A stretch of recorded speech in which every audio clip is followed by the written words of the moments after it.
Everyone has dreams. But not everyone is willing to put in the work necessary to turn dreams into reality. California has long been a magnet for dreams and dreamers alike. Whether it's fame or fortune they seek, heading west has become a rite of passage for those who dare to attain greatness. This week, the best players in the world will head west to San Clemente. And here, at this picture-perfect venue, pickleball dreams will come true. You know the names: Ben, Anna Leigh, Riley, Jesse, Tyson. Headliners, stars. Last names are not required because these players are synonymous with firsts. They have earned this distinction. But fame can be fleeting, and there is plenty of talent heading west looking to make a name for themselves. The stage is set, the cameras are rolling, it's time for action. Welcome to the PPA's Orange County Cup.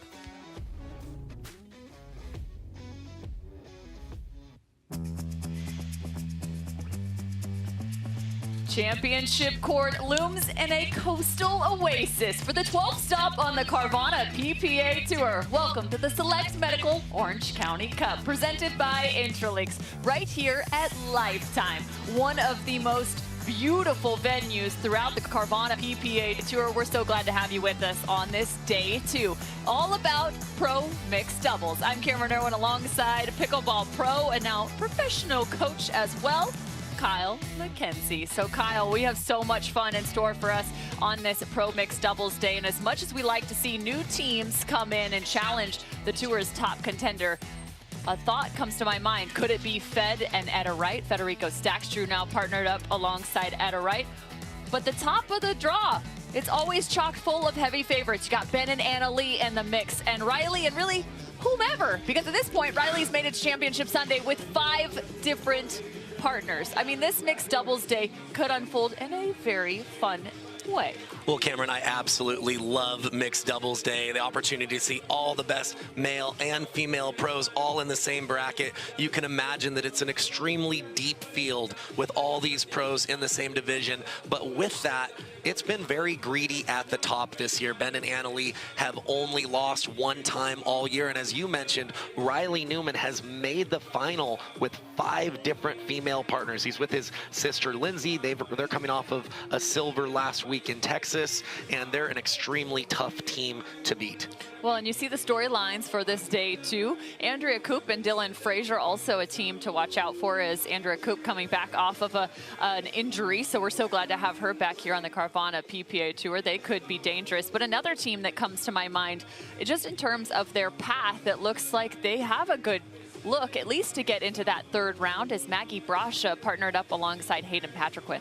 Yeah, you can't sleep on some of the younger players, you know, the teenage or early adult players like Hayden Patriquin coming off of a very good run in singles yesterday. Him and Maggie Brasha are very familiar with each other's games. They've played together many times, and Maggie, you don't see her every tournament because she's still not full-time pickleball, but she's got a lot of game, and they've got a real opportunity today.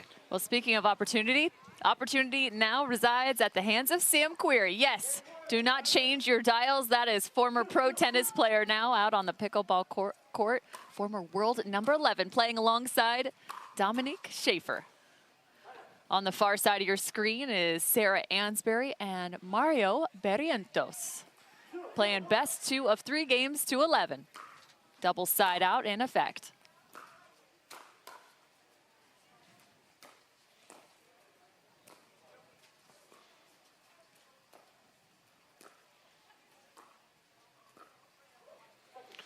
Well, Cameron, certainly the experience advantage is going to be with Ansberry and Barrientos. They've been in the pickleball pro scene a little bit longer, but Schaefer and Querrey, coming with some of the tennis skills, are really going to be able to push Ansberry and Barrientos as far as the tempo and just some of the offense that they're capable of.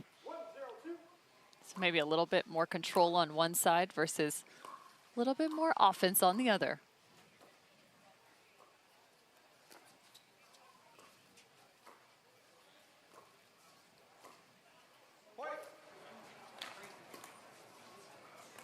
That's where Ansberry's so solid. Very fundamentally sound player. Doesn't miss a lot of dinks. Exceptional at resetting and playing defense.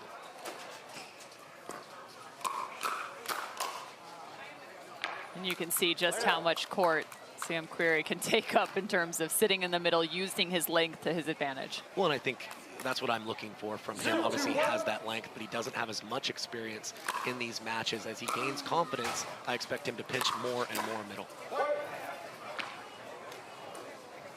Here's Schaefer and Querrey are looking to use that shake and bake strategy. Driving with the other partner, poaching already to the middle.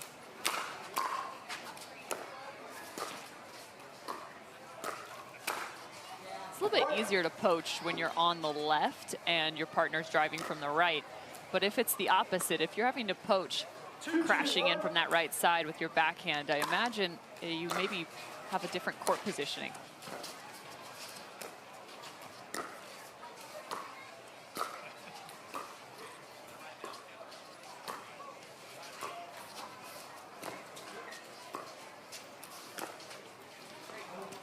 Didn't push back up off the line.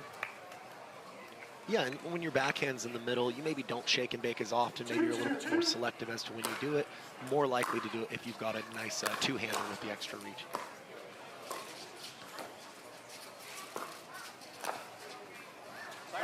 Making Sam move right there.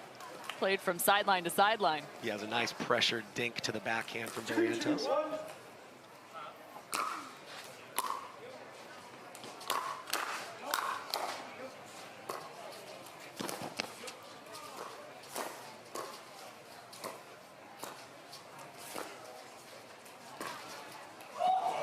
Oh, getting some net love. That thing traveled 3 feet across the length of the net to land in bounds. Yeah, Mario smiling after that one. Knows that wasn't his intent, but he will certainly take it. It's a dagger.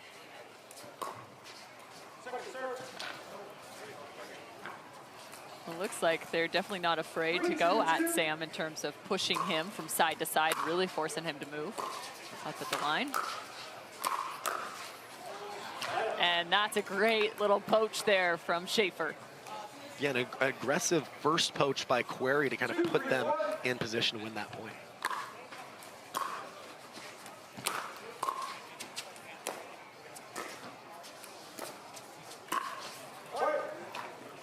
Just out of reach. Yeah, nice drive drop combo from Querrey to get to the kitchen line. A great play for tennis players that want to use their drive but still be patient enough to do a little bit of dinking.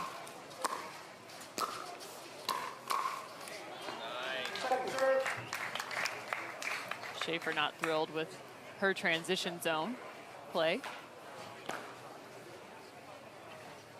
3-3-2.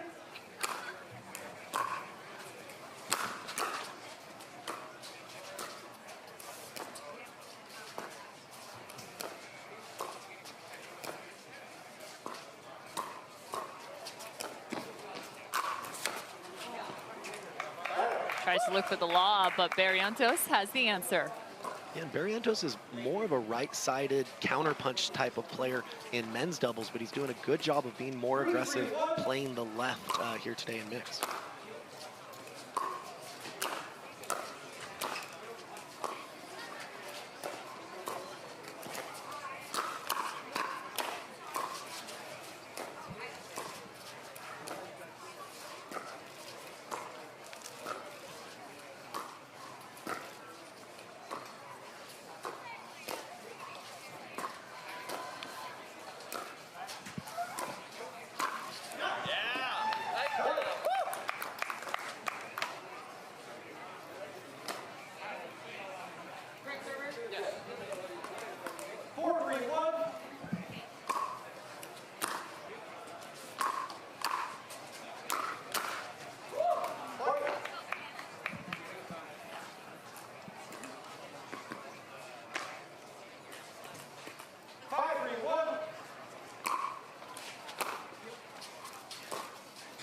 Five, 3 now.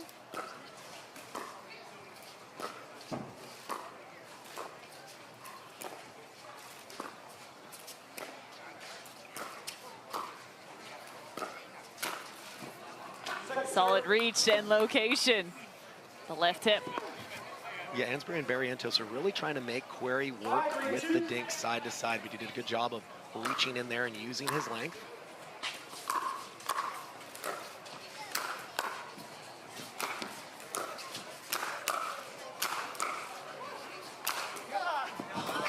Oh, that's an angle.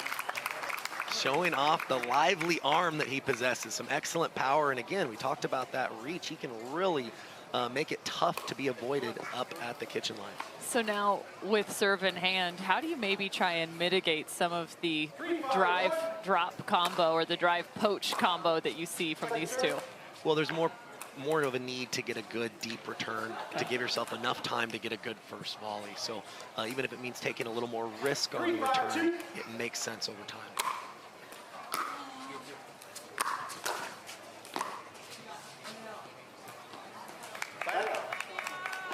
And you can see where if they're driving, but you can stick that first volley, it instantly pins them back and puts them on defense. Second serve.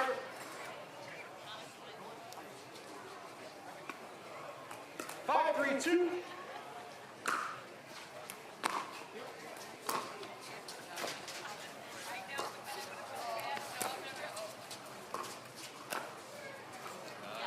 Trying to short hop that ball, tough on the touch.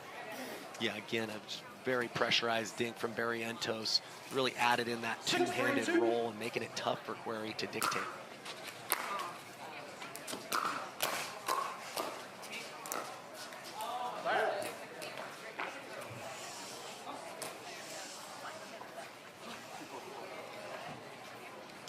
Three, 6-1.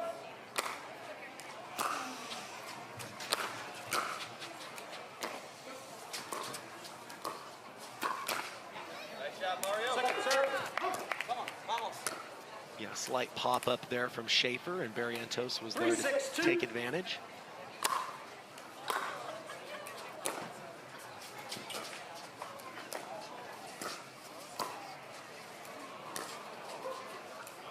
Wow, Querrey puts a ton of backspin on those drops. That thing dropped and spun all the way to the left. Yeah, I'm actually liking what I'm seeing from Querrey quite a bit. I know he's received, criticism from some people not being better right away coming from tennis, but seems to be really making some improvements in how to move on the court and the shot selection as far as I can tell.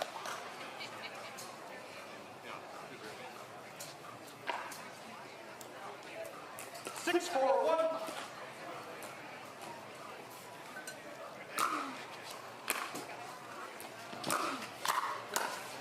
Second serve. It's a nice two-handed counter there by Schaefer.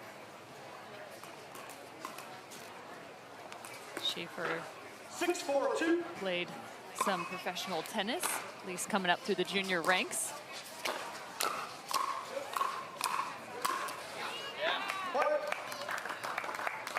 It's a Peruvian American. She's now turned her sights to pickleball. Played on the junior tour, came away with a career high ranking of number 25 back in 2016.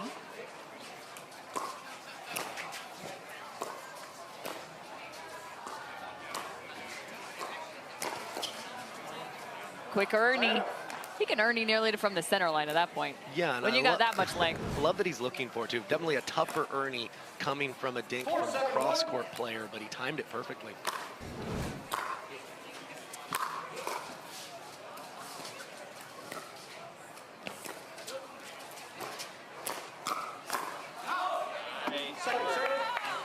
Yeah, I think Querrey engaged from just a little bit too low of a position, put his team in a tough spot there. 4-7-2.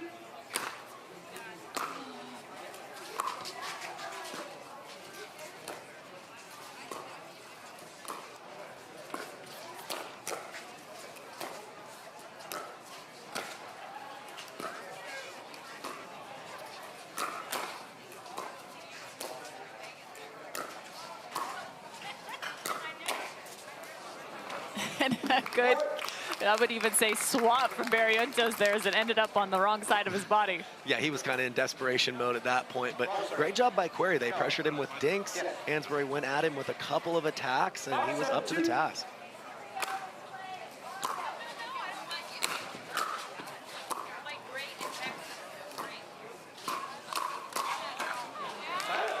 Tough on the counter there. Do you want to see Schaefer counter from that position? I mean, she looked well prepared and in a good state but is that the position you want to counter from? As far as off the line a little Yeah. bit, I think, many of the women do play a little off the line because they often use that two-handed backhand. It takes a little bit more time, but they want that extra time just being a little bit off the line when they do counter.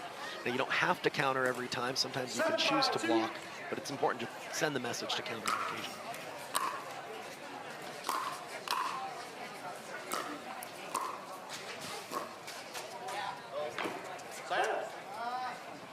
Rancho had a little sliver up the line, but couldn't quite keep it down.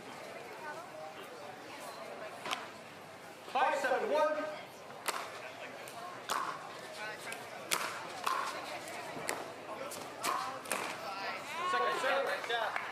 Yeah, Querrey trying to use that drive-drop combo again, but the drop just floated on him just a touch. 5-7-2.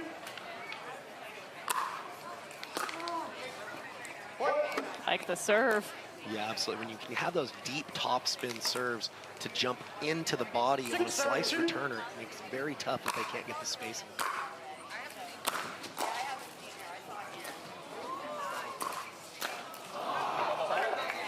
He was on it, but it got a little too high on that left shoulder. 7-6-1.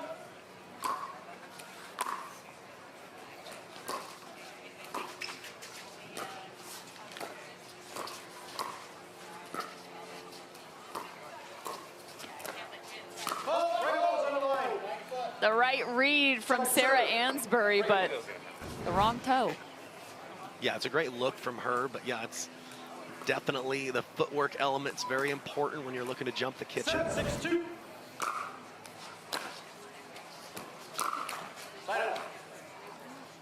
I like the choice to drive from Ansberry there. Had a short return, just wasn't able to clear the net, but I think over the long term, it's good to be aggressive when your opponents are a little more passive on the return.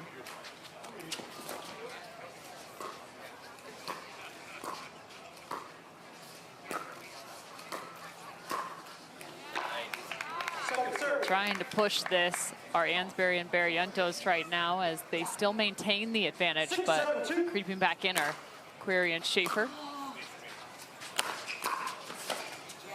What would you rather have to deal with? The drive of Querrey or the drive of Schaefer, because they both look good? Yeah, no, maybe you take your chances with the drive of Querrey, because usually Schaefer and Querrey are staying back off the drive and dropping the next one, whereas when Schaefer drives, Querrey's usually looking to poach off that drive, adds a little bit more pressure. 8-6-1.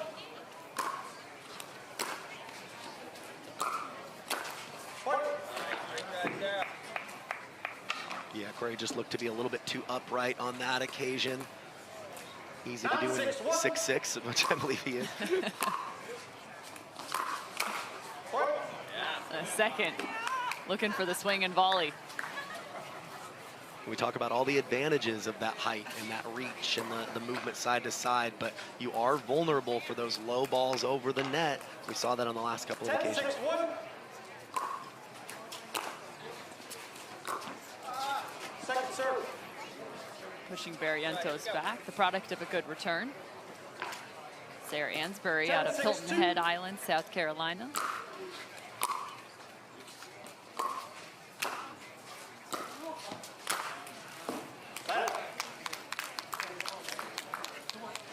Ansberry, a great coach in her own right, as well as pro player. 6-10-1. She works down at Palmetto Dunes. Tennis Pickleball Club. Second serve. Some of the very first pickleball education I ever had when I was scrolling through YouTube was finding some of her videos, so I can credit her for my introduction to the game. 6-10-2.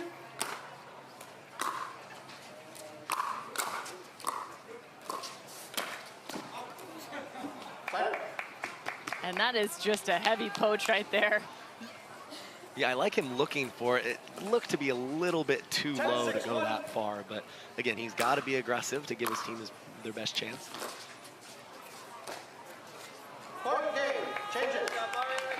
So the first game to Ansberry and Barrientos, 11-6. We didn't even take a single timeout. They just continue to trek right on through here at the Select Medical Orange County Cup.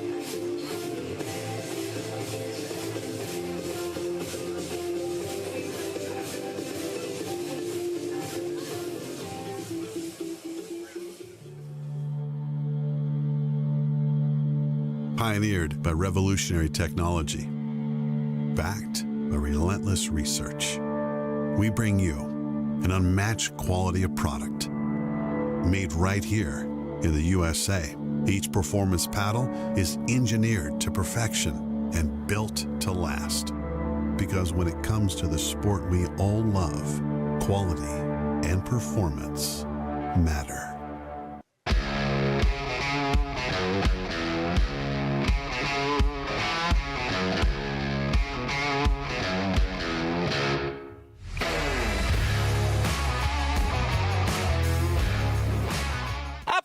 Recreational pickleball, but I still want to have quality pro equipment. That's why I choose the Valère Mach 1 paddle. Fast hands, smashing the ball at the net. Summon that Julian Arnold Andiamo power with the Valère Mach 1. We're Carvana, the company who invented car vending machines and buying a car 100% online. Now we've created a brand new way for you to sell your car. Whether it's a year old or a few years old, we want to buy your car. So go to Carvana, enter your license plate, answer a few questions, and our techno wizardry calculates your car's value and gives you a real offer in seconds. When you're ready, we'll come to you, pay you on the spot, and pick up your car. That's it. So ditch the old way of selling your car and say hello to the new way at Carvana.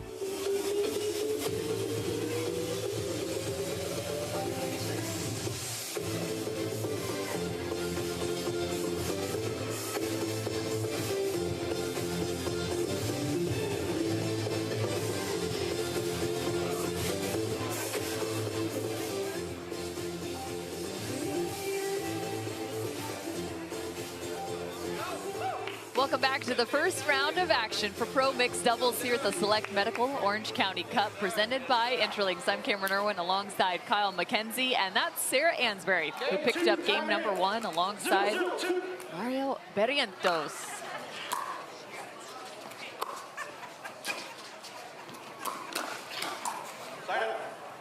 So what we did see from Querrey and Schaefer in game 1 was a strong midsection of that game, where they were down by a few points, but they started to work in that shake and bake that much more effectively, kind of cleaned up some of their dinking as well. What do you think is the answer for them in game 2?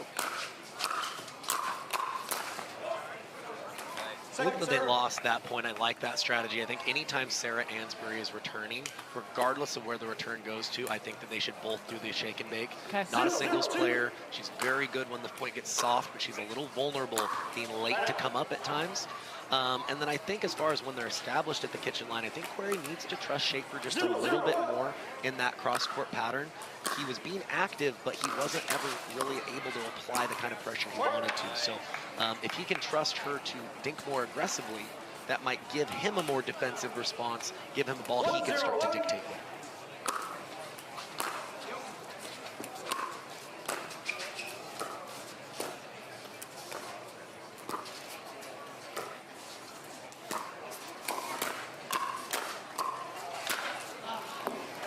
That one popped up just enough. The firefight fended off by Querrey.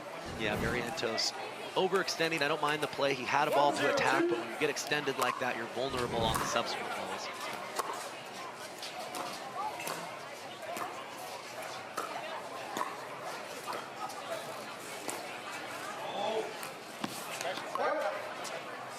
Yeah, don't love the lob choice there by Querrey. High degree of difficulty, and when you see that your opponent jumps the kitchen, you can always just add a little more air under that ball and dink back more to the middle. It's a heavy forehand.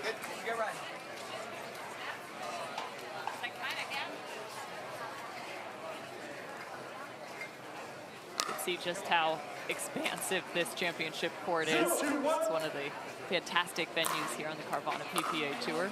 Surely to be filled as the day continues on.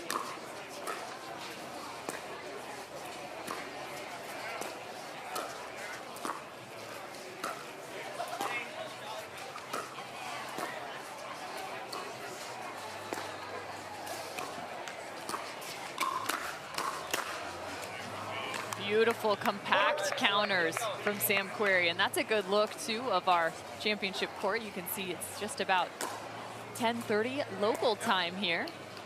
It was so fun as I was walking in to see all the families, like just fans coming in, not even playing in the event, just wanting to come catch a glimpse of the action here. Yeah, no, absolutely great sign for pickleball. We're seeing that more and more where people aren't even playing the tournament. They're just coming out because they want to see the pros. You know, they're in town.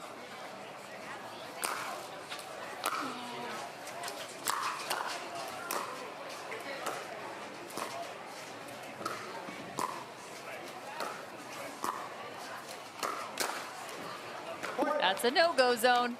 Yeah, she's tried that a couple times to that forehand, and Querrey's been more than ready. I think she's had a little bit more success going into that big 6'6" frame body.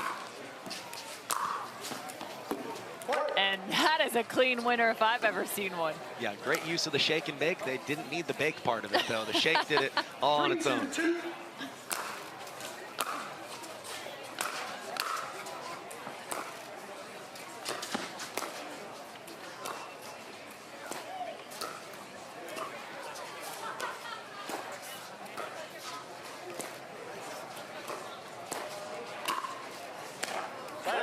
Finding the left side, I think, to your credit.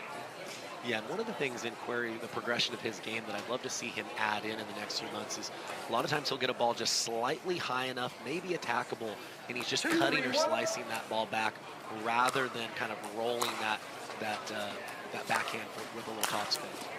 It'll keep it more aggressive. It's pretty tough to lob somebody that's 6'6". Yeah, might want to rethink that strategy. And Sarah even said, I forgot how tall you are.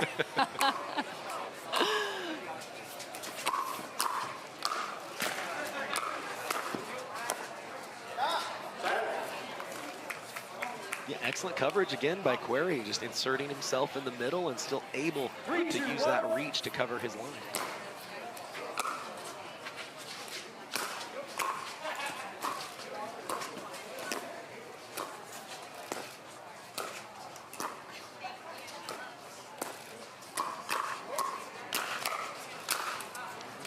Yeah, looking like they are a little bit more in sync here in game two, are Querrey and Schaefer, just in terms of who's taking what and kind of allocating where they're covering on the court. That's a great job by Schaefer right there on the counter.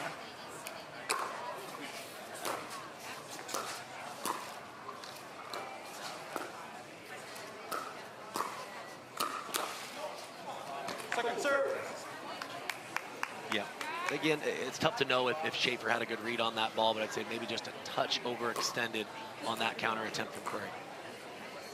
4-2-2.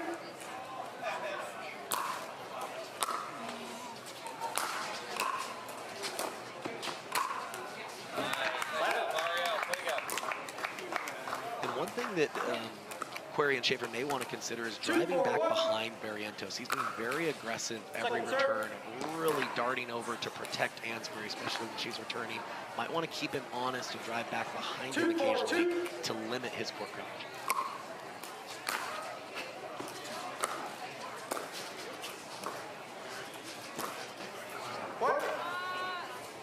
Little miscommunication comes with a point for Ansberry and Barrientos.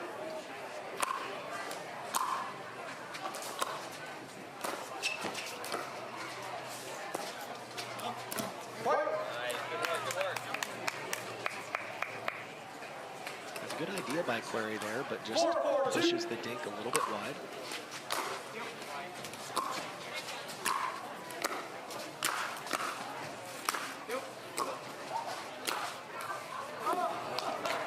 And you could see how that just snuck right away from Sarah Ansberry. Yeah, it didn't take the bounce she was expecting. I think she thought it was going to jump up a little bit higher.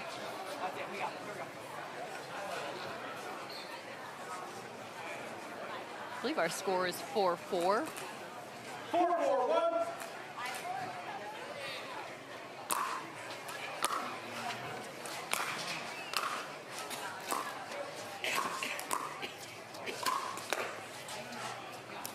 Second serve. Yeah, excellent deep return from Ansberry there to set the whole thing up. I mentioned how she's a little vulnerable at times to the drive, but if she can get that return nice and deep, it makes it much harder for her opponents to be able to use aggression right away.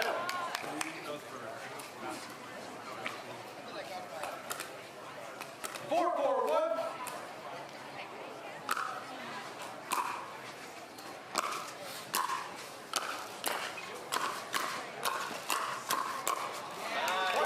Schaefer stayed with it as long as she could as she continued to back up, give herself some more time, but ultimately Barrientos walking away. This guy does a little unique grip too, finger going down the length of the paddle.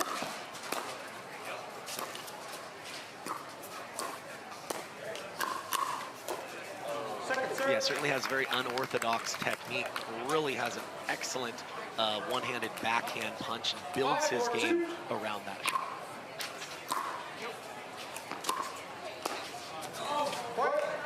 Impressed with the inside-out drop of Barrientos. He's done a nice job throughout this match, kind of letting that ball roll off the end of his paddle, creating a ton of spin.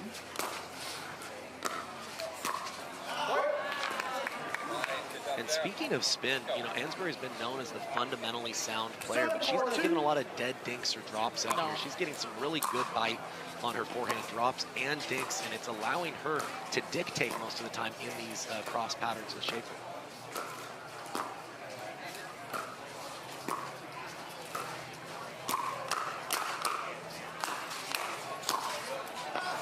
Ansberry nearly got away with that as she popped up that dink. Solid reach in from Schaefer. Yeah, that's big for her to win that pattern. She's been losing, I would say, that pattern most of the time, so it's big for her to get over the hump.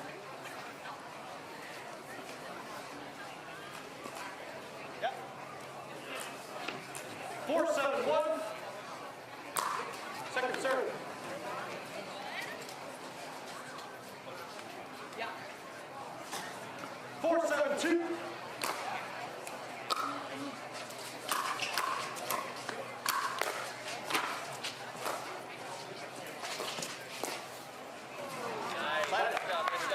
It's always interesting to me to see the flight pattern of the ball off of a paddle, if that makes sense. So whether it's going off the tip or if they're actually using a little bit more of the side spin, getting top spin versus the ball coming off the edge of the paddle. If you watch Barrientos, it's coming off the end of the paddle more often than not.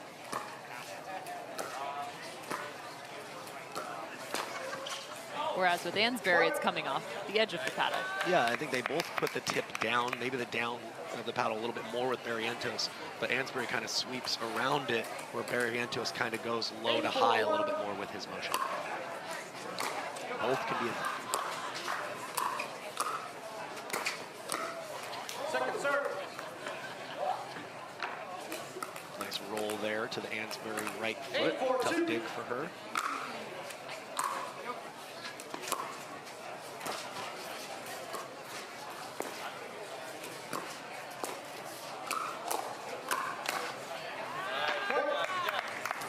They just continue the trek now. Another one, 9-4, Ansberry and Barrientos, 2 away from a match win. 9-4-2.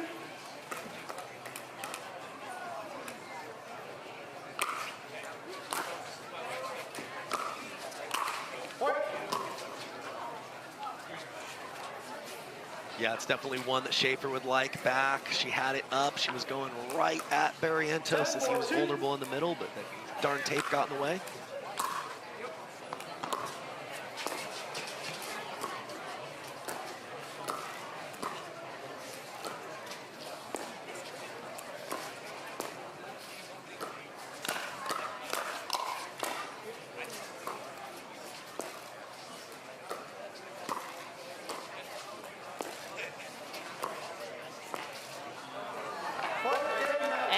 Ultimately, the kitchen play gets the match to the 28th seed, Ansberry and Barrientos.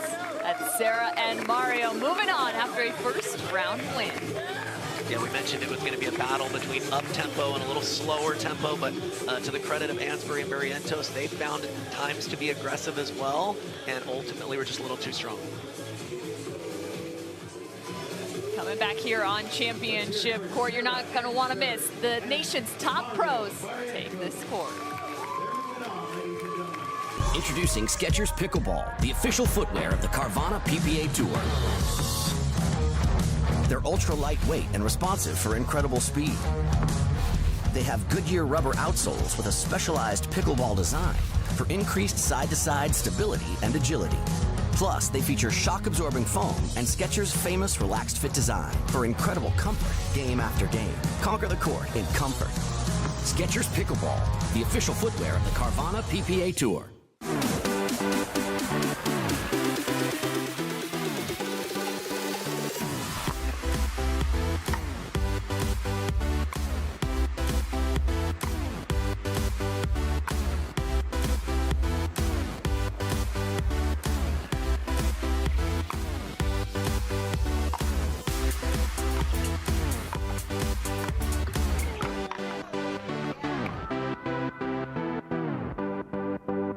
To make it to the game, it takes dedication and training. To stay in the game, it takes grit and stamina. To win the game, it takes strategy and skill. You keep focus on your approach, drop, and champion shots, and we'll help you stay focused on your strength, flexibility, speed, and downtime. Having a sports medicine partner in your court is key to helping you make it to the game, stay in the game, and win the game. Select Medical is proud to be the exclusive provider of physical therapy of the PPA Tour. Time to have a chat with our winners here for the first round. Sarah Ansberry and Mario Barrientos picking up the win 11-6, 11-4, hanging out with us now on championship court. Hello to the both of you. Cameron Irwin and Kyle McKenzie going to have a chat with you. Sarah, I'll start with you. Hopefully, are you hearing me? You give me a thumbs up? I am. I'm hearing you. I got you. I got you. Brilliant. Well, Sarah, I want to start first and foremost. It seemed like you guys came in with a very effective game plan. You fended off the shake and bake strategy on the other side. What was important for you to keep in mind coming into this matchup? You know, I think the biggest thing is this is the first time Mario and I have really stepped on the court together. We practiced this morning. And so, I mean, this is our first match. So I think, you know, we talked about it. Mario has this phenomenal soft game. His drop shots are amazing. And you know, I think he can dink so well. And so I think that was the main thing with our game plan is playing smart and playing intelligently and, you know, using that to our advantage at the most. And I think that, you know, once we got a groove and I told him, I'm like, I'm a little like tired this morning. I'm sorry. Like, go ahead, take the ball. Like I'm really trying to wake up and I'm going to do the best. And he just, you know, it was all him essentially. He was able to kind of pick me up and we stuck to the plan the whole time. And I'm so proud of that. So I'm really happy about how we played. Well, guys, Kyle McKenzie here. Congrats on the win. Mario, I'll go to you. You know, I've played against you in men's doubles, and you're known as a really strong right side player in men's, but I was pretty darn impressed with that two-handed roll at the kitchen line. Is that a new shot that you've been working on? Hey, hi, Kyle. Yeah, that's new material. Yeah, coming from a non-tennis background, it's really hard, you know. Well, for everybody, I guess it's hard, the double-handed backhand. But for me, especially since I never played tennis or ping pong or anything. So yeah, I mean, it's new material. It's coming up. It works 3 out of 5. So he was doing. So far, so good. I was pretty impressed with it. I hadn't seen it before, and I was like, dude, keep doing that. I want you to do that. That's amazing. Yeah.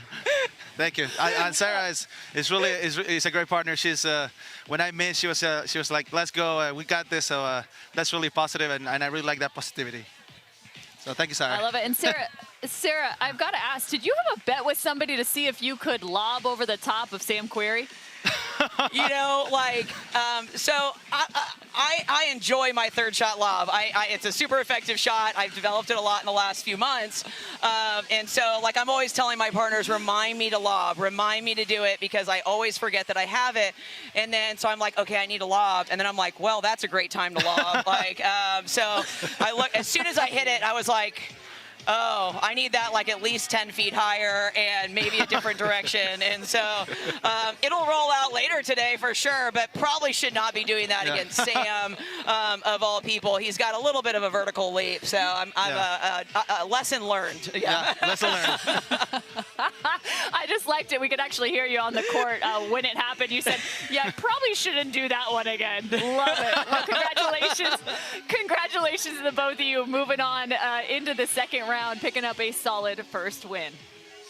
Thank you, guys. Appreciate it. Congrats, guys. All right, coming up next here on Championship Court, the #1 seed holds true. Waters-Johns versus Ackerman and Burrows.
For many of us, we just charge ahead because planning for your future takes time.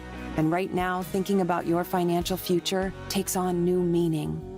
At Baird, our financial advisors have guided individuals and families to achieve their goals through every crisis evolution and groundbreaking idea for over 100 years. That's the difference between thinking you're ready for what lies ahead and knowing you've planned for it. Now that's different. Discover the Baird difference.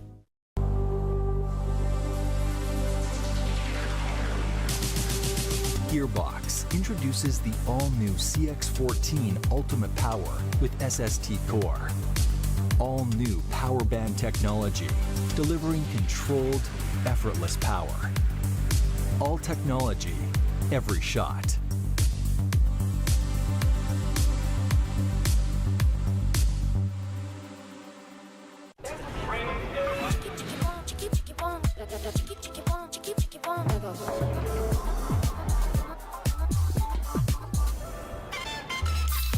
Follow your vibe.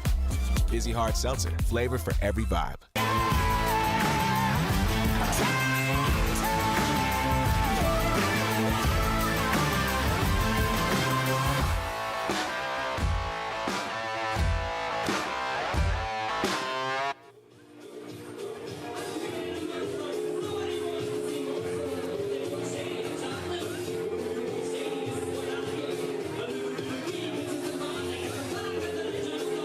Coming up next to championship court, Emily Ackerman and Wesley Burrows. They're going to face off against a very tall task, actually, as the #1 seed, Leigh Waters and Ben Johns. They have yet to separate, and these two, I mean, is there a way to take them down?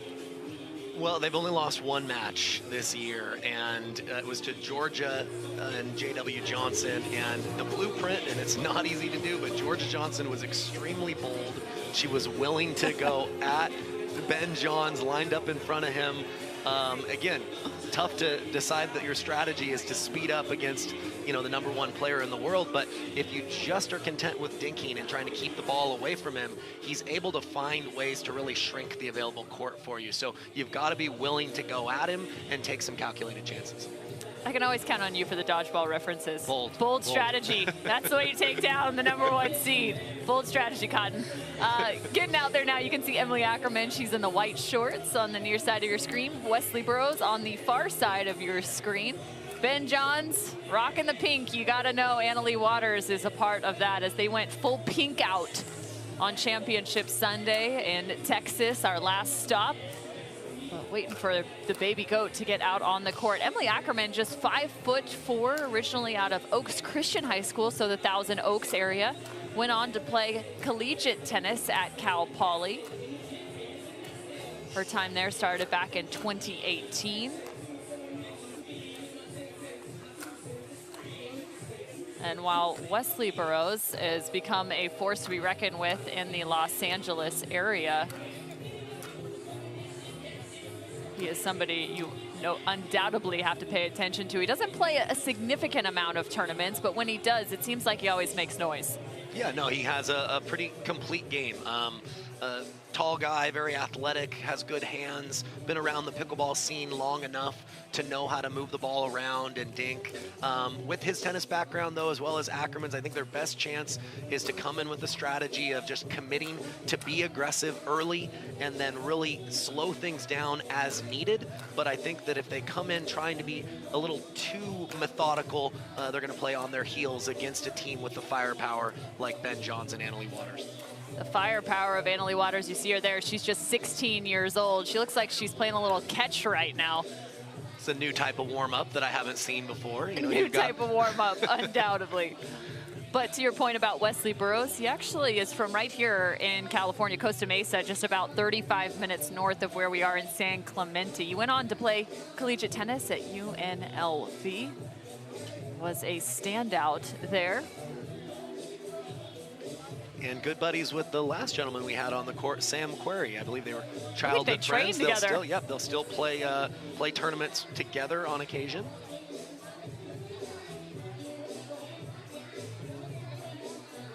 So while we get things sorted here as to who will serve, Howard Hepworth, our lead official. Anisha Smith, our second referee throughout this match. And Leigh Waters working with that Paddle Tech paddle. Ben Johns with his Yola Perseus paddle. There's a look at Emily Ackerman. What has she got in her hands? Working with the Volair paddle. Somewhere someone's shouting on Diamo. I thought that's what she was using. I didn't want to be wrong. Definitely known for its grab and spin, being able to help you shape the ball around the court.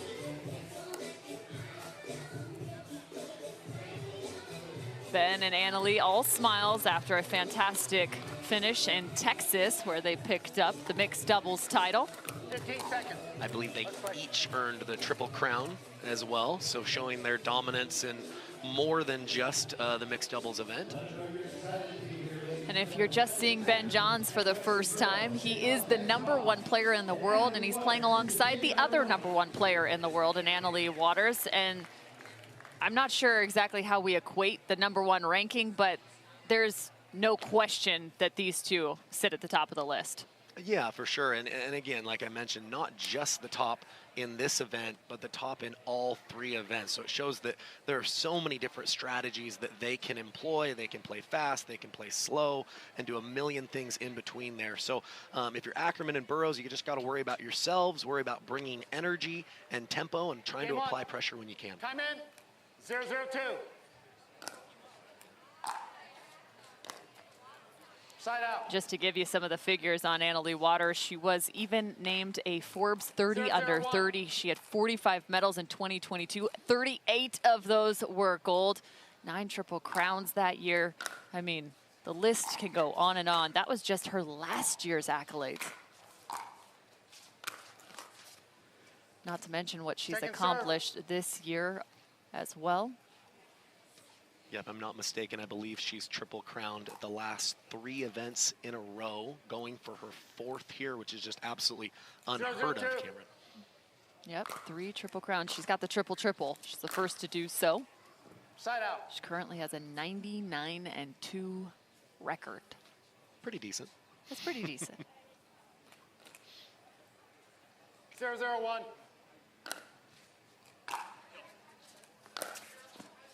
Second serve. Yeah, don't mind the shake and bake strategy. Just wasn't able to keep the drive in the court that time from Ackerman.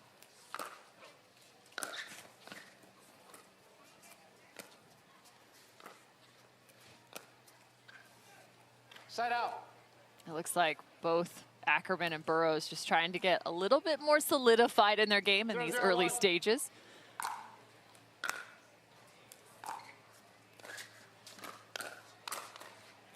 Oh, point. The ricochet. Yeah, a lot of the worst 1-0-1. face hits in pickleball are ones where it touches your paddle first, and pretty tough to defend against a ricochet.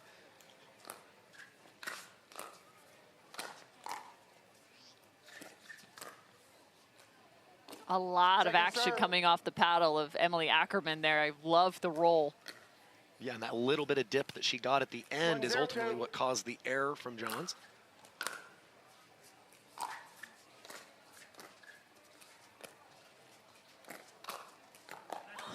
Oh, fended off beautifully. A little bit of a scorpion action early here from Ackerman. Great read that Johns was going to attack. She got low with her body and high with the paddle. Great work.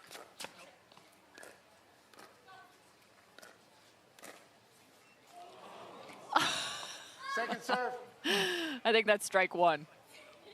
She's got 2 more. She's got 2 more. 0-1-2. Not much you can do here. Side out. Yeah, Ackerman getting some excellent spin on her drops, but just needs to play with a little bit more margin and trust that dip after the ball clears the net. Second serve. 1-0-2.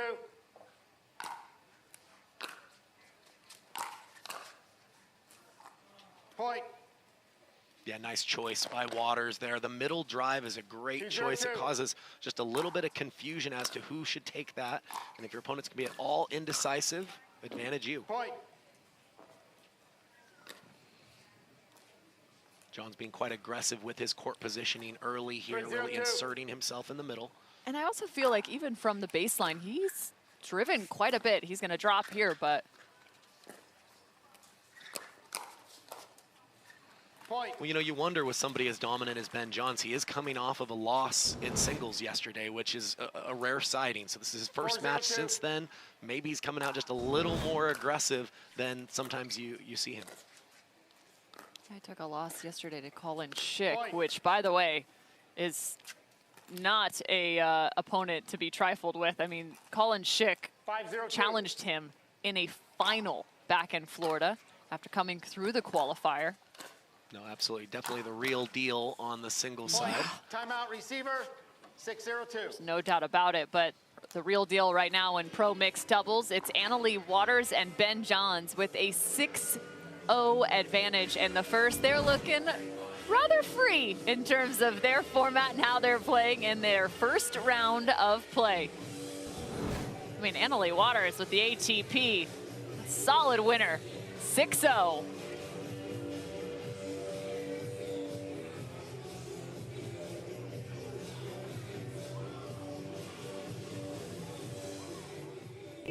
Play for fun, to win. Whatever your play, there's Penetrax Joint and Muscle Cream. No greasiness, irritation, or unpleasant odor for deep penetrating relief. Try Penetrax and play on.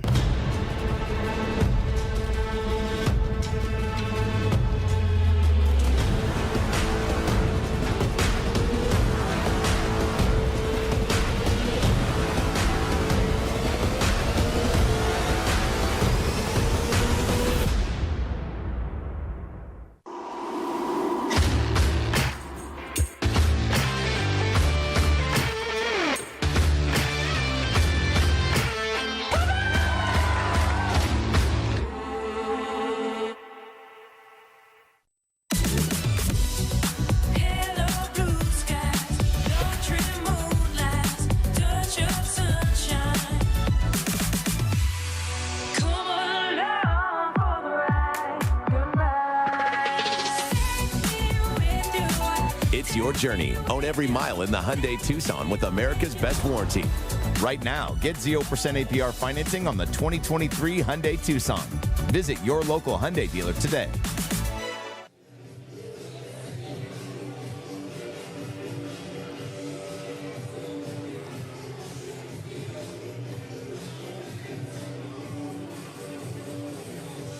Timeout. 2 timeouts. Welcome back to Championship Court. These two are perfectly matching. No surprise there as Leigh Waters and Ben Johns have a 6-0 start in their first match of the day, the second for Emily Ackerman and Wesley Burrows. I think that might have been a double bounce, not sure. In either case, side out for Ackerman and Burrows. Second serve. Ackerman and Burrows took down Ryan Sherry and Cameron Blackwood in their first round of play. 11-1, 11-2. Side out. Ackerman just struggling with her rhythm from the baseline right now on both her drops and her drives. Obviously, to beat the best team in the world, she'll need to clean that up.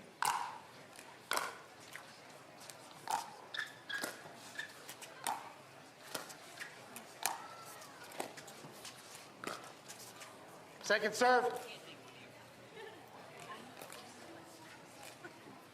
6-0-2.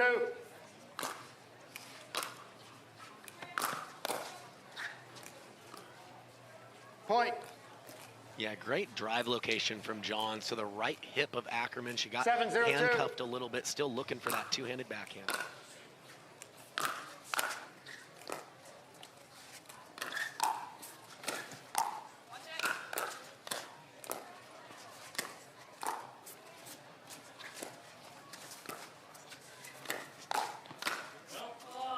I really like the movement there, though. They had Waters and Johns on their heels in the transition zone. 8-0-2.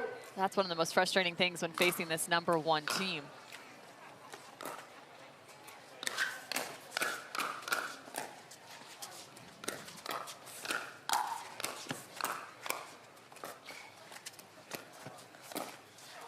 Just as soon as you think you've got them in a tough position, they still come up with a wild dig, get neutralized, find themselves back at a point of advantage.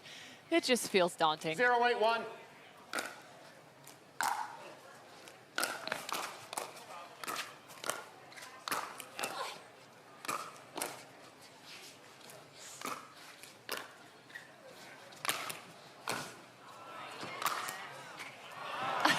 He had to hit it out of the arena. Second serve.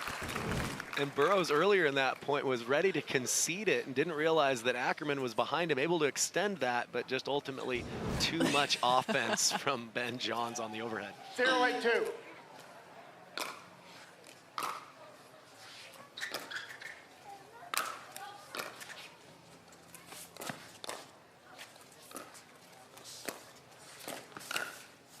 Ackerman trying to slide to find that forehand. She actually credits Wes Burrows for getting her into the sport of pro pickleball. She's a former 3-time All-Big West first team selection in doubles. She is fully pursuing the game of pickleball now.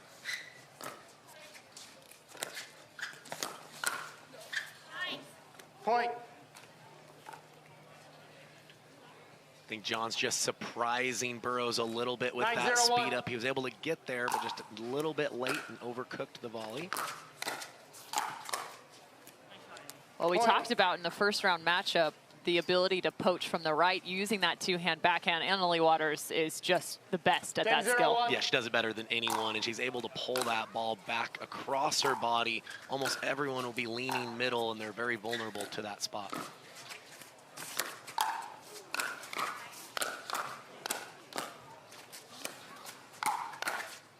How do you defend and still find offense? Well, Come on, Ben Johns. Well, that point shows just how tough it is to score a point against Ben Johns and Leigh Waters. Not just great because of their offense, they're very comfortable in transition, and they have extremely high pickleball IQs. That is what we call a pickle. 11-0 to the #1 seed.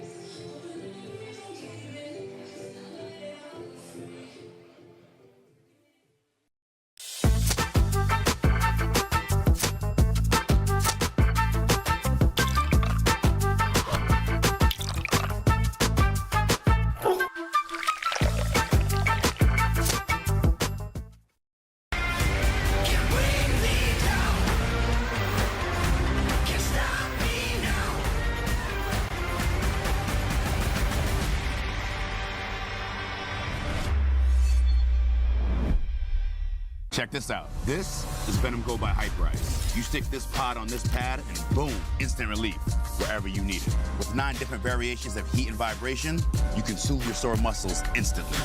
The tight spot on your neck, that little knot on your back, that shoulder that always bugs you, and your tight calf after a ride, say bye-bye to the pain and soreness. Heating up 6 times faster than any other heating pad.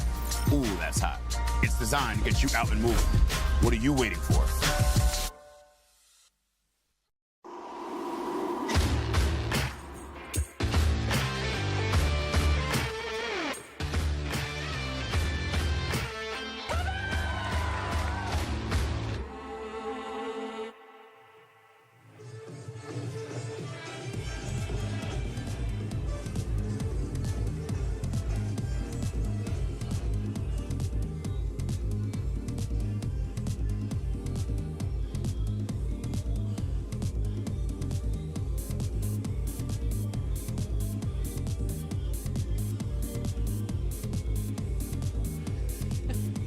A little June gloom here in San Clemente, California. If you're just hearing me say this for a second time, well, why not? We're having some fun as the sun will hopefully be shining later on this afternoon, 63 degrees and a little cloud cover. But the pickleball's making everything bright, as is my partner, Kyle McKenzie.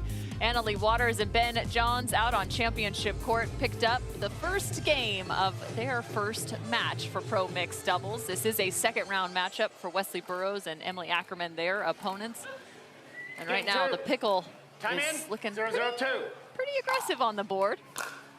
But Emily Ackerman and Wesley Burrows look to find an answer in game number 2.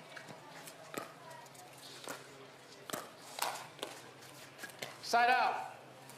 Yeah, and if you're familiar with Ben John's game, he really will calibrate his 0-0-1. offense from men's doubles to mixed doubles, much more willing to pull the trigger in those marginal positions and Second trust serve. just his hand speed and ability to take court and take over. 0-0-2.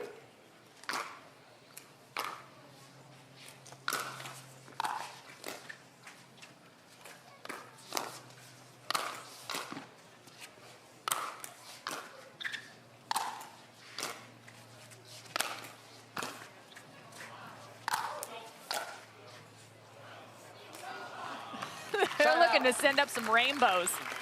Emily Ackerman says, I get one shot and I couldn't get it done. It's always a tough feeling when your partner makes 5 or 6 good gets. They hit 1 to you and you can't keep the point going. I've definitely been there, Emily.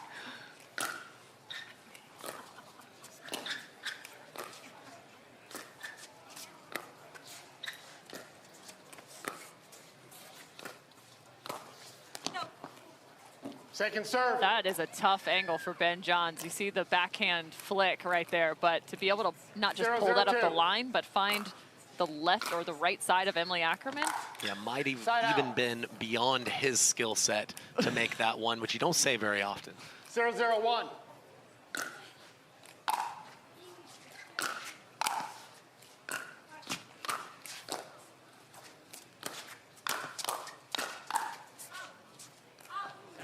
Point. That nearly landed.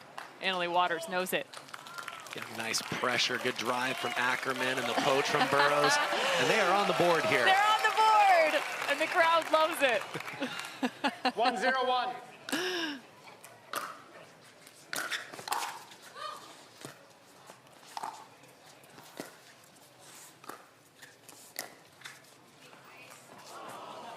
Second serve. And Wes immediately looks to his partner, telling her that he does, in fact, love that play. It's the right call, just missing by about an inch or two. Yeah, I thought the same thing. Even if Johns makes that, it's over his backhand shoulder. Tough to generate much offense going backward from there.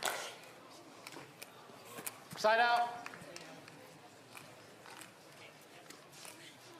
0-1-1.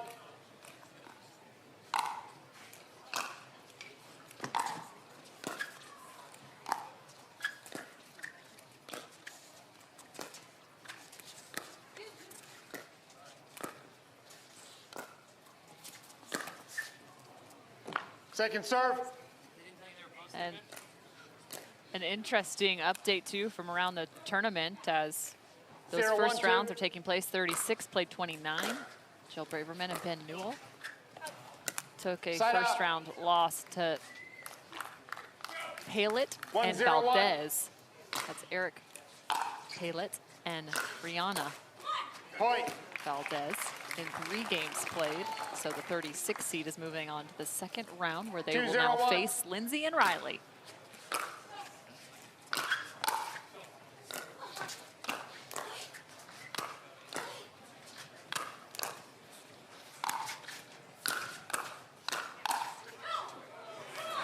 And the rare time that you can catch Leigh Waters on that right side of her body, that's where those points have ultimately come. Yeah, she uses that two-handed backhand, so a little more vulnerable in the body or around that right hip if she can't make it a forehand.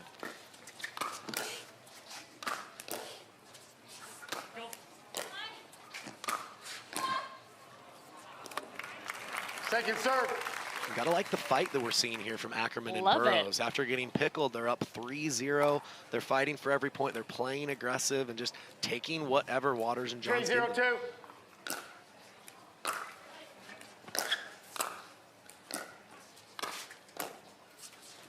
Side out. So hard because once you start to get into that transition zone, it really does feel that much more like ping pong, right? Where you're just kind of digging a ball here, volley, short, quick touches. The short hops become so much more effective.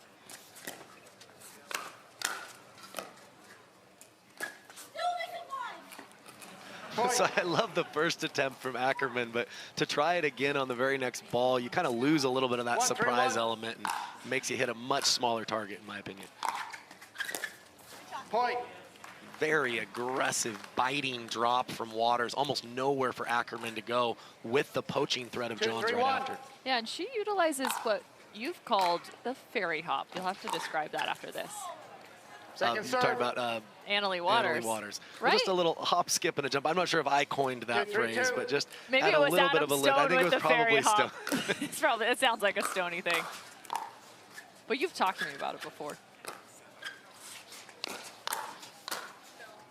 Where when you're dropping on the third, and I think of Riley Newman also does it significantly, Ben Johns as well, you have a little bit more of an upward lift to give yourself more margin for error. What I actually teach players to do is I'll say toes, which is a way of ensuring that the lift is coming from your lower body rather than just your arm. So if you come up on your toes a little bit, it's a way to control the trajectory and get a little more height and lift on the shot.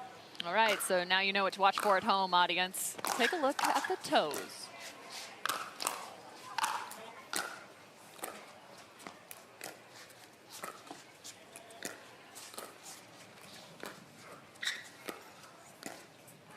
Second serve. Yeah, I like the idea from Ackerman there. She just got a little bit, in my opinion, too horizontal with her paddle position. If she's going to roll that, she needs to drop that head below the ball to clear the net and trust the topspin to bring it down. Annalie Waters has been utilizing kind of that 4-3-2. bunt maneuver on her returns, as does Ben Johns now. What a read from Wes Burrows. And I think that's their best chance of scoring points, especially if the return goes to Ackerman. She has a good drive. Burrows very comfortable in that poaching role. Side out. That is correct. That is so good, Annalie Waters. Yeah, great shot by Annalie. But if you know that you're doing the shake and bake, the one area you don't want to drive is cross court because it leaves that natural volley up the line where your partner can't cover.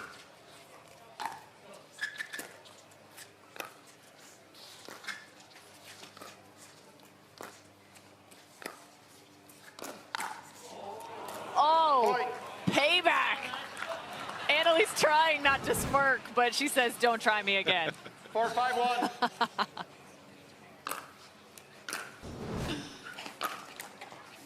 Second serve. Yeah, good deep penetrating slice there from Ackerman. 4-5-2.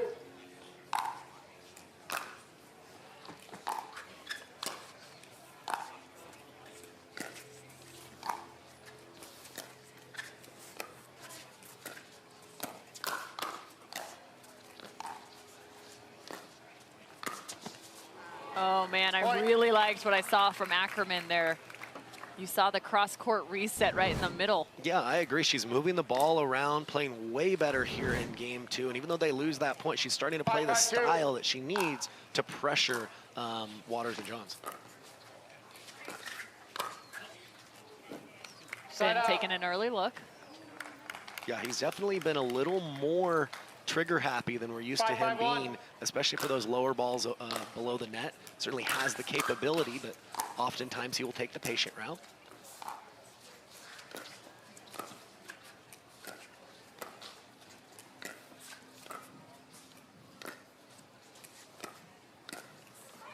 Second serve. And I can imagine these athletes are very grateful for these current conditions, that 60 degrees after Texas and then 90-degree heat. The ball playing so slow. It's like playing with a marshmallow out there. Yeah, not my favorite conditions. This is more perfect pickleball This is for me. perfect. Like, there's not even sun you're having to look up to in the lob situation. Yeah, no, this is great. Granted, I'm from the Northwest, so I don't mind it a little cooler, but this is perfect in my book. Yes, nice aggressive play there by Ackerman. Sees that the bounce sits up just a little bit, wasn't passive and just dinked it back. Decided to take a nice rip, and it worked out for her team. 5-5-2.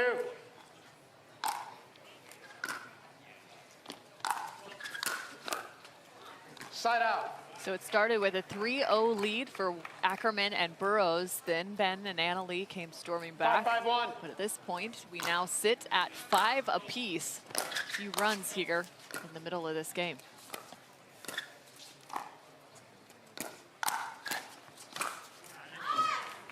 Second serve. It's impressive how grounded Ben stays while he's still moving laterally. his feet are so quick still to be on the ground to be able to then adjust. Yeah, you know, there's other players that are very fast, but you see how hard they're working. Ben is extremely efficient with his footwork, with his posture, and certainly one to watch as you're trying to improve your own pickleball game, that's for sure. And that was just a phenomenal return. Ben was wanting to go inside out right there, one of his best shots and best drops, but instead gets caught as that ball's spinning to his left. 5-5-2.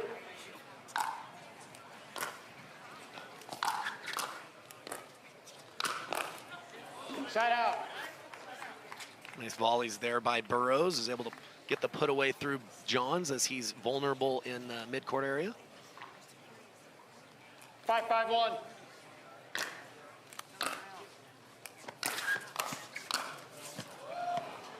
Second serve. Darn near got another point. And again, I like that play, especially if the return's going to Ackerman. Use her drive, the poaching ability of Burrows, and take your chances before Waters and Johns get established at the kitchen line where they're so tough.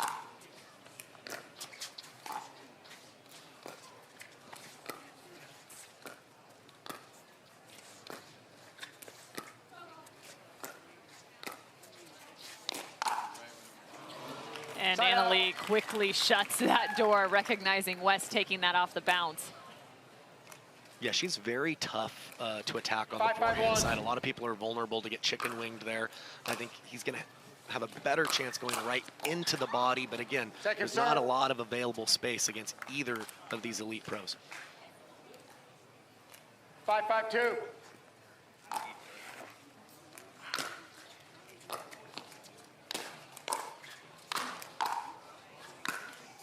Point. Good things happen when you just send the ball back. Yeah, it was a great hit by Waters as Burrows absolutely crushed that overhead.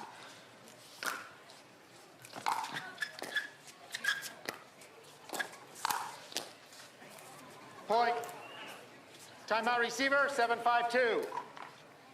So it's 7-5. Waters and Johns now earn the advantage back here in game number 2. A timeout called on championship court.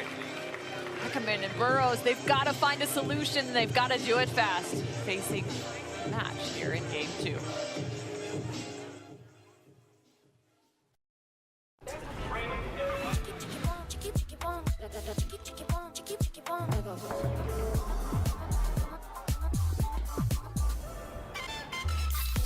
Follow your vibe. Busy Hard Seltzer, flavor for every vibe. Introducing Skechers Pickleball, the official footwear of the Carvana PPA Tour. They're ultra lightweight and responsive for incredible speed. They have Goodyear rubber outsoles with a specialized pickleball design for increased side-to-side stability and agility. Plus, they feature shock-absorbing foam and Skechers' famous relaxed fit design for incredible comfort game after game. Conquer the court in comfort. Skechers Pickleball, the official footwear of the Carvana PPA Tour.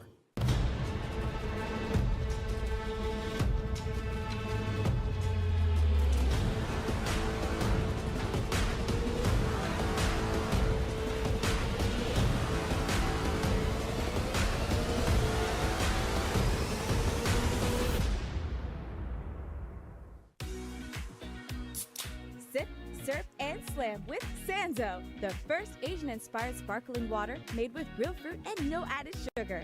Unique and refreshing for the ultimate flavor smash. Find us at drinksanzo.com.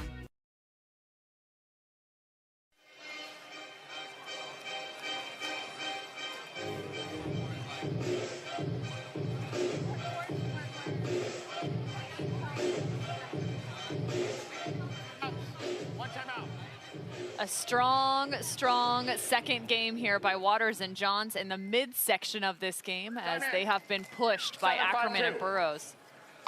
2 points. Just up. Point. And the step back speed ups, that's something that I think is going to be really tough to do against a team like Waters and Johns. Yeah, yes, but the alternative is dinking and then beating them once they're established at the kitchen line. So I feel like if the height of the bounce sits up, I think you got to take your chances once in a while. It's one thing to poach, it's another thing to poach and roll dink for a winner. Yeah, that was a much higher degree of difficulty than your standard poach.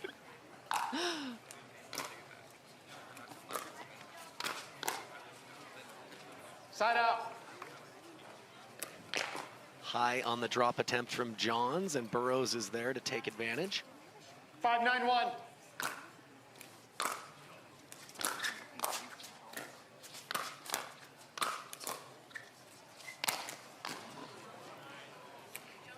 Second serve. John's showing a little spring in his step, getting up for that overhead. His partner was impressed. 5-9-2.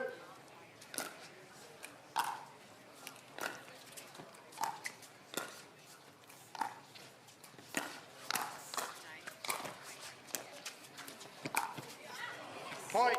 Trying to cover the open court is Leigh Waters, but Ackerman and Burrows find it just out of reach.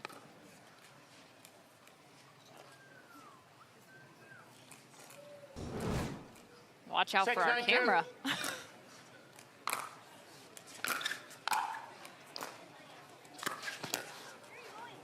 Side out. Ben definitely getting more active off the edge. Yeah, he can kind of smell the finish line now, I think, just a couple points away.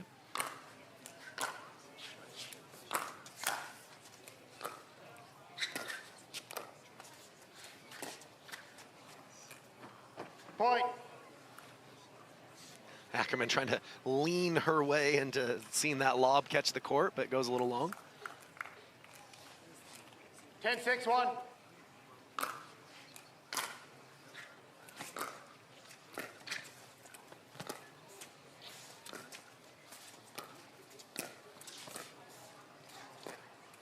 Point, game, match. And just like that, the tide turns here in the coastal oasis that is Orange County as Waters and Johns pick up game number 2.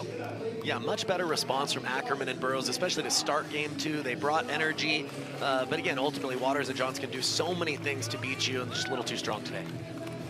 11-0, 11-6, the number 1 seed moves on to the next round.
Turning back.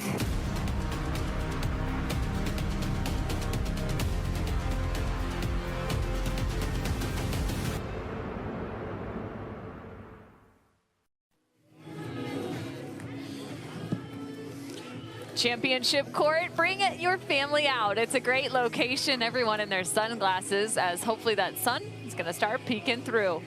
Coming up next is a duo that we are so thrilled to see because it is going to be all defense. You better be ready for some grindy points as Elise Jones is partnered up alongside Colin Johns. They have the 9 seed attached to their name. They're going to face off against 24. That's Lina Pedigamata and Darian Young. They call him DJ Young, and some creative play coming off his paddle as well. It's almost as if I'm looking at this matchup going in my head, trying to think of how this might shape up. Kyle McKenzie, where could this go? Yeah, no, it's going to be an interesting match for sure. We're so used to seeing Colin Johns as the setup player for his brother Ben, but he's going to need to be a big form of his team's offense here today in mixed, especially partnering with Elise Jones, who's so great as a defensive-minded player. DJ Young, as you mentioned, he's got the most offensive prowess, probably naturally on the court. He's got all kinds of fancy misdirection shots and plenty of power. And then Pedigamata is a solid player all around. She can do a little bit of everything, so this should be a fun one to watch. All right, well, Kyle McKenzie giving you a little scouting report. This match soon to come. Ben and Anna Leigh, though, they just picked up their second round.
It's your journey. Own every mile in the Hyundai Tucson with America's best warranty. Right now, get 0% APR financing on the 2023 Hyundai Tucson. Visit your local Hyundai dealer today.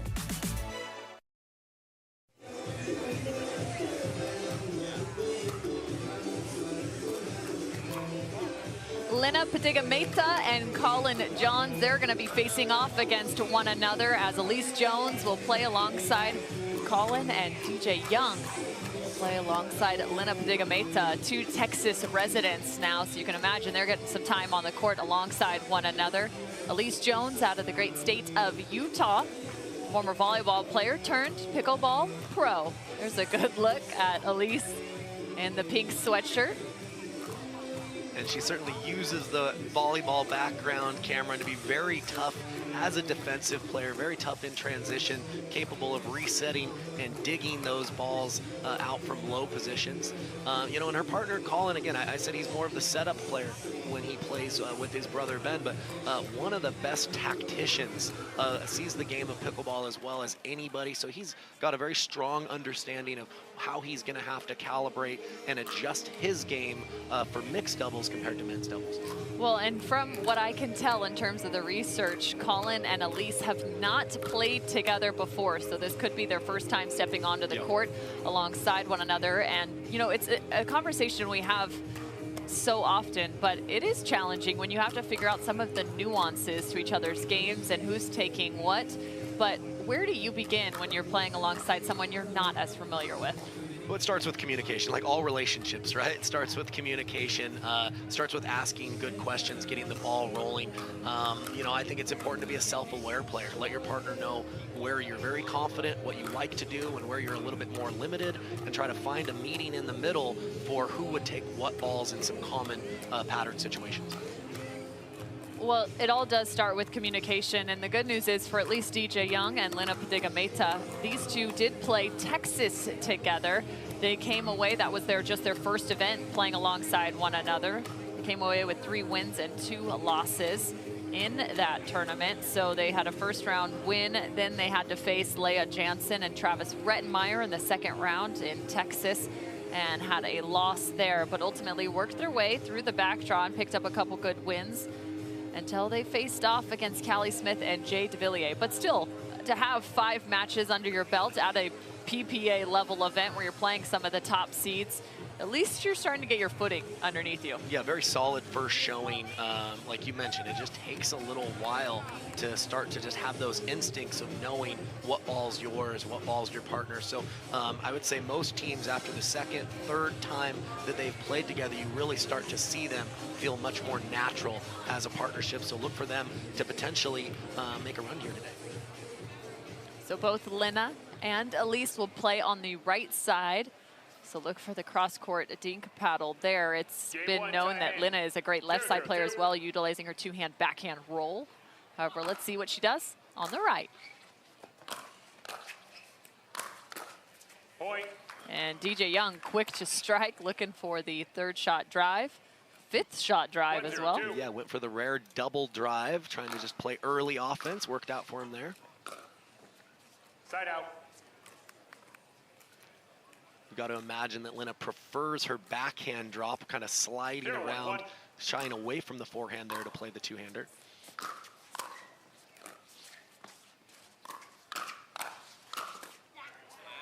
Elise Jones has had an incredible 2023 just in terms of her ability to level up her game and her finishes. It's been so fun to watch her. She played alongside Riley Newman this year as well as Leah Jansen.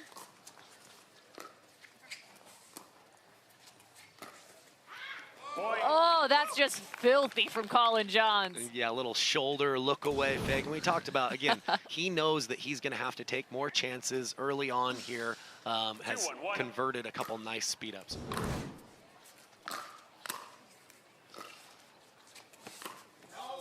Point. Yeah, Young felt like the bounce maybe sat up a little bit, decided to take a chance speeding up at Jones, but cooked it a little long. Go, foot fault. Right foot. Point. Foot fault, quickly called on DJ. They will unwind the stack. Yeah, there it is. Good job by our crew picking that up.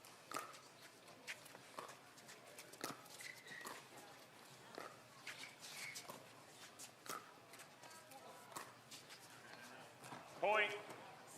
Our officials for this matchup, Mark Thomas, Michael Kunkis, our second referee. 5-1-1. I think DJ Young's just trying to do just a touch too much early on in this match.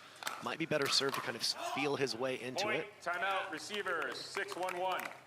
It's so crazy in the game of pickleball just how quickly things can turn on you. A 6-1 advantage now resides with Jones and Johns in a blink of an eye. Some of these matchups, you feel like you could be here for an hour and a half. Some of them, 20 minutes. It's wild to see how quickly things turn and change in this fantastic sport.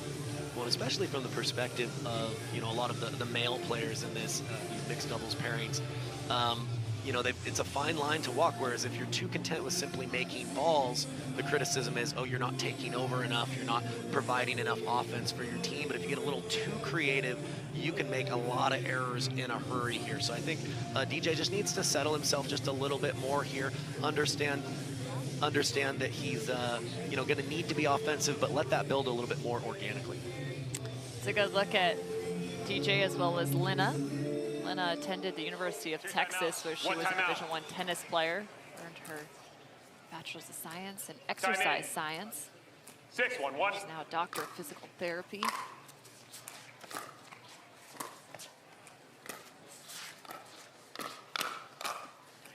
Point. I like that cover from Lena, but an even better move from Elise Jones. Her court awareness and her ability to shift even on off-ball situations is really impressive. Yeah, great lateral movement. 7-1-1. She's really improved her two-handed backhand counter as she put on display there.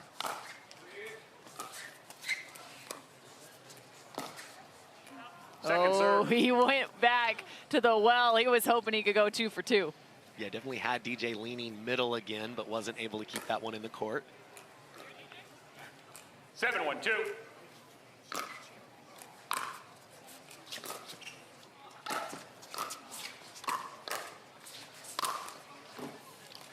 It's got to be nice, too, just in terms of length for Lena. Standing at 6 foot tall, you can see just how far she can be in terms of being the aggressor, taking the ball out of the air. Second serve. tough floating between the two. Yeah, he got Johns to pop the volley up a little bit, but by the time he closed the gap, it appeared to be relatively low. Point. Young was able to get Johns just a little overextended on that volley attempt. Big one for 2-7-2. them to try to build on here.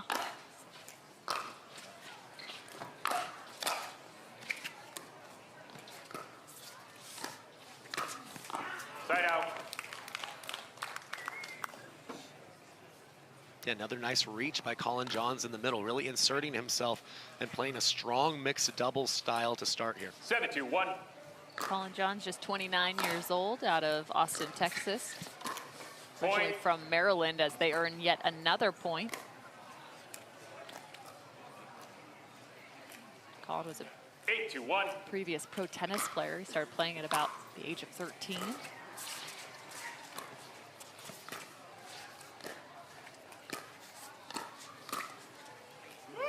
One heck of a misdirect from Elise Jones. Yeah, she hit that one to perfection, dropped the head of the paddle, and let it slide off of it as she looked the other way. Colin is actually still looking for his first mixed doubles medal of any color. Second serve.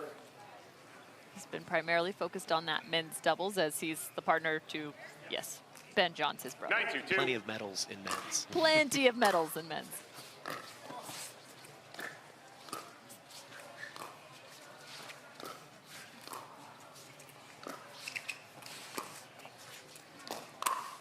Point.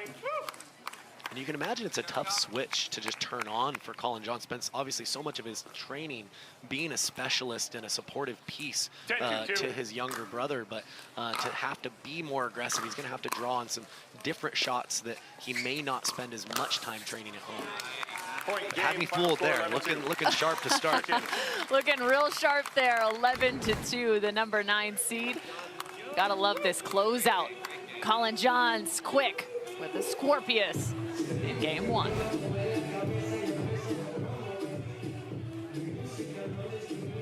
DJ started talking in the middle of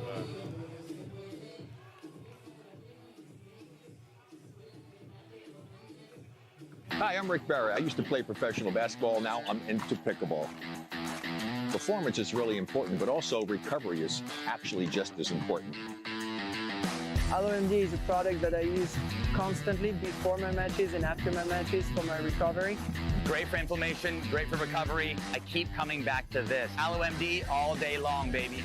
I use it. I use it. I use it. I use it. I use it. AlloMD Acute Relief Cream.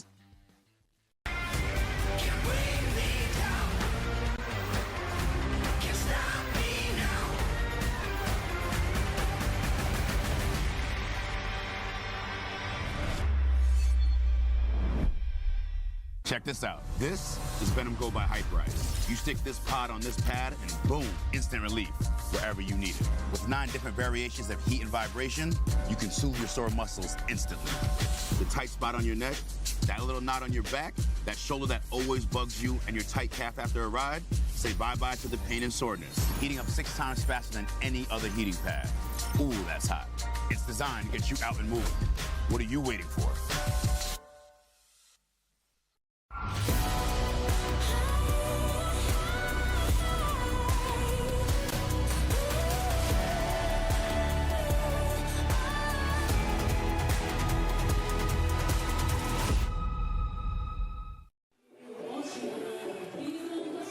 Oh yeah, I'm all about the dance moves. Let's go. San Clemente is having some fun at the 11:30 hour. Why not? Elise Jones is also having some fun alongside Colin Johns as they have picked up game number 1. They look awfully steady. I can't get over that guy. We should just, can we lock off a cam on that kid? I think we need to hire him. Bring a little hype I mean, to the party here. We have fire, whatever, breathing people that come out. That's pretty impressive. No, absolutely. I think we need to add more to it. Just bring out a full dance team on the Carvana PPA Tour. Love it. Side out.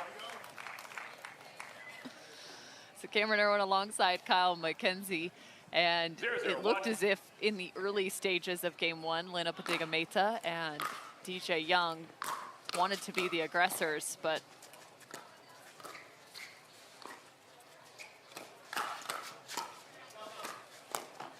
a good mixture of defense and offense was found on the side of Elise Jones and Colin Johns. Yeah, and if I'm young and Pedigamata here, I think that I'm just going to try to work the point a little bit more. Not necessarily press. You have more maybe natural offense in your game, but I don't think you need to look to use it too early if that's not working out for your team.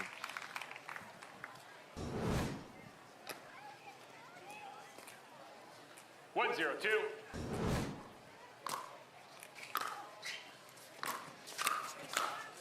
I think that last point is a big one for DJ Young because he finally slowed down that off the bounce speed up to his left side and actually found a nice little counter combination, hopefully maybe shutting that door. Yeah, just again, sometimes it's tough to come up with a blueprint when you're a player like DJ Young. There's so many things you can do. Sometimes just doing a little bit less is the right choice.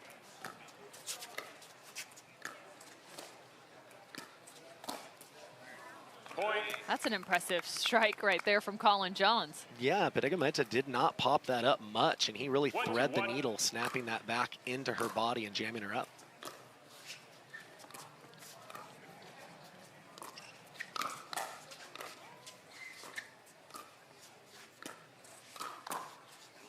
Point.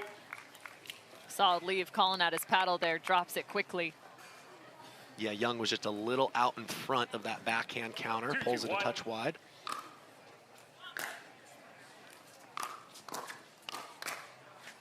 Point. I mentioned Elise Jones. She is 35 years old, standing at 5'2". Originally out of Utah Valley University. Go Wolverines.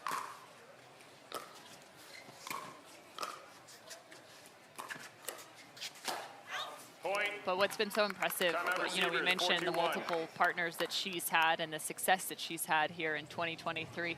It is so impressive for her to be able to level up her game from an offensive standpoint. We always talk about the defense ability, but offense can come not necessarily from a hard-driven speed up, but more so from a shot selection standpoint and her ability to move the ball around on the dink. Yeah, no, absolutely. Like you mentioned, there's more than one way. She's smaller in stature, so she's not going to just overpower, everybody out here. But the ability to move the ball around, find better locations. One, underrated offensive shot she possesses. We haven't seen it much here, but is the lob from the kitchen line. It's a way to get your opponents in a defensive position. Better placement, spin on your dinks can still create offensive opportunities sometimes for your partner, not just for yourself as well. Well, and the other important part of her game is her mental fortitude. We so often talk about it, but she might be down, but she's never out of the game, right? So even if she's behind on that scoreboard, this woman will fight like crazy to get back into a match. It's no secret that she leaves skin on the court. Yeah, she's in a unique category where she's an elite competitor, super competitive, but she's very positive all the time with her partner. Never any negative body language, or very rarely, I should say. Point. And she's been the offensive player the last few points, going with the third shot drive and able to just keep the pressure on her opponents as they're moving forward.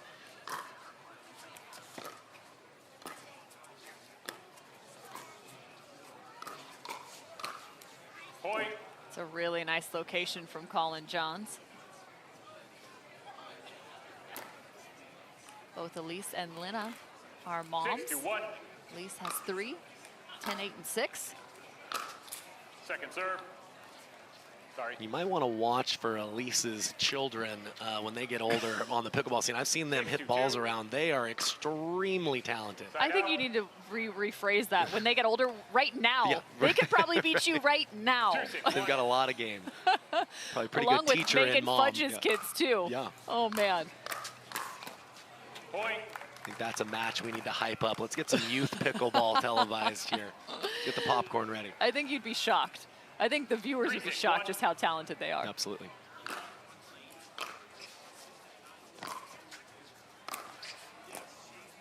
Second serve. 3-6-2.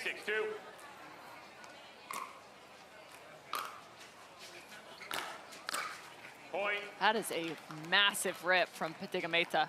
Yeah, it's tough for Jones there to try to turn on that ball up the line when it's that low. Probably needed to maybe just reset that and allow her opponents to come forward and try to win it at the kitchen. Side out. Great move there by Colin Johns. Talked about he's so used to playing the right side, but showing off his Ernie prowess from the left.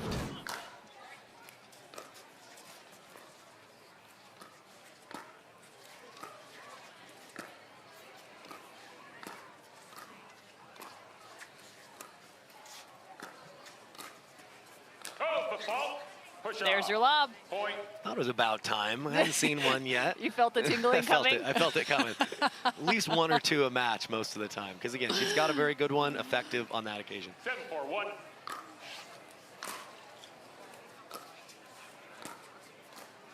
Second serve. Just barely off balance, and you can see what can happen in that regard. 7-4-2. Especially when on that volley, that's destructive.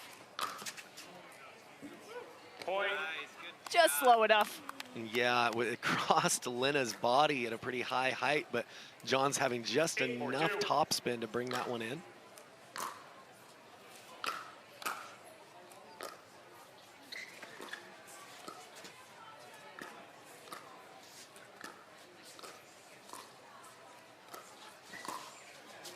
Side out.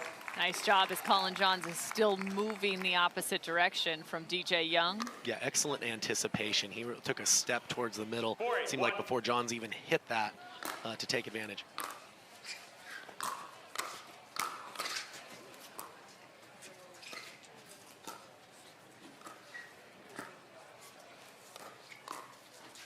Second serve. Catching DJ shifting back. Sometimes that off speed is actually more dangerous in that transition zone. Forces you to have to give a little.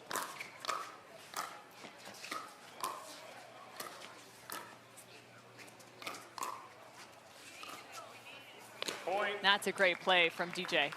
Yeah, better job on the block. Missed his last one, had it dialed in on that occasion. 5-8-2. DJ Young, just 23 years old, from Valencia, Spain. Point. Lena Pedigamata just holding that paddle on the backhand side and unloading on back-to-back. Yeah, it's a nice luxury to have when your female partner can get in there and poach off of your drive. But we talked about she's 6 feet tall, has a lot of power. It's a play that they can use that maybe some of the other teams won't have the ability to use as effectively.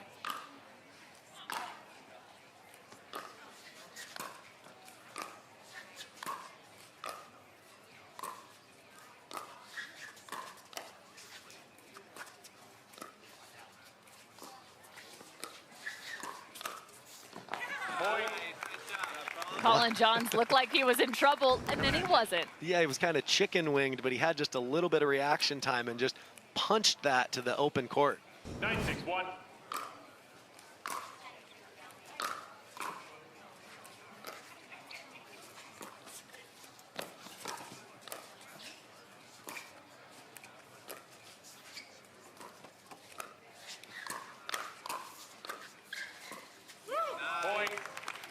Was excellent ball movement by DJ Young throughout that point, but the defense, like we talked about, that Johns and Jones have, just extended it just long enough to earn the error.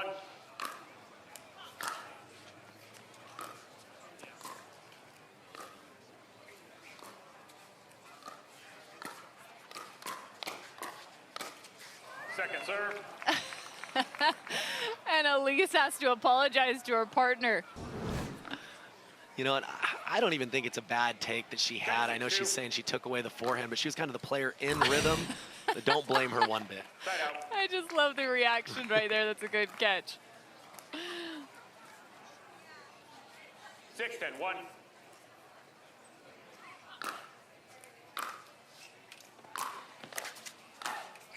Second serve. Again, I like the court positioning from Lena. Just got to be able to execute there.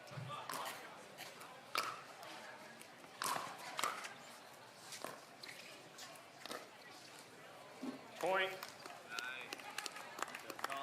Colin didn't have as much room to work to that sideline. Yeah, Each time he stepped over, he's kind of sped up off the bounce there. Yeah, he likes that inside out speed up. He uses that on the right side as well.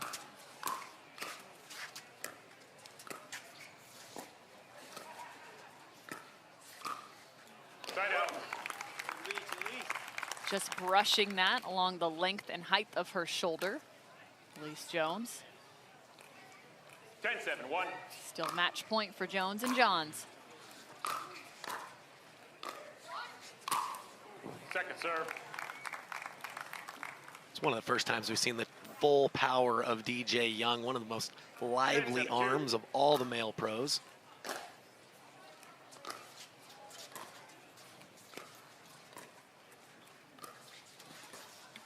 Point game match. And off the mistink, Jones and Johns pick up a win. High fives for those two as they found enough offense in their defensive-minded strategies.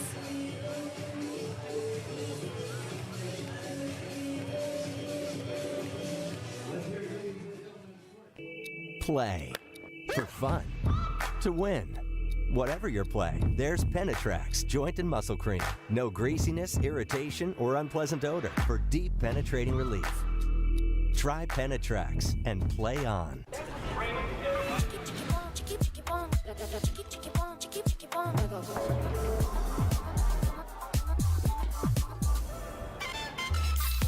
Follow your vibe. Busy Hard Seltzer, flavor for every vibe.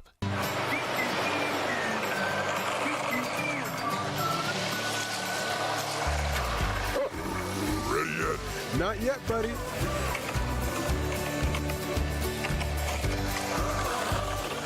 Want to maximize your game performance to always stay in bounds? Look no further. Thorlo pickleball socks are specifically engineered with our innovative padding to help you perform your best. Pickleball socks that keep you on the ball. Find your sock at thorlo.com.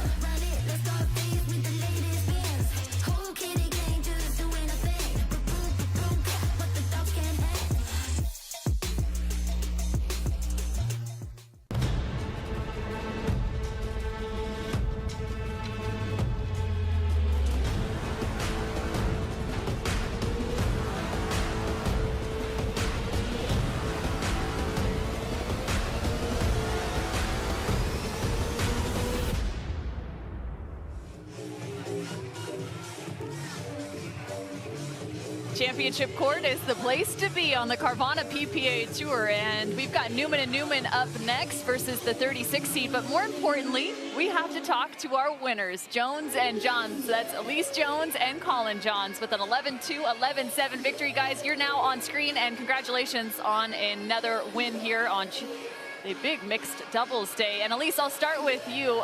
So fun to watch you play defense, but what I was most impressed with in this matchup is how offensive you were. What was your mindset heading into this one?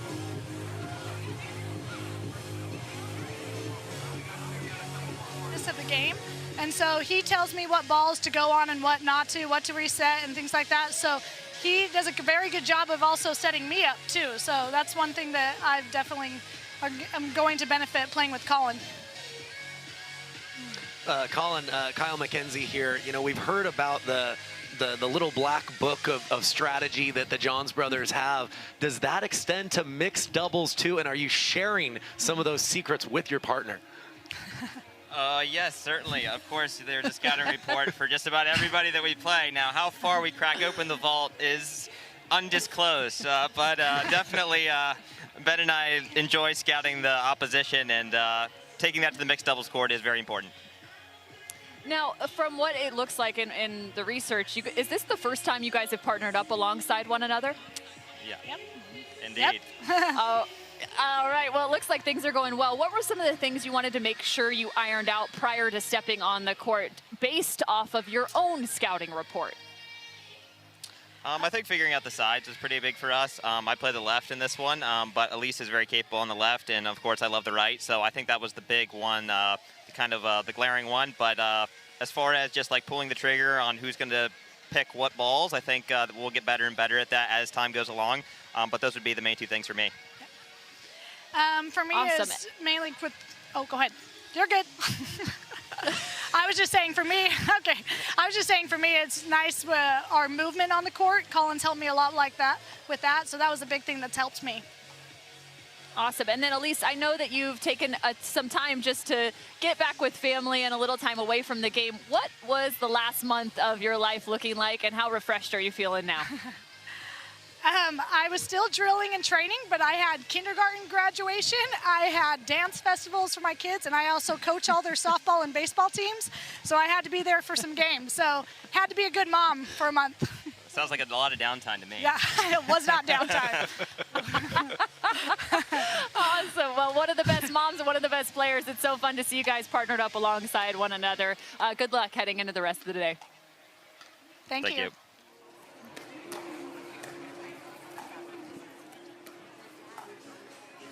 All right, coming up next, it says one thing on the graphic, but we're seeing a different team. Who will be at the Select Medical Orange County Cup Championship court? It's a surprise on the other side of this.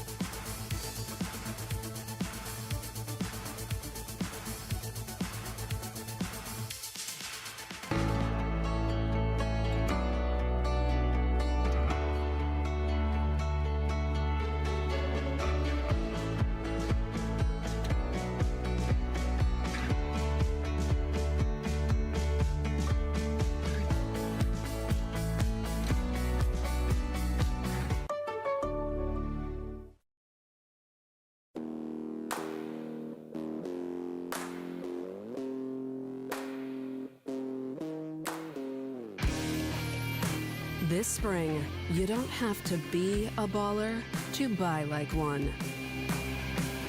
With a power bid approval from Guaranteed Rate, you can go head-to-head with cash offers and win. Call a Guaranteed Rate loan officer today.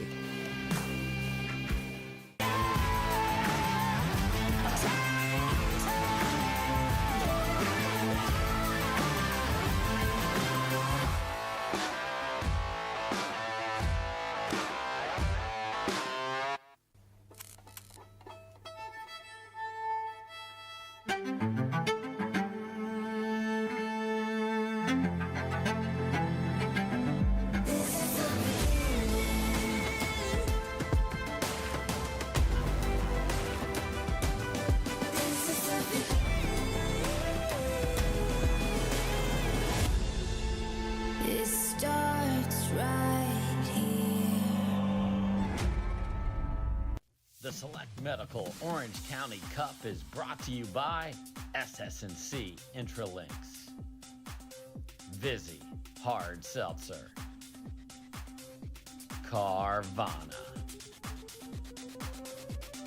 Chase, Pickleball Central, Hertz, Selkirk, we are Pickleball, and Hyundai.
Welcome back to the Select Medical Orange County Cup, presented by Intralinks. If this is the first time you're joining us on the Carvana PPA Tour, first and foremost, welcome. Second, you're about to see some of the best pickleball in the world as Leigh Waters and her partner Ben Johns face off against Maggie Brasha and Hayden Patriquin. This might be a little bit of a hometown crowd versus that #1 seed. There could be some major rooting interest as Maggie Brasha trains here in Orange County, along going up to Los Angeles, and Hayden Patriquin is just the same. So could have some fans in the stands for these two. This is the team that we talked about at the beginning of the day, though, Kyle. A team that could do some damage. They had a good look from the first to the second round, now into the third. Yeah, they're one of those teams that's kind of that next wave of talent, both younger players, but they've got quite a bit of match experience together. I believe they've got a pro title not on the PPA tour, so this is the big leagues, and they're playing the #1 team, so they're going to need that crowd on their side, but they've got a lot of game, each of them in their own right. It's just a matter of how to use those skills to give themselves the best chance against this dominant force of Ben Johnson and Leigh Waters. You know, it's so wild as you see Hayden Patriquin on the screen, and there's a look at Maggie Brasha. These are two of the younger players on tour. Yep. Hayden at just 17 years of age, and it's so funny because it seems as if when somebody is ready to maybe overlook Hayden Patriquin, he always rises to the equation or the circumstance. Whether he's winning or not, he's always challenging his opponents, and he's somebody that continues to be on the rise, as is Maggie Brasha. No, absolutely. You know, Maggie playing alongside her sister Mary, but she hasn't been traveling and playing quite as many tournaments. But when she does show up, you know, her skills are very obvious. She's a great athlete, but really understands how to slow the game down if she needs to. And then as far as Hayden Patriquin, you know, he really has all the talent in the world. Not big in stature, but he is big in his game and his confidence. He plays with a little bit of a swagger and really needs that self-belief in a match like this against the #1 team in the world. So you have a 17-year-old on one side, and you have a 16-year-old on the other side. And Leigh Waters turned pro back in 2019. And these two looked very solid in their first round, which was the second round here in pro mixed doubles. Ben Johns, also one of the more youthful on tour. He has more triple crowns than anyone on the men's side of the game, meaning he's won the singles title, mixed doubles title, and men's doubles title, all in the same tournament. Both Leigh and Ben had the opportunity to do that just a week ago in Texas. I know, I always forget how young Ben Johnson and Leigh Waters are because they're so dominant. It's odd to have a team with that much experience and be that dominant, be that young, but here we are.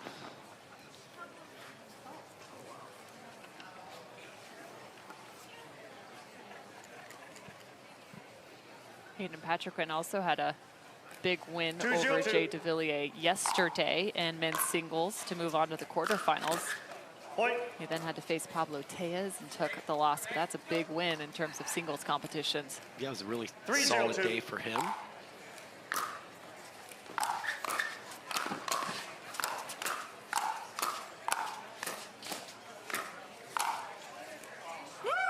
And Hayden shifted just enough to leave space for Leigh Waters. Yeah, he did the right thing by following the ball. That is the tougher shot that he gave up, but Waters was able to pull it back across her body and find the opening.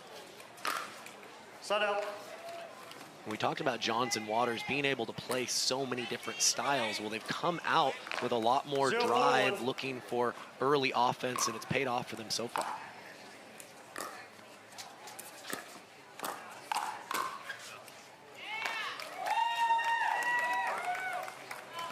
Second serve. I think just a little bit wide there from Brasha. Maggie Brasha, also just 20 years old. It's crazy. All four of these players under the age of 24. Side out. Started playing her pickleball back in 2020 during COVID.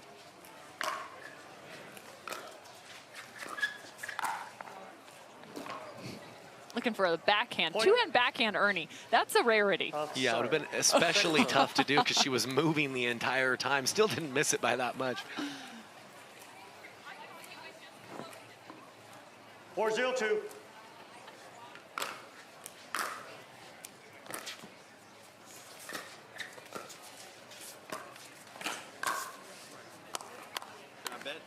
It's crazy to see how quickly Ben can go from the sideline to straddling that center line with the amount of reach.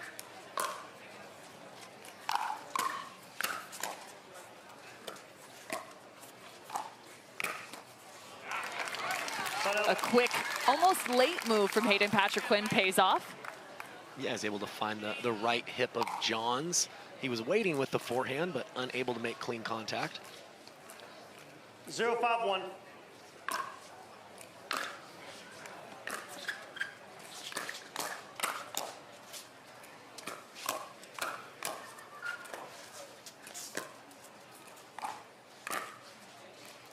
Getting some help, but impressive hands from Maggie Brasha right there. Ben trying to challenge the right side, and she still found a backhand over there about 3 straight times. Yeah, they were facing a barrage of attacks from Brett and Johns, and we're up to the task.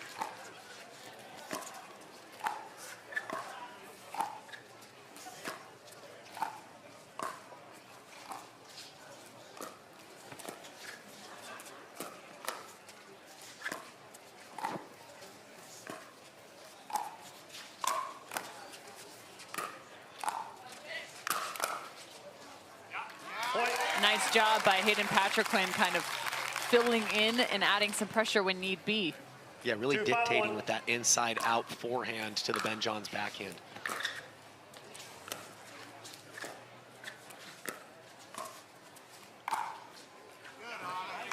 Leigh Waters looking to go off the bounce. It's always interesting to me to see Leigh in terms of her dinking, how often she short hops the ball. Really at times not letting that ball come up. And right now she's doing it a significant amount against Maggie Brasha in the cross-court dink battle.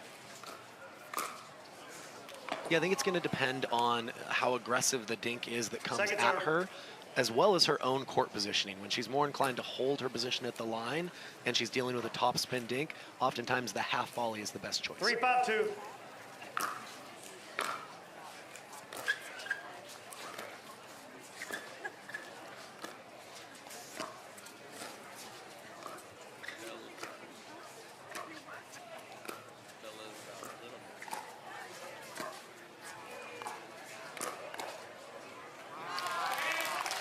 Really liking the location of dinks from Maggie and Hayden right now, occasionally tossing one to the backhand side of Ben Johns. Yeah, Hayden showing some nice variety too with the one-handed backhand flick.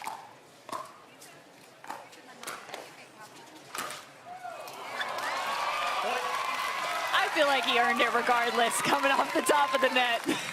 Yeah, in a winning position either way, but always helps to get a little net love.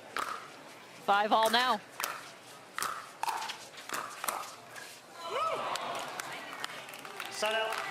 Great pressure again from Patriquin, but Ben Johns' hands are just a little too fast, too solid on that occasion. 5-5-1.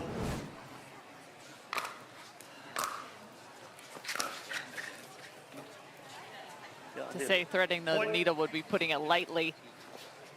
Yeah, choosing to drive there, recognizing that they were unwinding the stack with Patriquin having to run diagonal, little further distance to travel, and oftentimes that player will be late getting to the kitchen line.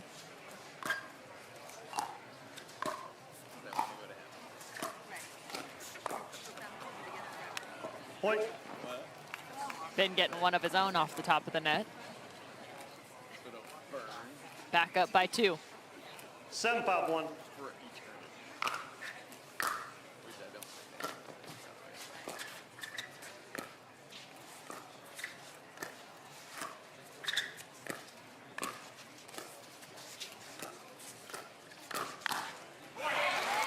Really impressive court movement there from Hayden Patriquin. Yeah, normally once Johns gets that middle dink, he stays in control the rest of the point. They're doing a good job of being patient when they need to and punching back when it's appropriate. It's a punch back right there from Leigh Waters.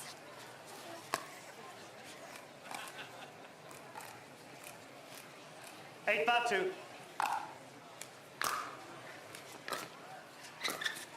Point. Timeout receiving team, 9-5-2.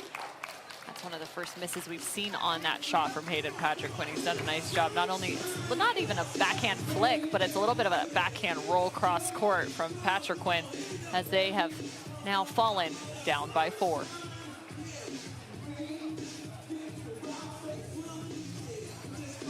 To make it to the game, it takes dedication and training. To stay in the game, it takes grit and stamina. To win the game, it takes strategy and skill. You keep focus on your approach, drop, and champion shots, and we'll help you stay focused on your strength, flexibility, speed, and downtime. Having a sports medicine partner in your court is key to helping you make it to the game, stay in the game, and win the game. Select Medical is proud to be the exclusive provider of physical therapy of the PPA Tour.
Points separate these two teams, and it's interesting. Kyle McKenzie and myself were just talking in that break as to how the separation occurred, and a lot of it has come not necessarily up at the kitchen line, but more so in moments where they're not in formation, they're not set at the kitchen line. Which is impressive that they've played Johnson Waters virtually even at the kitchen line thus far, but they've just been vulnerable a couple of times, unwinding the stack, where Johnson Waters have gotten just a couple cheap points, and that's why they have the lead here.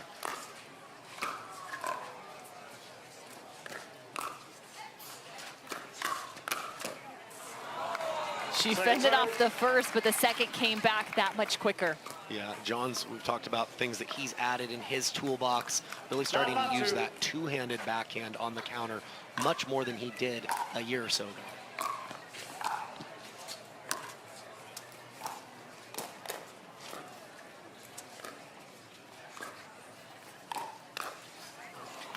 And that was something else we had been waiting to see. Leigh Waters has been kind of half-volleying because of the pressure in the dink cross court from Maggie. That was one of the first times she kind of backed up, allowed that ball to come up. It came up from line to line. She was able to attack.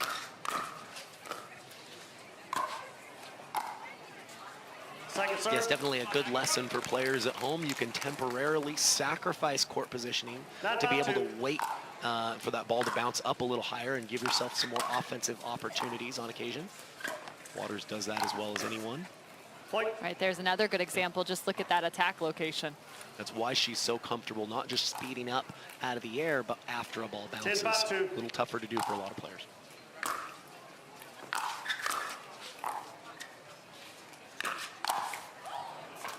I think she had her mind set on countering that ball, and it ended up just being probably a touch too low to do so. 5-10-1.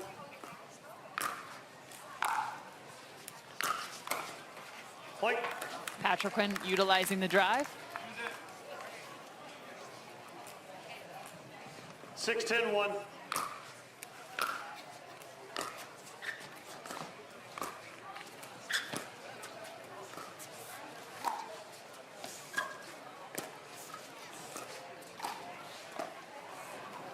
It's a good lesson right there from Ben Johns. When in trouble, pushed out wide, resetting back to the middle of the court. Yeah, a very disciplined player. In addition to all the offense he possesses, understood he wasn't in a good position, bought himself some time.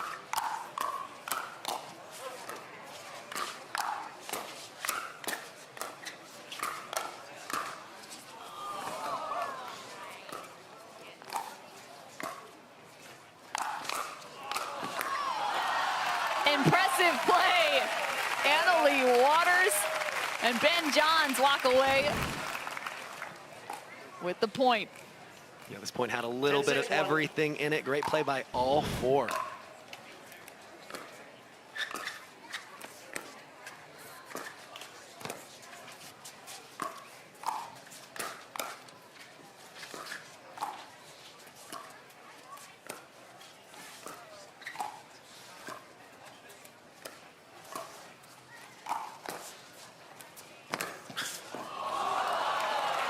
Best ATP we've seen in San Clemente, without a doubt. Yeah, unbelievable. That ball was behind Johns, and somehow he's able to straighten that out and find the court. That is not a standard ATP by any means, folks. That's the best shot by the best player in the world. That brings a whole new definition to behind the back. Ben Johns just doing remarkable things per usual. Game 1 belongs to them.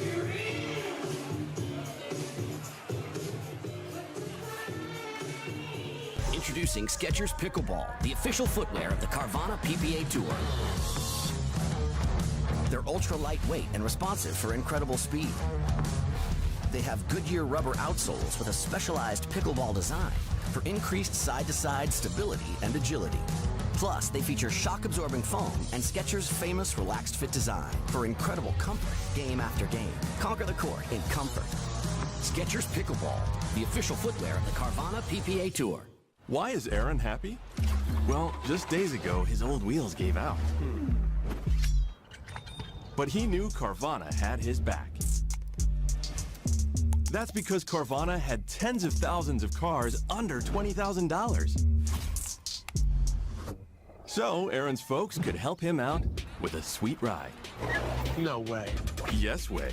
With the most cars under $20,000 and our car vending machines, we'll drive you happy at Carvana.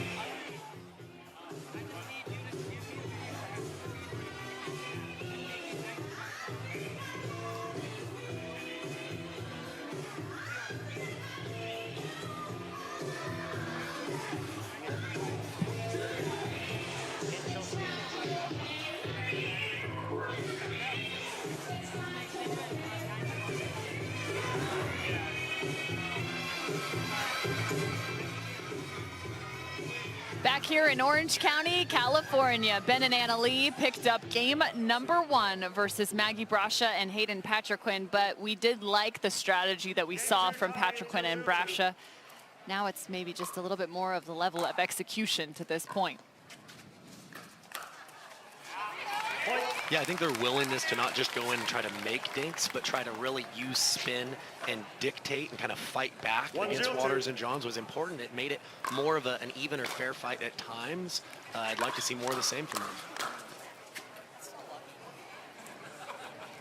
them. Patriquin looking back like, how in the world did that find the court? I thought I had everything covered. 0-1-1.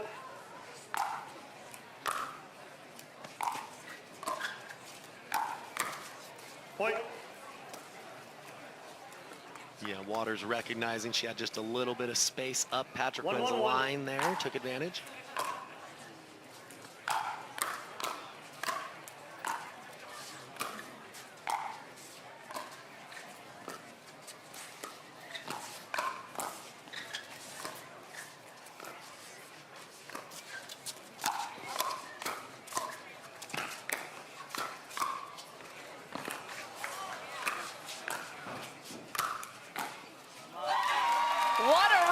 From Patriquin and Brasha. Yeah, and Brasha especially had a couple of digs in the middle of that point from her shoelaces that were able to put her team ahead.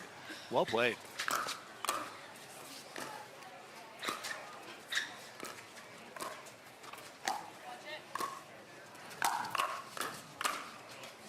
I always think it's so fun to watch both the Brashas because they come up with shots and it's just business as usual. Sometimes it almost feels like maybe they surprise themselves, but their level of play is just so fun. How they approach the game.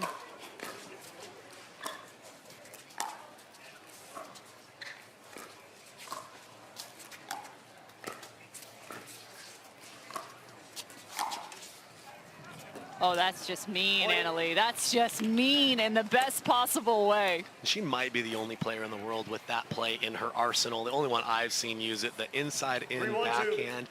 Almost always going to catch her opponents leaning a little bit middle and very capable of that shot with her backhanded prowess.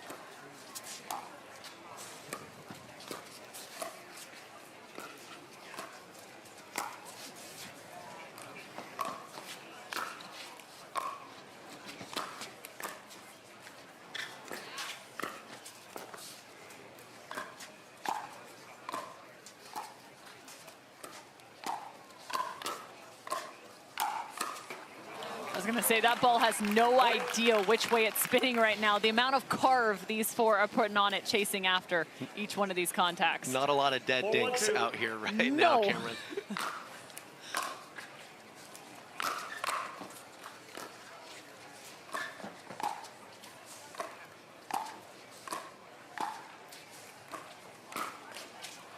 Point. Ben Johns with the beautiful flick. And Leigh Waters is making it really tough on Maggie Brasha here with adjusting her style of play.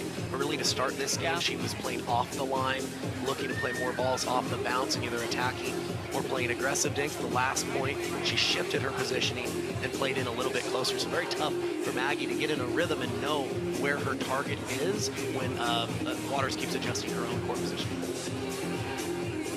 Speaking of adjustments, they've got a little bit of fun too on their side, as Mary Brasha, the sister, the older sister to Maggie, has been helping out in terms of just providing the good energy and flow, the vibes on the side. Definitely bringing the vibes right now, her and the music hand in hand, but I think this is more of just a momentum timeout to me. Yeah. I don't see a lot of adjustments from Brasha and Patrickman. Again, you're not going to win by being passive. You got to really look to move the ball around and take chances, which I think they're doing, but the momentum was definitely with Waters and Johns. Not a bad time to call a timeout and just settle yourself.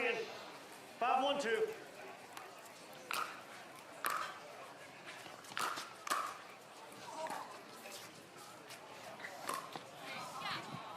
Point. And Leigh Waters can do no wrong at the moment. Off balance, and she throws up a perfect top spin lob right on the line.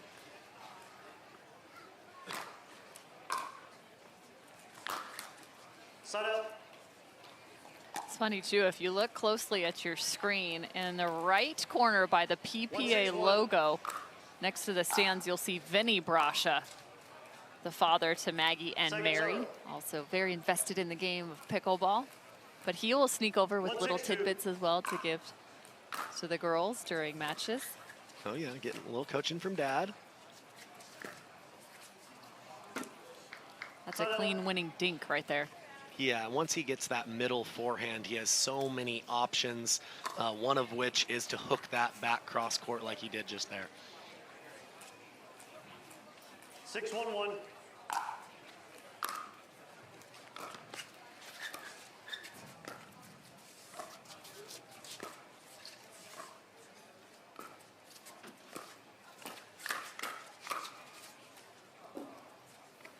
Point. It's hard when you're in those hands battles. Even if you're compact, you still have to get that paddle waving back through and into the exact right location. That's where that natural hand speed becomes a massive part of this game.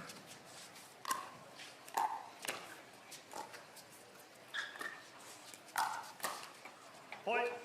Yeah, and as more and more of these pros become full-time pros and dedicating their lives to it, that hand speed and the quality of doing well in those fast exchanges is one of the biggest separators of the top teams.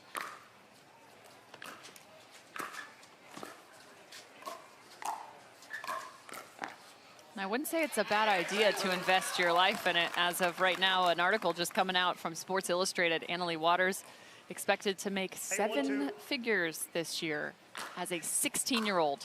Now, she is a prodigy, so don't expect that for everybody, but.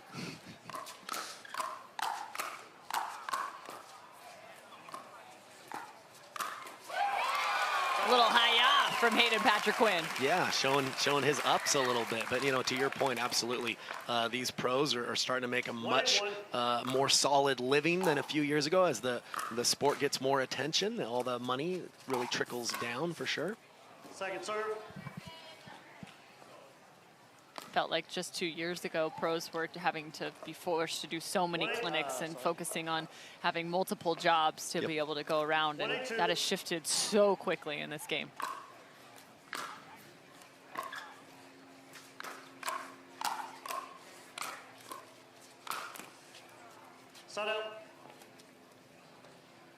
One of the underrated things that Ben Johns and Leigh Waters do is they're very aggressive on their fourth balls. Even if you can get your drop to land in the kitchen, if they sense that you're still in transition or moving at all, they're not quick to dink, but they'll continue applying pressure, making it very tough for you to fight back.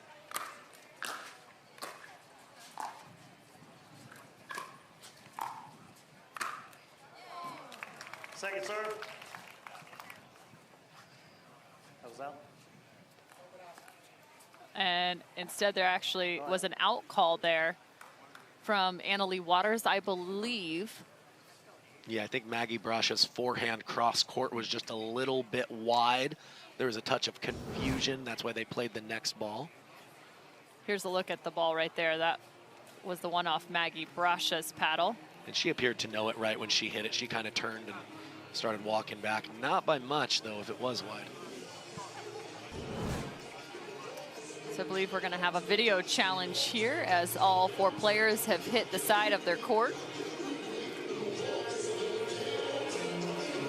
Our lead official on this match is also the director of our officiating here on the Carvana PPA Tour, Don Stanley. Howard Hepworth, our second referee. And I mentioned his name. There's a look at Vinny Brasha. If you play pickleball in the Orange County area, he's a good guy to know. Great instructor, also rocking the Selkirk attire, as both Maggie and Mary are sponsored by the long-term pickleball company in Selkirk, out of the Pacific Northwest. Seems like they've just got about every player under the sun now over at Selkirk. Yeah, no, absolutely. they've made some great strides with a lot of the upcoming players that they've sponsored, as well as many of the established top-level pros. So invested in pickleball for some time now, and doing a lot of great things for the sport. I'm hearing good things too about Los Cab, another location to play some pickleball here in Orange County. Vinny's attached to, and instead of that not being a video challenge, was in fact just a timeout.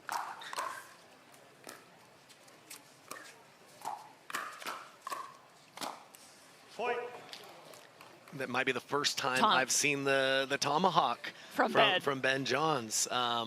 So clearly you see the best in the world is still looking to get better, adding new ways to just be a little bit more efficient all the time.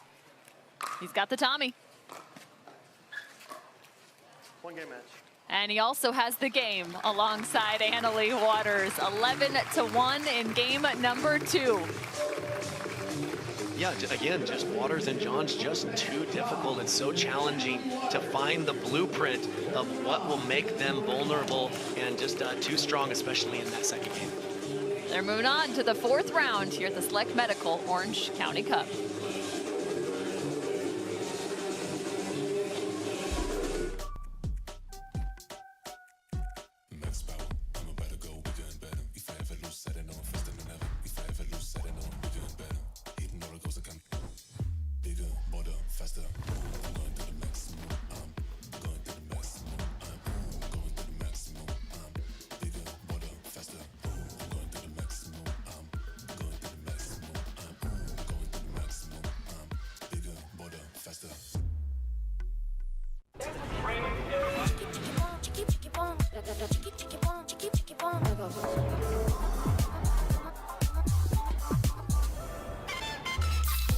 Follow your vibe. Busy Hard Seltzer, flavor for every vibe. OS First, the official sock sponsor of pickleball. Stay in the game with OS First socks with purpose and compression bracing designed for comfort, injury prevention, and improved recovery. OS First is the official sock brand of pickleball and the PPA Tour. Visit www.thepickleballsock.com to learn more.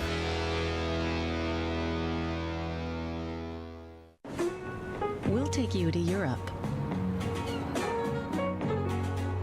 and take care of everything else along the way. Have the time of your life in Europe. Visit hollandamerica.com or call your travel advisor.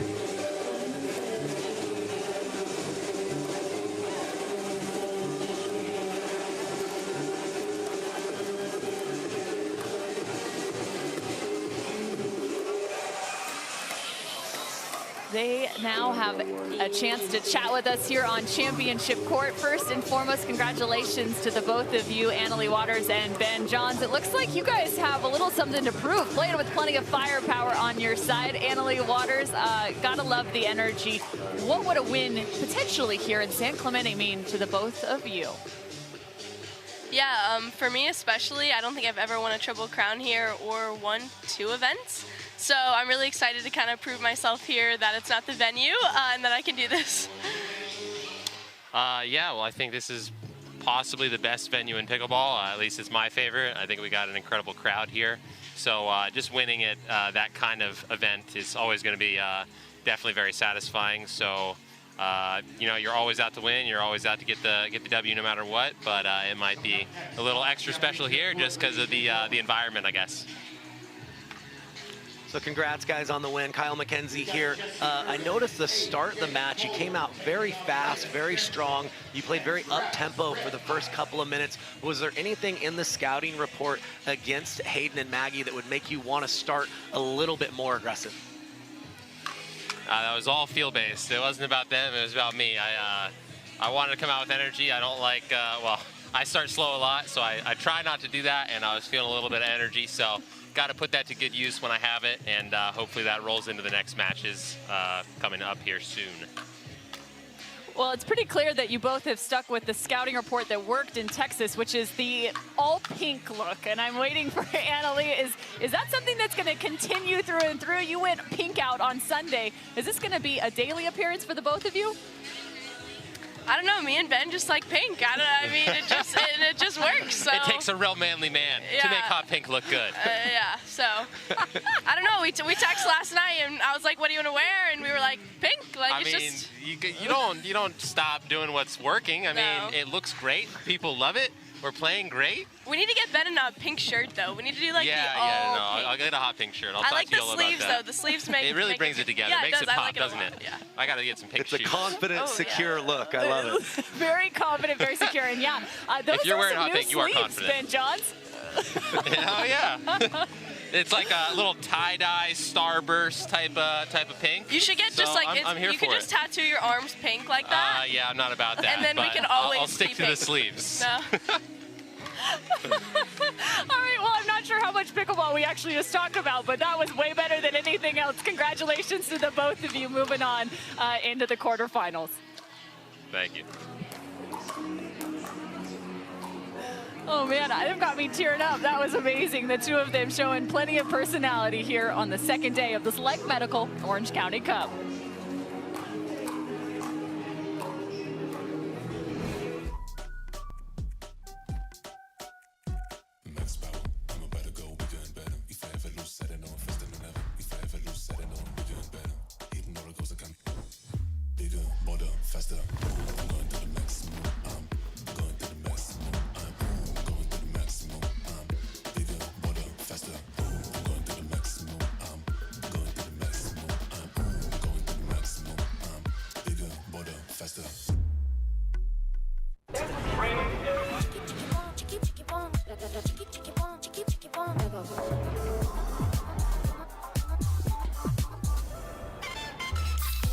Follow your vibe.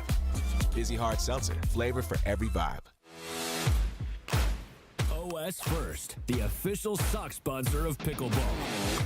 Stay in the game with OS First Socks with Purpose and compression bracing designed for comfort, injury prevention, and improved recovery.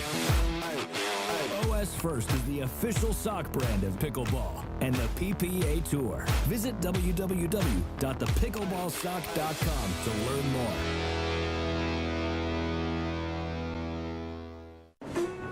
We'll take you to Europe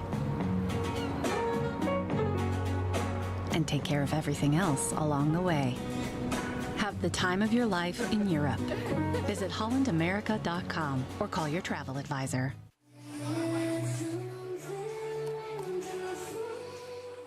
I don't know about you, Kyle, but this is a duo that I am very excited to see. And Travis Rettenmeier and Leah Jansen, they have been partnered up through 2023, and it's been really fun to see the dynamic play of both of them. The question is, what is going to get them to that next level? Some of the conversation, maybe it's just a little bit more time spent on the court, maybe a little bit more consistency, or maybe it's just that one big win that could propel them to that next level to make a championship Sunday together.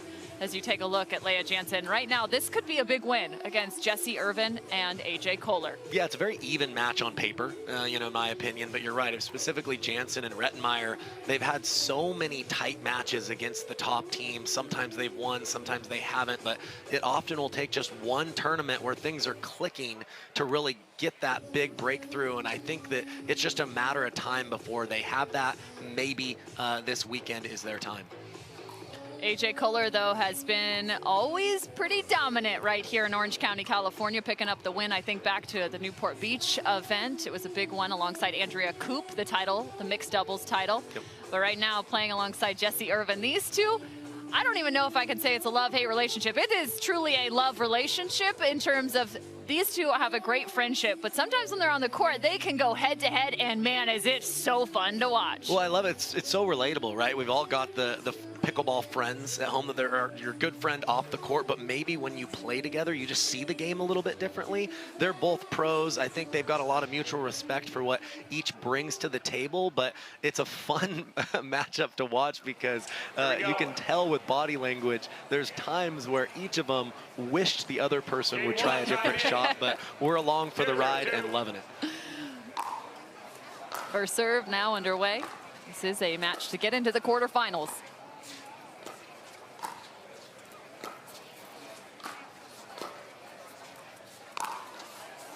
And that is more than a good way to start. Yeah, she's so good at those ATPs, really has a strong understanding of when it will open up. 0-0-1. She might have been a little bit wide on that occasion. My apologies.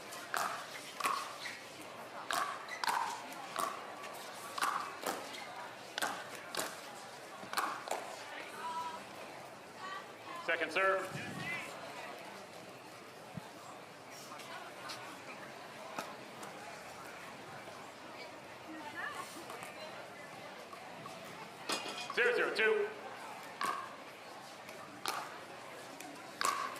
Side out.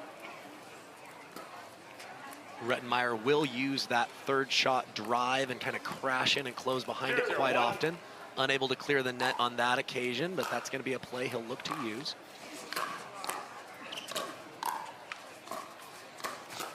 Point. Nice flick by Koller, kind of chicken winging at the dominant shoulder of Jansen.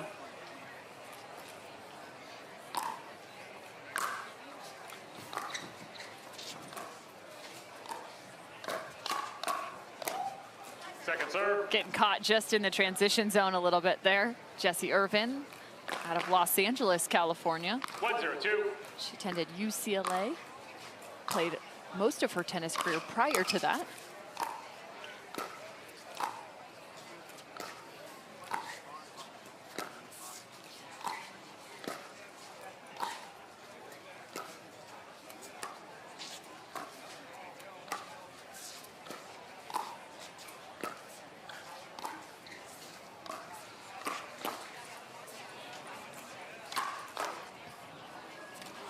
The right amount of power from AJ Koller. And that really is his superpower, his ability to flick balls lower than the height of the net and be ready with his fast hands. Probably has the fastest hands on the court in this matchup. He's also got a nice drive there. AJ found pickleball back in 2018 in Las Vegas. 3-0-2. After moving there for a job. Began playing tournaments back in 2019.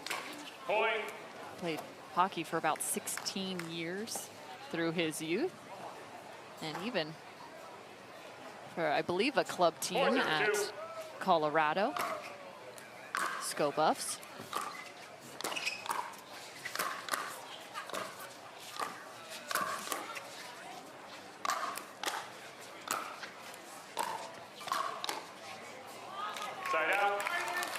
Yeah, great job by Rettenmeier there, just owning the middle, not allowing his opponents to make their way forward.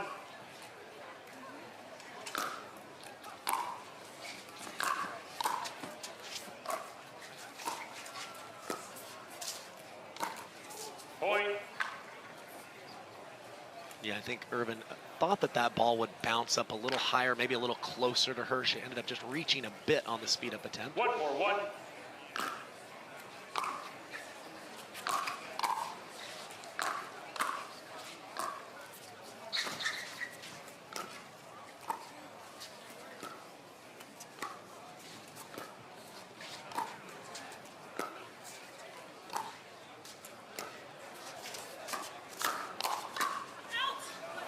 You know, it's always impressive to me to watch Jessie in terms of how long she stays on the ball as she's contacted and just after, almost finishing her shots and making sure they're exactly where they're supposed to be. Yeah, she's such a smooth player and really focuses on that weight transfer through her dink, oftentimes going with the slice and using that full motion to make that ball penetrate through the court.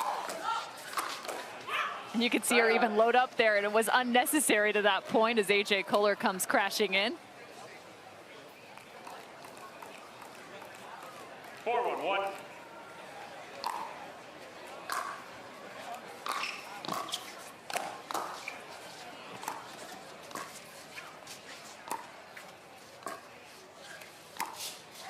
Second serve. They find the switch, and she gets pulled off the line. A fantastic player on the left side as well, but not able to come up with the backhand slice.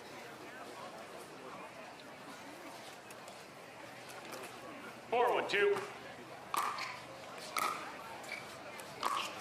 Side out. A lot of depth on that serve from AJ Koller. An even better return from Leigh. Yeah, AJ probably was a little too aggressive with his shot selection there, trying to hook that back across his body. Tough deep return. Second serve. And Leigh taking a full cut at that ball off her right hip. Yeah, and AJ Koller again showing the fast hands. He's got such a short, compact punching motion, but he's able to go from speeding a ball up to getting that paddle up and ready so fast.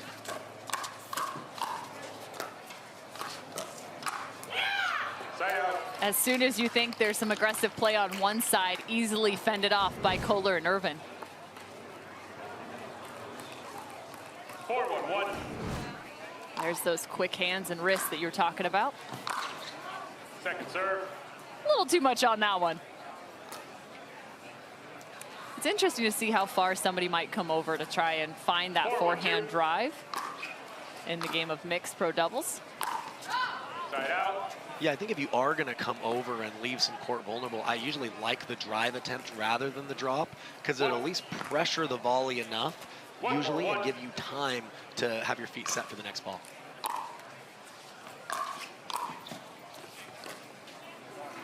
Second serve. Leigh and Travis still trailing by 3. Leigh. Really positive body language from Irvin and Koller. We've talked about that's not always the case, even though these guys are good friends, but I like the way they're competing together so far. Point. And to your point right there, even on the miss, they reconnect, have some conversation. It's a great pickup by you, Kyle. 2-4-2.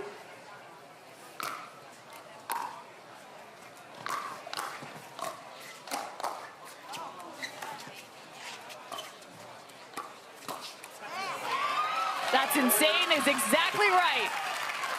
I was going to mention that earlier. Jansen's done a good job of dinking back behind Koller a couple of times, but when she goes for the Ernie, it really sets her team up. Even if she doesn't touch that ball, it gives her partner a very dead middle dink where he has some options. That's a great react right there from AJ Koller. Point. Just put the replay cams on everyone's faces for the facial expressions. We should probably tell them that's happening. Give us some good talking points if nothing else, right?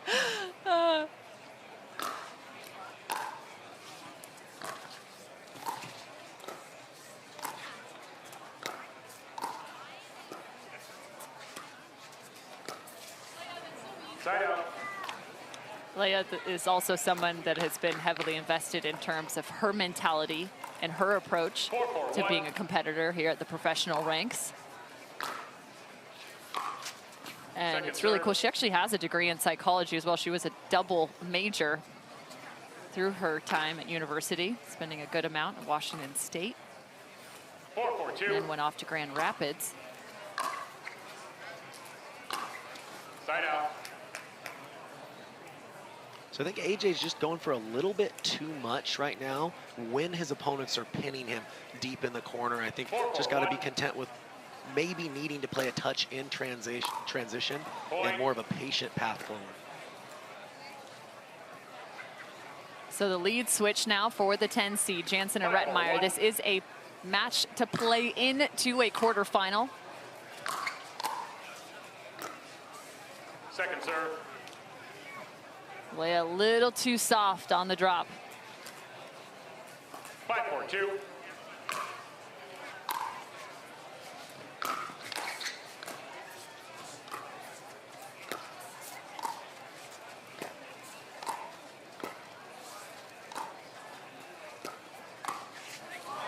And the flying Ernie from Mr. Koller himself. Says, I can do it too, Leia. A little payback. It's 1-1 in the Ernie department. Do we keep an additional scoreboard somewhere? We should. We really should. Second serve. Second serve. 4-5-2.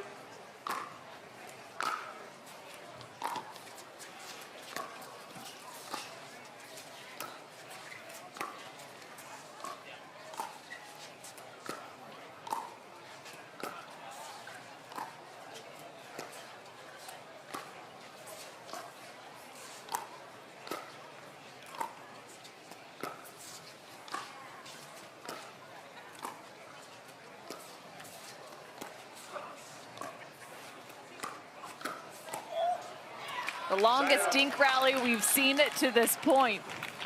Leigh Jansen ultimately with the one-hand backhand roll. That's where she can be that much more of a threat in the women's game. Yeah, not every one of the top females has that shot, and Jansen's is better than most for sure on that one-handed flick. Actually, both of the females on the court right now are known for having the one-hand flick or roll. Both Jessie and Leah. And you can even see how Jessie always winds up. She's got one of the best pops in those counter positions on the backhand side.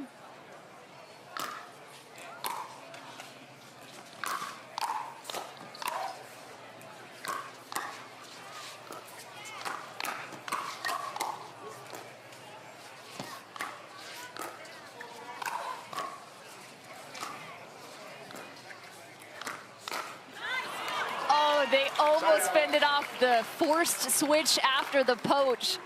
I was really hoping it was going their direction just for the sake of Leah being on the left. Yeah, no, she was in good position.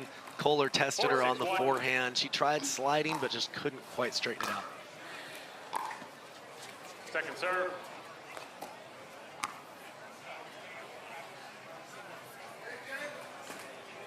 Four, 6-2.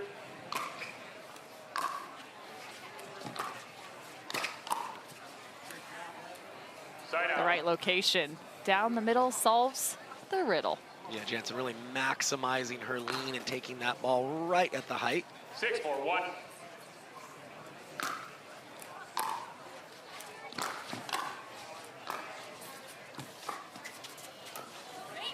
Second serve. Tough right on the right foot, the dominant foot for Leah Jansen. Travis Rettenmeier now serving. 39-year-old former pro tennis standout.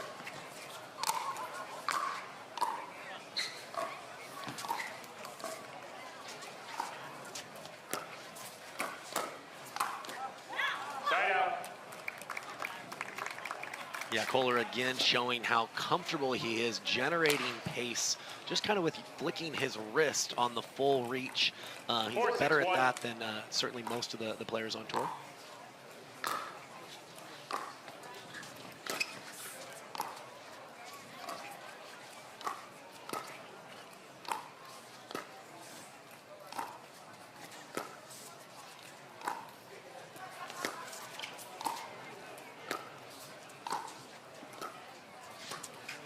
Second serve. Also a fun note, this is an all Pac-10, or I guess now Pac-12 showdown between these four athletes. One at WSU, two from UCLA, as Rettenmeier played there for 2 seasons before turning pro. And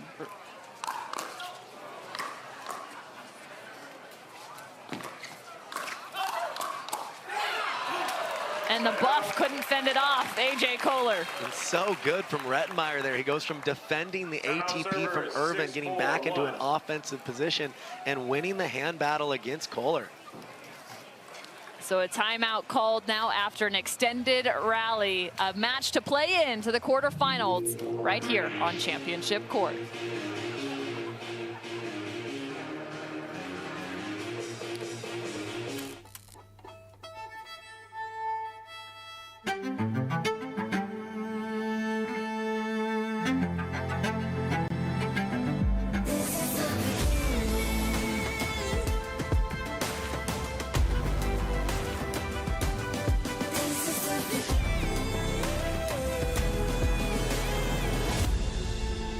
It starts right here.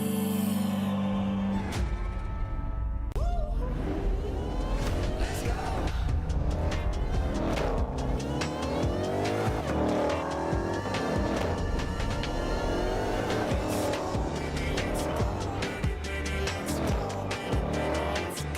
Let's go.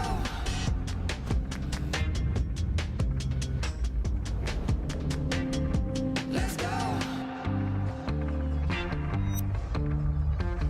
Let's go.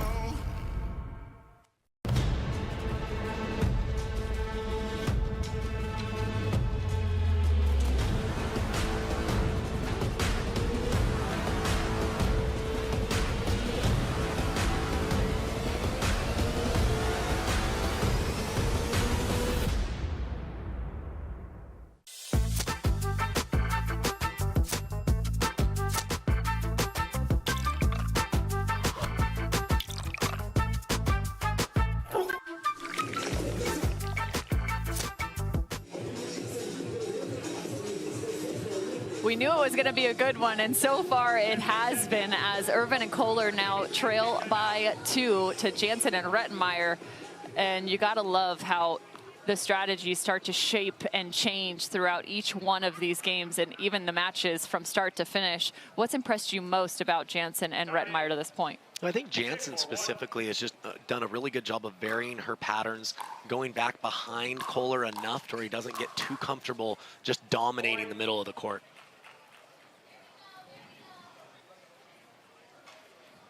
And this style, I would say, favors Jansen and Rettenmeier. Of the two teams, they're better with, I would say, the baseline drives and the ability to kind of poach and shake and bake off those drives.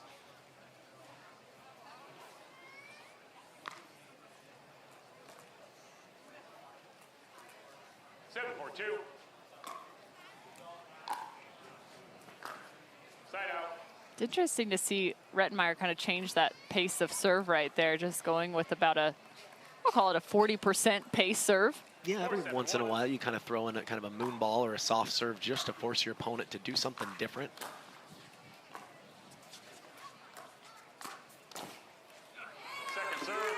Nice 1-2 step right there from Travis Rettenmeier. Yeah, not an easy counter, because if he just planted his feet and reached, he would have been off balance, but he timed the lateral movement with with that backhand punch nicely. Not easy to do. You didn't even catch my Sierra reference there. Come on, Kyle. I'm sorry. I'm old, Cameron. You forget.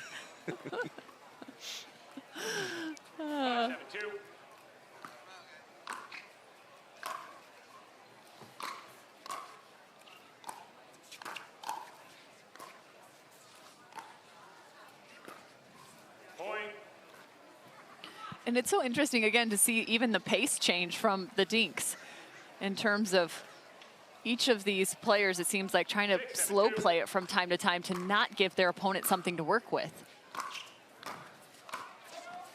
Yeah, there's a lot of different ways to take your opponents out of their rhythm. You can change up the type of spin you use, the location, or the pace. 7-6-1.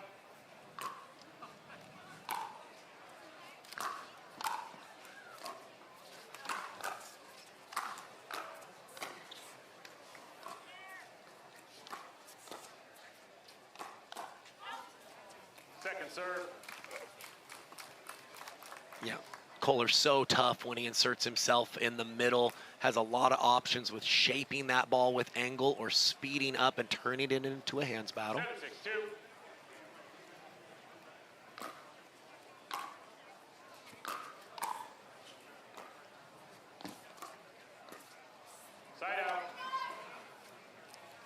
And to Leia's point, indecisiveness can kill you. Yes, and an easy problem to have when you're transitioning forward. You're not sure if you should play offense or keep playing patient, but Koller did a nice job of finding the feet as Jansen was moving in.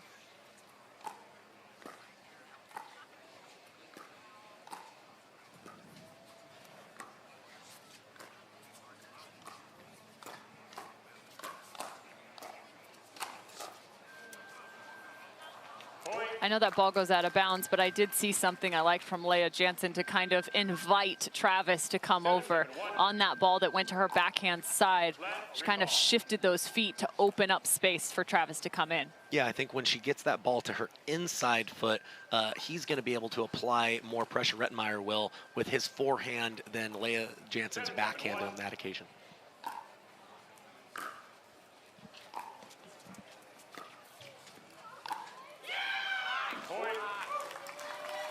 That's really smart by Irvin there. Rettenmeier kind of dared her to do that, but she had enough time. I think she's going to make that one, a heavy majority of the time. He might have left a little too early on that occasion. So a lead change yet again. This time it's Irvin and Koller after the timeout, who end up with the 8-7 lead.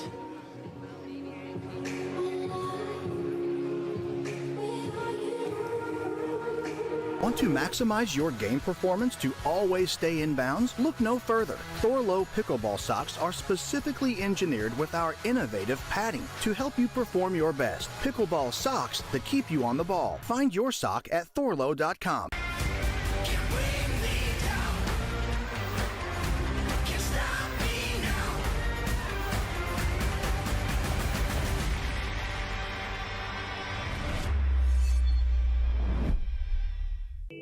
Play for fun, to win. Whatever your play, there's Penetrax Joint and Muscle Cream. No greasiness, irritation, or unpleasant odor for deep penetrating relief. Try Penetrax and play on.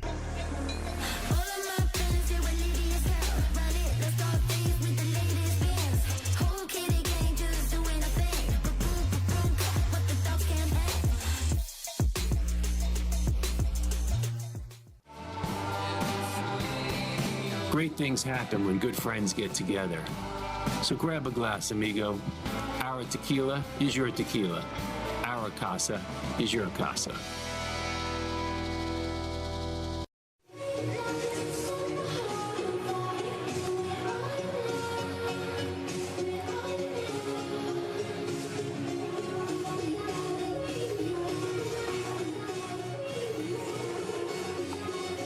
One heck of a matchup here to get into the quarterfinals. Irvin, Koller, Jansen, and Rettenmeier. Just a small amount of separation in terms of who might take this game. Number one.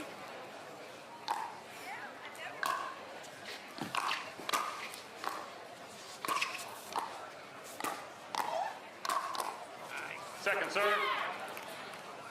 So Kyle, what can Jansen and Rettenmeier do just in terms of a small adjustment here to maybe find the advantage and pick up the first? Yeah, I think that Rettenmeier needs to get more involved, and Irvin and Koller are doing a good job of keeping him out of the play. So the Ernie that we saw Jansen use earlier, I'd like to see her show that look. Not even necessarily have to have the ball hit to her, but that'll naturally bring Rettenmeier over and let him get a few more touches when she dinks behind AJ Koller. A different kind of an invitation, right? We talked about one. Here's another one.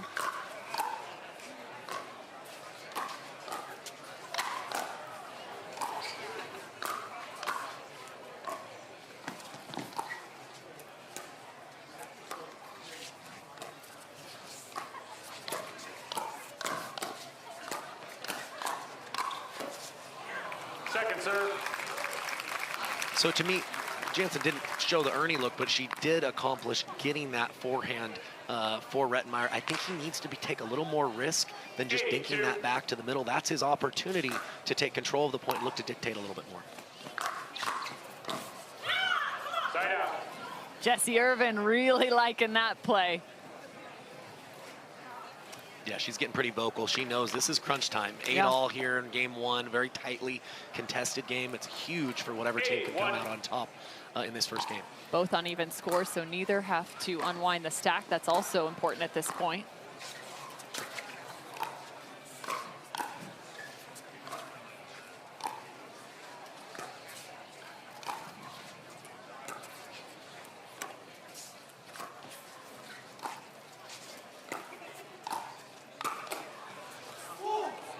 And to your point, she definitely went to show the Ernie. And you see how what that does is it forces Koller to dink more central, put a little more air under it, and gives Rettenmeier more or less a dead dink in the middle to his forehand. I love that. You could actually see in real time just a little bit of a switch of grip right there for Leigh Jansen. She went for that backhand roll to get more aggressive. That paddle turn just enough. Yes, drops the head below the ball. You're right, rotates that grip just a touch to get a little more snap and topspin on that flick. Second serve. He had the right idea. So they had the hold and miss on the first opportunity to score in this round. Yeah, again, I agree with you. Right idea, trying to drive behind Koller, who's been leaning and owning that middle so much. He's going to have to do a certain amount of that to keep him honest.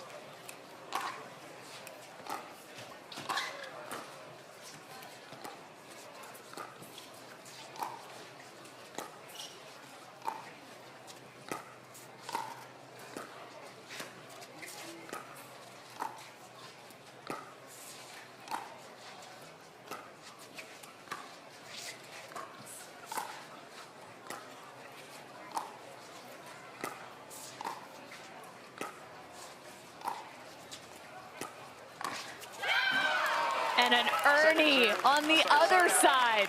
AJ Koller again fly in. And that's what's so tough if you're Leigh Jansen, is you have to choose the right time to dink back behind Koller because he's capable of jumping the kitchen. She's got to pay attention to his court position. When he's a little more middle, she can do it. But when he's that close to the line, he is capable of beating her with that play.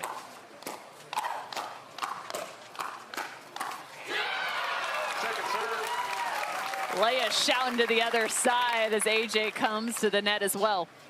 Yeah, he's very surprised that he missed his signature shot, that backhand punch, but great hands by Jansen. So 3 straight holds, 2 now on the side of Irvin and Koller. Jansen and Rettenmeier look to get the first point on the board and 6 points. 6 rallies, excuse me. And they get it done. Yeah, it looks like Rettenmeier made a nice adjustment, took a little bit off that, recognized Irvin was just a little late coming in, went more spin than power, and was able to get that ball to a low contact point for Irvin as she was transitioning forward.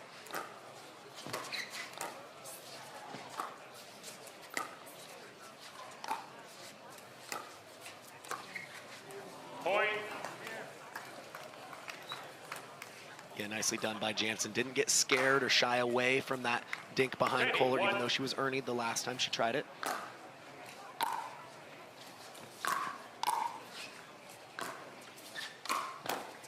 Second serve. That was a look at game point. There's a second opportunity now. Second serve. 10-2.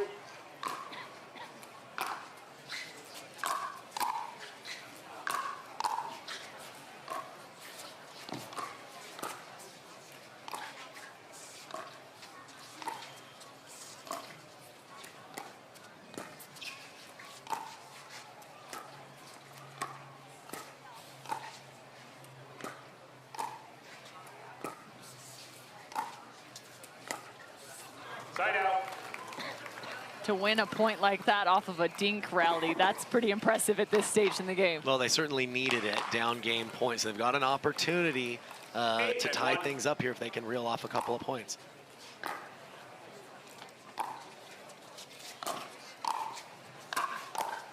Second serve. A little high on the drop attempt, and Rettenmeier was able to make Irvin pay the price as she was in transition. 8-2.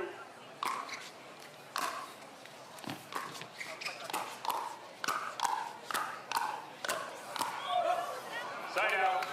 Trying to decide whether that ball was in or out of bounds is Jesse Irvin. Yeah, so tough to go from just trying to get a paddle on it out of desperation to having that mindset of letting some of those balls go. One of the toughest things to do in pickleball. Jansen Rettenmeier, another shot to close game 1. Point game. Well, and that's one way to get it done, at least in the first. So Jansen and Rettenmeier pick up the 11-8 win as they now look to find game number 2. Thanks for joining us so much here in Orange County, California. Still so much to come from the Select Medical Orange County Cup. Want to maximize your game performance to always stay in bounds? Look no further. Thorlow pickleball socks are specifically engineered with our innovative padding to help you perform your best. Pickleball socks that keep you on the ball. Find your sock at thorlow.com.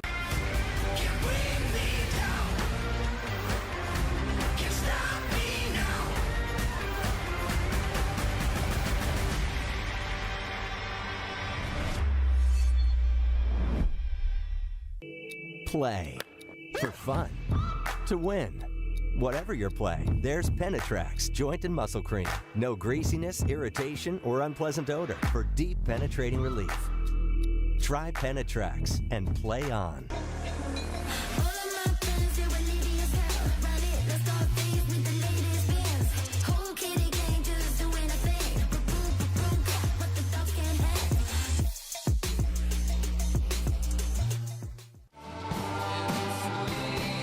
Great things happen when good friends get together. So grab a glass, amigo. Our tequila is your tequila. Our casa is your casa.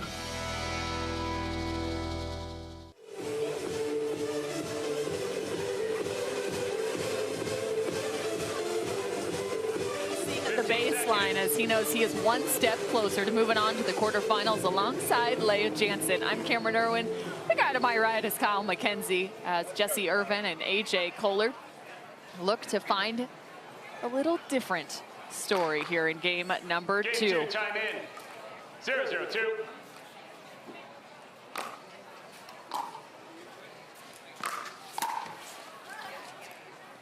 Point. That ball just sent wide. And again, we always have this conversation, but it's one that you have to have. Are there adjustments, or is it, again, coming down to execution as they stayed relatively similar in terms of score through the first? Yeah, well, when it is a tightly contested game like that, I don't think that you need to make huge adjustments. But if I'm Irvin and Koller here, I would say AJ didn't do a lot of cross-court dinking with Rettenmeier. I think that if he does a little bit of that, it might open up the middle of the court a touch more for him to flick and initiate some attacks. So it's something, if I'm in his shoes, I would test. If I feel good about how that pattern's going, then I would stick with it. Okay, so look for maybe a little bit more of that cross-court battle between the fellas.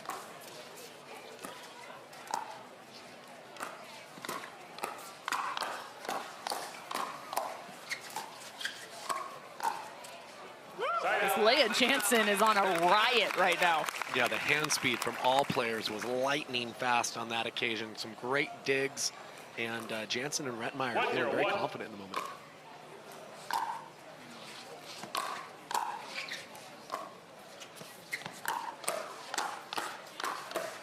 Second serve. And if you haven't been immersed in the pickleball world in the last week, Leigh Jansen is using a different paddle. New paddle, working with that Perseus paddle. She used it back in Texas. Point. A lot of conversation around that. Yeah, nice leave there by Rettenmeier. But yeah, one of the best matches, in my opinion, of the whole year, the final that she played in singles against Leigh Waters. Really competed hard, had some strong opportunities to pull off the upset, but fell just shy. But she's showing what she does really well in singles too, which is patrolling the kitchen line. A great volleyer. She uses her length, gets very aggressive, gets up to the net. So fun to watch on the singles court as well as in each discipline. That's why she's such a great partner for Rettenmeier, specifically, who loves to drive. To have a female partner that's comfortable with poaching, it's a great complementary piece. 0-3-1.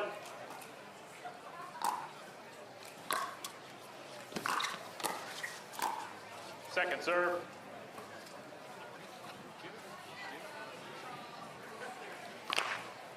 Zero, 3-2.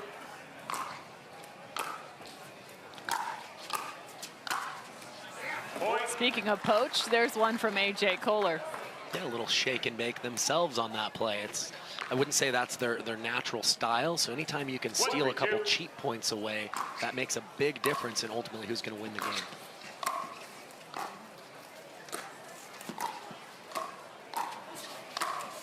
Side out. Oh, it's right through the uprights. Or downrights. It's good. 3-1-1.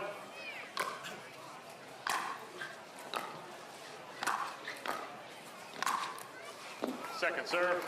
Could you tell what side of the paddle he used? Yeah, I know. Did he tomahawk that? No, he didn't. He definitely adjusted the grip pretty heavily right before he struck that and hit a very tough spot for Jansen to cover.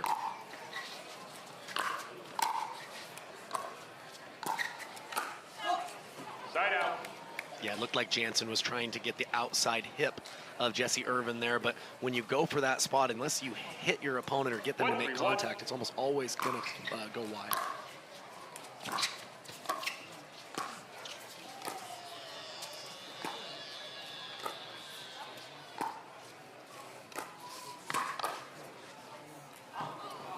The right time for the right move for AJ Koller.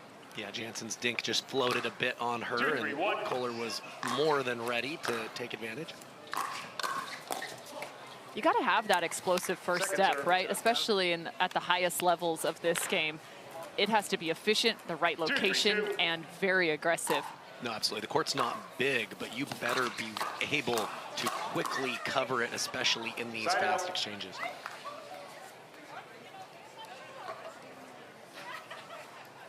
Just some news and notes from around the tournament.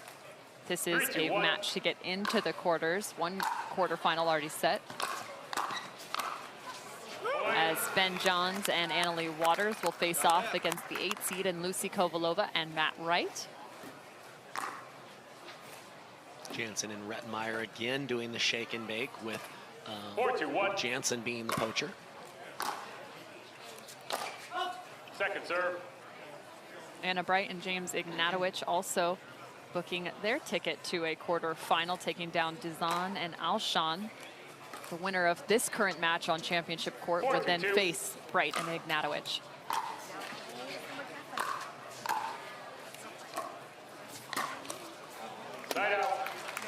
How can you generate that much pace with that little of a move?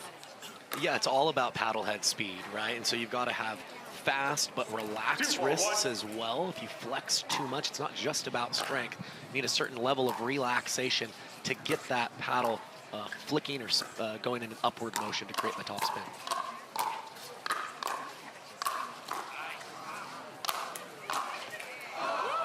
Second serve. Oftentimes, these pros will look to drive off of that overhead. Yeah, I thought it was a good time for it, because that, if you can pressure the volley off the drive, you might have an easier drop on the next one getting forward.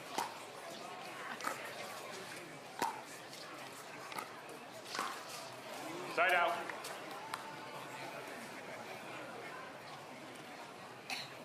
Yeah, Koller trying to thread the needle. Slight pop-up from Jansen, but tough to hit his spot when it's so close to the net. Point.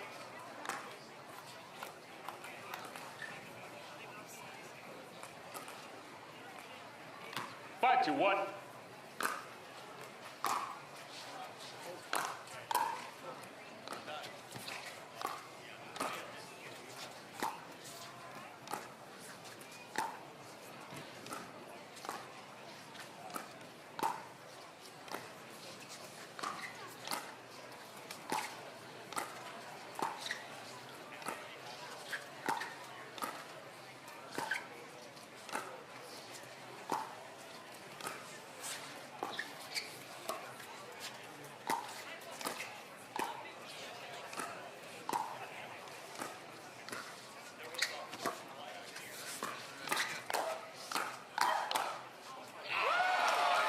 Leah Jansen sits in an I formation and picks up the last ball.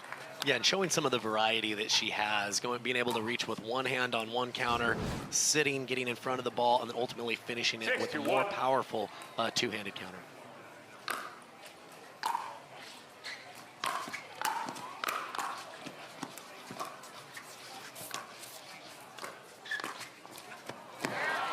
And again, AJ from the cross court.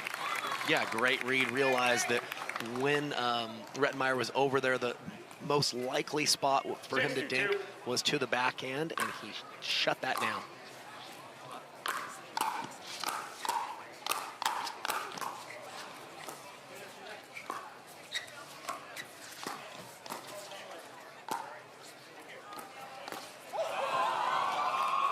Uh-oh, AJ nearly had another, but I have to say, Leigh Jansen looks like she has leveled up her game. Yeah, no, her hands look lightning fast at the moment. Seeing the ball like a watermelon, I think, at the moment. And AJ, you know, certainly had a chance on that last one, but couldn't go 2 for 2. Watermelon, beach ball, bowling Insert ball. large ball analogy here. Point. Timeout receiver is 8-2-2. It's the 12th stop of the year. We got to find some new references. I like it, Kyle. I need to make a list. I need some similes for some watermelon. Some synonyms. There you go. Jansen and Rettenmeier now with the 8-2 advantage. Remember, they picked up game number 1. So if they find 3 more, some simple math for you, they will end up with the match moving on to the quarterfinals.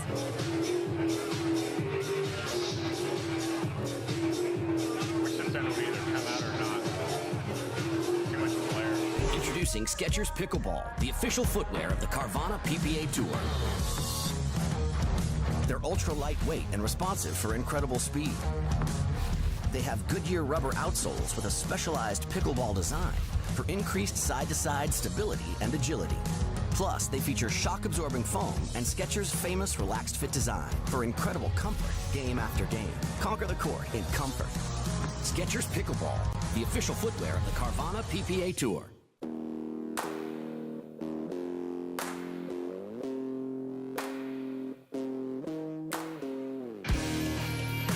This spring, you don't have to be a baller to buy like one.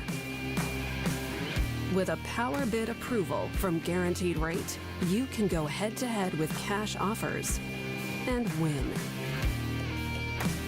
Call a Guaranteed Rate loan officer today.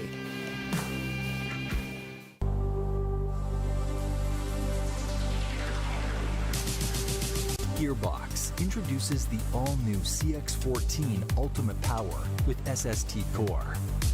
All-new power band technology, delivering controlled, effortless power. All technology, every shot.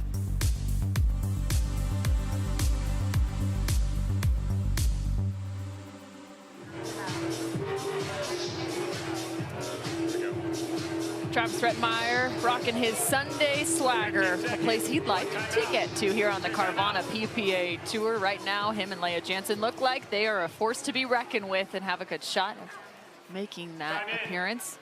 They would need to pick up a few more wins to get there, though.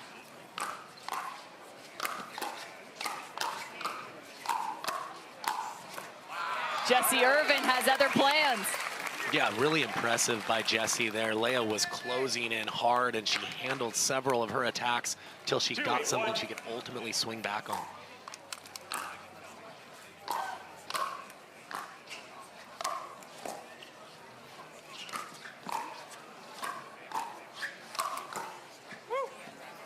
Travis Rettenmeier just with an absolute wallop of an overhead.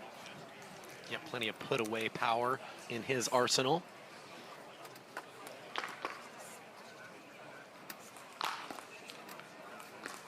Two.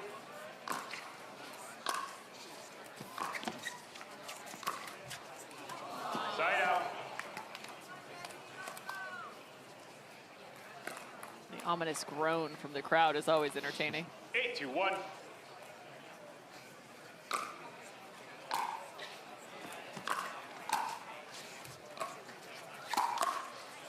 Second serve.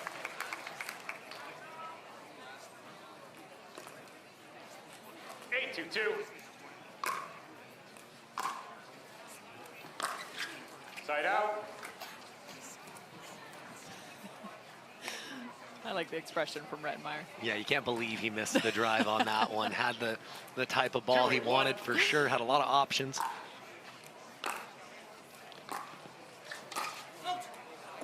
Point. Both Leah and Travis are two that are not shy to share their opinions, and we love it in the pickleball world. Yeah, very entertaining to watch for sure. I like that they speak their mind. Off the court as well. Yeah.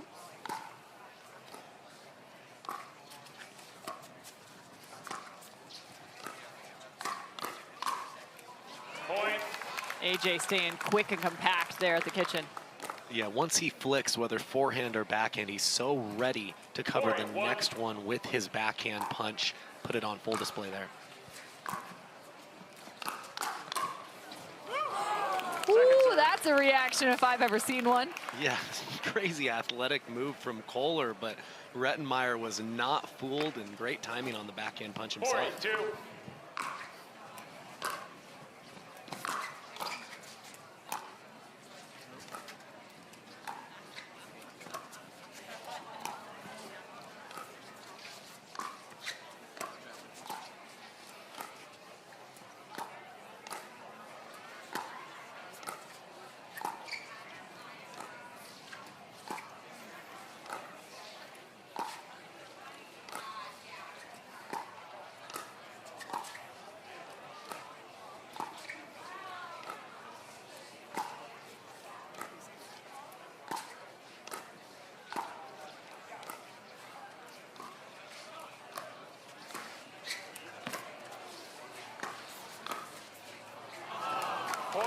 Wow, you want to talk about a steady point right there. Jesse Irvin, just solid demeanor, refusing to attack, staying so aggressive in that cross-court battle. Yeah, neither one of the ladies gave anything up. Ultimately, it was the dink by Koller back behind Rettenmeier that got them ahead.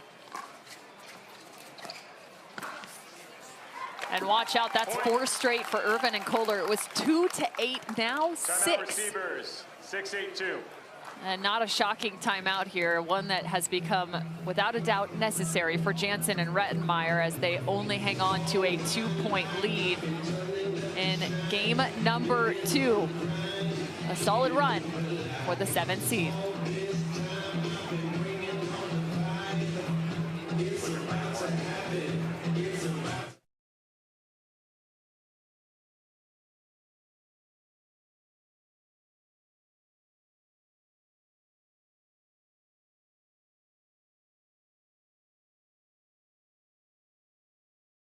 Introducing Skechers Pickleball, the official footwear of the Carvana PPA Tour. They're ultra lightweight and responsive for incredible speed. They have Goodyear rubber outsoles with a specialized pickleball design for increased side-to-side stability and agility. Plus, they feature shock-absorbing foam and Skechers' famous relaxed fit design for incredible comfort game after game. Conquer the court in comfort. Skechers Pickleball, the official footwear of the Carvana PPA Tour.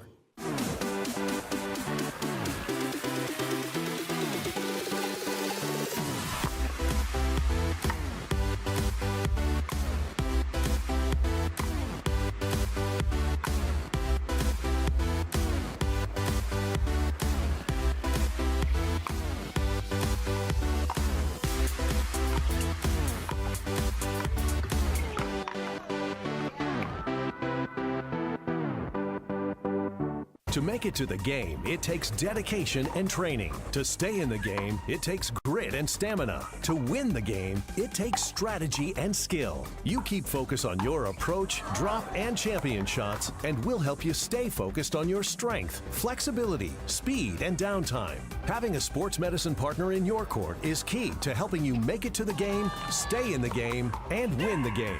Select Medical is proud to be the exclusive provider of physical therapy of the PPA Tour. Come hang out with us next to the Pacific Ocean here in Orange County, California. 8-6 now for Jansen and Rettenmeier on the Carvana PPA Tour.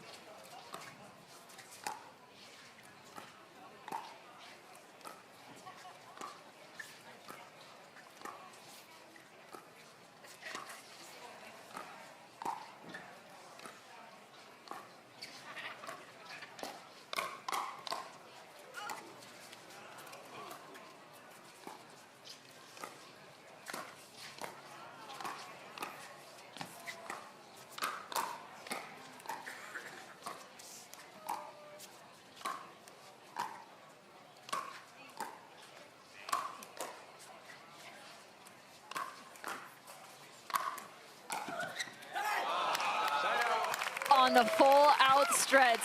Jesse Irvin just doesn't have enough to get that one back over. Yeah, in the middle of that point, Rettenmeier had a crazy kind of deflection volley when it looked like they were dead to rights. Ultimately got ahead in the point and finished it off with a big overhead.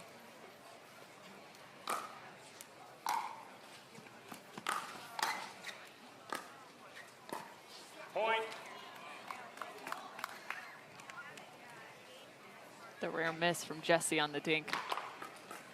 Yeah, definitely looking like a good timeout in hindsight from Jansen and Rettenmeier.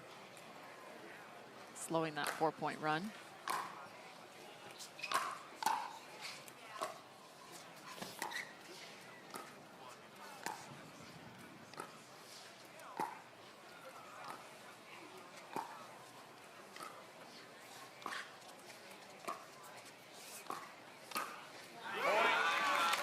Sliding over to the left is Leigh Jansen, finding point number 10, and that now means Rettenmeier and Jansen are at match point.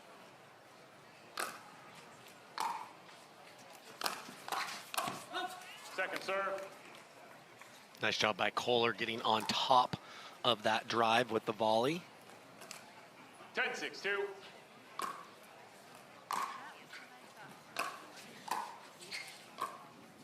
Side out. Just short on the third. 6-10-1. Last time they gave the ball away, they gave away 4.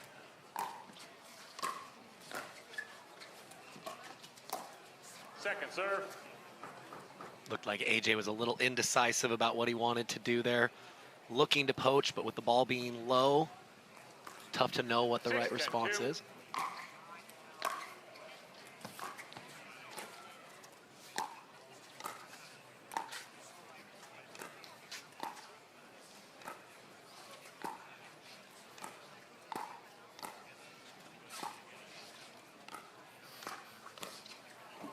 Point.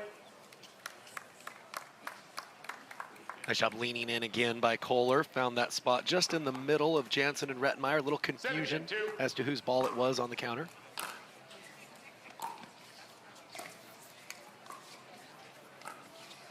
Point. Second serve, and they've earned 2 here. Do they have another run of 4 in them, Cameron? That's what they'll need.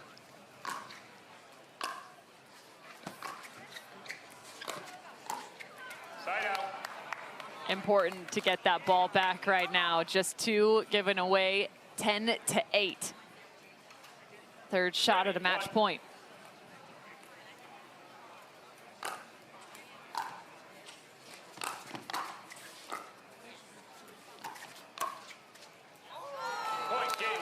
Leigh Jansen and Travis Rettenmeier find the 11th point and game number 2 to pick up a match to move on to the quarterfinals. It was quite a point to end it on. It was actually a pretty good misdirection attack from Jesse Irvin, but Rettenmeier wasn't fooled, got his body in front of the ball, and straightened out the counter for the win. So a very solid matchup between the 10 and 7 seed. We'll get a chance to catch up with Jansen and Rettenmeier on the other side of this break. Hi, I'm Rick Barry. I used to play professional basketball. Now I'm into pickleball. Performance is really important, but also recovery is actually just as important. AlloMD is a product that I use constantly before my matches and after my matches for my recovery. Great for inflammation, great for recovery. I keep coming back to this. AlloMD all day long, baby. I use it. I use it. I use it. I use it. I use it. AlloMD, Acute Relief Cream. Corner booths, sticky floors, catching breaks, and second wins. You never forget the way some things taste. Great taste, 96 calories. Tastes like Miller time.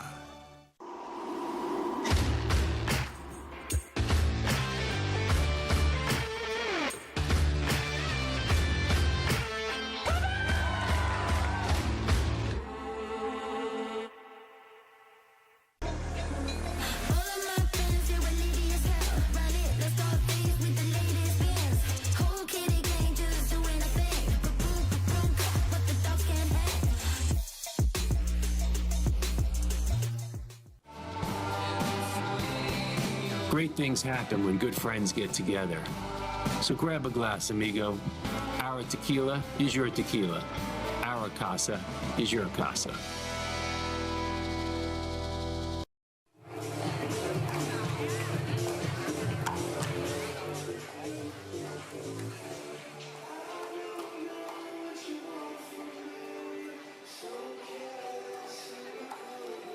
A solid win for Jansen and Rettenmeier. That's Leah Jansen and Travis Rettenmeier in just 2 games played, both 11-8 as they're moving on to the quarterfinals. And now hanging out with us courtside. Congratulations to the both of you, Cameron Irwin alongside Kyle McKenzie here chatting with you. Leah, so fun to get to see this partnership from the start of the year and into now. How has your team improved through 2023 and why has it been so important for you guys to stay together? He's pretty new, but he has great hands, and so I thought our game styles would go well together, and they do as long as I play aggressive. I feel like we're a good team, but I definitely have to kind of get that momentum going. When I play passive, we don't play very well. Travis, Kyle McKenzie here. Wanted to ask you, we know that you love your third shot drive. You have one of the best of them. How nice is it to have a female partner like Leah who can really, shake off your bacon and use that strategy where she's so comfortable up there countering in the chaos? Yeah, full credit to her. She's definitely the reason we pulled through on that one. We kind of made a conscious effort over the last few weeks for her to be more aggressive off of my drive. She'd been kind of creeping mid-range and maybe looking to reset, and now it's just kind of full throttle. She's moving up there, and I think you could see in her hand speed, it was pretty crazy how many points she took off AJ, how many points she scrambled out of, and really just dominated those hands battles.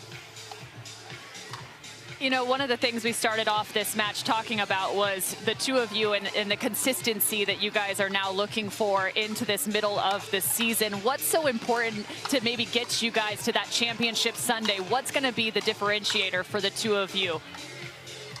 I think we just got to put it all together. We're a top 3 to 5 team, in my opinion, when things are going good. So it's just a matter of going all the way through. We've been consistently making quarterfinals now pretty much all year. So this is kind of the round that we really want to focus on today to make that next step.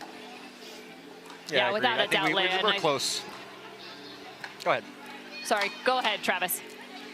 No, I think we're close. I just got to play a little better, hopefully get some drops in the kitchen and let Leah keep doing what she's doing. And if I'm 15% better than I was this afternoon in the next match, then we're going to be just fine. Awesome. I love it. It's so fun to see you guys out there and see this partnership really go to the next step. So congratulations moving on to the quarterfinals, and good luck trying to get to those semis. Well done, guys. Thanks so much. Appreciate you. Thank you.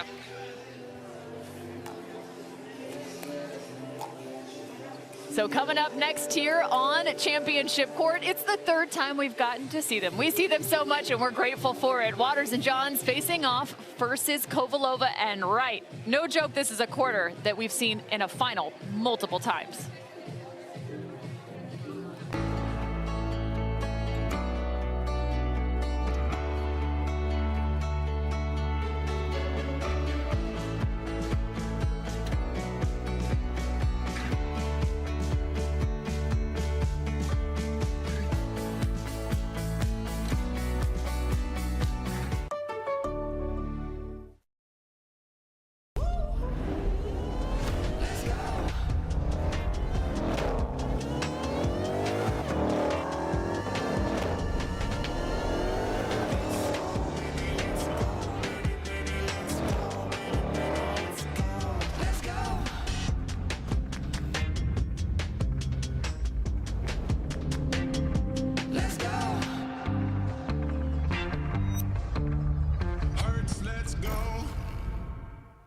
Let's have better time with this.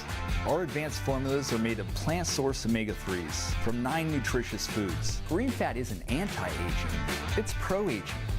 Have better time with Green Fat. The Select Medical Orange County Cup is brought to you by Franklin, Baird Wealth Management, Fila Pickleball, Fitvine Wines, Guaranteed Rate, Select Medical, SS&C, Intralinks, and Skechers.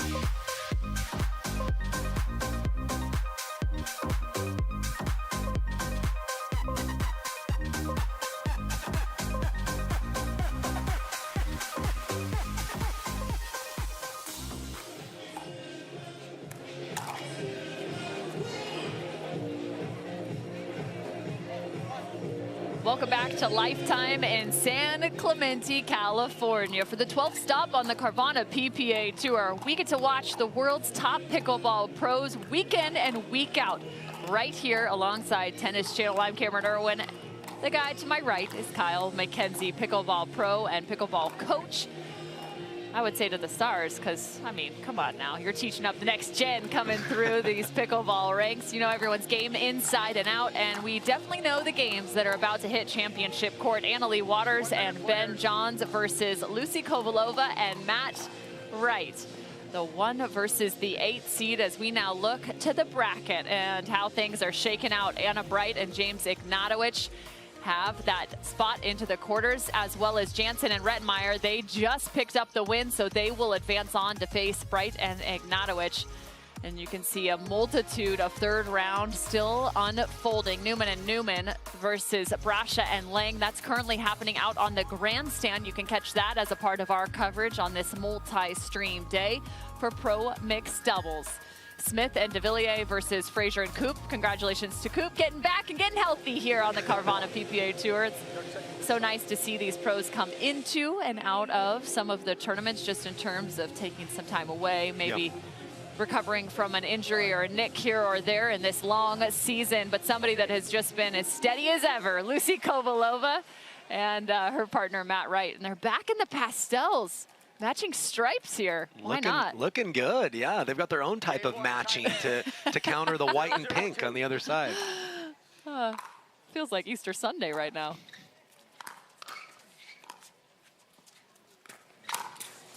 Point. And it's not a far cry to say this could be a final, just in terms of the amount of competition and level between these two teams. Well, you go back a year or two, it was a common final. It speaks to the level of pickleball and how many more teams can prove that they can make a championship Sunday. But Wright and Kovalova, very capable team of making a big run. Obviously a tough task for them going up against the #1 seed. Side out. This actually was a final earlier in the year. We saw them play back in the great state of Arizona. At the Arizona, 0-1-1. I believe it was the Grand Slam event. We had back-to-back events there. Second and serve. These two also faced off just, I believe, last week in Texas. Not in the final, but in an earlier stage. 0-1-2. You're correct on that. I believe the semifinals.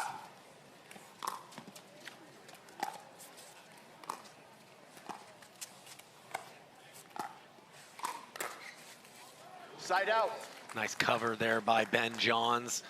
Scouting report on him is he's very tough to attack in that chicken wing forehand side. He's up to the task on that occasion. Got this thing all Ben Johns and Leigh Waters, the #1 players in the world. It's our third chance to see them on this day. Might as well just like build a foundation, start putting in some 2x4, some beams, because like this place has become their home. Yeah, they don't play a lot of matches not on championship court, right? Okay. Certainly where they belong. Let me have that.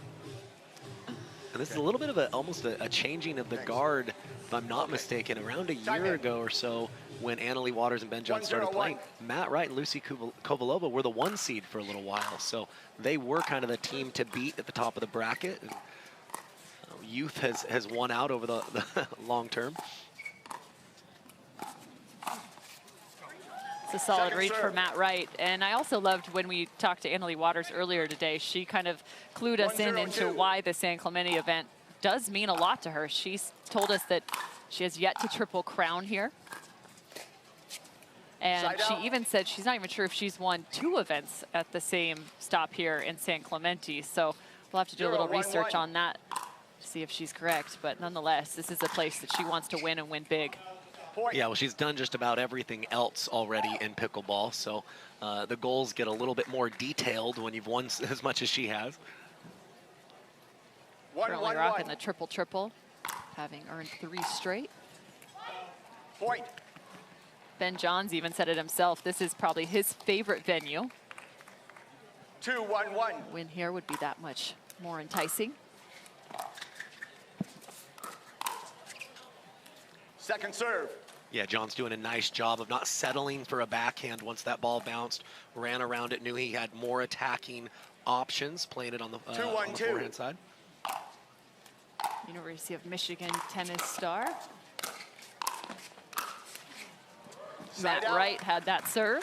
He was a 2-time captain and 3-time All-Big Ten selection, playing at that #1 spot in singles and doubles each of his 4 years there. 1-2-1.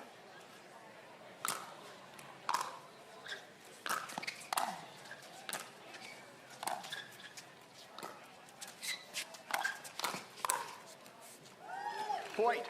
Tough. That was right on the body of Lucy. She tried to slide but couldn't find enough move to not pull that ball across. Yeah, when she turned on it with the rotation with that two-hander, it's easy to over-rotate, which we saw happen there.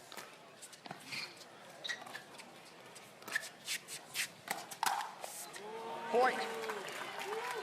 It's a little bit of a different way to hit that shot for Leigh Waters. A lot of people see them crouch down or bend down. She actually just kind of spread her legs split, so she got lower and was able to find the overhead. Yeah, getting a little bit wider is a way to get lower. I mean, your lateral movement suffers, but if you're sensing an attack, the movement isn't as important. More about being low helps you counter better. Speaking of countering better, how about that counter from Lucy Kovalova? Yeah, and she's known for her big two-handed backhand counters, but that was a strong one-handed punch when she was attacked in the body. Point. Lucy originally out of Slovakia, now resides in Wichita, Kansas, where she played her time at Wichita State.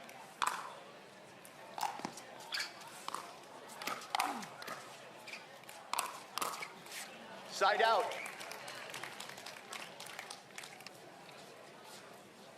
Yeah, nice choice there by Kovalova, being aggressive, a little out of position, but she had a lot of time to prepare for that big forehand. Point. And Lucy showing some optimism. You gotta love it. 3-4-1. A little fire and a little fight from Kovalova.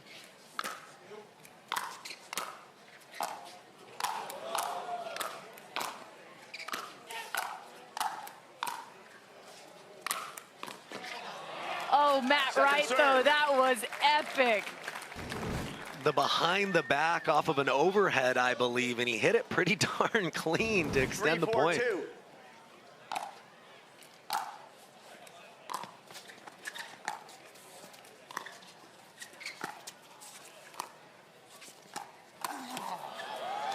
Point. It's a great read there by Matt Wright.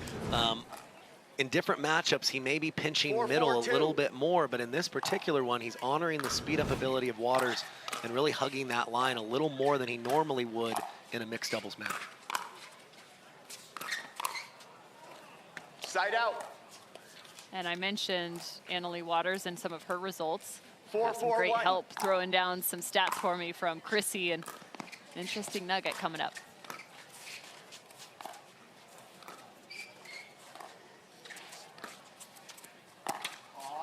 Point.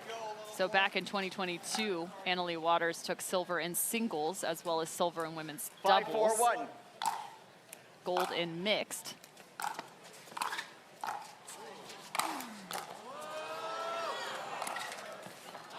The no-look fadeaway from Matt Wright. I mean, it is the NBA Finals time, is it not? Yeah, he's bringing it all, bringing out the full bag of tricks when you're playing the best team in the world.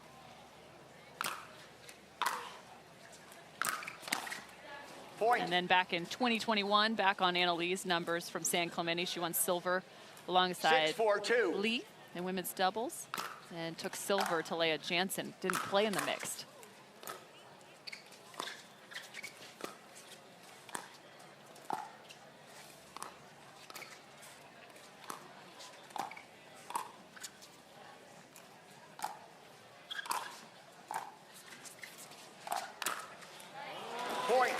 trying to catch Ben, but it's hard to do. Always prepared. Yeah, not a lot of available spaces on his body, but you can't blame Matt Wright. You've got to take some chances. Just didn't work out on that occasion.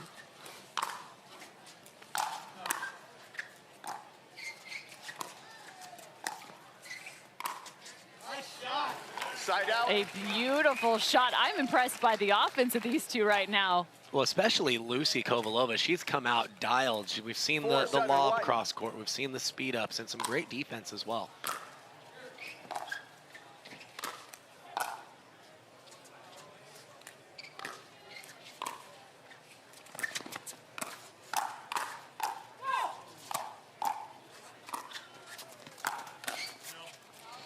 You saw Ben potentially look for the overhead. I will say it does look a little bit windy, so I'm wondering if that ball gets placed up into the air. You're kind of unclear as to whether it's going to land in or out. Might adjust how you attack.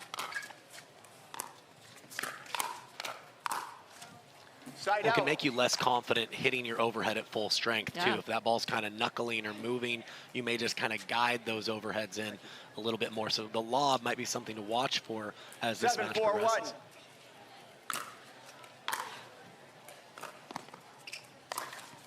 Point.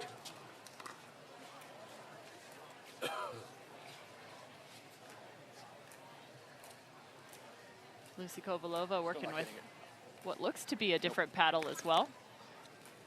Thank you. She's been working with that carbon onyx paddle.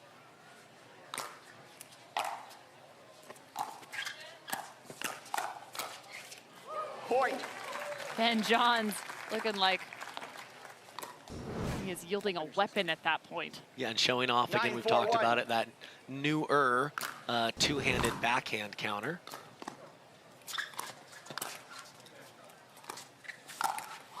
Second serve. Annalie can't believe she missed that one. Had a little bit of a was pop-up. in the strike zone. 9-4-2.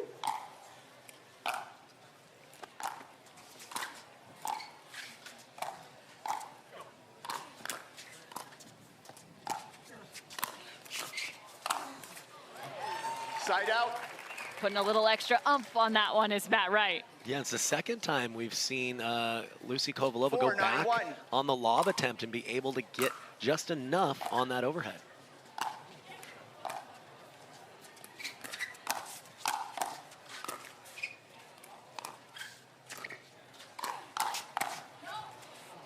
I will say, too, I think Leigh Waters just struck that ball standing outside of the court. If it's on your body, you might as well go for it. Like nobody noticed, play on. And I believe that says mayhem on the paddle of Lucy Kovalova. See if she can create a little here.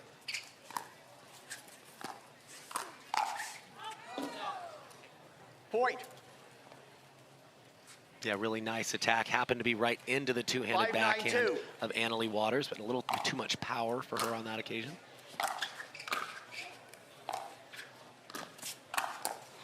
Point. That's when you say thank you very much. Yeah, you don't get a lot of pop-ups at that height from Ben Johns, but floated that just enough, and Matt Wright closed the gap very quickly. You never want an assist in this game, at least to your opponent. Point. Timeout And the quick finger from Lucy Kovalova, so 7-9. That's going to force a timeout by Waters and Johns. A great showing right now for Kovalova and Wright. They've put themselves in a position to pounce. Yeah, and that's what you want to do. You know, when you're playing a team that's this dominant, that doesn't lose very often, you want to apply that scoreboard pressure to get them feeling the pressure in those big moments. The pressure might be applied. We'll find out after this.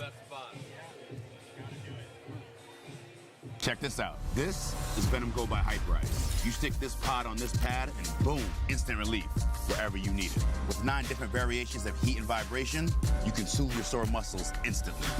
The tight spot on your neck, that little knot on your back, that shoulder that always bugs you, and your tight calf after a ride, say bye-bye to the pain and soreness. Heating up 6 times faster than any other heating pad.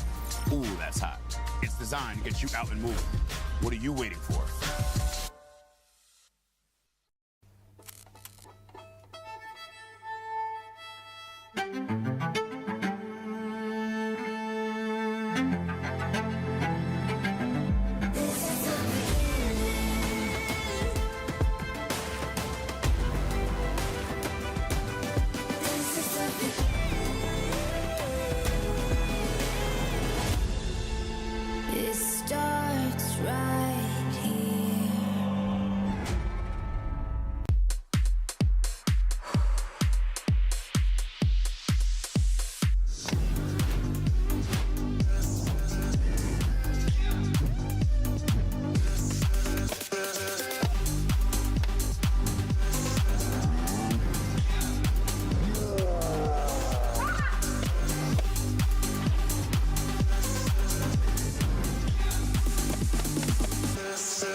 pressure has been applied for Kovalova and Wright.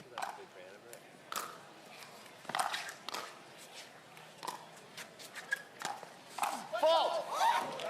Right foot. Oh, and a foot Side out. fault for Matt Wright. That would have gotten them within one. Yeah, it hurts a little bit more when you know that you're creeping back 9-7-1. into the game.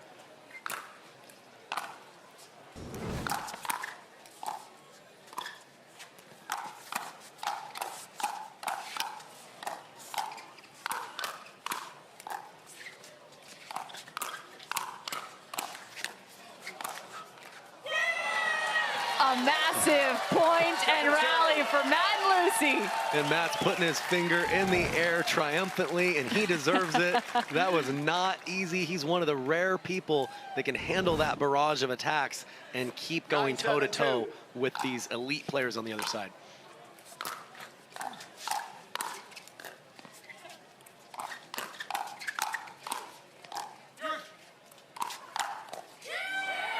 And just like that, Leigh Waters roars back.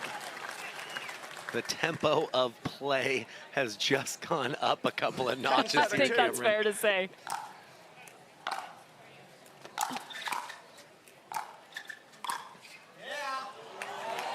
Oh my! Kovalova with a nice redirect. Yeah, and you do not see Ben Johns that fooled very often. She held that till the last 7-10-1. possible second. Great misdirection shot by her.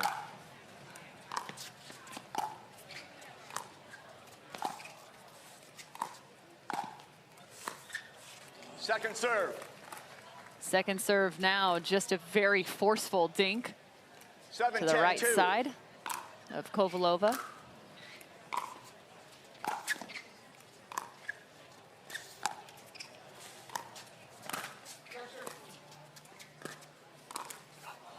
Side out. And a hold for Ben and Leigh. Yeah, and Lucy tried again for that same misdirection shot. Looked like it was a good time to use it, but net got in the way.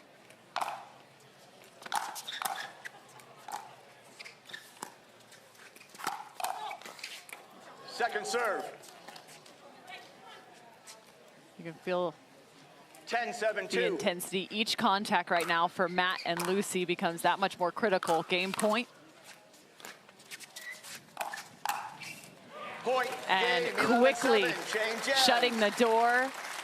Leigh Waters finds game at #1 alongside Ben Johns. And there's a little chat there at the end for those two. It's still all smiles, though, between Matt and Ben. Old partners now turned opponents.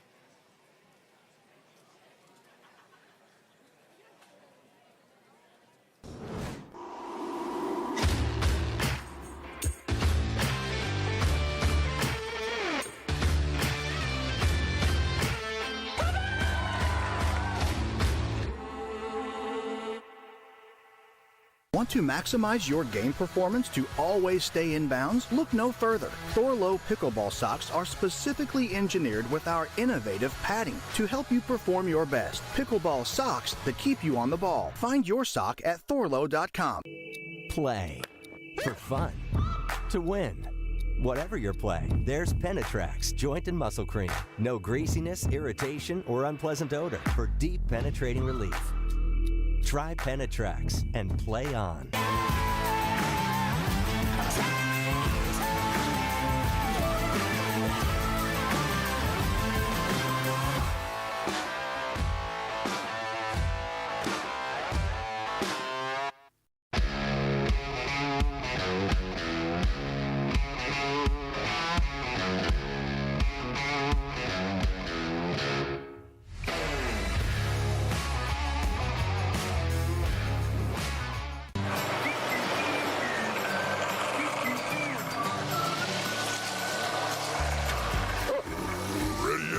Not yet, buddy.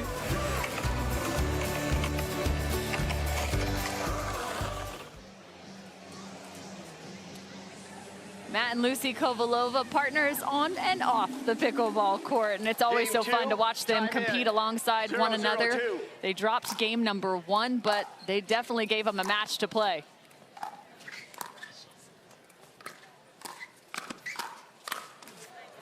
Well, Cameron, it's almost become an ongoing joke of how tough it is for significant others to play together, but they're an exception to the rule. They've been doing it for a long time, and they're the ones to watch if you're a couple out there and you want to find a way to compete together. They do a lot of things well. Yeah, and actually they kind of randomly started playing together back in 2016, and one of their first competitions was the U.S. Open.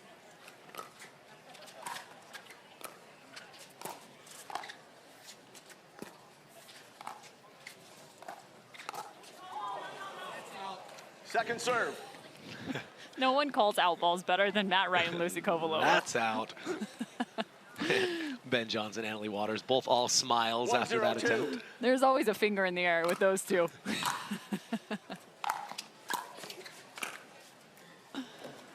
Point. Little help from the net for Johns there, but he was in a good position to apply pressure either way. 2-0-2.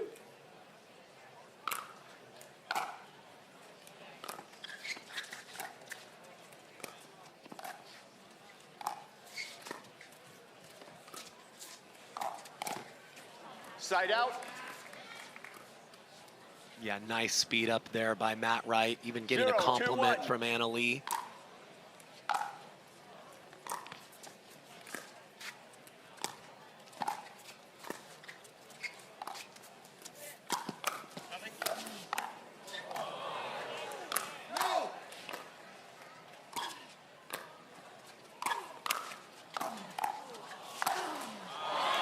And Matt Wright with the no call in the middle, the paddle flip, and still puts the ball away. Yeah, he reached back for a little extra on that finish.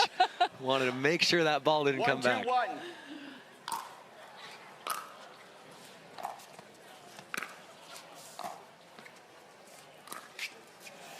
Second serve. That is just a thing of beauty.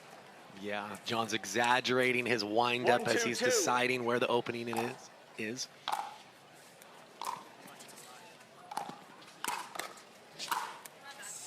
Point. You know, and it is pretty impressive. Wright and Kovalova actually ended up with the silver in mixed doubles last year, losing to Waters and J.W. Johnson 2-2-2 in the final.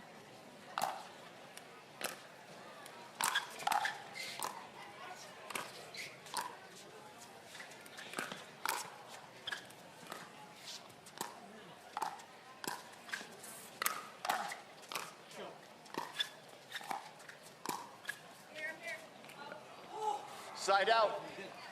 Well, 1 for 2 on the lobs from Kovalova, but unfortunately for her, the second one does not get the job done.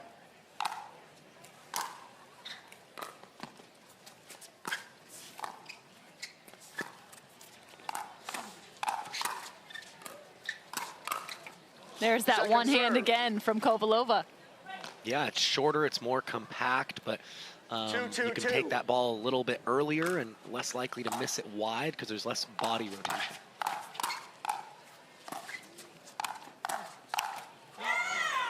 That's big time. That's, again, every time it comes up now for Matt Wright, it's something I note because it is a newer shot in his game. He's really been utilizing the lob well through the last several tournaments.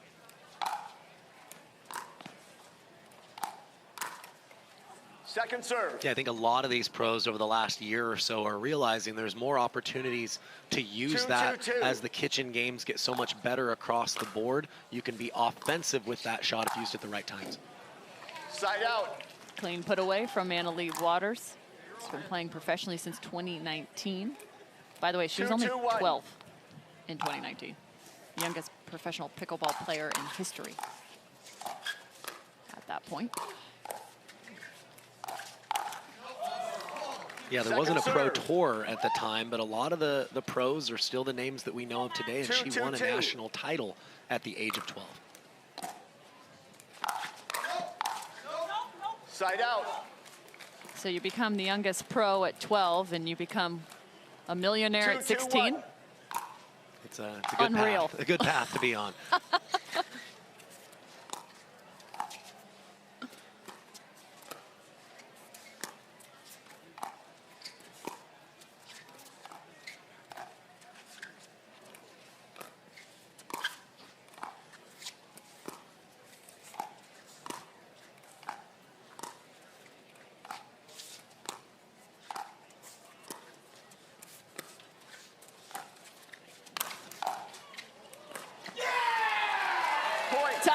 some defense from Matt Wright. Yeah, Johns was able to get back and play a pretty darn good overhead, but Wright was able to come up with a reflection volley that stayed very low and surprised 3, 2, Johns a 1. little bit.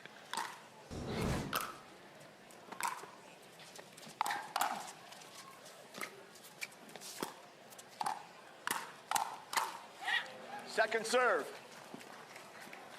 A little known fact, too, about Leigh Waters. She comes from a very athletic 3, background. 2, Her 2. dad played golf for the Gamecocks. And mom was also Side a out. product of the University of South Carolina, where she played tennis. Leigh. Not surprising at all if you've seen Leigh on the 2, pickleball 3, courts. 1.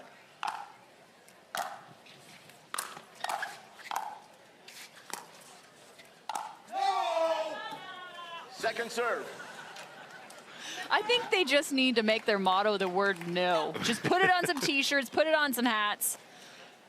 And it has like 10 O's in it, right? 1 O wouldn't do it. 1 O wouldn't do it justice. 2, 3, 2.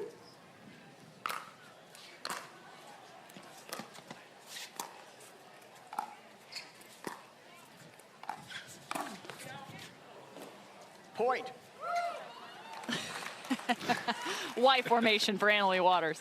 I'm pretty sure she 3, gave the 3, out 2. signal like way out. Little gamesmanship on both sides.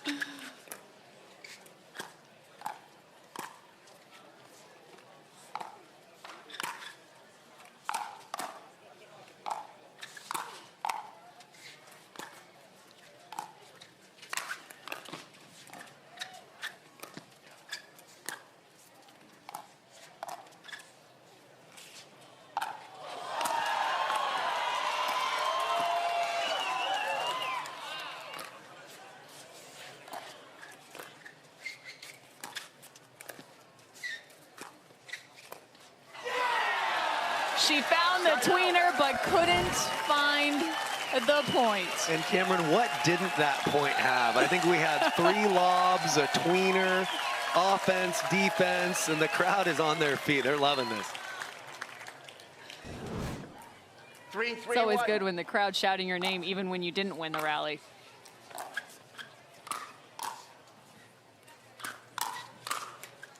Second serve. Yeah, good pressure by Johns. Knew his opponents were still in transition, 3, 2. so he took his chances, making the point more of a fast hand battle.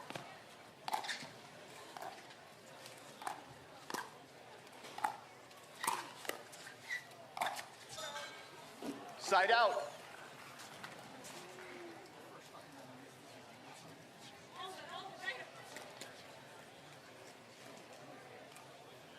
Three, 3, 1.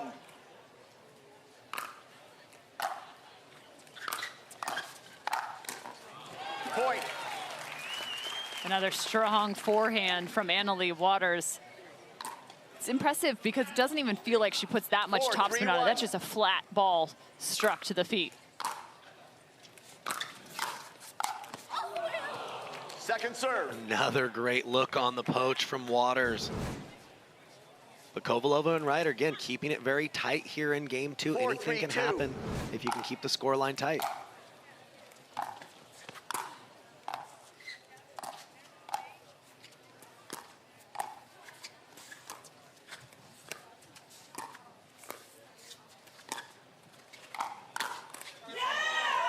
Quick feet for Lucy Kovalova.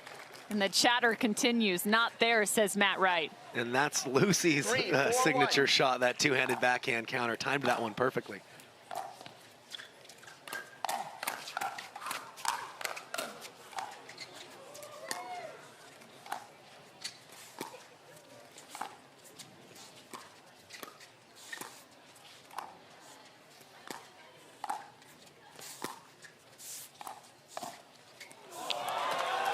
Point. Oh my.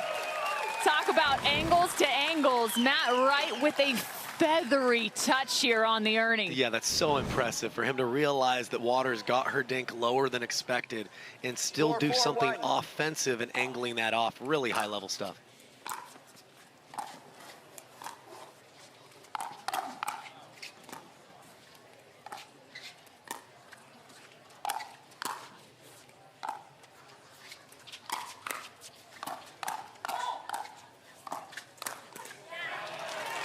Second serve. What's wild to think about, Kyle, is the fact that as much as we've seen these two teams through the years of professional pickleball, they've actually only faced off in terms of PPA competitions 3 total times, twice in 2023, this just being their 4th.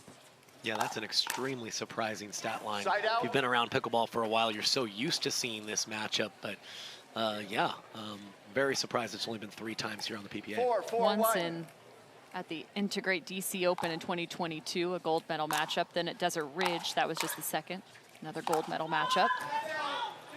Second serve. And then just in Texas again, as they're letting Leigh Waters know just how far that ball was out of bounds. Each one of those competitions, though, went the direction of Ben and Anna-Leigh.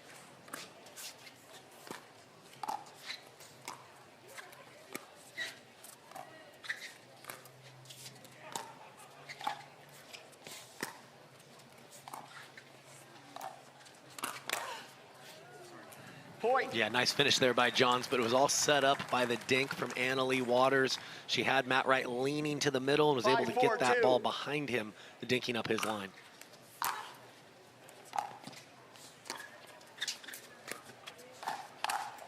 Tip. Point. That Leigh Waters' forehand counter has been an absolute no-go zone for speed-ups. Keeps her elbow in very tight, covers the body and that right hip as well as anybody. So Matt and Lucy are going to head to their benches here as they know with just 2 points of separation, they kept it close in game number 1, but anything more than 2 is going to be a hard deficit to overcome against this top team in the country.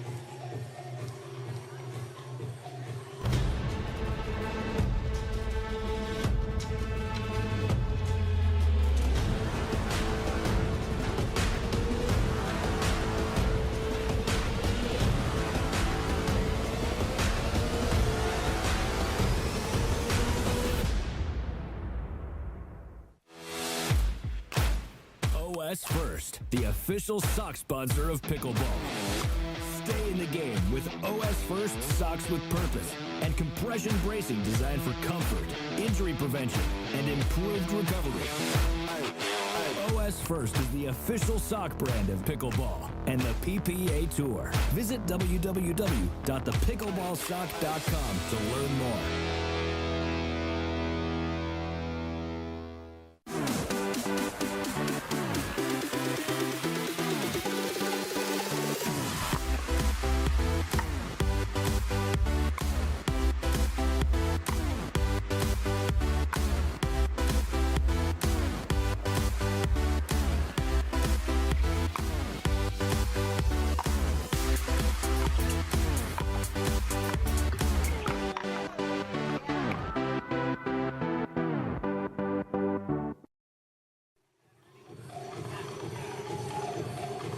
Okay, here we go. 1 timeout, 2 timeouts.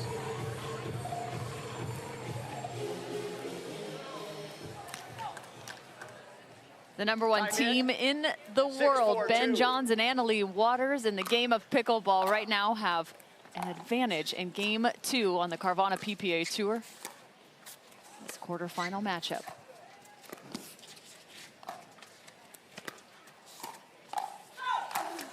The off-speed roll from Lucy Kovalova. Yeah, she's played a great match. She's really kept Ben Johns honest, varied her patterns of dinking cross, throwing up the lob, and a variety of attacks going at Ben Johns.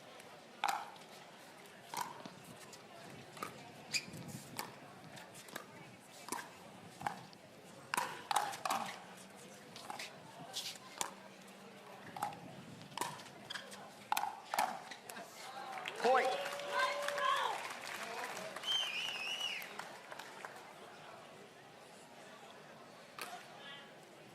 Matt Wright shaking his head as he's walking back, getting a little swag on here to try to push through this match.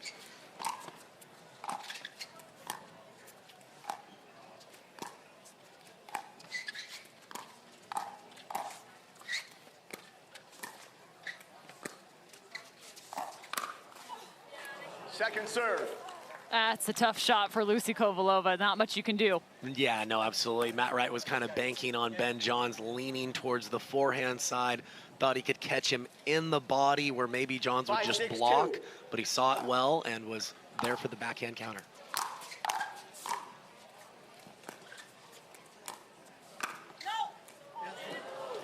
Side out. A no turned into a uh-oh.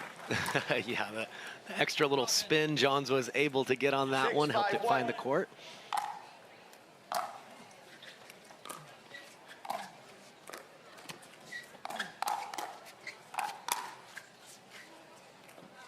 Point. A good follow for Ben Johns all the way to the line. And again, Leigh Waters covering that forehand side on the counter beautifully.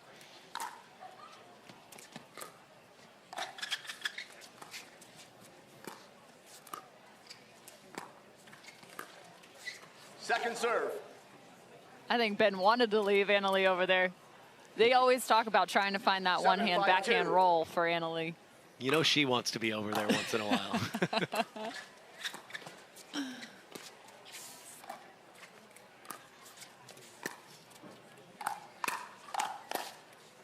Not sure this is quite the time to mix things up, but they do find an additional 8-5.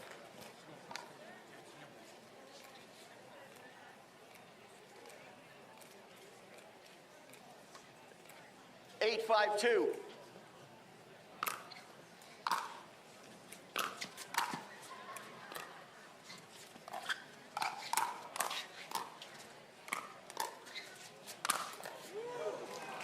Point.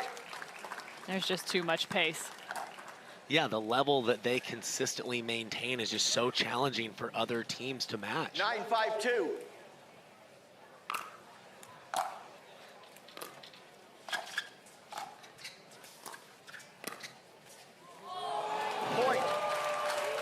You're just chuckling, Kyle. And if that's working, you know, there's really nothing you can do on the other side.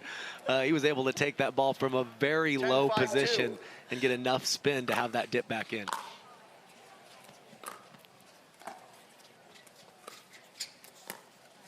Point, game, and just like that, it's, you think this could be a potential game 3 situation. The match goes to Waters and Johns, 11-7 and 11-5 as they are moving on into the semifinals here at the Select Medical Orange County Cup. We'll talk to them in a minute. Hi, I'm Rick Barry. I used to play professional basketball. Now I'm into pickleball. Performance is really important, but also recovery is actually just as important. AlloMD is a product that I use constantly before my matches and after my matches for my recovery. Great for inflammation, great for recovery. I keep coming back to this. AlloMD all day long, baby. I use it. I use it. I use it. I use it. I use it. AlloMD Acute Relief Cream. For many of us, we just charge ahead because planning for your future takes time. And right now, thinking about your financial future takes on new meaning. At Baird, our financial advisors have guided individuals and families to achieve their goals through every crisis evolution and groundbreaking idea for over 100 years. That's the difference between thinking you're ready for what lies ahead and knowing you've planned for it. Now that's different. Discover the Baird difference. Oh, will you pause it real quick?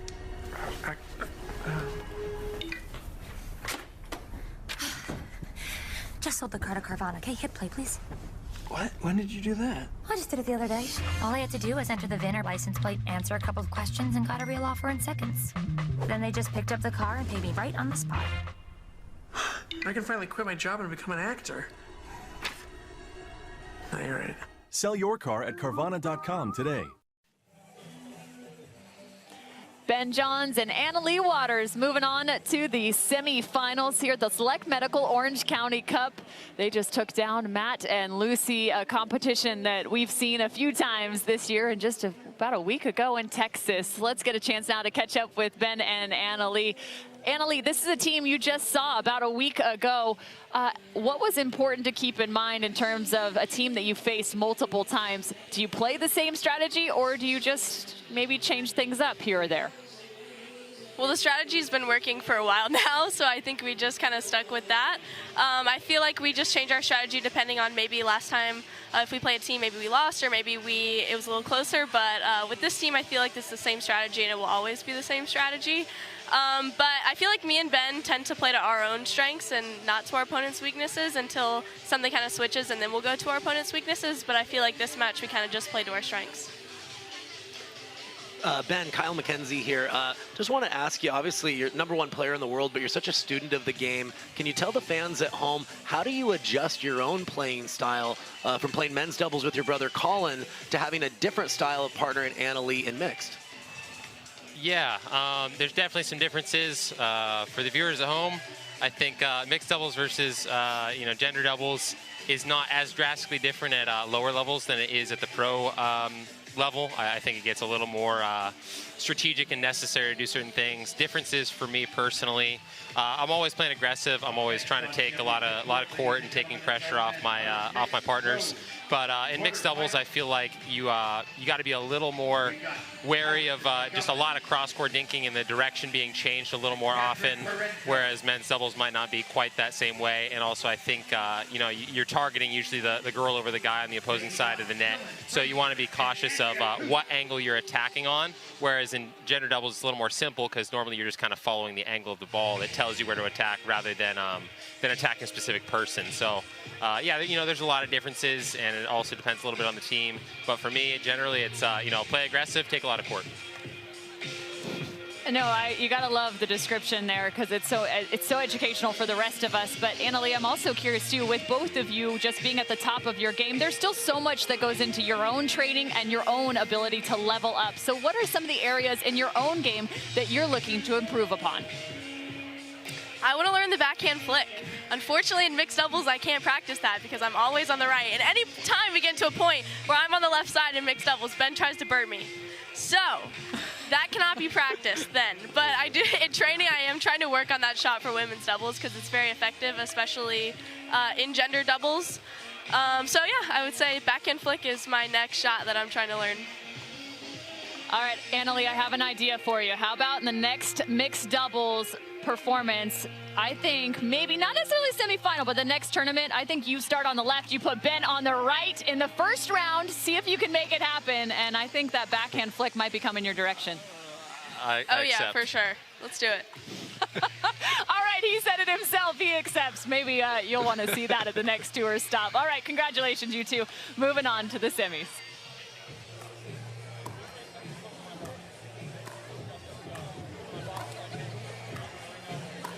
All right, coming up next, it's Parento, McGuffin, Coop, and Frazier. You're not going to want to miss a minute of the Selects Medical Orange County Cup. Trouble getting your dink up? Our advanced formulas are made of plant-sourced omega-3s from 9 nutritious foods, never nutrient isolates. Have better time with green fat.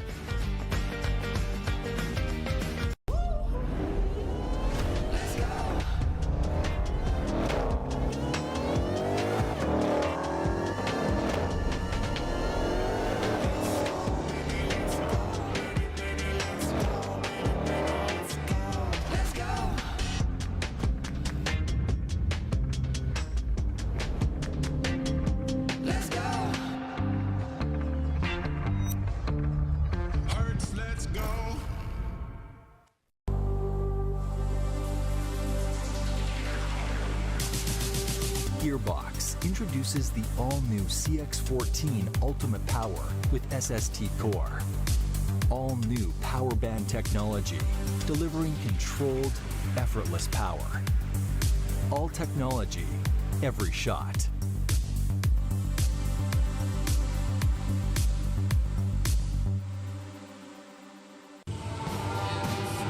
There are still a few good ideas left in the world. Ours was to make our own tequila. Grab a glass, amigo. Our casa is your casa.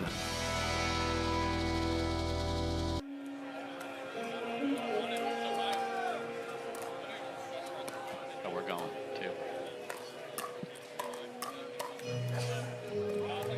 Welcome back. You are watching the Select Medical Orange County Cup. presented by Intralinks. This is the mixed pro doubles rounds, and on to the semifinals. Nobody's surprised. Leigh Waters and Ben Johns as we continue coverage of the remaining quarterfinal matchups. The one coming up next, featuring Catherine Parento and her partner Tyson McGuffin, the 3 seed, taking on Dylan Frazier and Andrea Koop. We'll have the others coming your way after this. So thrilled to have you with us. Michelle McMahon and Dave Fleming here with you in the booth. Cameron Blackwood will be joining us from the sideline. A little bit grayer conditions today in San Clemente, but still better weather than they had in Texas in those high 90s. And Dave, as it comes to the complexity of this matchup, what are some key components you're looking out for, starting with Tyson McGuffin? Well, what a run in singles yesterday, Michelle, for Tyson. He is going to be playing on Sunday against Connor Garnett. So this is a duo that will make so many balls against you. The defense from him and Parento is significant, but plenty of offense as well. So they are going to be ready to go. And speaking of playing good singles, Catherine Parento with an absolute clinic in the semifinals yesterday against Anna Bright. 15 minutes. I mean, unbelievable. She was everything she'd ever want to be on that court. So these two, not new together, but very, very lethal. They want to take that next step here today. And on the other side, Andrea Koop, Dylan Frazier. So I talked to Andrea for a while, yeah, Michelle, because she had been hurt. Yes. And I said, hey, how's the health? It's great to see you back on the court. She said she probably played one too many and pushed it too far. So she said, I'm happy to be back and playing and healthy. And sometimes when you have a rib injury, depending on the side, you aren't able to swing through on one side of your body. Imagine playing against the best athletes.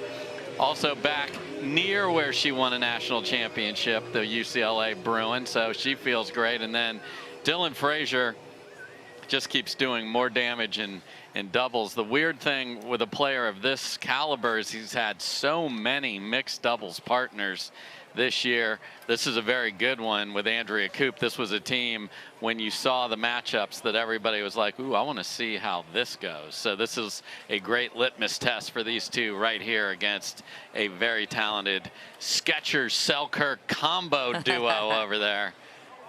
When the brands align. Yes. Moments away from first serve here in this quarterfinal matchup. Andrea Koop will be the first server. Game 1, time in 0-0-2.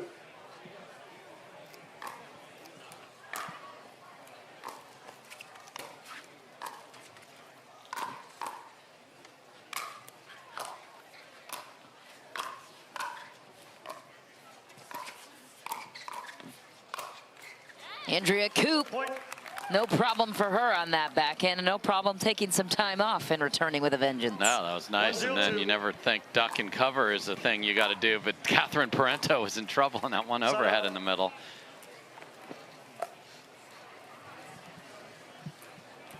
Zero, 1-1. Point.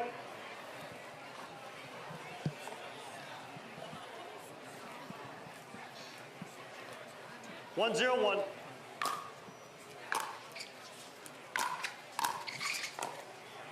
Second serve.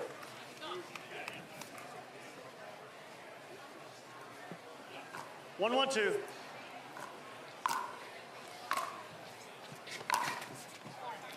Point. McGuffin catches the top of the tape, takes the early lead here in this game 1. Best 2 out of 3 format until we get to championship Sunday anyway.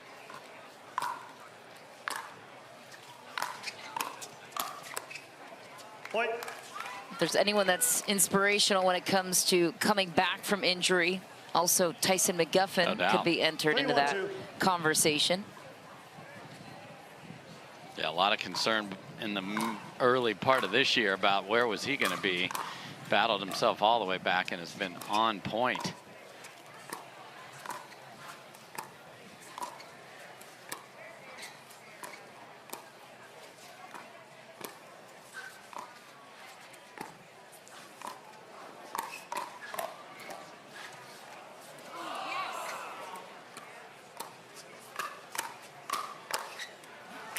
Catherine Parento created the offense on her side.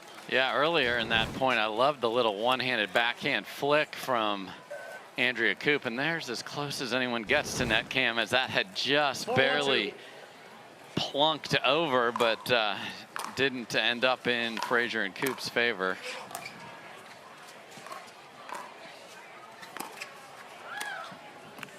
Point. Bad luck off the tape there, and you see that Koop on the left side here, they have an odd score, so we'll see if it's just that or that's what they prefer, and they may even get out of that here as a little run for the 3 seed.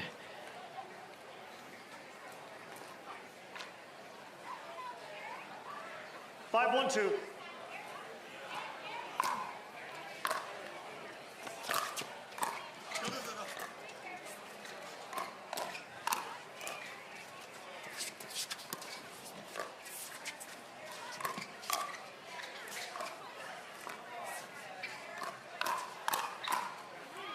Andrea Koop loaded up on the backhand.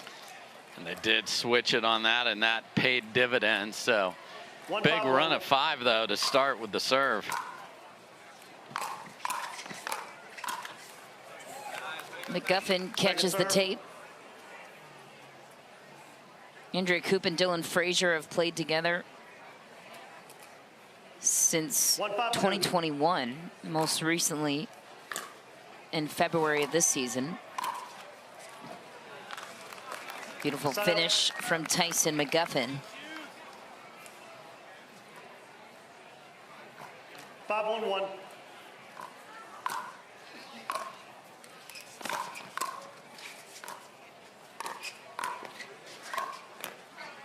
Second serve. And the forehand roll from Dylan Frazier, too much to handle for Parento. 5-1-2.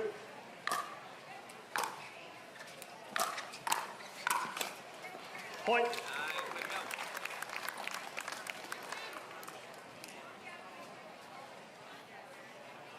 Six, 1-2.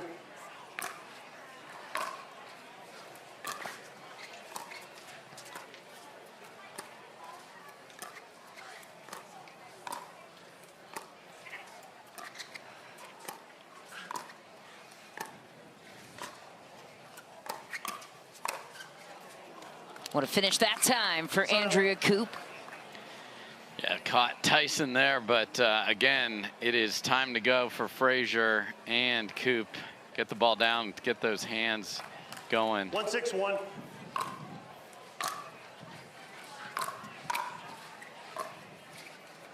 Second serve. Into the net goes Frazier.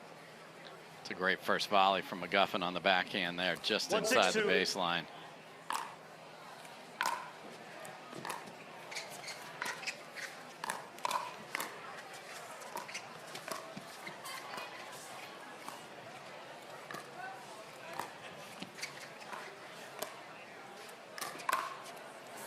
How about that?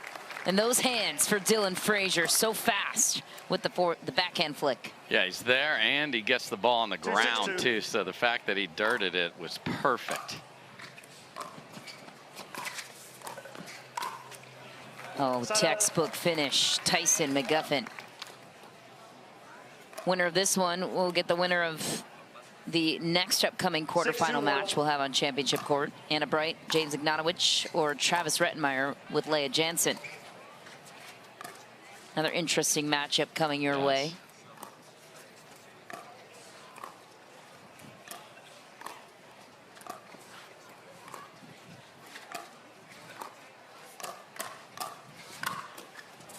Dylan Frazier, that's how he can get you. Yeah, Parento did a great job of opening up the court by dinking wide, then back middle, then tried to sneak one past Dylan Frazier. That Missouri Tiger does not usually get something snuck past him. Great job. Missouri born and raised, one of the few players on tour we talk about often who doesn't have a strong tennis background. All-around athlete, though.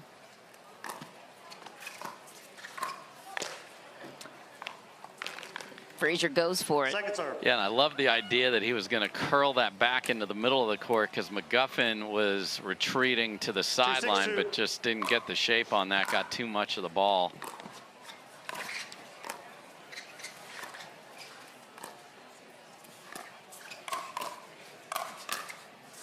Point.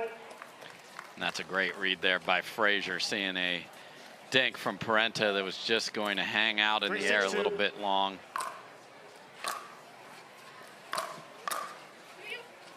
Miscommunication on the right-hand side of the court.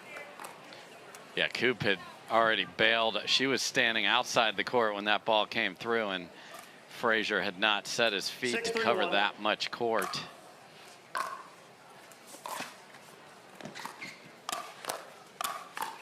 Point. Parento just too powerful at the kitchen. She has been so impressive in this tournament. You mentioned it. She turned her game up to another level in women's singles.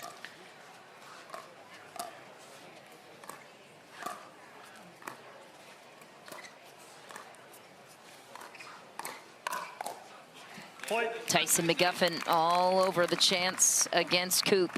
And that was one of the most bizarre approaches to the kitchen line that I have seen. Coop wasn't sure whether they were switching or not, ended up standing directly behind. Like, that's quite the I formation there.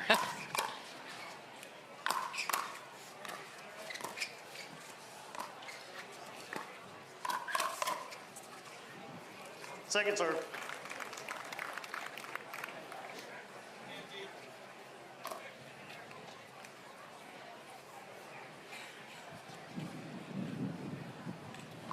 Eight, 3-2.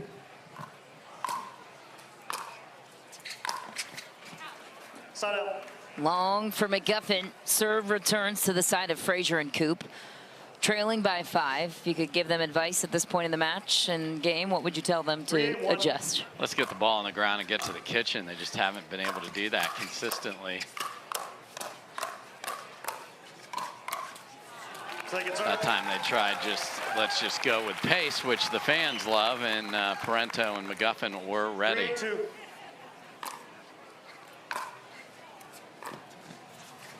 Side out. So those chances are what kill you. If I don't have any problem with the shake and bake on the first try, but got to drop and make that on the third when you're down 5 against a team this talented. Second serve.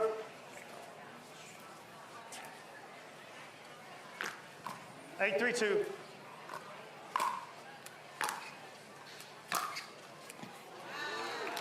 Wow, clean winner. You want to talk about, if you didn't see our singles yesterday, it just looked just like that, only on all of the court, not just half of it. That's how good Parento was striking her passing shots.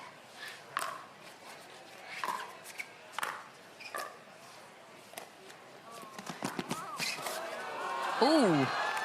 Well, everyone thought all the bus was going to stop at that one spot. That's an unbelievable get by McGuffin, but Parento was coming in the same exact direction, and we almost had a collision there. We did have a collision there.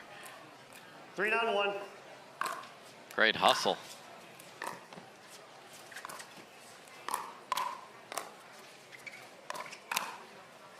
Oh, what a shot. Andrea Coop finds the back corner. Yeah, you had Parento sitting in the middle after McGuffin started the firefight and just floated past her outside shoulder.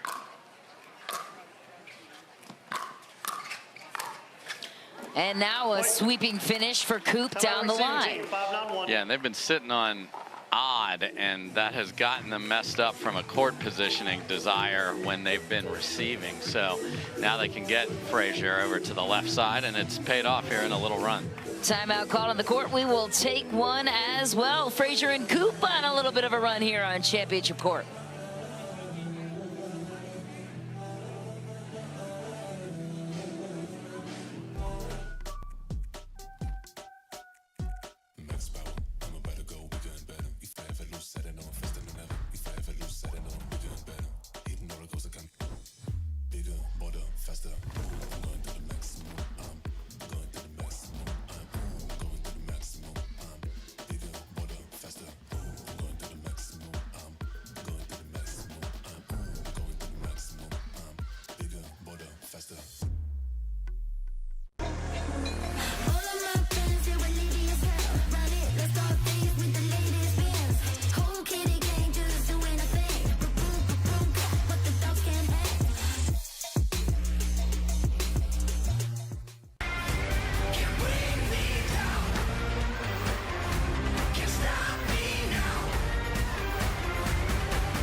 Check this out. This is Venom Go by Hyperice. You stick this pod on this pad and boom, instant relief wherever you need it. With 9 different variations of heat and vibration, you can soothe your sore muscles instantly. The tight spot on your neck, that little knot on your back, that shoulder that always bugs you, and your tight calf after a ride, say bye-bye to the pain and soreness. Heating up 6 times faster than any other heating pad. Ooh, that's hot. It's designed to get you out and moving. What are you waiting for?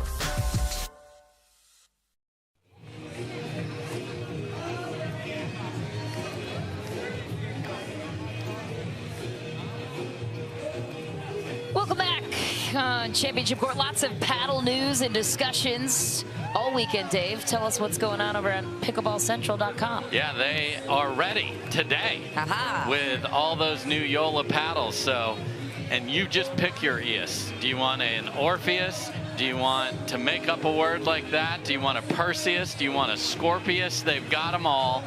14mm Scorpius is Etta Wright. 16mm is Colin John. So those two have their new signature paddle. And then finally, we've been seeing Ben Johns all year long playing with the Perseus. He's got that out there as well. So go to Pickleball Central. They have them right this second, Michelle. Get those awesome new paddles. Have a feeling they will be sold out quite quickly over there. That's going to be one popular item to get your hands on. Oh, Andrea Coop sneaking on the back door of Tyson McGuffin. So that's twice with the two-handed backhand, and it is hard when you have the two-handed backhand to keep that in and not pull it wide. Great job twice by Coop.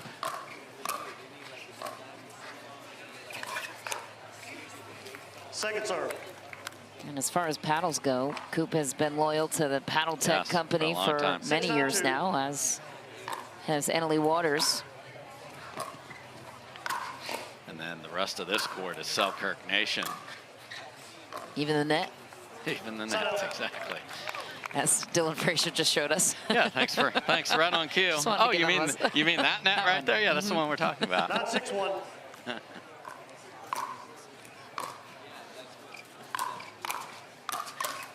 Point. Go. 10-6-1.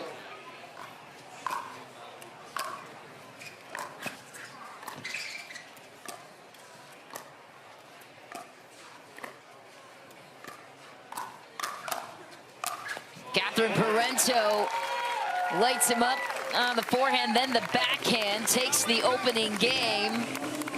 What a finish for Catherine Parento and company. Yeah, really nice job. You know, that big streak at the beginning of that game was the difference to start out that hot, and they get out the door in 15 minutes and 53 seconds, Michelle. I've got new stats available for all of our listeners, and we'll be rattling those out throughout the rest of this tournament. Enlighten us, he will, after this short break, we promise. Don't go away.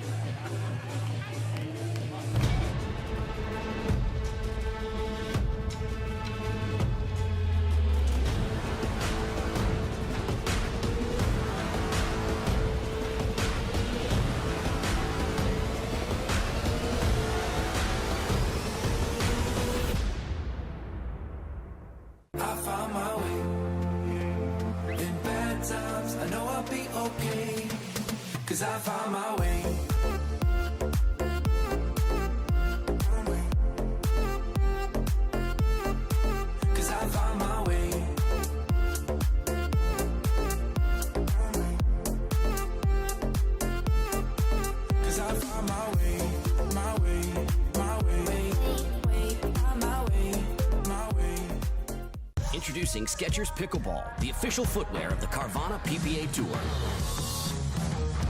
They're ultra lightweight and responsive for incredible speed. They have Goodyear rubber outsoles with a specialized pickleball design for increased side-to-side stability and agility. Plus, they feature shock-absorbing foam and Skechers' famous relaxed fit design for incredible comfort game after game. Conquer the court in comfort. Skechers Pickleball, the official footwear of the Carvana PPA Tour.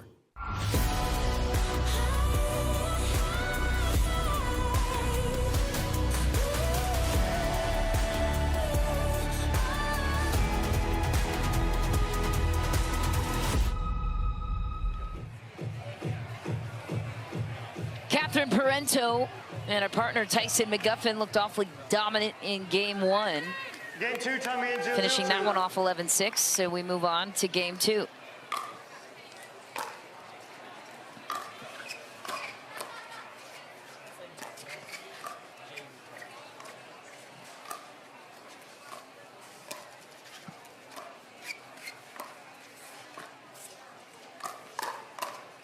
Oh, what a shot. Tyson McGuffin reaches in on the backhand reaction. Yeah, because when your partner speeds it up cross court, you are in trouble if your opponent straight in front of you is on it. And that's incredible hands there by McGuffin to handle that. And sorry, Tyson, that's on me.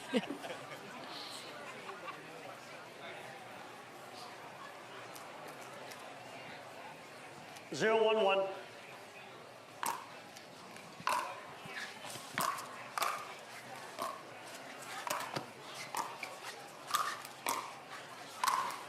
Wow.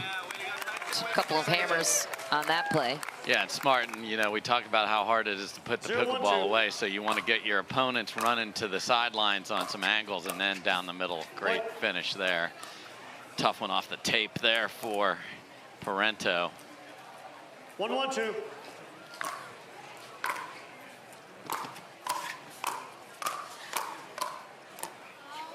Into the net goes Coop. And we promised ahead of the break you had some insight on this matchup. What can you tell us, Sir Dave Fleming? The vast majority of the points won by McGuffin and Parento were when Tyson was serving, which isn't surprising, but these are the types of stats that we want to keep bringing. Like, is that serve translating from singles day to doubles? And it certainly was in game number 1, because you often in doubles see both those serves as kind of the same, but we want to see if we can break some myths with that.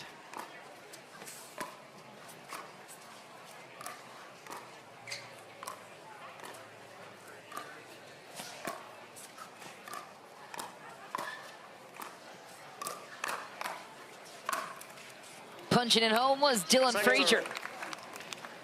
Yeah, in this alignment, Frazier plays predominantly on the right with J.W. Johnson. It's a rare sight when he's on the left. The Johns boys forced him there for a minute in their last match, but this is where you're most comfortable.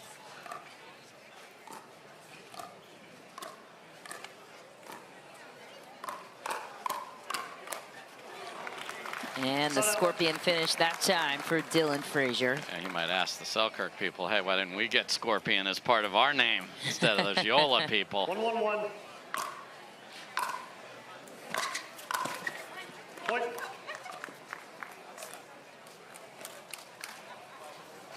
Two, 1-1.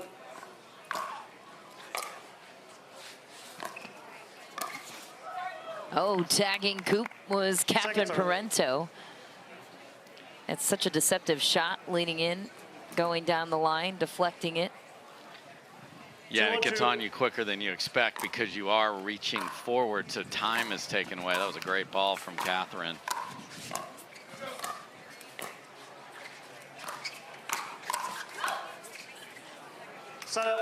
McGuffin was already mid-swing when Coop was speeding it up straight ahead. He's so good at reading the play.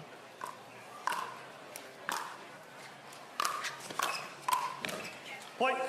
But that's a good punch down the middle there. And Frazier and Coop finally, you know, your score is so 2-2-1 indicative of how you want to play. So they don't want to switch when Andrea is returning, but at least here they're on even, so they do get Frazier on the left side.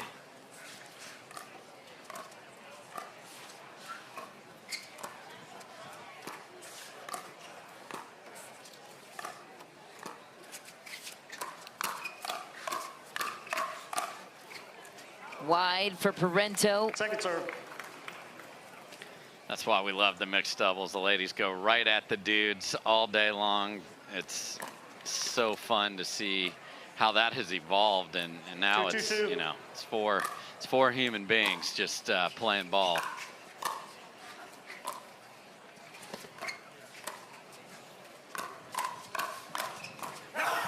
Tyson McGuffin wins the rally on Dylan Frazier.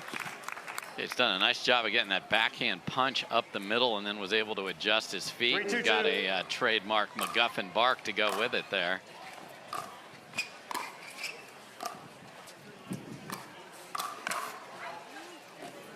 Long for Frazier. Parento and McGuffin starting to pull away.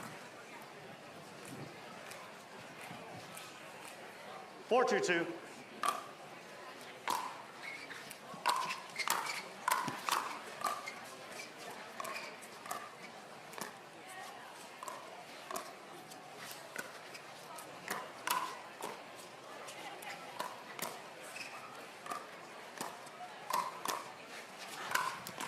Tyson McGuffin grabs the sideline on the half Ernie. He's doing such a great job of finding that slim area to get it to the forehand of Coop, because she's trying to fade in favor of backhand, and he was relentless there. They look really good, and you always wonder, does singles carry over? Does it take away from you? These two, it looks like a really nice carryover today. We'll be back after this short break.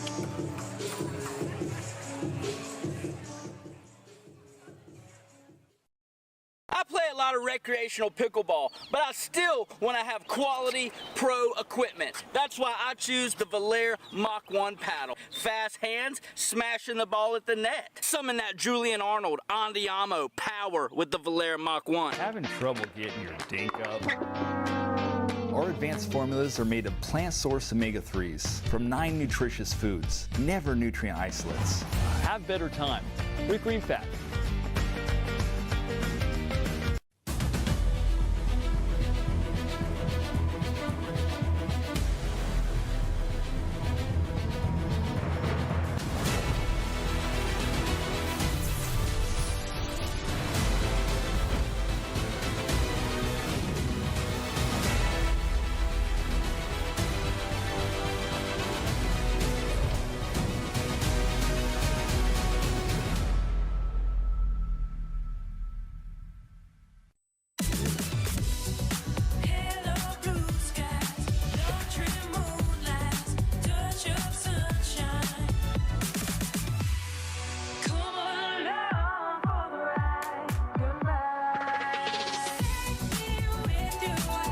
Your journey. Own every mile in the Hyundai Tucson with America's best warranty.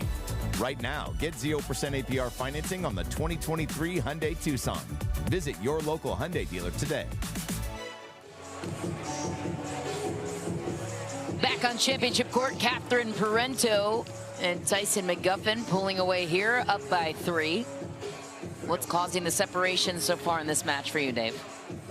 They are doing very well when they get to the kitchen of McGuffin finding an attack, and he has been relentless at Coop, and Frazier just hasn't been to do enough. Some of it was because they were on odd and they weren't able to switch, and otherwise the other smart thing that Parento and McGuffin have done is when in trouble, they've thrown it to the backhand on the ground to Dylan Frazier, less likely to do something offensive from there. Certainly will on the forehand off the bounce. And oh, careful. 3-5-1.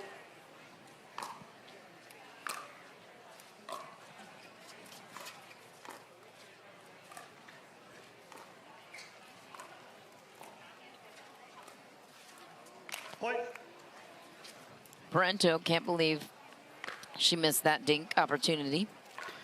Yeah, now Coop and Frazier, just to not give a steady look, just are playing this straight up, just switching after each rally that they win. No dink into the net for Catherine Parento, looking frustrated. 5-5-1.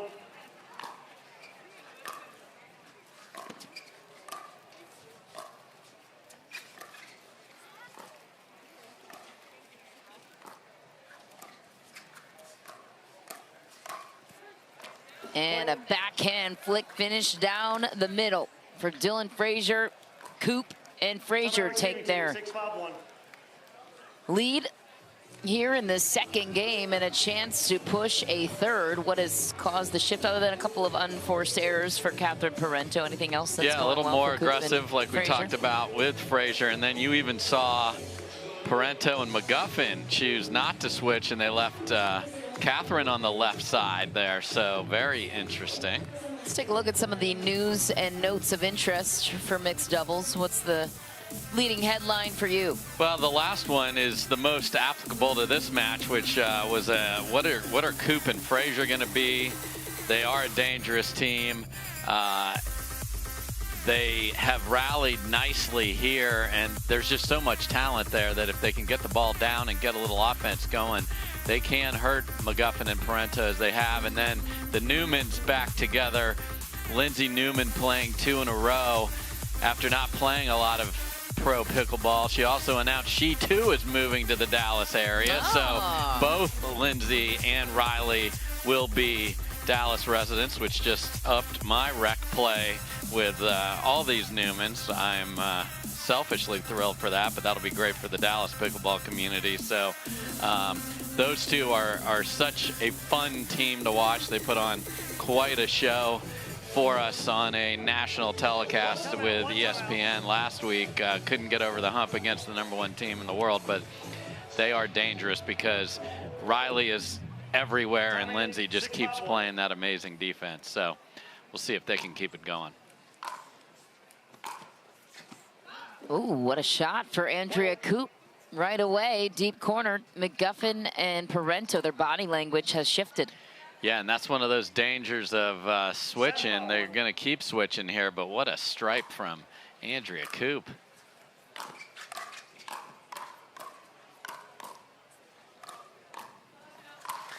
Okay, not going to miss that one. Tyson McGuffin tagging the right foot of Dylan Frazier. Another chance, though, to build on this lead for Frazier with the second server on his side.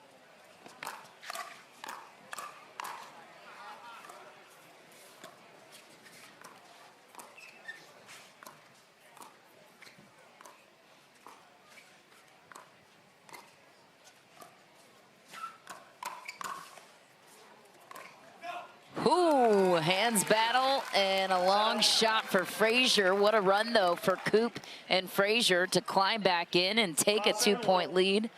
Serve returns to Tyson McGuffin.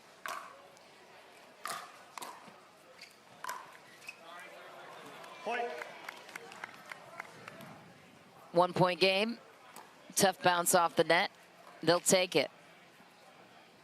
Mentioned the Newmans coming back together. They might see Leigh Waters and Ben Johns again, but in the semifinals here in this mixed doubles format.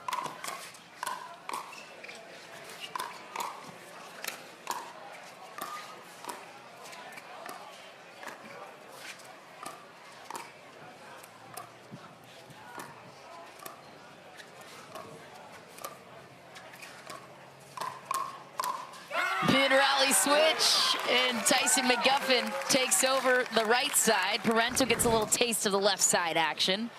Yeah, that was wild in the middle of that, and then I like this little backhand flick there to set that up from McGuffin. So nice offense off the backhand side at the kitchen. Point.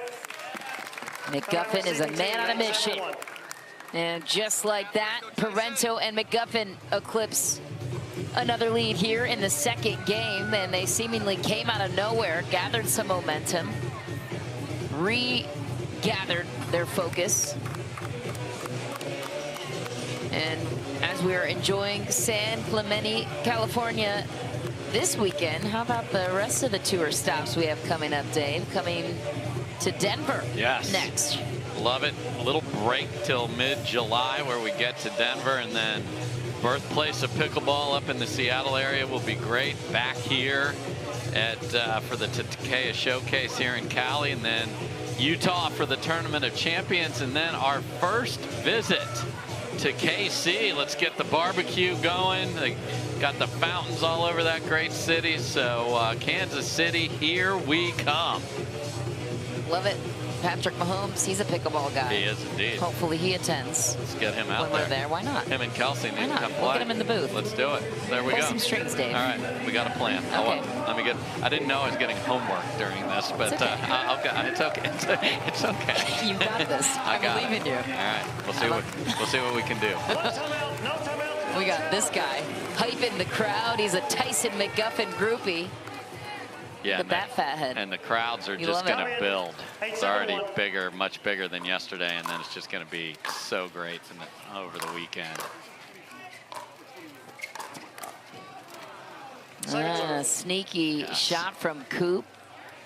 Just deflects it down the line, and Parento exchanged a deflection like that a moment ago.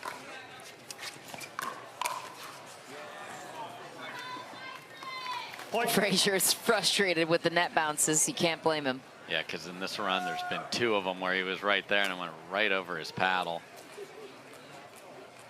Not 7-2.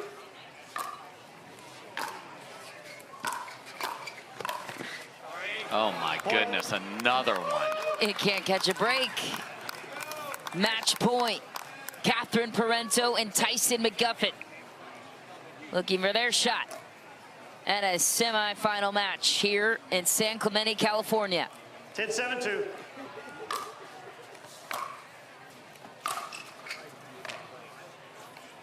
Not going to happen on that possession. So Dylan Frazier recovers the serve and a chance to close a 3-point gap. Point. Error for Catherine Parento. Down by 2. Frazier continues his serve.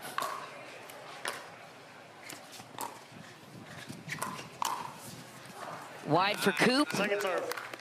And again, McGuffin, when he's got Coop in front of him, is going to curl that, really shape that forehand to the forehand side of Coop and make her deal with that instead of the two-handed backhand.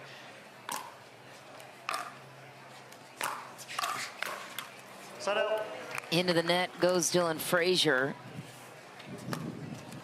Boy, had a good look at that and just got a little behind him and then the paddle face straight down. 10-8-1.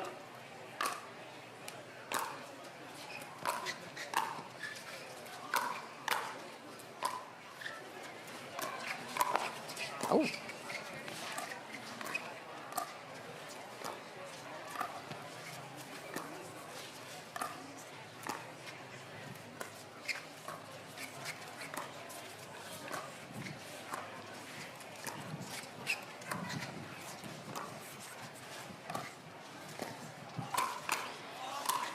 Big swinging finish for Tyson McGuffin, and Catherine Parento and McGuffin are off to the semifinal round. Yeah, they were down 5-7 and went on a nice tear to get to 10 in less than 5 minutes. They were able to get that and able to finish it off in that same pattern. When McGuffin had Andrea Coop in front of him, he looked to attack the right side of her body. It worked out brilliantly. Who will they face in the semifinal round? We will be back with that match coming up next.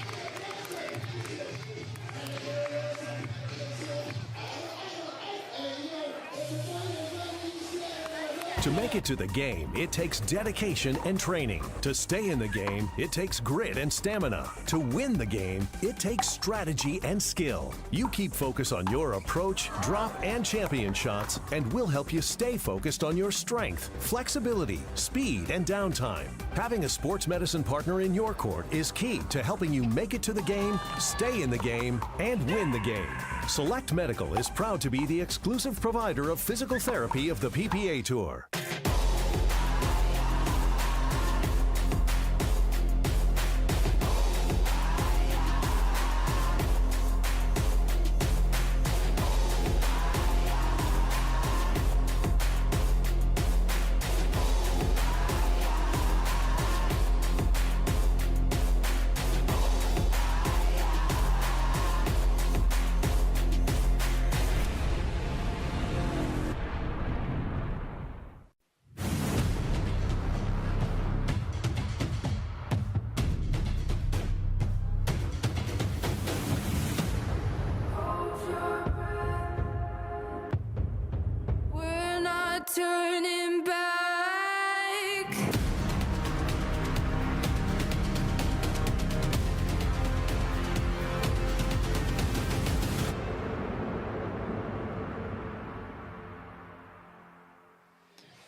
Tyson McGuffin and Catherine Parento have medaled in the last 2 straight PPA events. They're looking for another shot at the podium here as we check in with the third member of our crew, Cameron Blackwood, standing by with the winners. Cameron.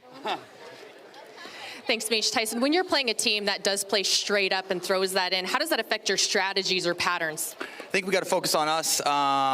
Kudos to that team. It's a very good team. And, yeah, I think we just kind of focused on making our thirds, playing scrappy, knowing our identity and kind of doing our thing, bringing the energy, play the big points well.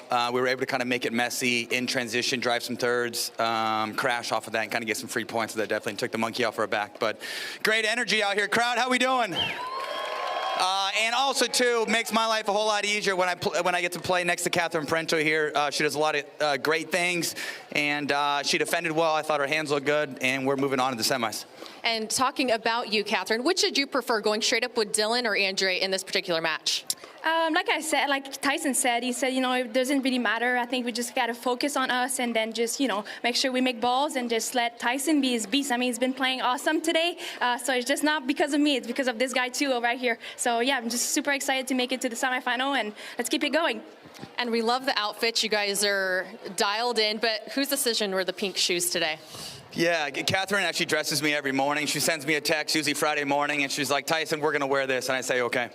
There you have it. All right. Moving on. Beash, back to you. It's really good to know Tyson McGuffin's strategy when it comes to getting dressed in the morning. Oh, too good. Coming up next, Etta Wright, James Ignatowich taking on Leigh Jansen and Travis Redmeyer. You don't want to miss it. Stay tuned.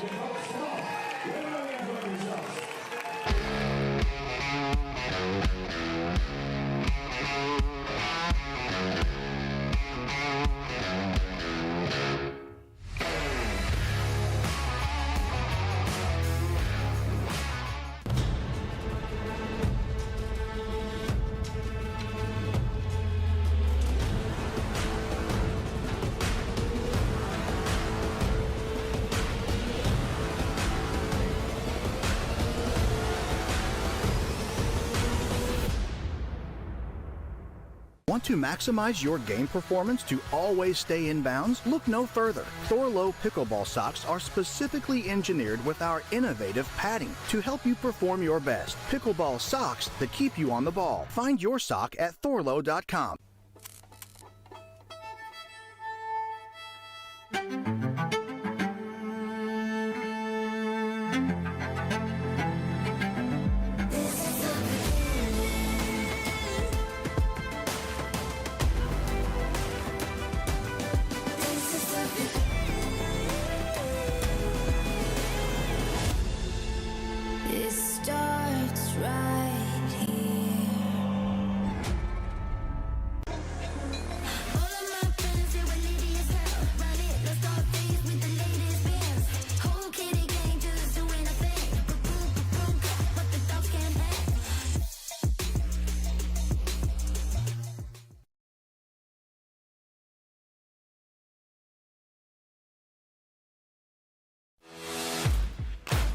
OS First, the official sock sponsor of pickleball.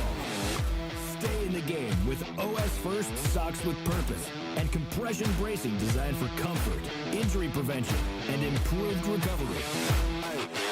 OS First is the official sock brand of pickleball and the PPA Tour. Visit www.thepickleballsock.com to learn more.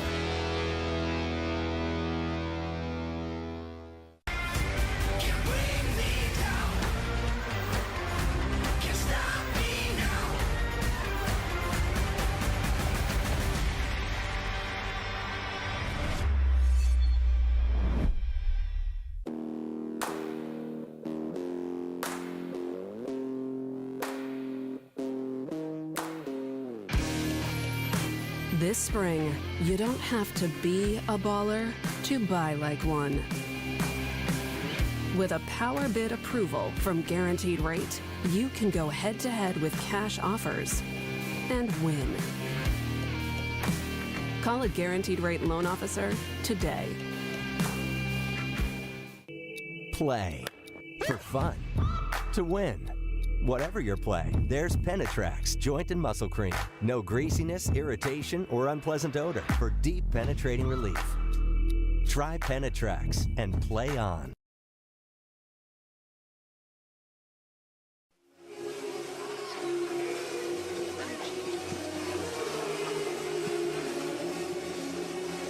Welcome back to San Clemente, California, as we resume our coverage of the Orange County Cup. You're looking at Travis Rettenmaier, 39 years old. He turned pro as recent as 2022. He resides in St. Petersburg, Florida. Former tennis player, former tennis pro. What's the next step in his progression when it comes to mixed doubles and his pro pickleball career, Dave?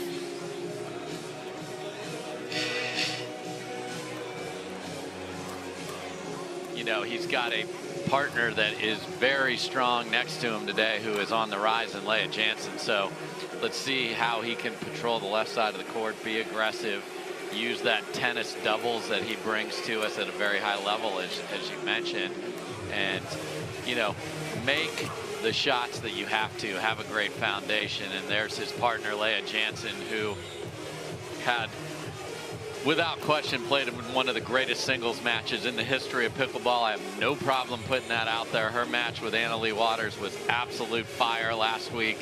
And before that happened, because everybody, oh my gosh, she's not playing singles, she decided long before that she didn't want to stack a bunch of singles, so she'd be ready for a big moment like this in doubles. So she has a lot of confidence. I talked to her about that, and that match can go one way or the other. And she said, yeah, I had a couple chances, didn't play the big points well, but I have so much confidence from that with the strategy that she used and the way she was playing, and I think that will carry over nicely to doubles. And these two have just started to get it going, have Rettenmaier and Jansen. A very nice win coming into this to beat Jesse Irvin and AJ Koller. So a little confidence just within the last hour and a half for those two.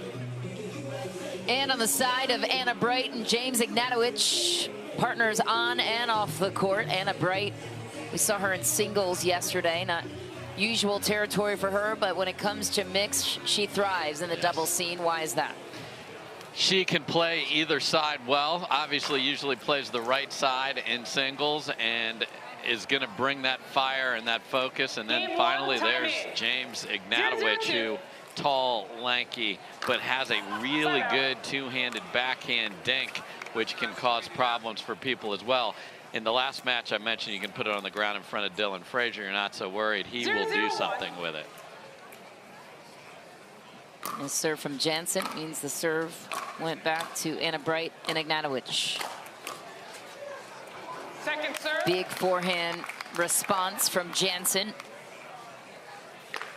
0-0-2.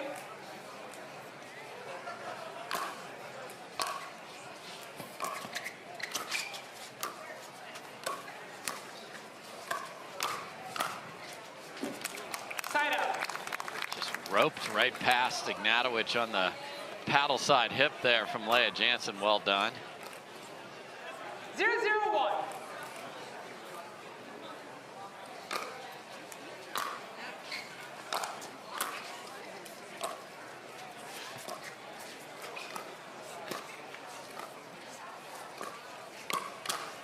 Oh, James Ignatowich. How fast are his hands? And that was that two-handed backhand that I talked about before. And then you want to bring that back down the middle, forget about it.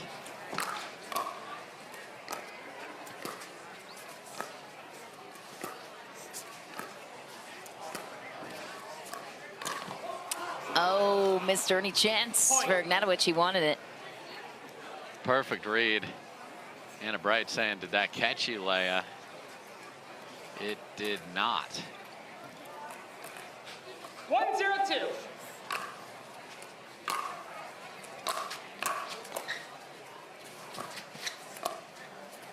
Side out. Good shot. These two teams have met twice.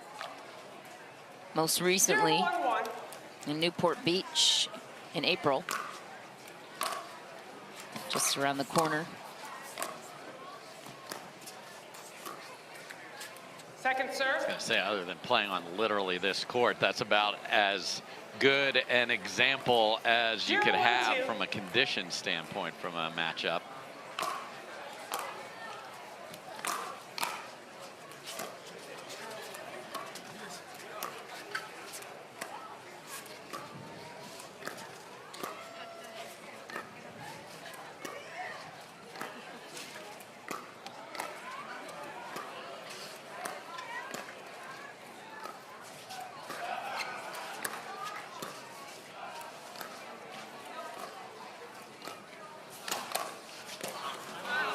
Ignatowich stepping maybe a little bit too far out of his range. Yeah, Leia's like, oh no, I just left a dink way up in the air, and this point is over. And Ignatowich saw a chance to get in there. Tremendous hands from Rettenmeier. Should he have stayed off that ball? That second ball? I mean, I think he thought that's getting out. He's destroying that one, and Rettenmeier was there. And then when you think the point's over and then it comes back, you're already closer to your partner than you meant to, and I'm sure they'll discuss that on the drive home tonight. Discussion ensuing on the court. By the way, that last meeting in Newport Beach we were talking about was 1-15. Leah Jansen and Travis Rettenmeier won that one, 15-12. Prior to landing out, we were. Oh, okay. Wait, the previous shot? Onisha Smith, our lead referee.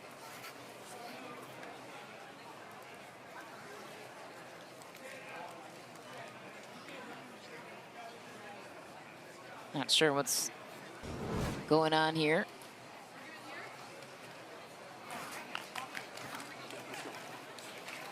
I mean, that ball's clearly long right there. I don't think that's what the discussion was. I don't think we're having a challenge either, just a discussion.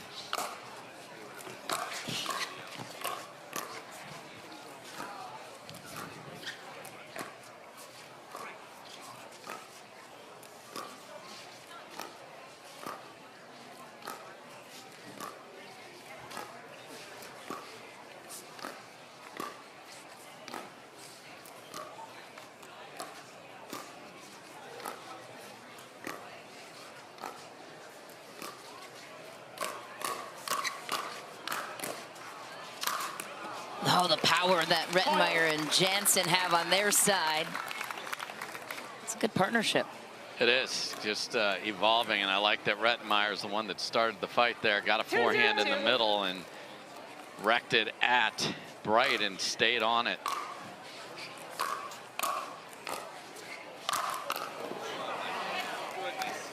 Just a little extra from Ignatowich there. That is a heavy overhead.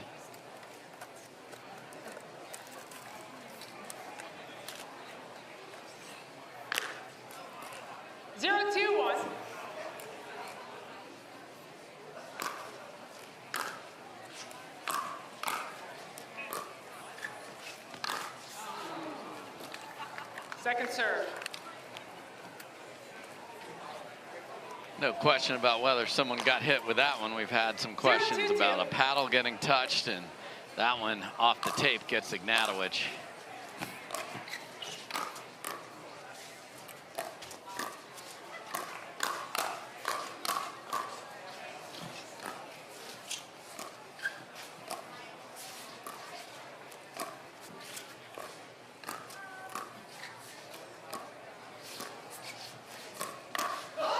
Oh, Ignatowich overcooks it. Yeah, but there's another example of Rettenmeier. If he gets a ball in the middle that he feels is attackable, once he pulled it back into Bright, that time it went down the middle, and Ignatowich read it, but was just a touch late. Point. Sometimes you can really speed up an attack by jumping in front of your partner and taking that before that ball even reaches its apex. I like that sneak attack there by Rettenmeier. Second serve. Ignatowich will take the bounce off the tape. Tight quarters here in this quarterfinal matchup. Rettenmeier, the second server on his side. Ball was called clean and in. Yeah, so that was interesting. As Ignatowich said, hey, good leave, and then she's like, no, that was in. So good job by Anna Bright. Side out. Nice touch from Anna Bright. 0-4-1. Trailing by 4.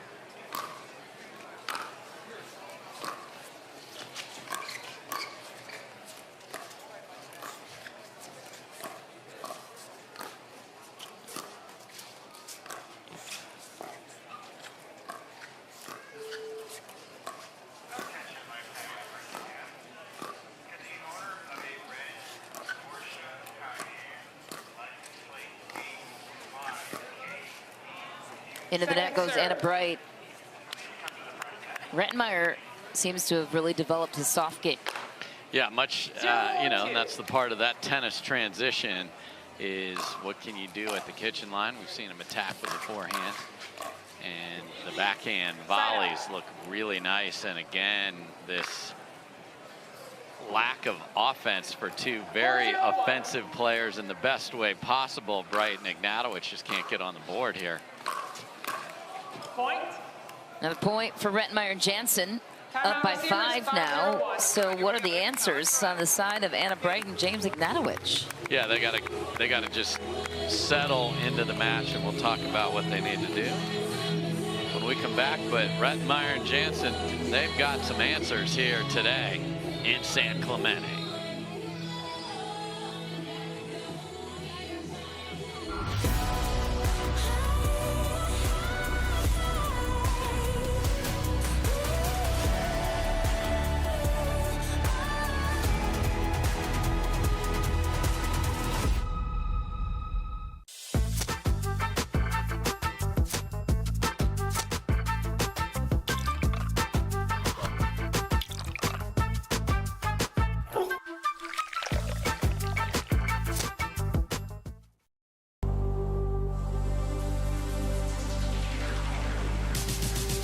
Gearbox introduces the all-new CX-14 Ultimate Power with SST Core. All-new power band technology, delivering controlled, effortless power. All technology, every shot.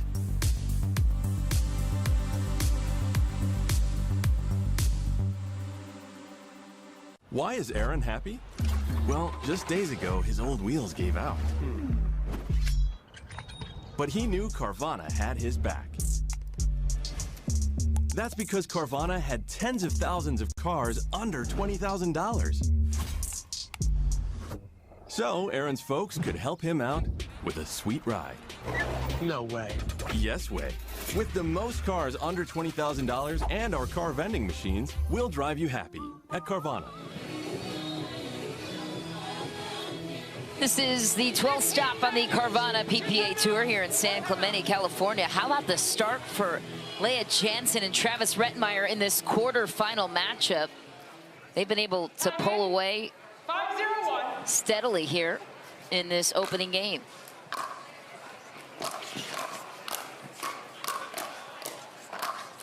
Oh, pulling the trigger that time, James Ignatowich.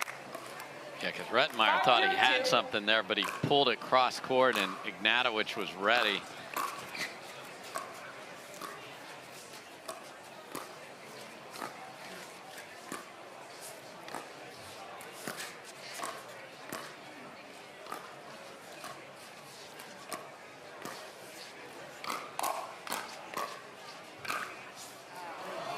Ooh.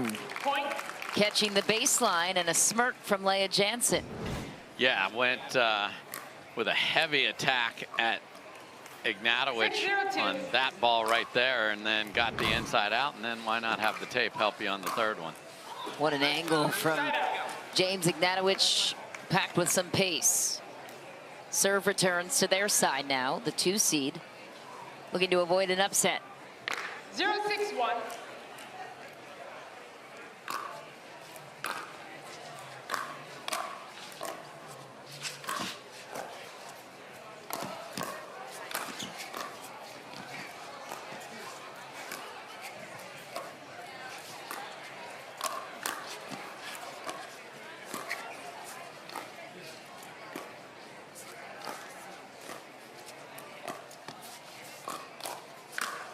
Oh, scorpion from Leigh Jansen, put well away from Etta Wright. And you saw her repeating that follow through that she wanted. She didn't get that down. She had the paddle trailed behind her, and that popped it up. That's the danger of the scorpion. You got to have that paddle face out in front.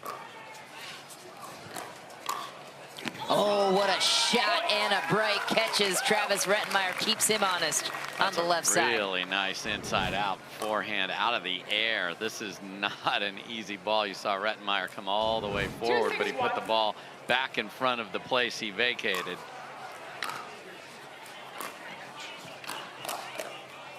Big in the middle, James Ignatowich. Here come Etta Wright and James. 3-6-1.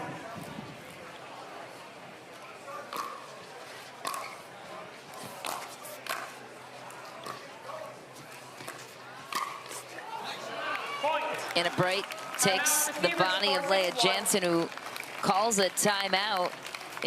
Now, what was a 6-point game is now a 2-point game here on Championship Court.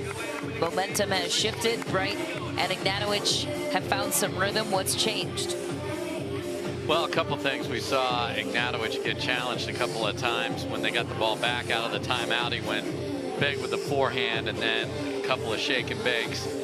We saw Rettenmeier leave a dink up there, and Etta Wright punished it cross court. So these two are playing more precise attacking pickleball here, and it's working. And as we talk about, this is a game of runs. It's literally, it was 6 in a row on one side and now 4 in a row on the other, and that's what you got to just keep telling yourself, like, hey, let's match their 6 or even do better here. For Jansen and Rettenmeier, they got to get back to getting that ball on the ground, and then Rettenmeier finding that offense too bright. He attacked Ignatowich, and Ignatowich was up for the task earlier, so let's see if he makes that little adjustment. 15 seconds. One timeout. One timeout. Etta Wright will continue the serve and hopes to continue the run they've created on their side. Winner of this one gets Captain Parento and Tyson McGuffin in the semis. We've got one more quarter to go after this. That's an interesting miss. Yeah, might have skidded off the line there. Sometimes you will get that the way Leigh's looking at both the paddle face and the line.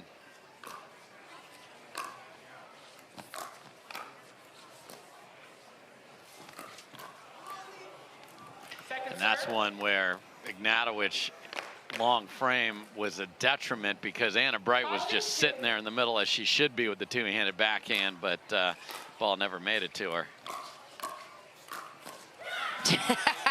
Wright wastes no time stepping in for the backhand that time. Yeah, and she's another one of these ladies that can do damage poaching with the two-handed backhand on the run. Leigh Waters, of course, the best at that, but Wright is no slouch there as well. It's a strategy these two can definitely use. Side out. Side out for Rettenmeier and Jansen, who gave up 6 points 6-6-1. in that rotation.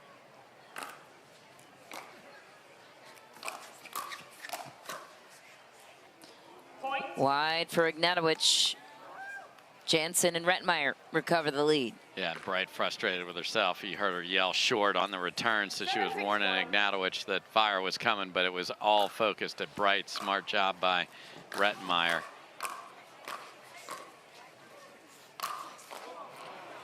Point. Packed a lot of pace. It was long, though. Rettenmeier and Jansen up by 2. Timeout. Receivers 8-6-1. Timeout for Etta Wright and Ignatowich. We'll talk things over. Last time out worked out for them pretty well. We will be back with the rest of this opening game in this quarterfinal match next.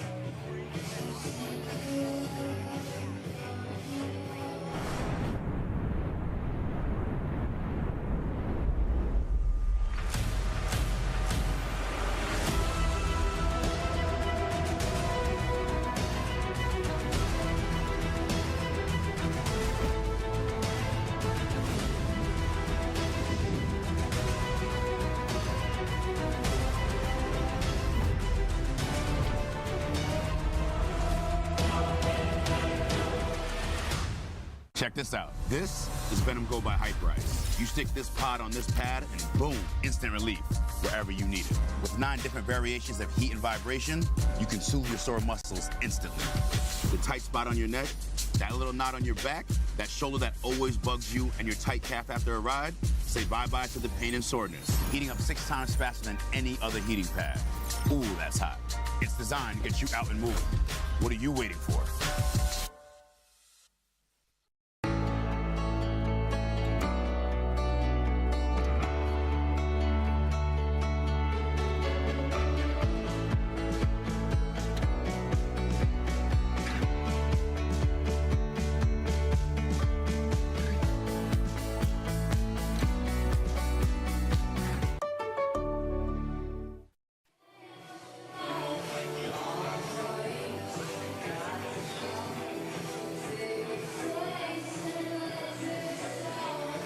Wind is picking up here in Southern California. The 10 seed unfazed, though. Travis Rettenmeier, Leigh Jansen performing at a high level on their side. What a 6-point gap slip, but they are back on top by 2. Big swing for Jansen, sailing long. So if Rettenmeier steps in front of Jansen and doesn't get the ball on the ground, then Jansen's 3 steps back from where she would normally be. So that's the challenge of that sneak attack. Your partner can get exposed.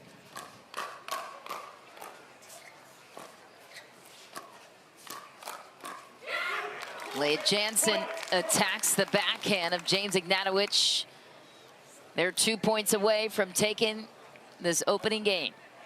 Really nice job there by Jansen of playing defense earlier in the rally and then turned it on with the offense.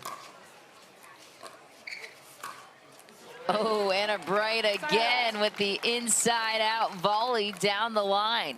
And what Jansen's upset with is why did Rettenmeier jump into the middle, because that's her ball anyway. So just play your half and they'd have been okay even though the third was high.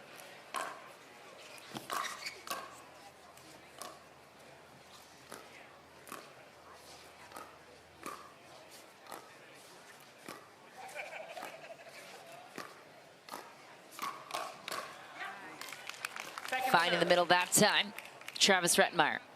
Yeah, that's really good hands there from Rettenmeier. I believe the score is 9-6, not 8. Point. Return called deep there. 7-9-2.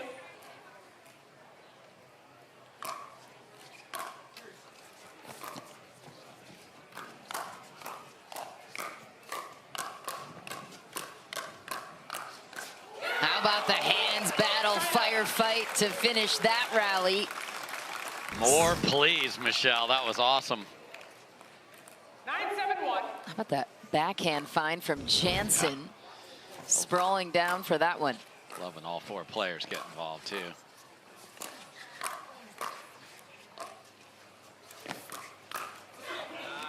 James Ignatowich finds the middle, pumps himself up. Yeah, big difference if you can hold him at 9 here.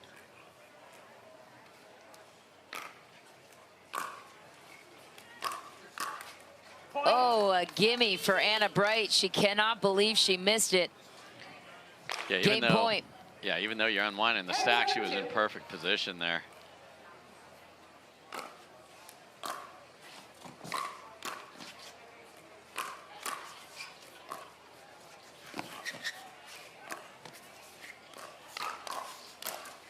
Oh, Leigh Jansen sets up Rettenmeier perfectly to close out game 1, taking that one 11-7.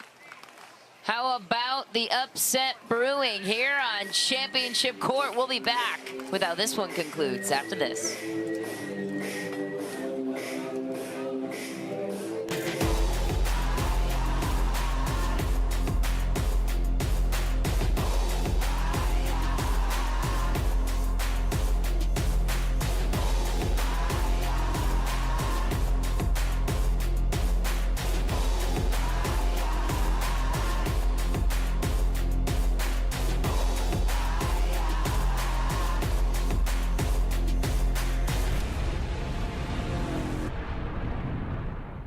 Introducing Skechers Pickleball, the official footwear of the Carvana PPA Tour.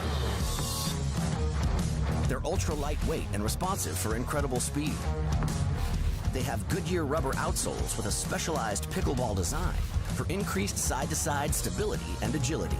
Plus, they feature shock-absorbing foam and Skechers' famous relaxed fit design for incredible comfort game after game. Conquer the court in comfort. Skechers Pickleball, the official footwear of the Carvana PPA Tour.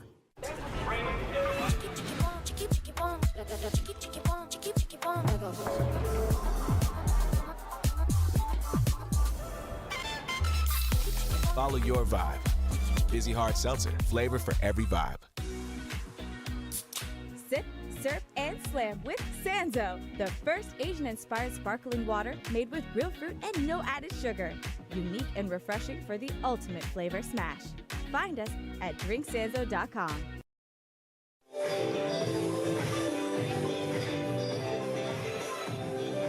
Back on championship court.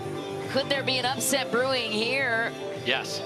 And what would it take for Rettenmeier and Jansen to close it out against Bright and Ignatowich here in 2?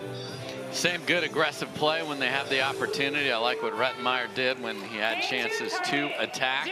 And Leigh Jansen playing some fabulous mixed doubles there, keeping Ignatowich honest. And Bright and Ignatowich need to clean up those types of mistakes and get themselves into more opportunities. And there have been several of these where Ignatowich went one step far and leaning in, and I understand why he's doing that, to protect his partner coming in, but he just hadn't been able to make those on the full stretch.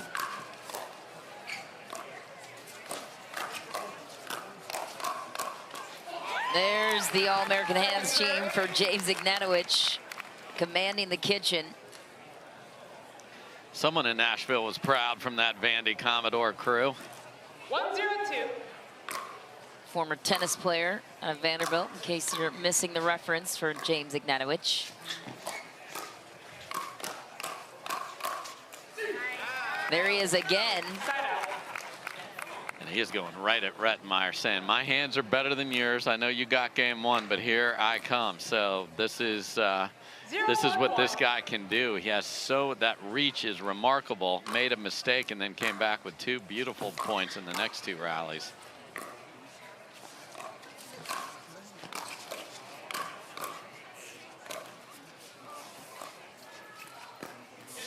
Ooh, tough miss for Jansen. Yeah, I like the idea of Anna Bright dropping the ball and then Ignatowich coming in, so sort of a drop and crash could work very well for these two here if the returns keep going to Anna Bright.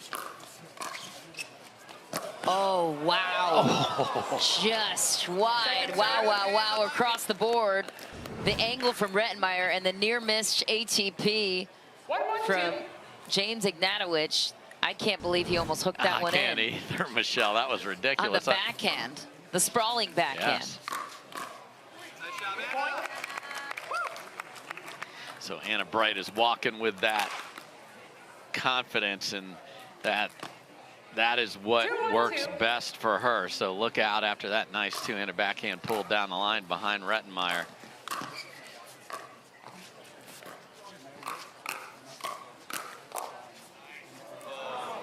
Leigh Jansen bombs away on her backhand. Yeah, bad luck off the tape there, but a rejuvenated Bright and Ignatowich as it relates to bringing offense.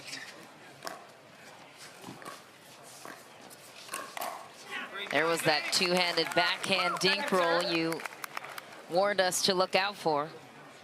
Yeah, it's so good, and then he chases it. So a lot of people hit it and stay over to the left side of the sideline. You need to chase that because you're going to get something up in the middle. Really smart from Ignatowich, same guy. That's funky. Yeah, he's not happy with that bounce at all. Kind of jumped up into him like a kick serve in tennis. Not usually happening on this court with that ball.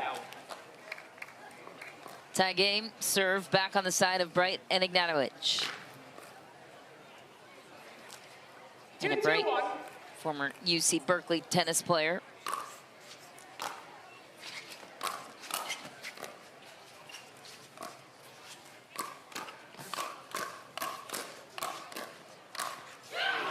Wow. And even though she uses Perseus, not Scorpius, that was a tomahawk scorpion on the backhand the other side. That was impressive from Leigh Jansen. You usually don't want it on that side of your body, but she was able to handle it.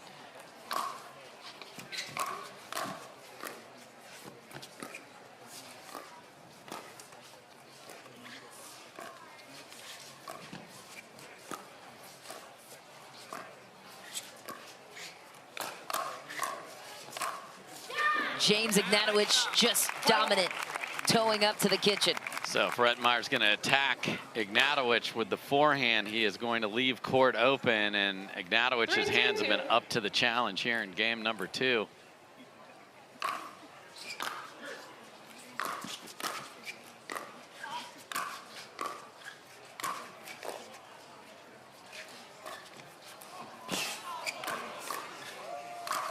Wow, Rettenmeyer jukes Ignatowich a moment ago, earns that pop-up opportunity.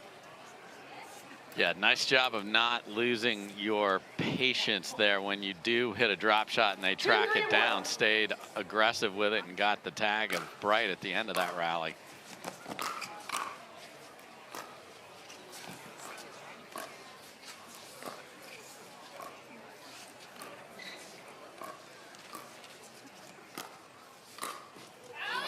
Anna Bright finds the body of Leigh Jansen, who knew that one was going wide, but she couldn't get out of the way.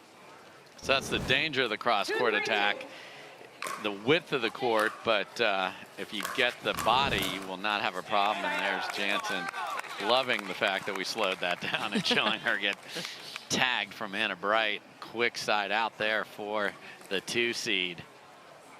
3-2-1.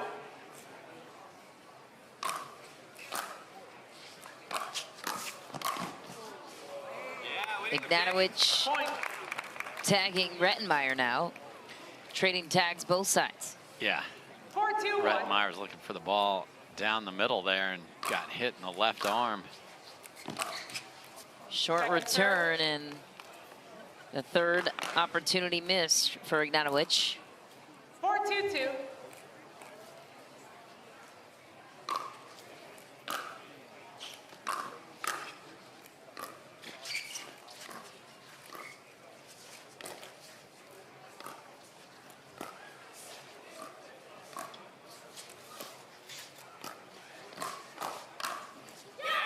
That forehand so dominant for Ignatowich. How do you avoid it?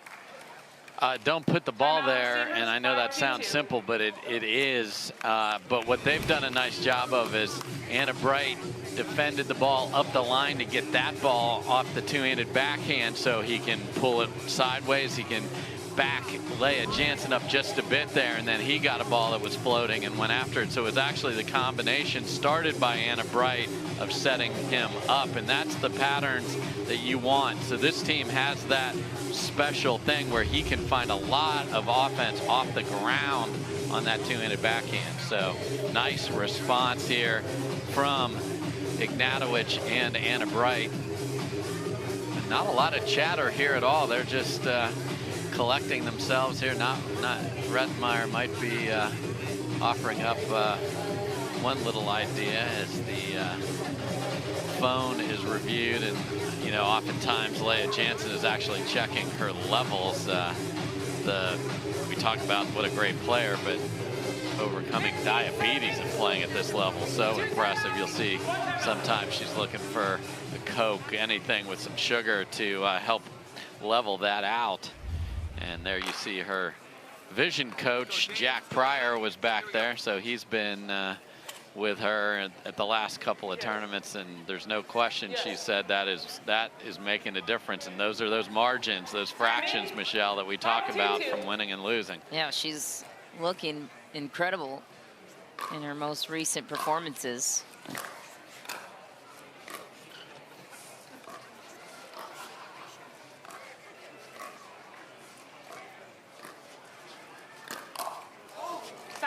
So nice job there by Rettenmeyer, because Ignatowich is daring him to dink the ball to his backhand, which sets up all that other offense. So he kept throwing it in the middle there. I like that little adjustment.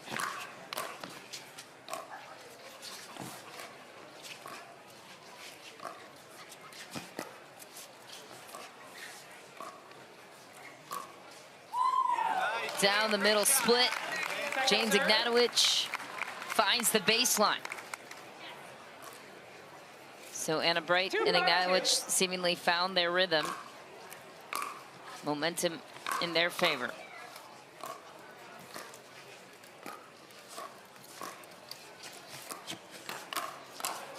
Oh, Jansen goes for the Ernie. Rettenmeyer set her up on that wide volley. couldn't capitalize. Yeah, great read all around there. And then the fact that Ignatowich had the hands to handle the Ernie. I mean, that's a ball that's coming 7 feet from you, not the full 14. That's well done. Second serve.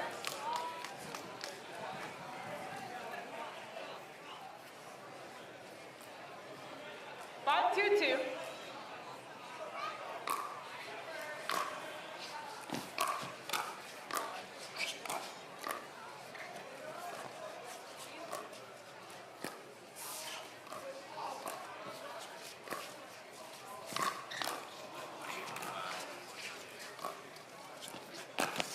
Oh, Ignatowich and his dinking angles, so impressive. Yeah, and there's sometimes he takes it too wide, as you saw. He set up a Rettenmeier ATP, which was defended well from Bright, and then Leigh Jansen actually had a good look at that. We almost had the rare ATP on both sides of the net in one rally, but couldn't make it. There's that heavy flick. Rettenmeier really good with the forearm, pulling that through. 2-6-1.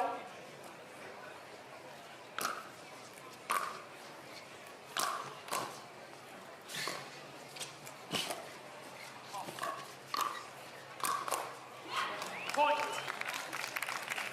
Big point for Rettenmeier and Jansen. Now trailing by 3. They could win it all in this game if they can pull a comeback here. Second That serve. serve is long. Couple of missed serves in this match for Jansen. 3-6-2. Yeah, including the first one in the entire match itself.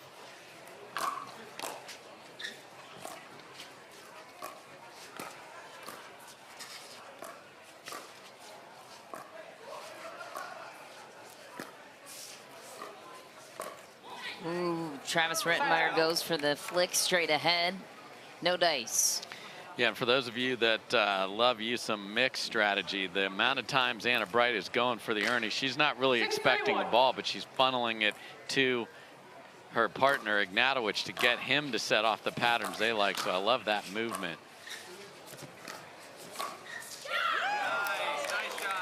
As opposed to her not doing that. And then dinking down the line to her is an available choice. Running there immediately eliminates everything coming straight ahead to her.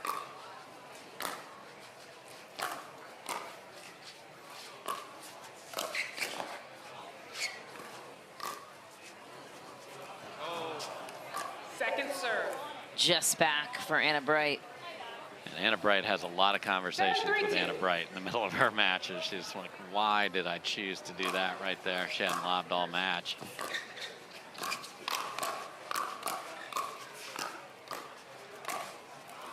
Oh, how did he miss it? He wants to know the paddle was at risk for a second there, but found the composure. That was up, just 8-3-2. came over the top of it and down too quickly there. Tremendous partner protection there from Rettenmeier, because Ignatowich went heavy on the serve there, and he knew that Leigh Jansen was going to have a problem getting all the way over there. Guessed that it would. That's a great job by Rettenmeier.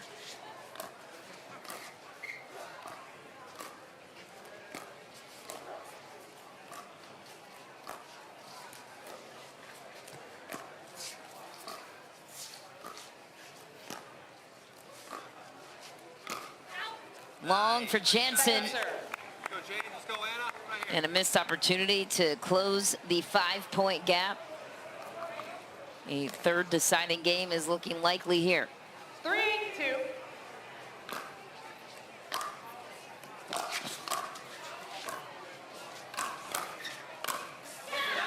James Ignatowich comes to life on the flying two-handed backhand. Yeah, so Rettenmeier and Jansen are having a problem with this pattern now that Bright is not letting things go straight ahead on any sort of offense. So really nice game 2 adjustment here from the 2 seed.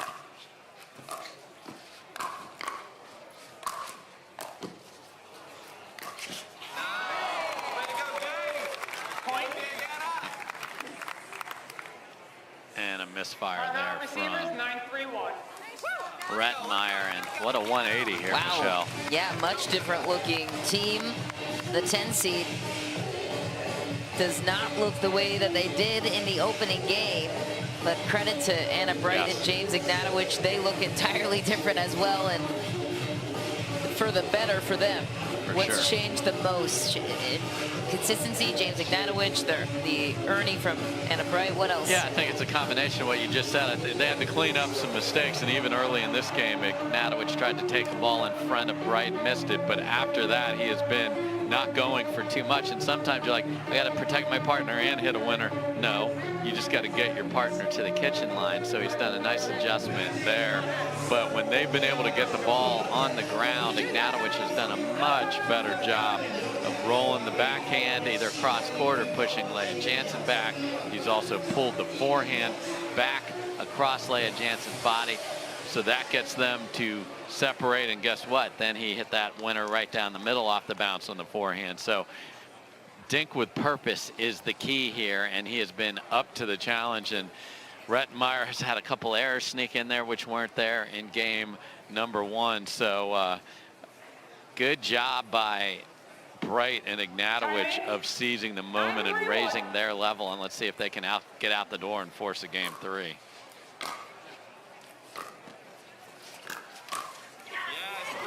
One point closer. Game point for the 2 seed. And that's why in mixed you often see the returns go to the guy, because you do not want that happening with him just all over the kitchen. Great job by Bright of getting that ball on the ground.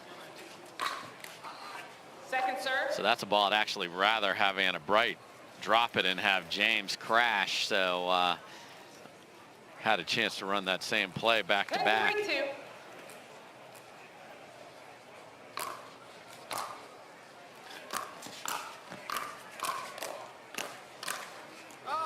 James Ignatowich in that wingspan, just grabbing that forehand roll. And so we are going to a 3rd deciding game here on championship court. What a rally from Etta Wright and James Ignatowich.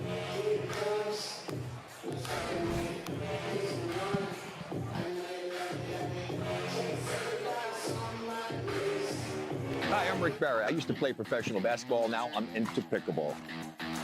Performance is really important, but also recovery is actually just as important. LMD is a product that I use constantly before my matches and after my matches for my recovery. Great for inflammation, great for recovery. I keep coming back to this. AlloMD all day long, baby. I use it. I use it. I use it. I use it. I use it. AlloMD, Acute Relief Cream.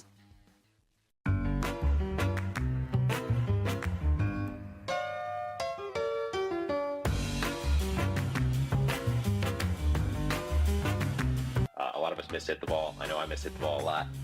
So speak for more yourself, forgiving.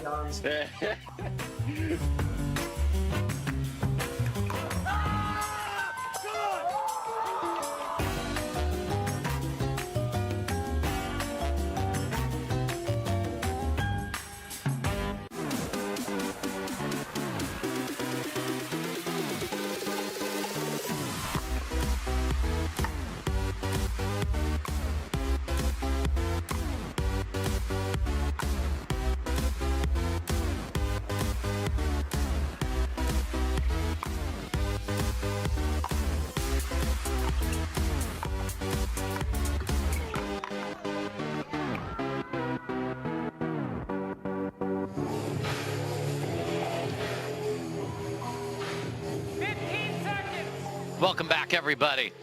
We will indeed play 3. Great response from Bright and Ignatowich. Crowd is loving this. This is a quarterfinal matchup, and it is a beauty.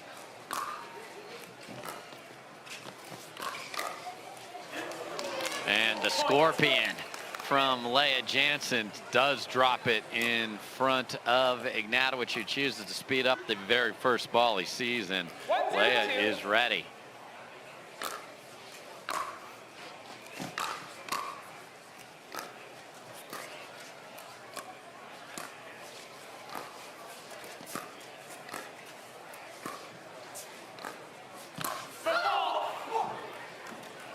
You cannot lose the point twice, so they will only get 1 point for the foot fault and the missed deep shot. So this is a nice start for Rettenmeier and Jansen after seeing their 1-game lead obliterated with an 11-3 loss in game number 2. Again, we will switch ends at 6. Tough ball for Rettenmeier, full reach, ball not out in front of him. 0-2-1. See what response Bright and Ignatowich have.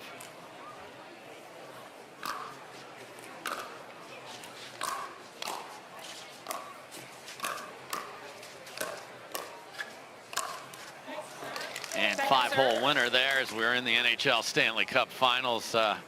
Goal scored by Rettenmeier through the legs of Anna Bright.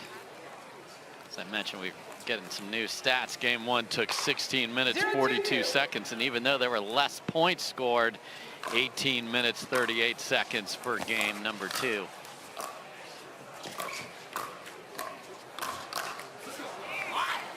Boy, and Anna Bright slides another inside-out forehand down the line to the backhand of Rettenmeier, and it is Ignatowich with the finish.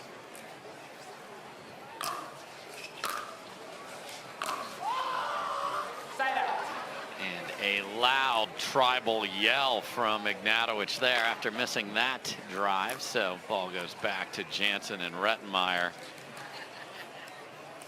2-1-1.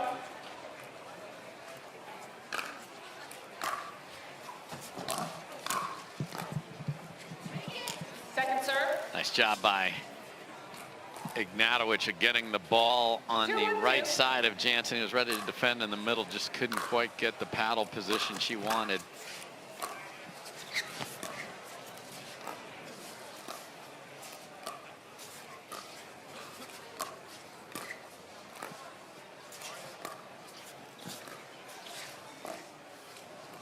Into the net goes Ignatowich. Yeah, chose to go the one-handed backhand there, and he had plenty of time to get to his preferred two-handed backhand.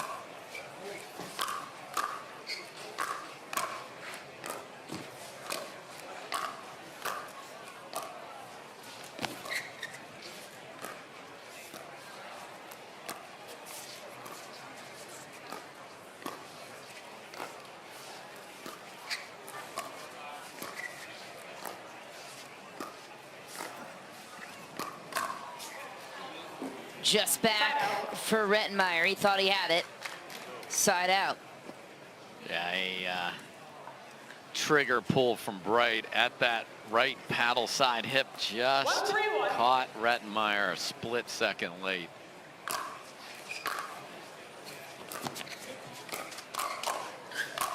Oh, James Ignatowich. Full extension.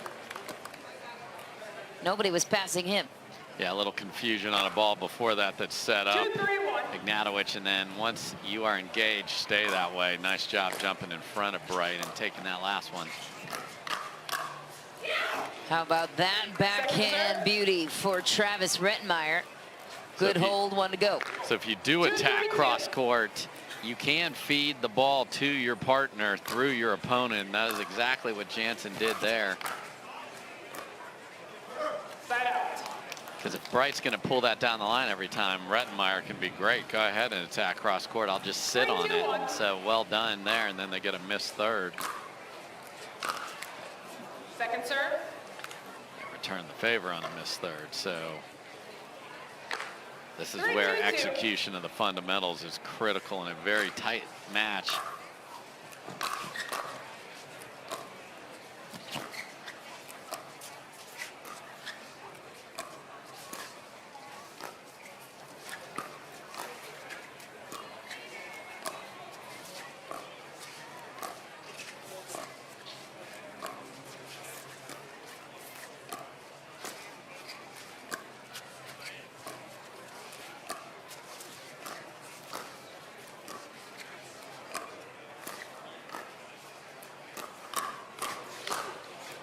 Down the middle for Leigh Jansen. Huge backhand, to say the least. Yeah, and that's one of those you think, well, maybe she's going to pull that more left hand down the sideline and goes in the middle. So well done from Jansen there. Nice dinking in that rally from Rettenmeier. Didn't let Bright have a chance to Ernie, kept it out of the two-handed backhand strike zone of Ignatowich. Big counter.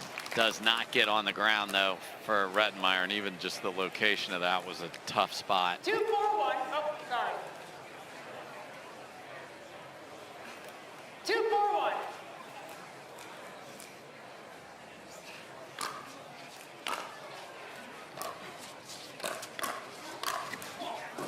Big finish for Rettenmeier. See if they continue to return to Ignatowich.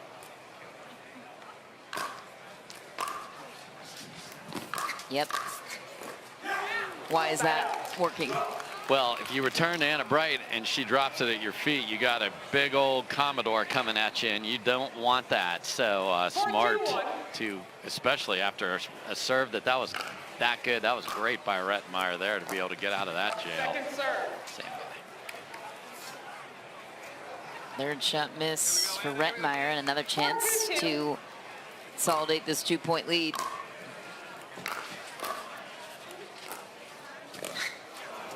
Into the net for James Ignatowich, shaking his head in disbelief. Yeah, that's one of those that that ball got too low. I don't know if he had the reach to get it at its apex or not, but tough ball there.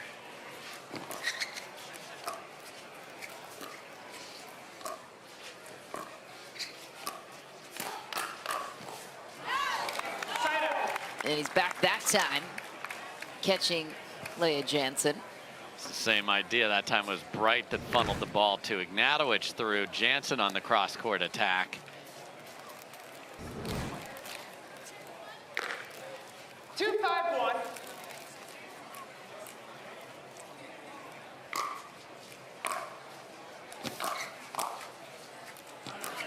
Point.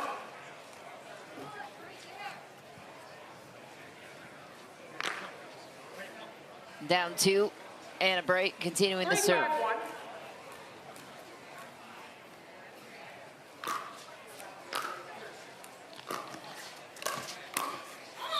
Wow, another inside-out volley down the line. Anna Bright and Ignatowich right back in this quarterfinal match. That time you heard Ignatowich say yours, so let Anna Bright take the third, and then just a gorgeous execution of a difficult ball on the move.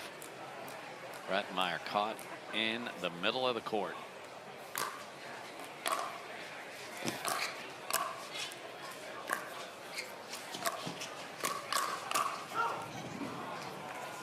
Just back.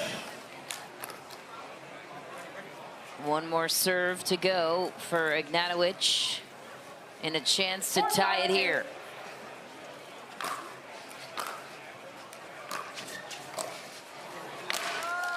An angry Travis Rettenmeier. How'd he miss it?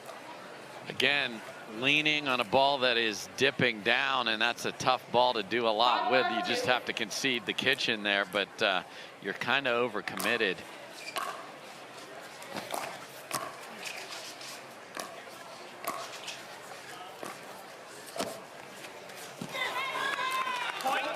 Ignatowich. Devastating two-handed backhand. Yeah, keeping Rettenmeier honest there on the backside. And so the first team to 6, Anna Bright and James Ignatowich, despite Rettenmeier and Jansen sitting on 5. So we will have an end change.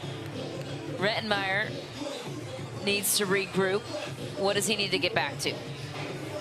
I like some of the dinking from him earlier in game number 3, and then just if you are going to overcommit and you don't have a ball you can attack, it's hard to just pull the trigger back and just, okay, let's throw it into the kitchen and go. And then Ignatowich has played very aggressive throughout games 2 and 3. There are going to be a couple errors in that formula, but that is the way this team is going to win. I would want as many Anna Bright dipping, rolling drops as we can. So anything in the T area, that baseline, I'd like him to just disconnect and head to the kitchen line so that Anna Bright's getting that, unless it's short, and then he can really pulverize one. But nice response, 4 in a row here for the 2 seed.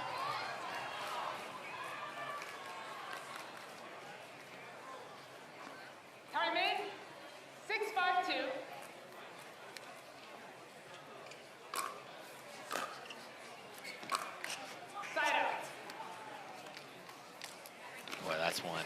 They absolutely wanted. That was going to start the ignition on their offense, but caught the tape. Second serve. Keep it going, keep it going. Good hold for Brighton Ignatowich. One more serve to go for Jansen and Rettenmeier.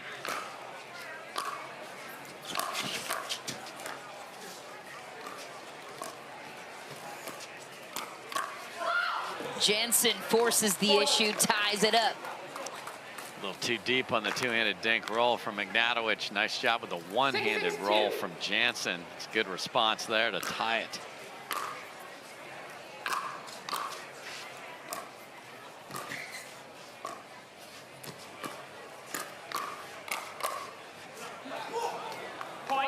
Leigh Jansen again. She's been clutch all match long, but especially here in these moments in the third deciding game, eyeing down their chance to make it to the semis. 2 backhand rolls in a row from Ignatowich, went too far straight down the line. Ignatowich and Bright not going anywhere. Serve returns to their side. This is what we'd want in a game 3, back and forth. Get on the seesaw. 6-7-1.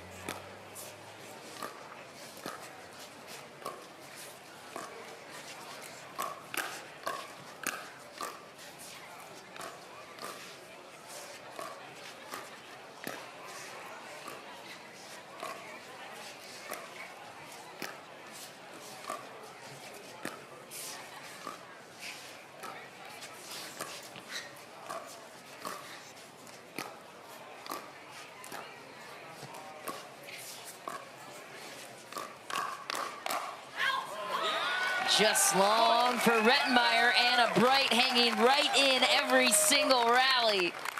Tie game in game 3. Yeah, very patient, smart choices throughout that rally. And then it's Anna Bright who said it is go time and catches Rettenmeier just a tad late down the line.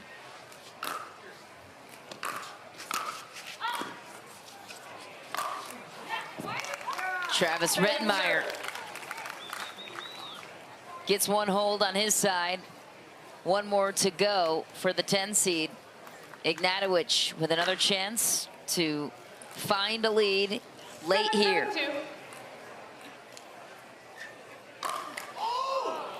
And he misses his serve. Wow. So you got to just shake that off. You hate it to be the second serve of your team, because now you have to get the 2 holds on the way back, and he's got to just flush that and get back into it. Gets a nice grab right there.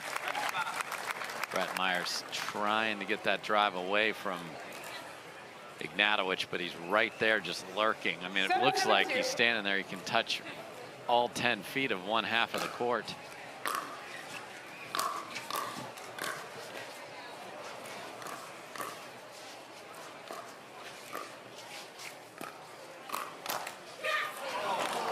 Jansen goes into the net.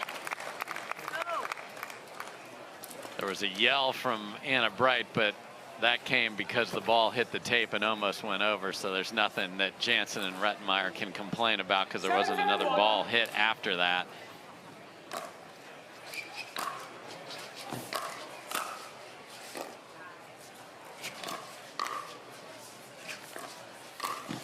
Oh, Anna Bright hit 2 perfect resets in a row. Had the shot she wanted, goes into the net. Yes, trying to funnel that ball over to Ignatowich there, but could not make the cross-court attack.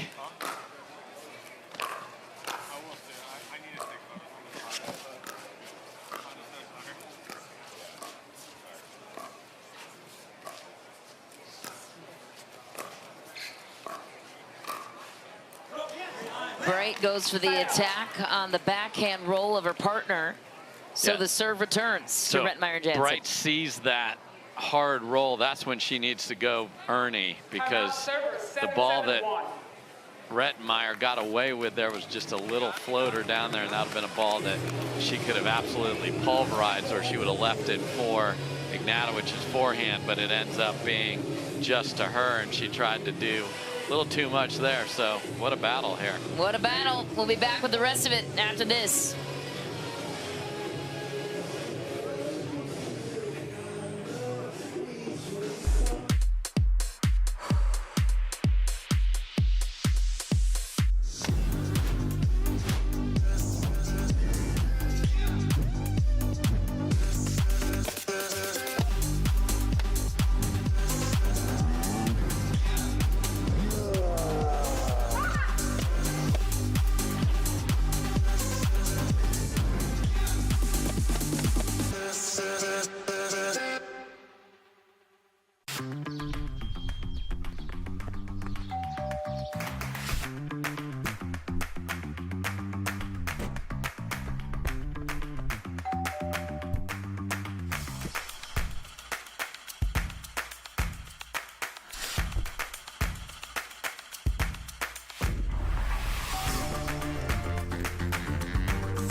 Pickleball Central, your trusted pickleball experts.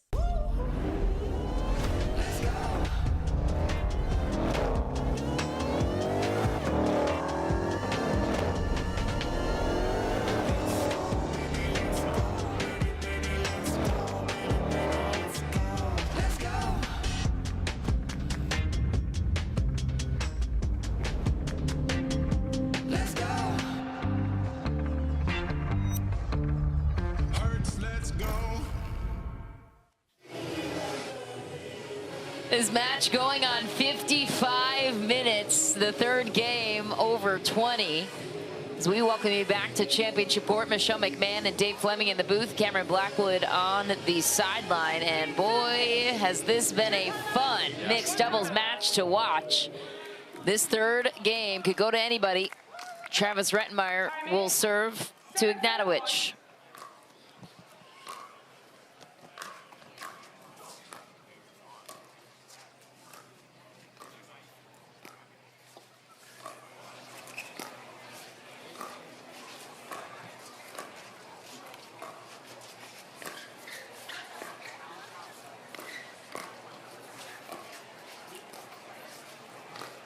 Oh, what a patient point. A couple of times Rettenmeier cut off the backhand dink. Found a good angle, and they take the lead. Yeah, we haven't seen Bright go for that Ernie again. There was another one right there. Second serve. It's a great call by you, Dave. It's been a clear difference maker when she's heading in that direction. 8-7-2.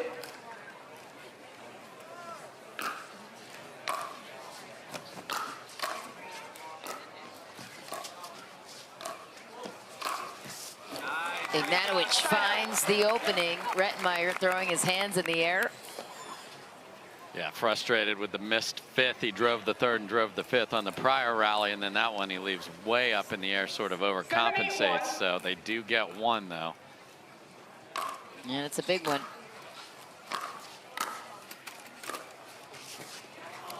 A rare mid-third shot drop for Anna Bright.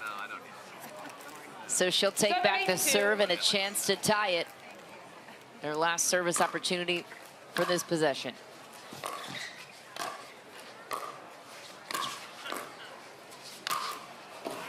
Rettenmeier big in the middle, gets the serve back. They're up by one, 8-7. Does such a good job when he has a ball on the forehand that's attackable or an overhead. It is well hit and gives himself plenty of margin. That's a great recovery for him. He was not happy with what he did when they had the ball, but no damage done as they get it back. Second serve. Right thigh is just getting annihilated. Ouch. That just looks so painful. The miss hurt, and then the punishing paddle slap hurts worse. Ooh.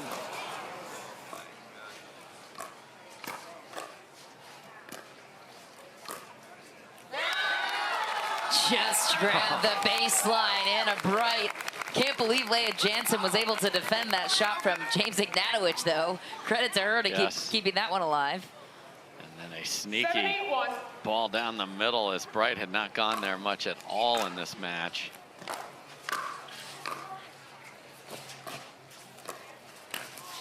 Leigh Jansen punishing Ignatowich on the backhand, Ernie. Same idea, but the other side of the net there. Great move. And you want to go once you see somebody's head go down. Great job by Jansen. That's the go time. Some people leave too early.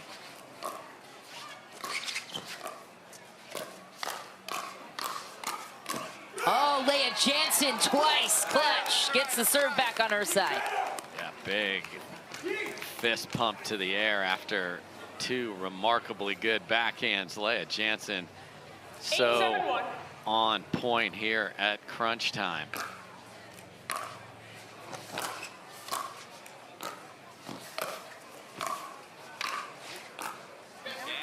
Into the net that time for Jansen. Well defended by Anna Bright and James Ignatowich. So can Rettenmeier get his team off of 8 points on their last chance to serve in this rotation? They keep returning to him.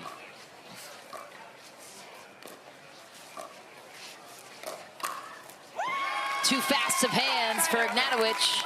Stuck on 8. Yeah, and Rettenmeier pulled the trigger on a ball even with him, and great job by Ignatowich of having the hands to easily just block that back right where it came from.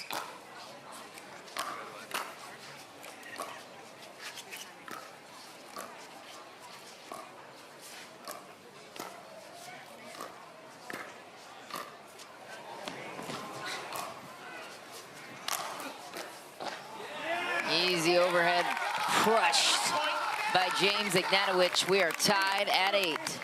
What nerves of steel to throw up the topspin lob, the only second lob she's hit this entire match by Anna Bright, and hits the baseline.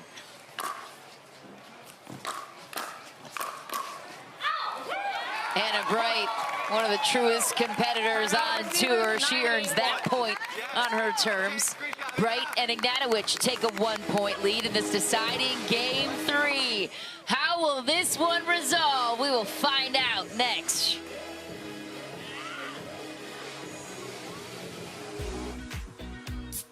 Sip, surf, and slam with Sanzo, the first Asian-inspired sparkling water made with real fruit and no added sugar. Unique and refreshing for the ultimate flavor smash.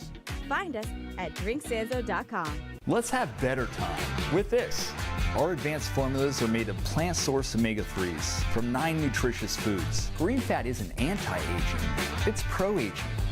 Have better time with green fat.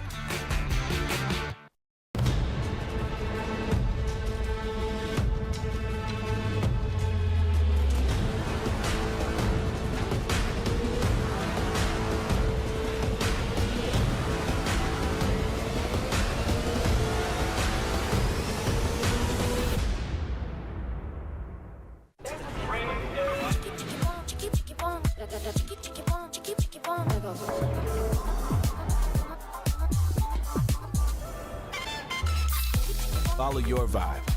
Busy Hard Seltzer, flavor for every vibe. I found my way. In bad times, I know I'll be okay. 'Cause I found my way.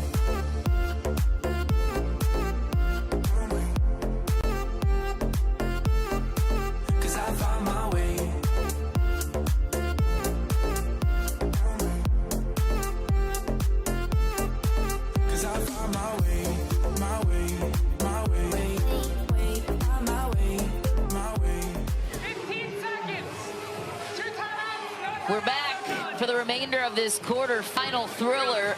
Anna Bright, James Ignatowich stealing the momentum late in game 3 and a crucial time for them to do it. 2 points away, and they can do it here.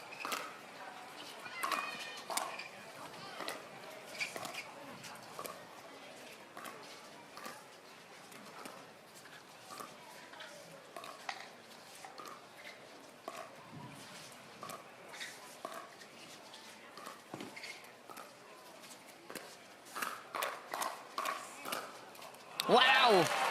Second serve. What a point. Really strong from Leigh Jansen again. 9-8-2. Anna Bright, the second server on her side.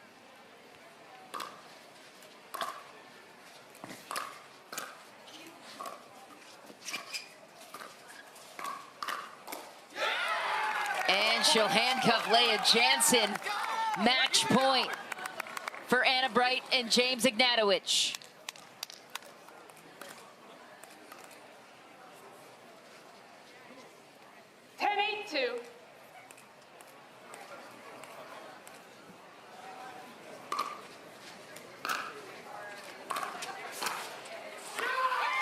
Ball is long, and the 2 seed is moving on to the semifinal round. What a match, Dave Fleming. Love it. I love when it comes down to will, determination, and execution. We saw Jansen and Rettenmeier, just a couple of loose points there at the end. That's a volley that Leigh Jansen doesn't usually miss, and she was clutch there at the end, but that was an over an hour battle, and the 2 seed giving each other love right there on center.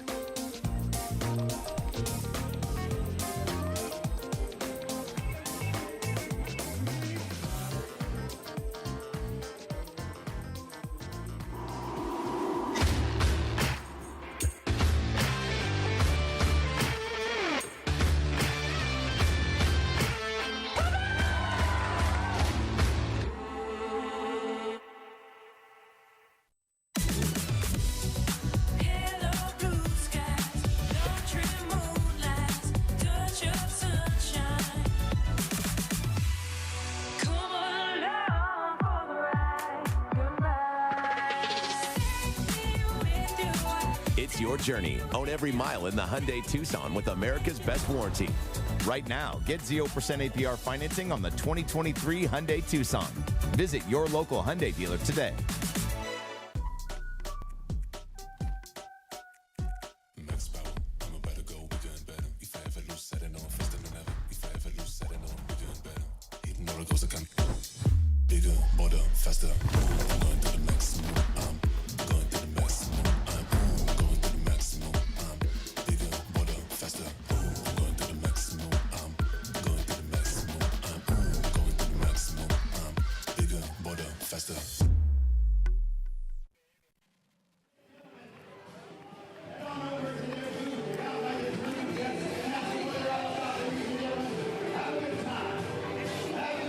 Back on championship court, Anna Bright and James Ignatowich had some serious adversity in the quarterfinal rounds, but they are through to the semifinals as we send it down to our third member of our crew, Cameron Blackwood.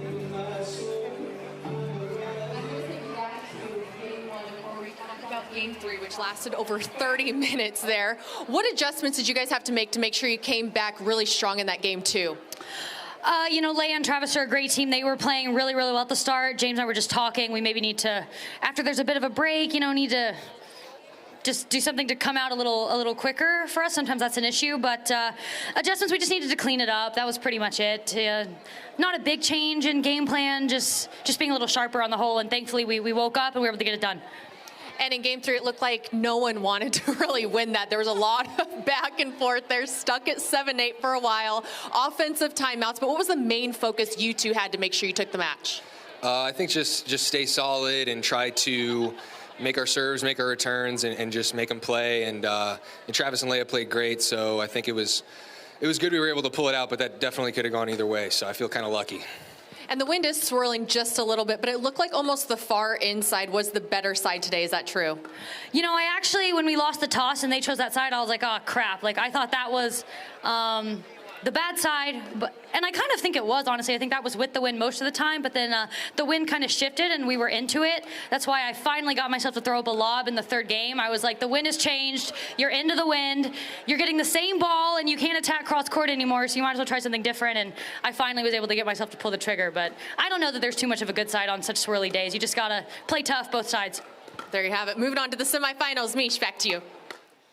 Cameron, thanks so much. We have our final quarterfinal matchup coming your way on championship court. The temperatures are dropping here in Southern California. Riley Newman and Lindsey Newman warming up in pants, a little bit colder than the Dallas, Texas temperatures they're now used to. And it's a battle of the siblings here, Dave. The 4 and the 5 seed, the Johnson siblings, will be squaring off against the Newmans, and it's going to be a thrilling matchup. Don't go anywhere.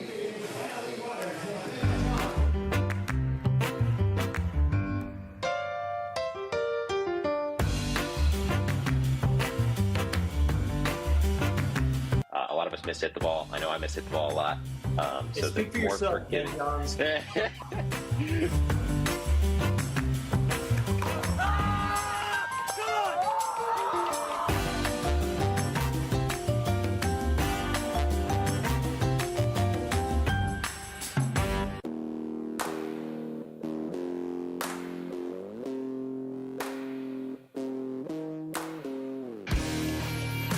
This spring, you don't have to be a baller to buy like one. With a power bid approval from Guaranteed Rate, you can go head-to-head with cash offers and win. Call a Guaranteed Rate loan officer today.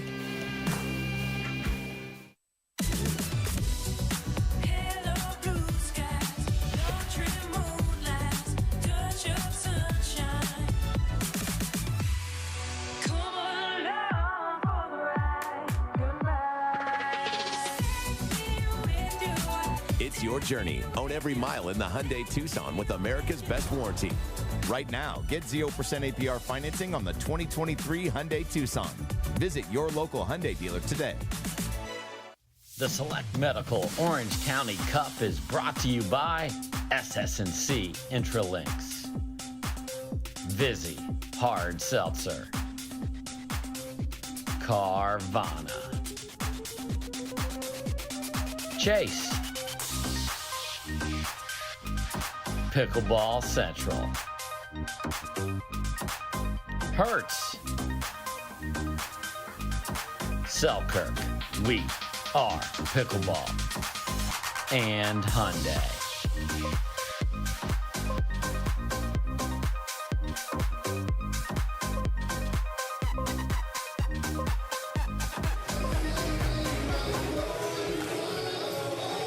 Back in beautiful Southern California, cloudy conditions today, though, here at the beautiful facilities, the Lifetime San Clemente.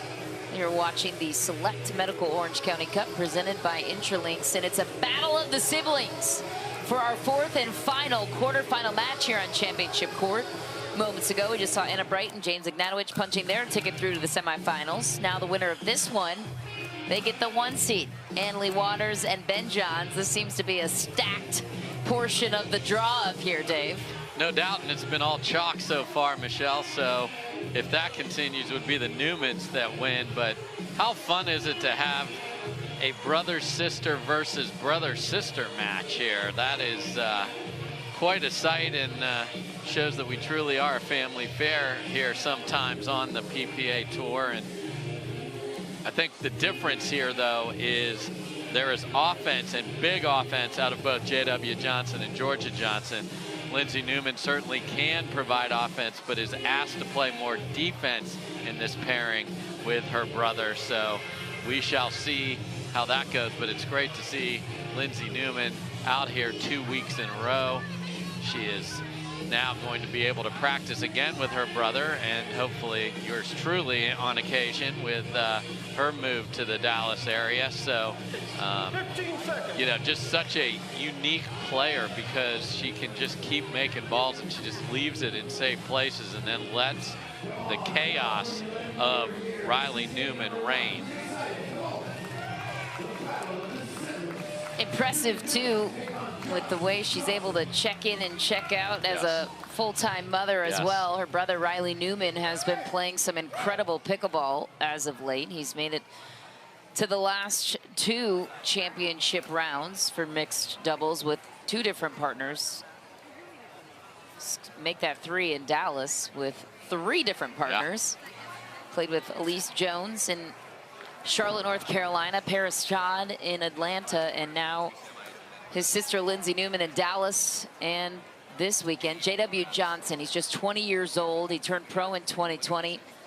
Nobody has better hands than him. His sister, Jorja Johnson, one of the younger female pros on tour as well. She will be the server.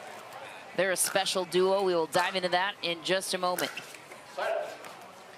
And the other big thing, if you're new to watching the Newmans, is they like to put Lindsey on the left side of the court because the Riley Newman two-handed backhand is so lethal in the middle of the court. Oh my gosh, that angle. Was it? It was a little too much, yes. Say, yes. That was. You can still be surprised, yes. The fact that he could almost hit that shot. Yes. Yeah, just missed that one. 1-0-1. All right, they're going to go with the straight up decision here, so they'll switch back and forth with the Newmans at least to start.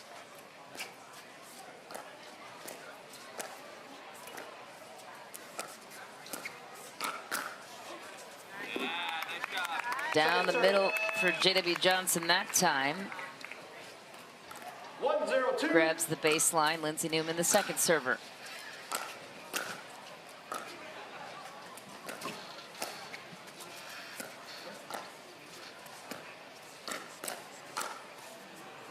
Put away down the line for Lindsey Newman. Loved the shot before that. A little flick at the backhand of JW Johnson. Set herself up. She didn't need Riley. Wow. Full Riley Newman willpower.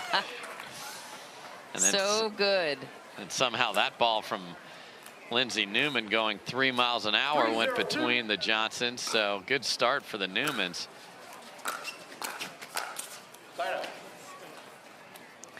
And that put a hole almost in our net cams there. That hit that so hard. 0-3-1. Point.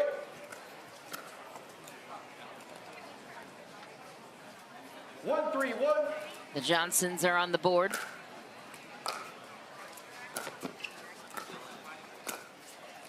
Beautiful shot from Jorja Johnson. Inside out forehand volley. We saw a couple of those from Etta Wright. Yes. Jorja Johnson has that shot in her back pocket as well. And you got to have it because the guys start creeping into the middle. You can see what Riley did there. Got to keep them honest.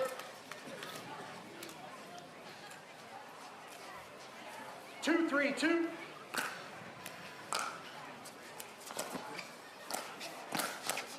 JW Johnson snipes down the middle.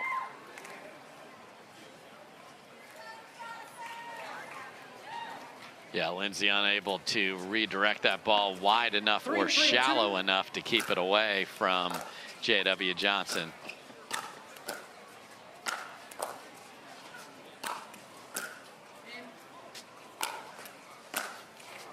Side up.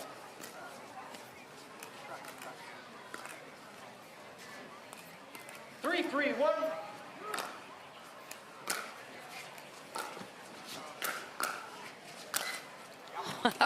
Oh, ridiculous angle. Yeah, just missed an even more severe one earlier, and that one just good night.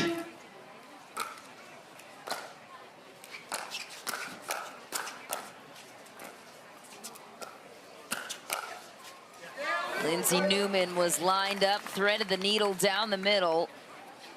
Back on top for the Newmans. And that's textbook pickleball that a lot of people don't do. When the ball is in front of your partner, fill the middle. That's a great job by Lindsey.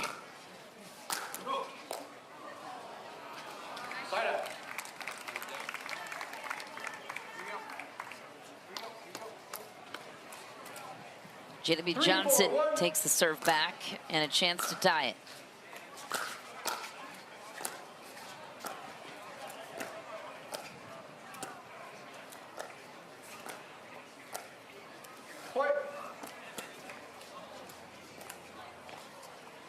Into the net goes Lindsey Newman. What do you think this match will come down to, Dave, after this serve?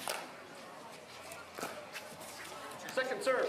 The offensive duo of the younger Johnsons versus the defense of Lindsey, and then just the chaos. Will Riley be able to have enough chaos to take enough of the court and win enough offense versus two people coming at them the whole time? So it's worked before, but that's a lot of offense on the other side of the court.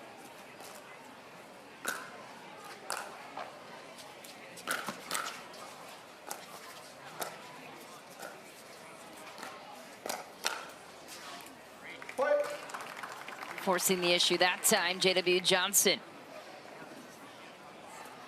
Yeah, and they're going to love it when they are all at the kitchen and they're winning dink battles, are these two, because that's what the Newmans want to get you into until Riley pulls the trigger on something. Easy put away for Jorja Johnson there, so the Johnsons take a 3-point lead. So we'll see if they switch. That's the ability that the Newmans have. Like, this pattern is not working. They're going to stay with it one more time, or Lindsey's going to play the other side. Riley decided to play singles, didn't matter. Jorja Johnson still found the angle, and it was a beauty. And that's the difference I'm talking about. There isn't a safe place to stay out of offense there because Jorja keeps attacking and did so very impressively. Riley Newman and Lindsey Newman look out of form compared to where we saw them in Championship Sunday. What do they need to adjust to get back to their rhythm? Get the ball on the ground, because when the ball is on the ground, then Riley has the ability to read what's going on the other side and jump in there himself. And Lindsey on a couple of these balls wasn't as sharp as she usually is, speeding that, missed a dink, left the ball up where Jorja just came after it. And that's what these two can do. They do not let you get away with errors. A lot of teams will back off because they don't want to make a mistake. This team doesn't play that way. That's why they are the only team to have beaten Leigh Waters and Ben Johns this year. And it wasn't in a final, but they did beat them on the way to a final and have a win this year. That was big for their confidence. These two have a gold medal. If you want to see what joy looks like, look at the last point of that match and how happy Jorja Johnson was when they got that gold medal with her brother standing by her side. That was in April, the Newport Beach doubles shootout presented by Vizzy not too long ago. Southern California is a good place for the Johnsons. Time in. 8-4-2.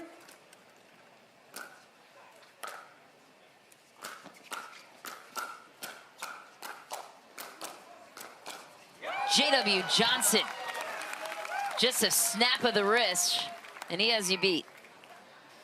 Yeah, Lindsey had a good look at getting that point over with a counter, but the hands are just too good from the Johnsons.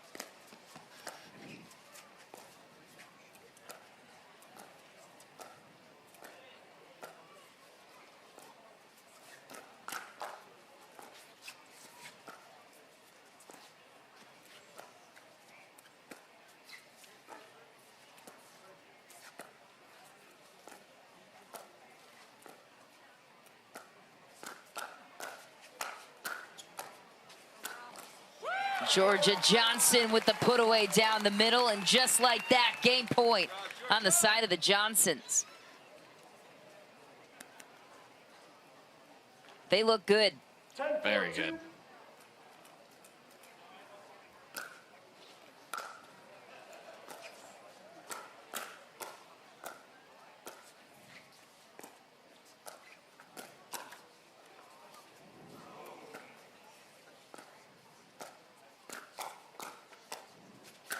Wow, JW Johnson sets up Jorja beautifully for the put away, and a dominant opening performance from the Johnson siblings. Yeah, a couple of those dinks just go a little too far, and if JW Johnson can do that, reach into the kitchen and get his paddle on it, he'll set up the chaos. And as I mentioned before, Jorja has plenty of finishing power herself. That is you saw, that's exactly what Riley just said. We got to get the ball to bounce. So couldn't agree more.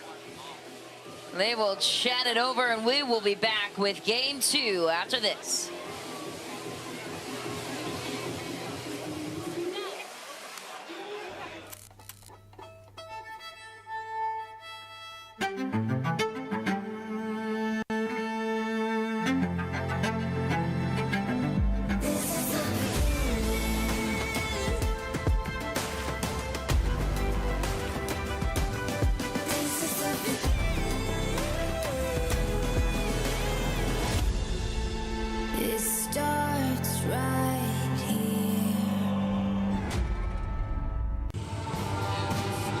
There are still a few good ideas left in the world.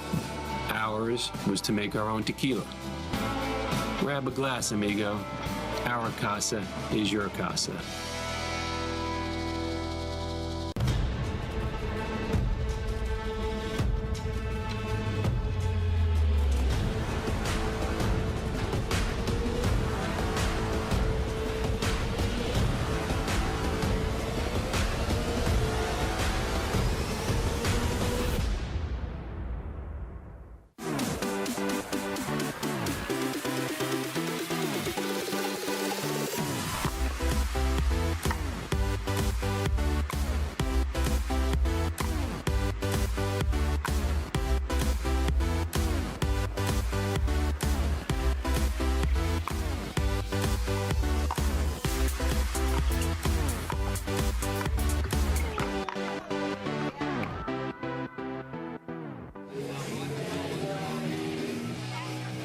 Welcome back on championship court. Lindsey Newman and Riley Newman regrouping after an uncharacteristic start for them. Losing big to the Johnsons, 11-4, but credit to Jorja and JW. They are looking peak form on their side. We'll dive into why after this first serve from Lindsey Newman.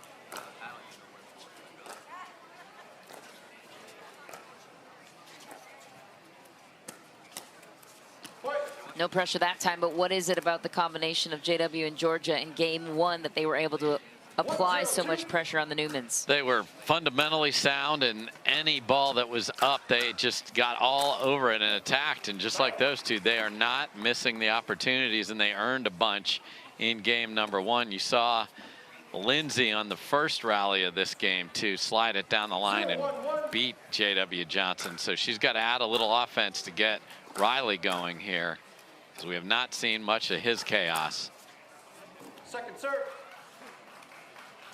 And that chaos includes getting the crowd involved, a little chirping. I mean, we had none of that in game number one.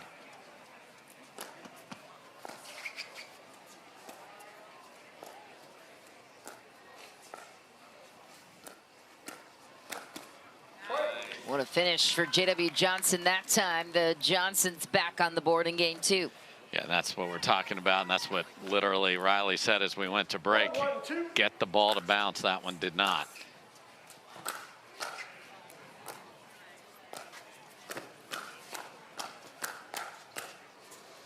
Oh, what a find. JW Johnson lofts one into the corner.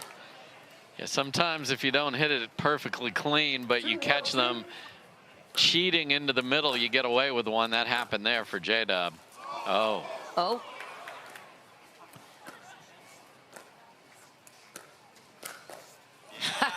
Okay. Wow, what craftsmanship from JW Johnson. And he said, I know about the Newman willpower, but we got Johnson willpower there too. And again, Lindsey tried to dink in the middle, too deep in the kitchen. Third shot miss for JW Johnson. They'll have to unwind the stack on their side on this return.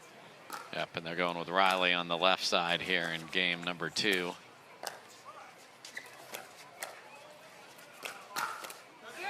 That switch worked for them in Dallas as well. Yeah, that's a great read from Riley and a little chatter to go with it. So that's part of the ensemble.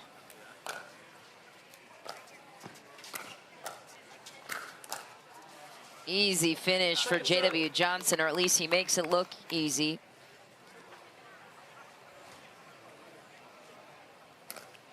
Yeah, don't miss forearm day. 2-3-2.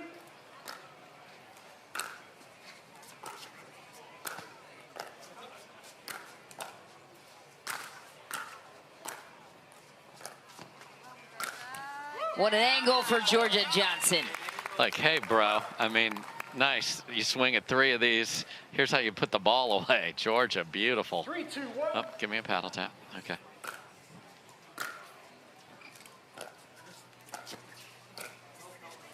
Just wide for Jorja, going for that inside-out volley once again. Stuck on three for the Johnsons 3-2-2. for now.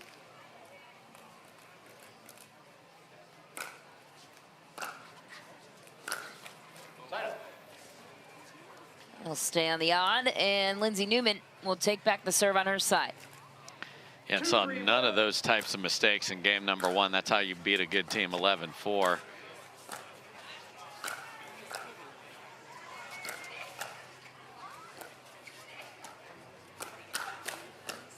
Wow, Lindsey Newman was ready for the pace J.W. Johnson brought, but that's where his counters are next level, because he beats you to the punch the next time that opportunity comes.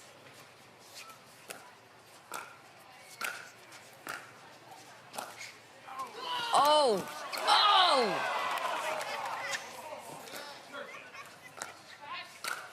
Oh, wow! Just when you thought the point would end, what an incredible ATP scramble from Riley Newman. Jorja Johnson burying that one.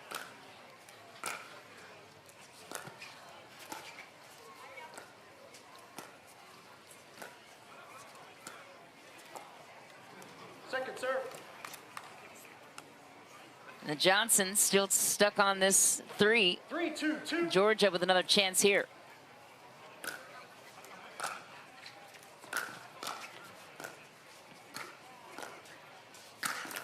Riley Newman powers Jorja Johnson off the court.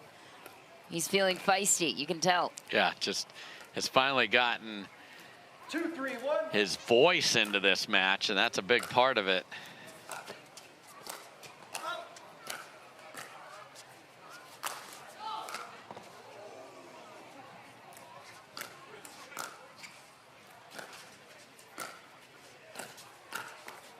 Wow, after a near impossible angle hit by J.W. Johnson, Riley Newman is making the difference here.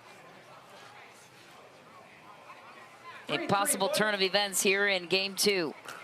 The Newmans are fighting back.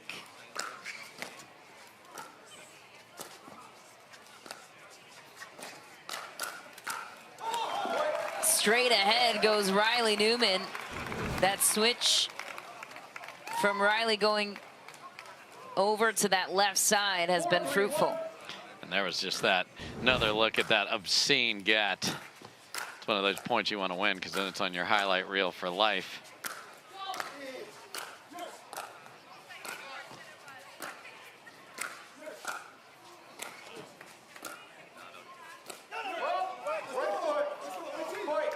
And both referees, including the Don Stanley alarm clock, going off over there. And yeah, an entrance onto the court. Yes. And this is looking like a very Newman kind of game. A lot of scrambly defense, a little chirping, a ball off the net, and this is what they can do. And the Johnsons have now seen enough. So, timeout called on the court. The Johnsons will try to regroup, talk things over with their coach, a newly formed alliance as of Atlanta. Yeah. And so the Newmans stealing the show. What have they done differently? Obviously a lot of defensive scrambles, but what else is going well on their side?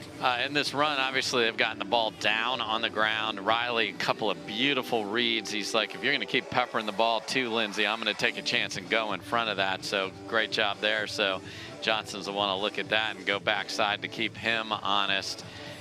And then just the Newman defense that has been the reason they have won many, many matches, many medals. They are comfortable in the chaos of defending from the baseline, and that is not a place a lot of teams are comfortable, because you're making ball after ball trying to get back into it, and they know that's part of their formula. So well done from these two. And it's been discussion of all the Yola paddles this week. There's a good look at the new Takea paddles, which are not out yet, but Riley even went over to Asia within the last 2 weeks to work on that. That is not his signature paddle. That'll be coming out later this year. But the technology, everybody is elevating the game. The players are elevating the game. The manufacturers are looking for ways, within the rules, mind you, to get the players to play, and then just the level from last week to this week, it just keeps getting better, Michelle. It's absolutely impressive, and a credit to all the work the players put in off the court.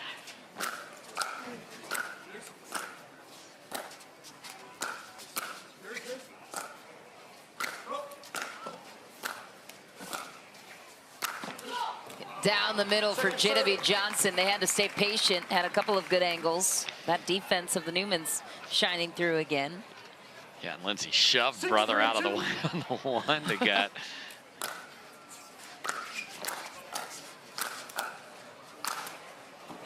Not defending that angle from JW Johnson. Serve returns to their side. And that's tough living doing that. You want to get the ball on the ground and get up to the kitchen, but they know that's part of it, and that's that can't happen because you work so hard to get the lead, and then just a missed volley on the fourth there.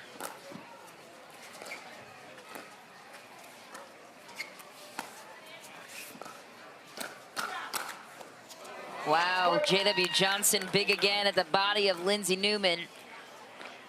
Yeah, so he doesn't care if Jorja attacks cross court because he feels like my hands can catch up to any attack that comes from Lindsey. So Jorja has free reign to keep Riley honest in front of her or go cross court. 5-6-2.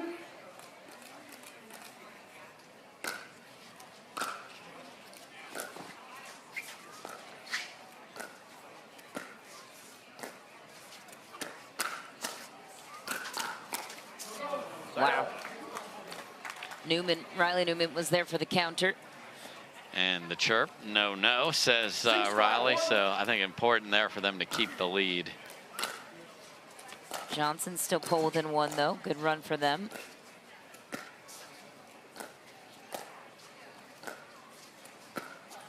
Second serve. Jorja in a cross-court dink battle, triumphant there. Riley Newman, the second server. This would be a big hold for the Johnsons.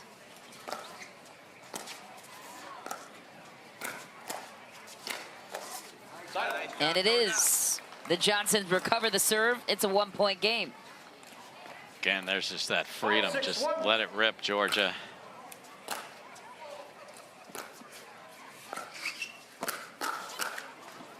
JW Johnson, he's so casual with the way he's able to hit some of these shots. It almost looks like he's just throwing a paddle up and it just perfectly deflects off his paddle. Yeah, even his paddle positioning at the kitchen is very low, but he can just get it anywhere he needs to. Second serve. 6-6-2.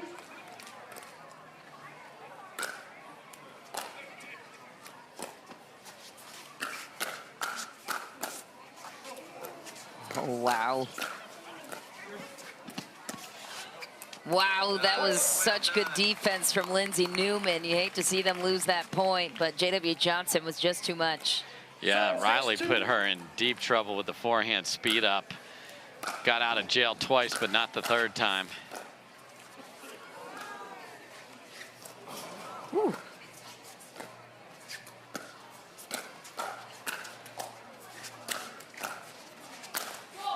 Wow, that angle is ridiculous. Again, how does he hit that?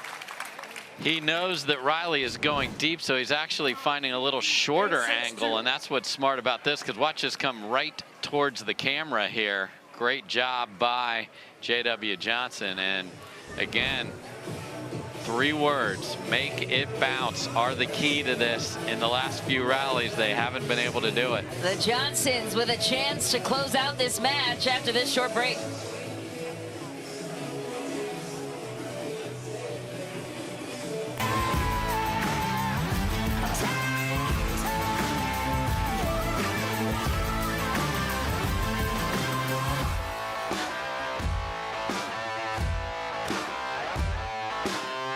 Having trouble getting your dink up? Our advanced formulas are made of plant-sourced omega-3s from 9 nutritious foods, never nutrient isolates. Have better time with green fat.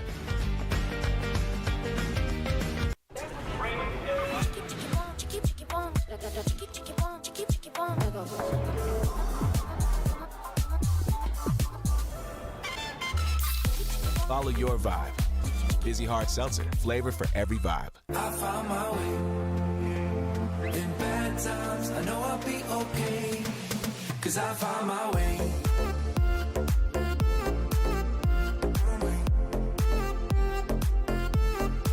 'Cause I found my way.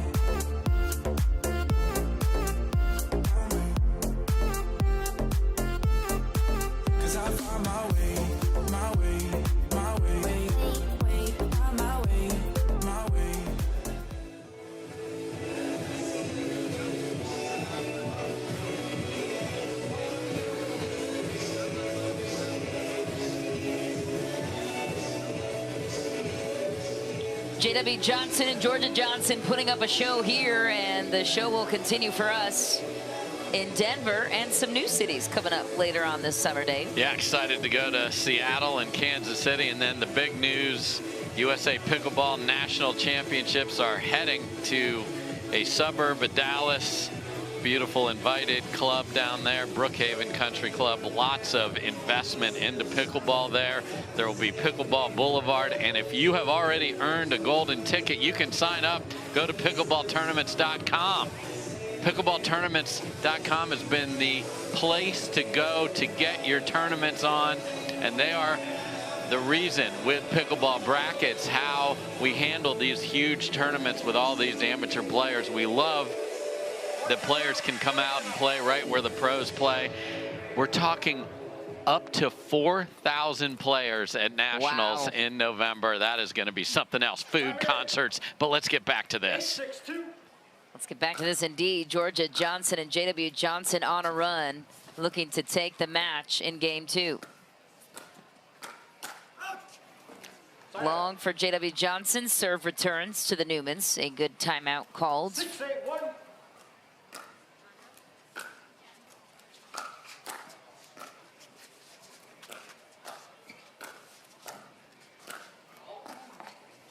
Second serve. Just smart placement there. The attack just close enough to Lindsey where she might reach a paddle in there, but she's letting it go for Riley, who was not home. And Lindsey is trying to redirect everything over to Jorja to keep it away from J-Dub, and that is creating some mistakes.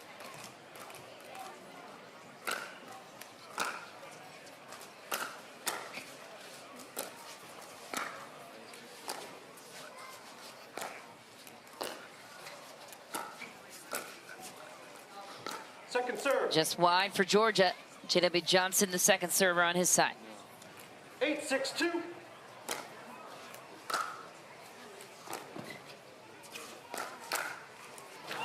Another inside out down the line. Beautiful finish for Jorja Johnson. Just be able to get the paddle where she does. This will be a great look at it. This is just boom, sideways, and just beats Riley clean. And sometimes you're like, man, I'm invincible. And then she tried a little bit of a wild backhand flick there, but they do get one.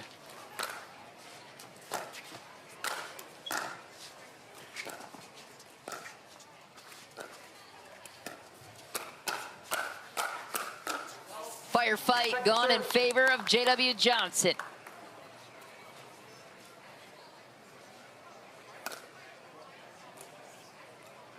Second server is Riley Newman.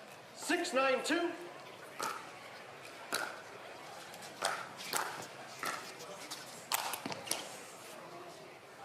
Lindsey gets a paddle on it.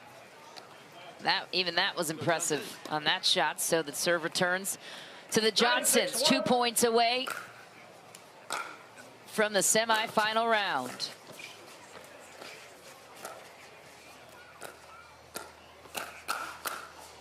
Wow, JW Johnson and his hand speed, second to none. And it's that dink just traveling far enough where he can get a paddle on it. It's this ball right here. 10-6-1. Sets off the series and match point.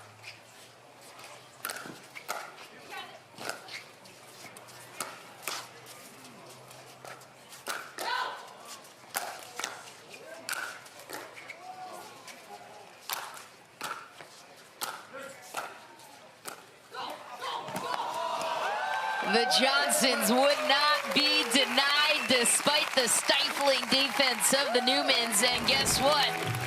The Johnsons are on to the semifinal matchup. What a match for them. Yeah, it was the offensive 2 versus the defensive 2, and it was impressive. Riley got a couple little spurts where he dictated play and got chirping a little bit, but that's just too good from the Johnsons. Took advantage of every opportunity. The Johnsons now will get the 1 seed in the semifinal match. We'll chat it over with Cameron Blackwood and the winners next.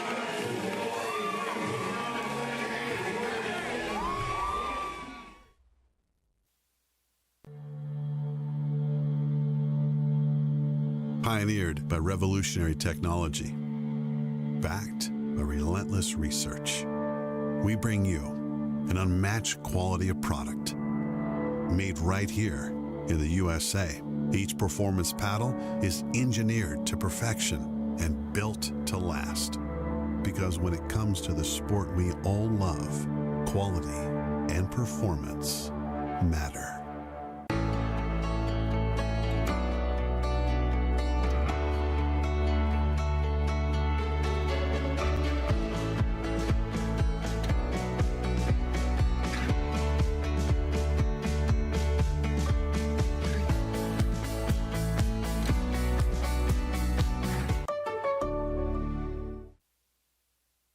For many of us, we just charge ahead because planning for your future takes time.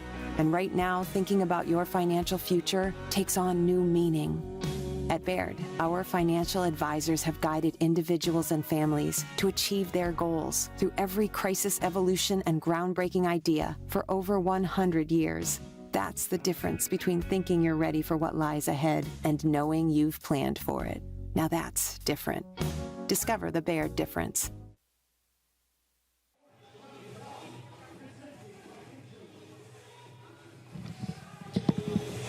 The sibling duo of Jorja and J.W. Johnson are on to the semifinal round. They'll have a meeting with Leigh Waters and Ben Johns as we send it down now to the third member of our crew, Cameron Blackwood, standing by with the winners. Thanks, Misha. Jorja, this was a sibling rivalry out there. Was there a little bit more intensity knowing who's going to be the better brother-sister duo today? Well, you know, it's just who was better today and who came out today. And, you know, it was a great match, and they're obviously a very tough team. They got silver last tournament, and just happy to come away with that one. And they do have a lot of chemistry on that side, like they are being brother and sister, just like you guys. But how were you able to neutralize Riley? Yeah, I mean, he obviously takes over the court every match he plays, so had to, you know, just try to hit him a little bit more this match, but he was very tough to play. And this is not our type of weather, being from Florida here, so how are you two staying warm between these matches? Sweatshirts and pants. I'm not, like, they said it was warm, and I was like, where? Like, where's the warmth? There's no sun, I'm kind of cold. But it's nice when you're playing. And do you have the cow pants with you today? No, but I should. I'm sorry for everybody that was hoping to see me in the cow pants, but it's not going to be today. Okay, there you have it. Moving on to the semifinals, the Johnson siblings. Mish, back to you. No cow pants. Bummer. But I'm sure that we could get some maybe on Amazon delivered to this man right We're here. the Chick-fil-A people. All right, our first semifinal matchup coming your way after the break. Etta Wright, James Ignatowich squaring off against Parento and McGuffin next.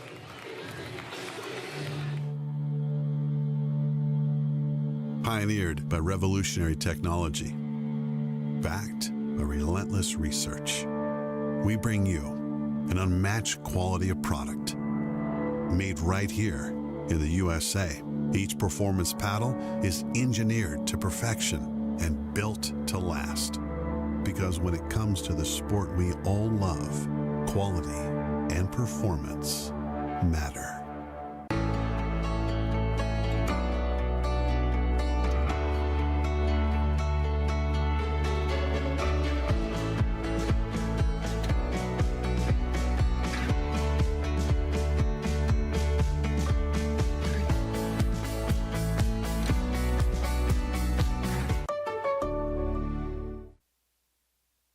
For many of us, we just charge ahead because planning for your future takes time.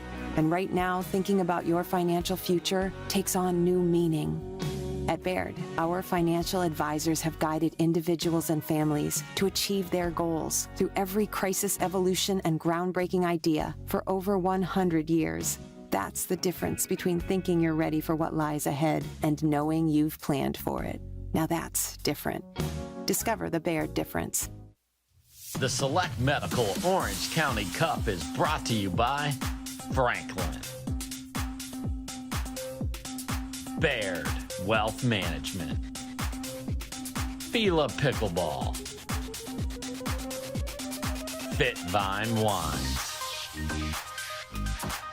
Guaranteed Rate, Select Medical, SNC, Intralinks, and Skechers.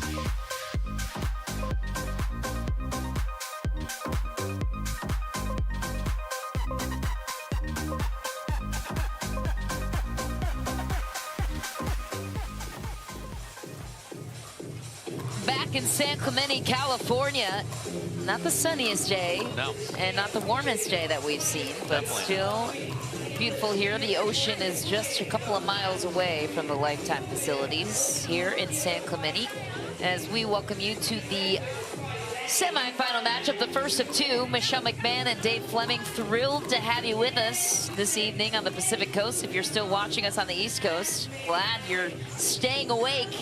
8 o'clock. I guess it's not that late. When do you think people go to sleep? I don't know.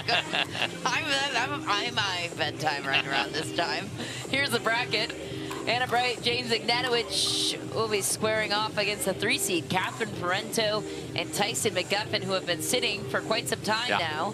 Wright and Ignatowich played just a match before this one, so that's an interesting circumstance to keep in mind. But as it relates to Catherine Parento, what's been the biggest edge for her lately? This tournament, she's looked as good as ever, Dave. Yeah, I think just confidence. You know, we know it's all there, and when she's playing well, just her movement is just so beautiful on the court.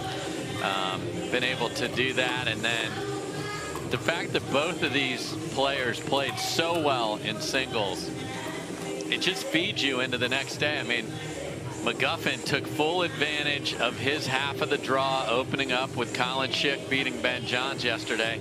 And then these two in the quarterfinals were just flat out terrific playing together. So the Skechers-Selkirk duo is looking fantastic. On the other side, Ignatowich and Bright had to grind to the finish line against Jansen and Redemeyer.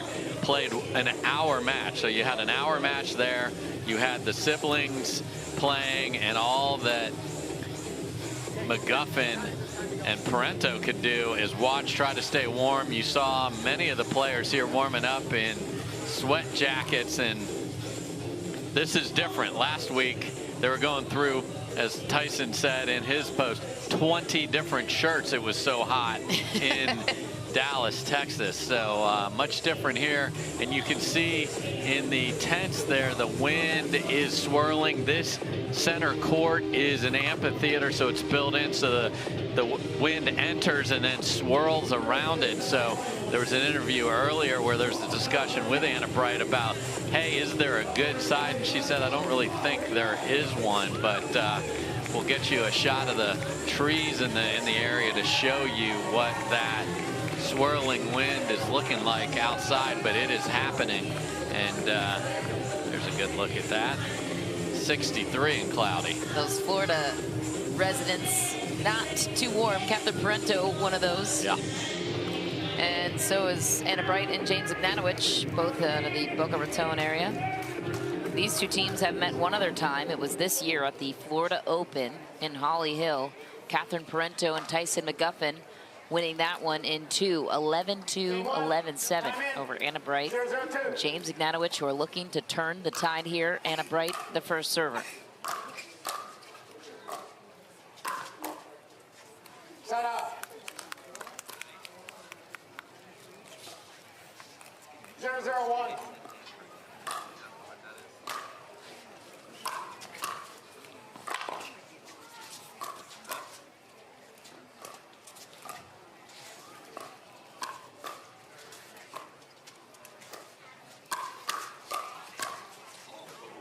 Just long for Ignatowich. Not just long, it's quite long. 1-0-1. Big blast from Parento.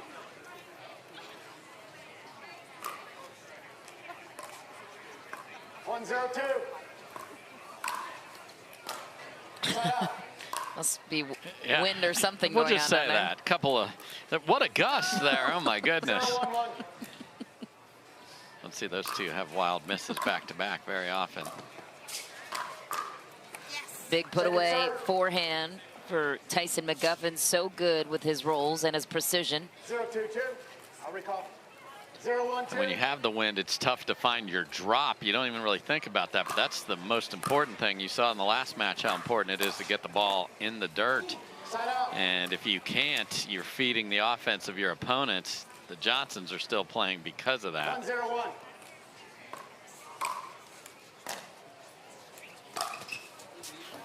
Second serve. Couple uncharacteristic misses for Parento. And she's playing so fast here to just get to that next point and that next contact. Side out. Wrong spot there from McGuffin. He thought he could catch Ignatowich, but he's been up to the task on those attacks at his paddle side hip all afternoon long. So how smart, in just one moment, he then goes to the backhand and catches Ignatowich. So that's the processing, literally point to point here, that these players are doing.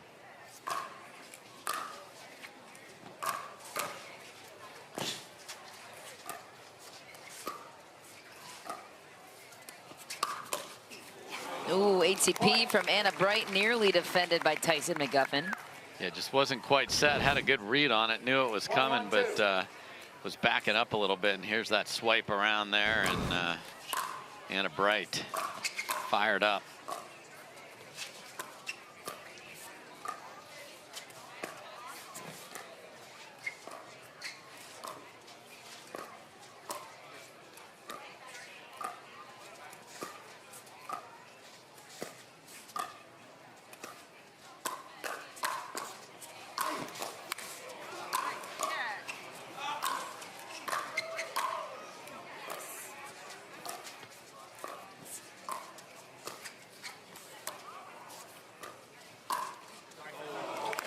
Tagging Etta Wright was Tyson McGuffin. Apologetic afterwards, but a side out there nonetheless for Parento and McGuffin. Yeah, you hit a great point like that to end with a ball that skids off the tape, but that's part of the game.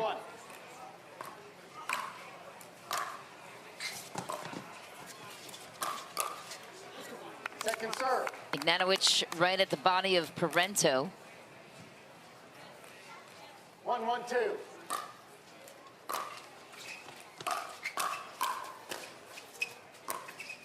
Oh, a hooking Ferrari forehand that you love to see from Tyson McGuffin. Yeah, and he's like, come on, fans, you had to love this. 2-1-2. Saw that a lot in the last match against Coop and Frazier, where he was great at attacking the right side of Coop, who was in front of him in that match. Obviously here it's Etta Wright. 1-2-1.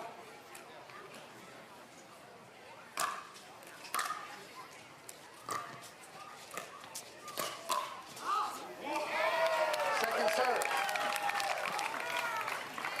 Just great awareness of where he was going to get attacked here and able to give ground. And that's the biggest part of that, and why he made it was he gave a little bit of ground.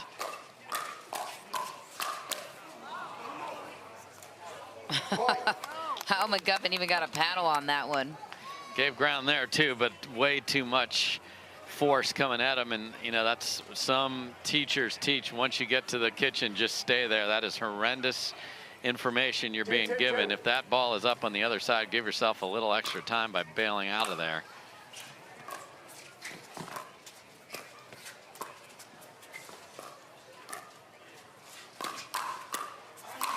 Wow, a speed up from Ignatowich, put away by Tyson McGuffin. He took full advantage. Yeah, and McGuffin knows if it's over there and he speeds it up, his left shoulder's out, so just defend the middle, and that's right where the ball came. Down the line for Etta Wright, testing the backside of Tyson McGuffin. 2-2-2.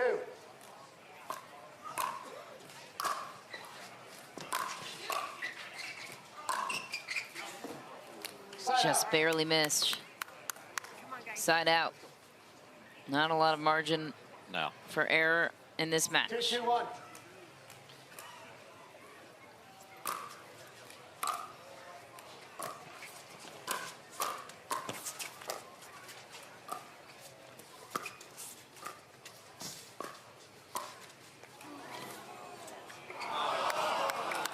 Oohs and ahs from the crowd, feeling for Etta Wright, who just barely missed that tough net bounce. Yeah, didn't have the angle to be able to go cross court and go over the lower part of the net. And that's just tough luck for her.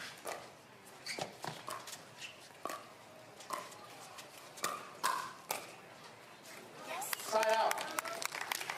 And Bright frustrated with that choice there. So a couple of opportunities to speed the ball up have gone in the wrong places and been thwarted. McGuffin catches Ignatowich in the air. Parento will serve. They take a 1-point lead.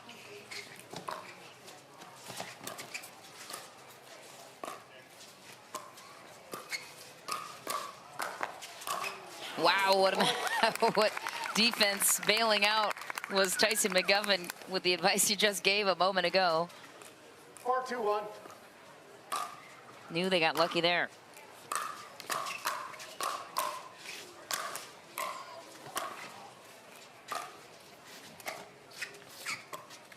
Oh, and that's the one he misses. After a ridiculous drop on like the 9th or 11th ball there from Parento. Got him all the way back and actually almost ahead there, and then McGuffin couldn't find the dink.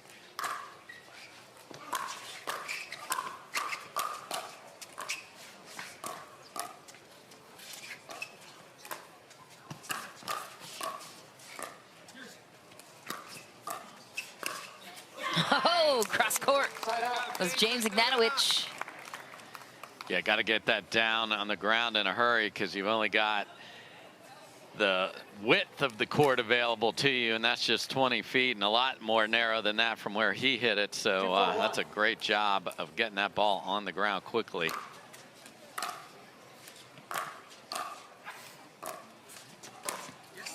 Point. That's what doesn't usually happen from this team. So a couple mistakes from McGuffin. 3-4-1.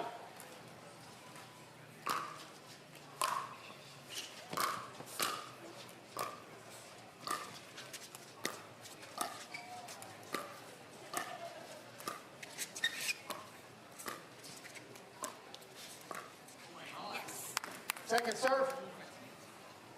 Interesting, not going to the two-handed roll dink there. Went with the one-handed push and tried to go up the line.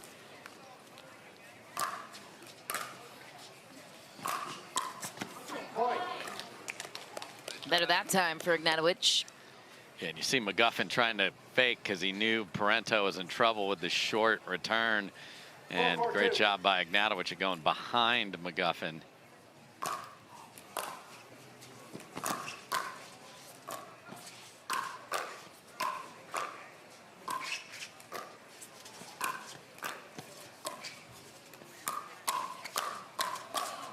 Wow, what a battle and a firefight won by Tyson McGuffin. Yeah, Bright, after all that defending, just started swinging for the fences in the transition area there. That's a tough place to win from after some great defending.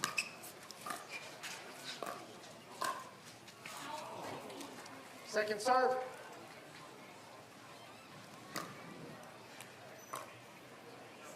Four-4-2.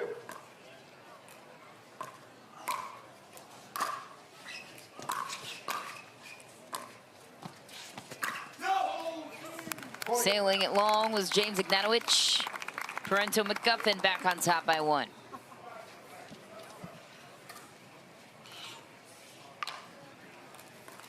Five, 4-2.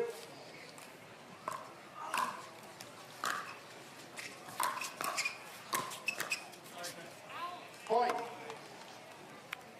There's that sneak attack we saw earlier. Rettenmeyer did that a few times, jumping in front of Jansen. Nice job by McGuffin.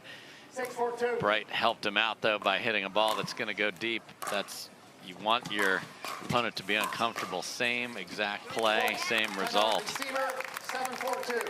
Timeout called by the 2 seed. McGuffin and Parento pull away. Up by 3 now. And what's been the biggest difference maker in your mind? Clean play from Parento and McGuffin, and then like they did in their quarterfinal match, McGuffin finding the offense. Finding the offense he is, and he hopes to continue that trend as they close out this opening game.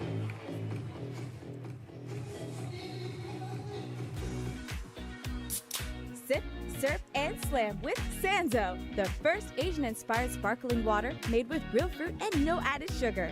Unique and refreshing for the ultimate flavor smash. Find us at drinksanzo.com.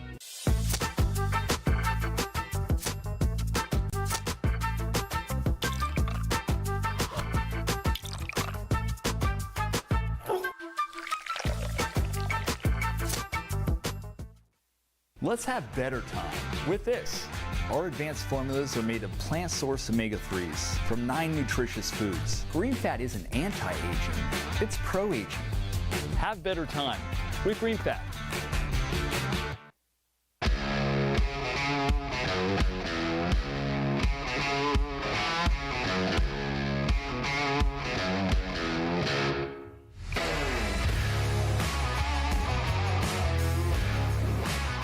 To make it to the game, it takes dedication and training. To stay in the game, it takes grit and stamina. To win the game, it takes strategy and skill. You keep focus on your approach, drop, and champion shots, and we'll help you stay focused on your strength, flexibility, speed, and downtime. Having a sports medicine partner in your court is key to helping you make it to the game, stay in the game, and win the game. Select Medical is proud to be the exclusive provider of physical therapy of the PPA Tour.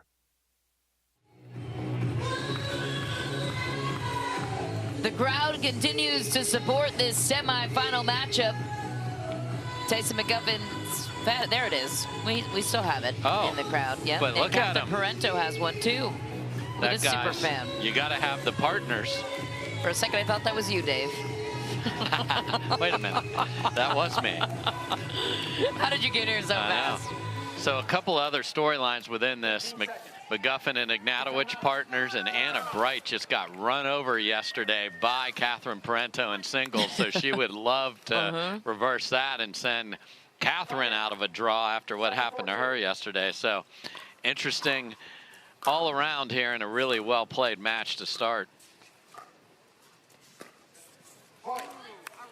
Not the shot Etta Wright was hoping for out of that timeout, so McGuffin will continue his run. Up by 4.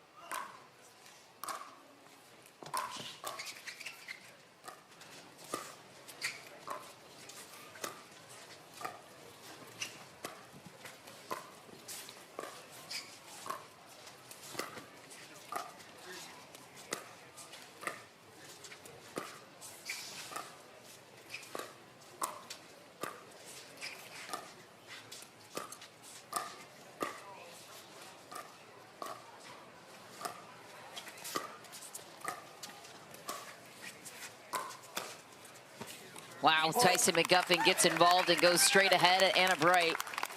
2 points away from taking the opening game. Pulled it to the right side of her body and would have kept it in, and Ignatowich jumped in there and took a dink from Etta Wright and left it on that McGuffin forehand, and McGuffin pounced. That's really smart.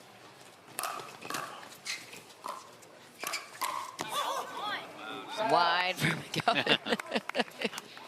Like, that's what he wanted. Get that thing down, man. Get that out front. 4-9-1.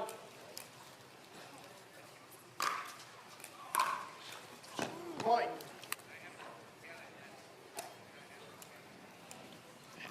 Catherine Parento, no reason to have to run back to return, but go right ahead.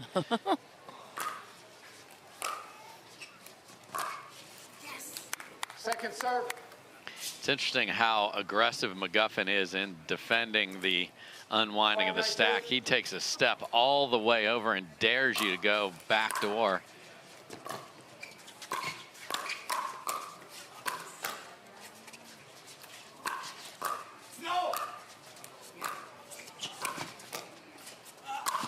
Wow, Tyson McGuffin, 34 years old. He is so good.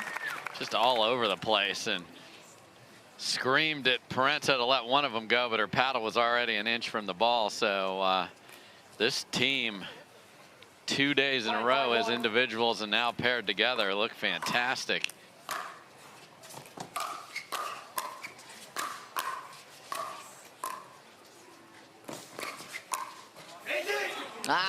Tough miss for McGuffin there. Yeah, he's trying to take a bunch of court and then stop and be ready to defend, and just didn't have him balance quite where he wanted it.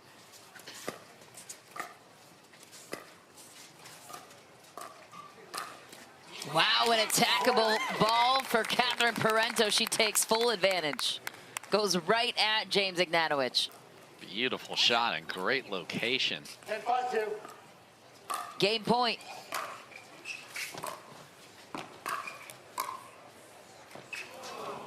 Third shot miss for Tyson McGuffin. Just missed by a millimeter off the top of the tape. Ignatowich will take the break and a chance to recover a 5-point deficit.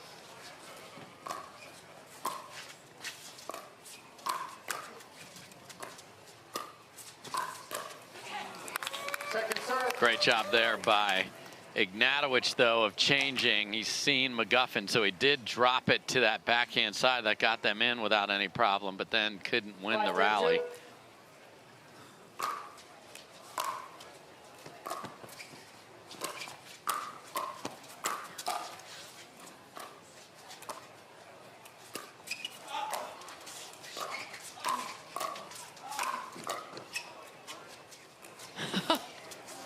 Wow, oh, he almost made it. A couple of singles players playing singles. McGuffin in. Catherine Parento saying, okay, take the right. I'm going to take over the full court after you go out of it. There's the Burt right there, and then Parento couldn't hit an overhead there.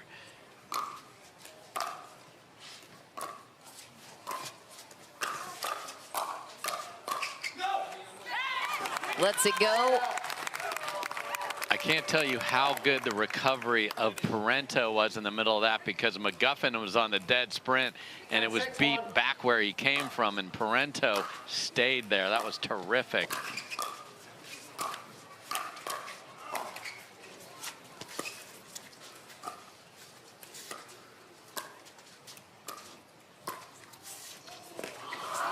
Wow, a rolling finish for Tyson McGuffin. You hate to see it end like that, but they earned it. Catherine Parento and Tyson McGuffin, the 3 seed, take the opening game 11-6.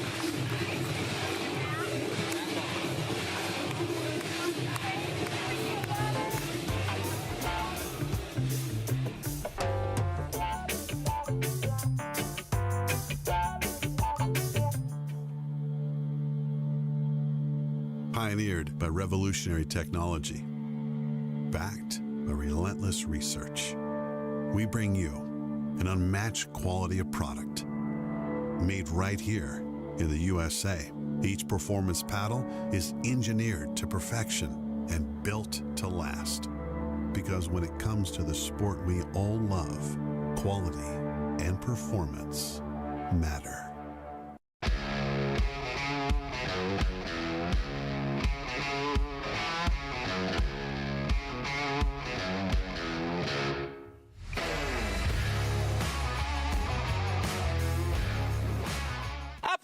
Recreational pickleball, but I still want to have quality pro equipment. That's why I choose the Valère Mach 1 paddle. Fast hands, smashing the ball at the net. Summon that Julian Arnold Andiamo power with the Valère Mach 1. We're Carvana, the company who invented car vending machines and buying a car 100% online.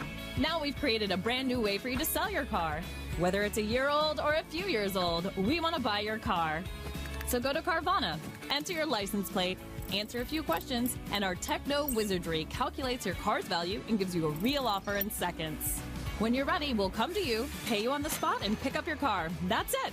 So ditch the old way of selling your car and say hello to the new way at Carvana. Well, we can't do this without our sponsors, Michelle, and one of those is Vint. And you know we love great returns. Well, so does Vint. It's an investment platform working to provide returns through alternative assets They make it possible for investors, big and small, to diversify their portfolio with fine wine and rare spirits. That's right, SEC qualified offerings that you can add to your investment portfolio. Learn more at vint.co. Not com is the point there. That is the point. Thank you, Vint. You're welcome. And thanks for being a part of it. And thanks, Michelle, for. Oh, thank you too, Michelle, of course. So game 2 underway here in the semifinal match. Ignatowich comes away with that one. They'll take the side out. Got the reach, so Parento knows she has to be so precise when you're dinking forward.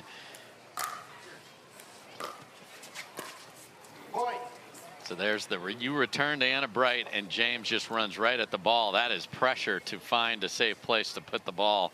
Great job by that duo.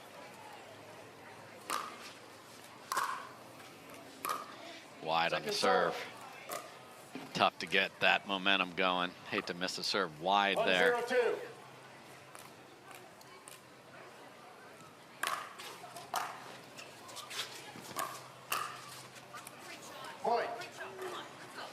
Ignatowich absolutely peppered that serve. Just really went after it. Oftentimes you'll see if your partner missed a serve, the next one will just be laid in. That was not his mentality there, and maybe it should have been. Wow. And Etta Wright brought this up. They've been slow to start in a couple of matches, and certainly that's held true in this one. Excellent point, Michelle. That's been... Second serve. We saw Tejas in singles just kept losing game 1s and scrapping his way through. This team did not have a good start at all in the quarterfinals, but got to the finish line. Although earlier today, they didn't really have any problems winning every other match in 2. Tyson McGuffin gets a bounce there, but they beat every other team other than in that quarterfinal match in two games. And maybe she is referring to historically too, that they just have got to start better when it gets to the tougher teams later in the day. And here comes Tyson McGuffin, a barking Tyson McGuffin. Yeah, the volume from the players has been muted today, and most of that's been because the team on the other side has not created that whoa. Miscommunication in the middle. How does that happen? That happens because McGuffin thought Parento was going to come wreck a two-handed backhand right in the middle, and she said, no, he's going to wreck a forehand in the middle, and neither one communicated. Who do you think that ball was? Because Parento was in front, and I actually understand the read both of them did, but that's one I'd like Parento to have that aggressive mindset and go get that. She's got a great two-handed backhand.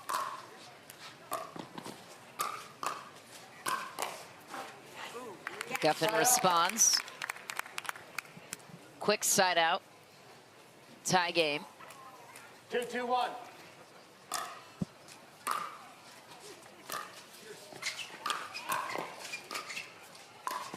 Oh, beautiful angle from the backhand of Tyson McGuffin.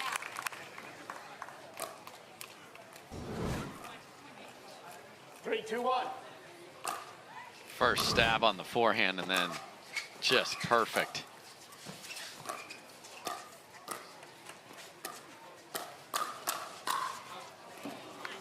Second serve.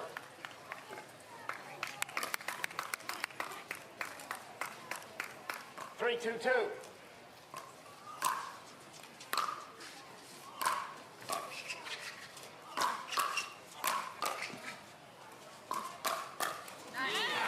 Ignatowich big in the middle. Serve returns to Bright and Ignatowich in a must-win situation here.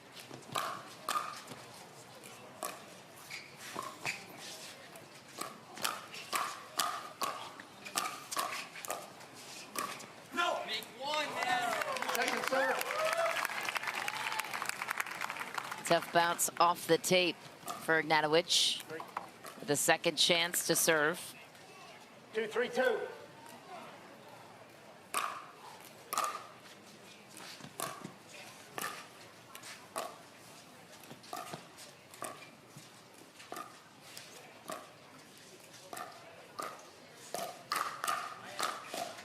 Etta Wright was ready for the firefight. She wanted in. And Parento and McGuffin chose not to switch because Ignatowich is serving so big. She got caught the last time trying to run over. McGuffin's got the foot speed to get there, and Ignatowich unable to make it. You hate to. That's an interesting. I didn't hear who is called the timeout there. So 3 apiece here. I think it was Ignatowich. Yeah, I think so. It's interesting after you miss a drop and you call timeout. So see what's going on with him here. Sometimes a good reset does the trick. Anything you'd like to see on their side for Wright and Ignatowich? I think nice recovery here in game 2. Ignatowich has played very aggressively, and you know, I would love to see more of the Etta Wright throwing those just teardrop drops into the middle of the court and let Ignatowich just really cause problems. I know they both missed the serve, but him going for his serve has helped them. It caused a strategy change on the other side. And then know that you got to grind it out at the kitchen line. You know McGuffin's not going to beat you off the bounce on the backhand side, so you have a bailout there. So try and go there, and when you get a chance, you got to have the wherewithal and the belief to pull the trigger. And it has been McGuffin all day long that's been pulling the trigger at the lady in front of him. Which of these two gentlemen can dictate play enough? And you see, for the first time, Bright's just going to stand off the court altogether.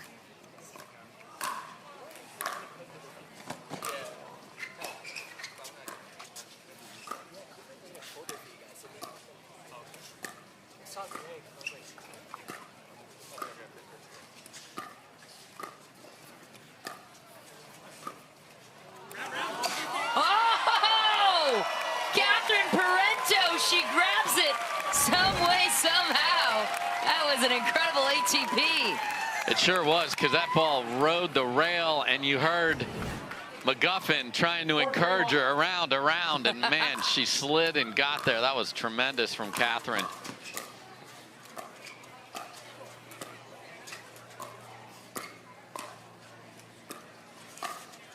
Wow, and then the inside-out volley to polish off the ATP. That's going to give you some momentum.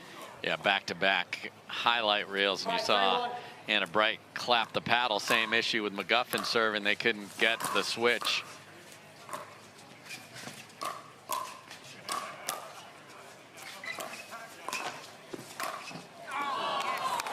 It was way out.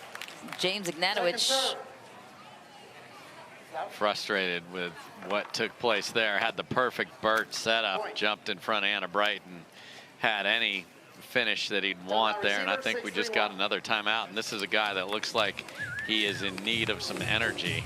And he is eating a bar, and he's checking the calorie count and everything else here. This guy is intent on the ingredients. It's the angriest bite I've ever seen. I mean, that is... I hope whatever ingredient he was looking for was in there, because we're not that far away from him. Poor guy. Oh, man. He's just trying to get his body, because that's 2 fast timeouts. So the ramifications of that are, if this gets to 8-9 and you need to reset the offense, can't do it. If there's a call, and we haven't had anything close, but it could happen, cannot challenge because you were out of timeout. So I understand if your body isn't feeling right, that's got to be the first thing you decide to do and get that fueled back up, because that's numero uno. But there are other ramifications down the road potentially of these 2 quick timeouts. Tyson McGuffin unfazed by the temperatures, by the way. 63 degrees, and he's already gone through a shirt change. His sweat don't He's care. Still sweating. No. He is still sweating. It could be icicles outside, and Tyson would still go through 10 shirts. But who's counting? He was, actually. Oh, and off go the 3 seed. They've been lights out since that ATP. That was such a huge momentum swinging point for Catherine Parento. And they want to keep letting Tyson serve because it keeps Etta Wright over there on the left side. Oh my, I thought that was coming back. What pace on the paddle of James Ignatowich. They're going to keep Etta Wright on the left.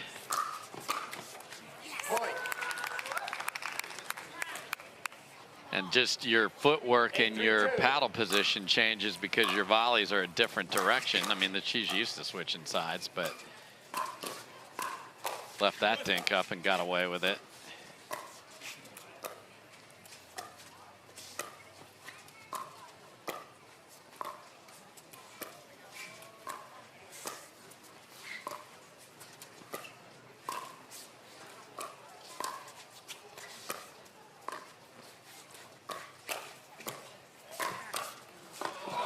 James Ignatowich comes to life, and they're desperate. They are, and McGuffin was so patient in keeping it to Etta Wright, but then it is that ball right there that he brought back at Ignatowich, thinking he'd had an opportunity. Didn't stay on the target. Second serve. Right away, McGuffin answering. Bright will be the second server on her side. Down a game and down by 5. This match slipping away from them. Yeah, and this is that same Newman style where Ignatowich does have the two-handed backhand in the middle as well, but he will be frozen out. Bright's going to get every ball in this formation.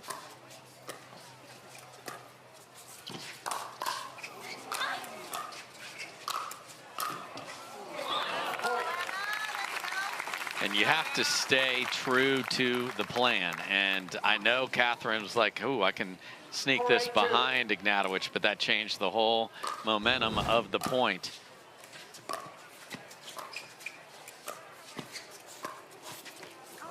Wow, that was a ball that Ignatowich definitely couldn't get to. How did Tyson McGuffin hit that hooking forehand roll? So that's a little more in the middle of the court so he can get it farther away from Ignatowich. So if he is going to sell all the way out, that ball is a great one to pull back behind him. Nice recognition from McGuffin.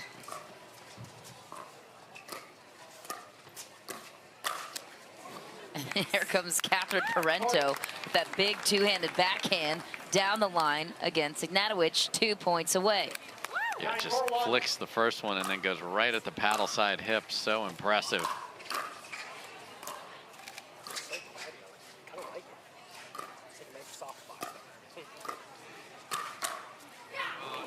Beautiful angle, countered. And James Ignatowich. Seen enough of you, Catherine. Take that, says James. 9-4-2.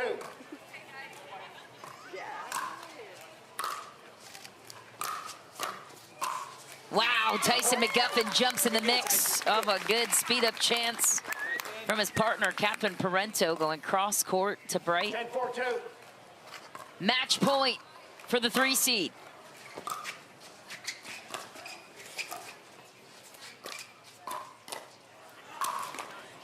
And on the paddle of Tyson McGuffin, Catherine Parento and Tyson, they are headed to Championship Sunday.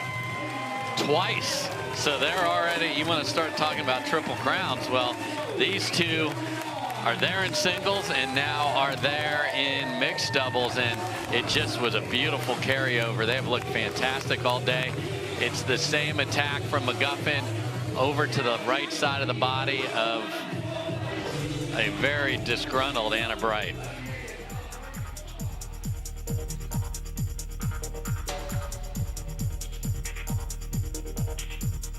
Introducing Skechers Pickleball, the official footwear of the Carvana PPA Tour. They're ultra lightweight and responsive for incredible speed. They have Goodyear rubber outsoles with a specialized pickleball design for increased side-to-side stability and agility. Plus, they feature shock-absorbing foam and Skechers' famous relaxed fit design for incredible comfort game after game. Conquer the court in comfort. Skechers Pickleball, the official footwear of the Carvana PPA Tour.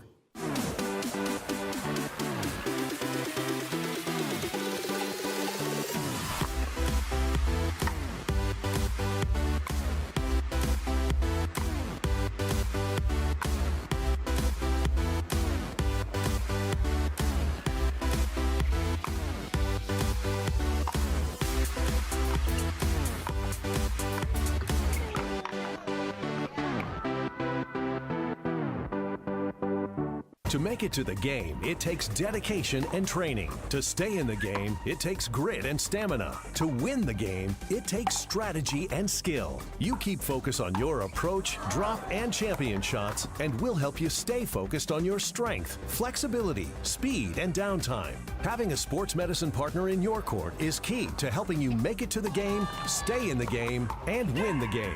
Select Medical is proud to be the exclusive provider of physical therapy of the PPA Tour. After a dominating performance from Catherine Parento and Tyson McGuffin, they're on to Championship Sunday, not once but twice for both singles and mixed doubles now, as we check in with Cameron Blackwood standing by with the winners.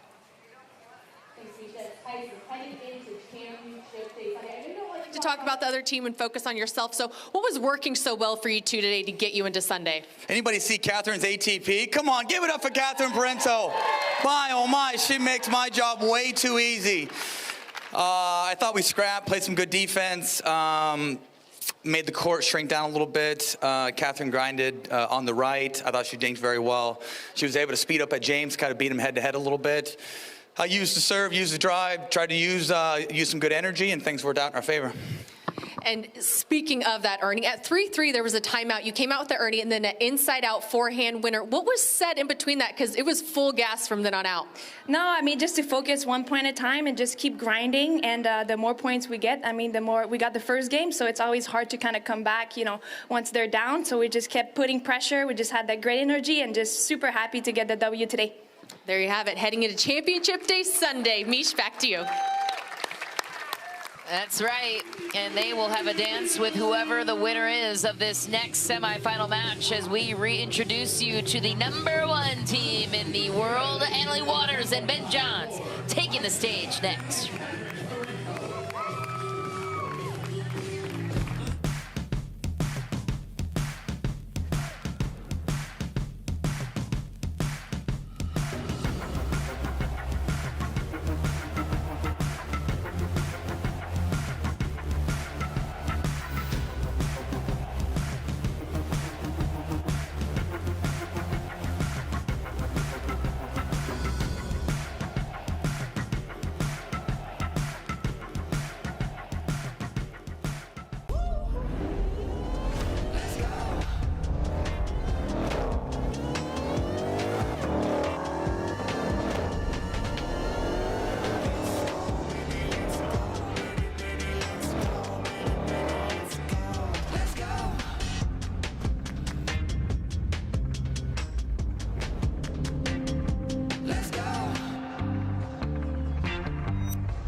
Play for fun, to win. Whatever your play, there's Penetrax Joint and Muscle Cream. No greasiness, irritation, or unpleasant odor for deep penetrating relief. Try Penetrax and play on.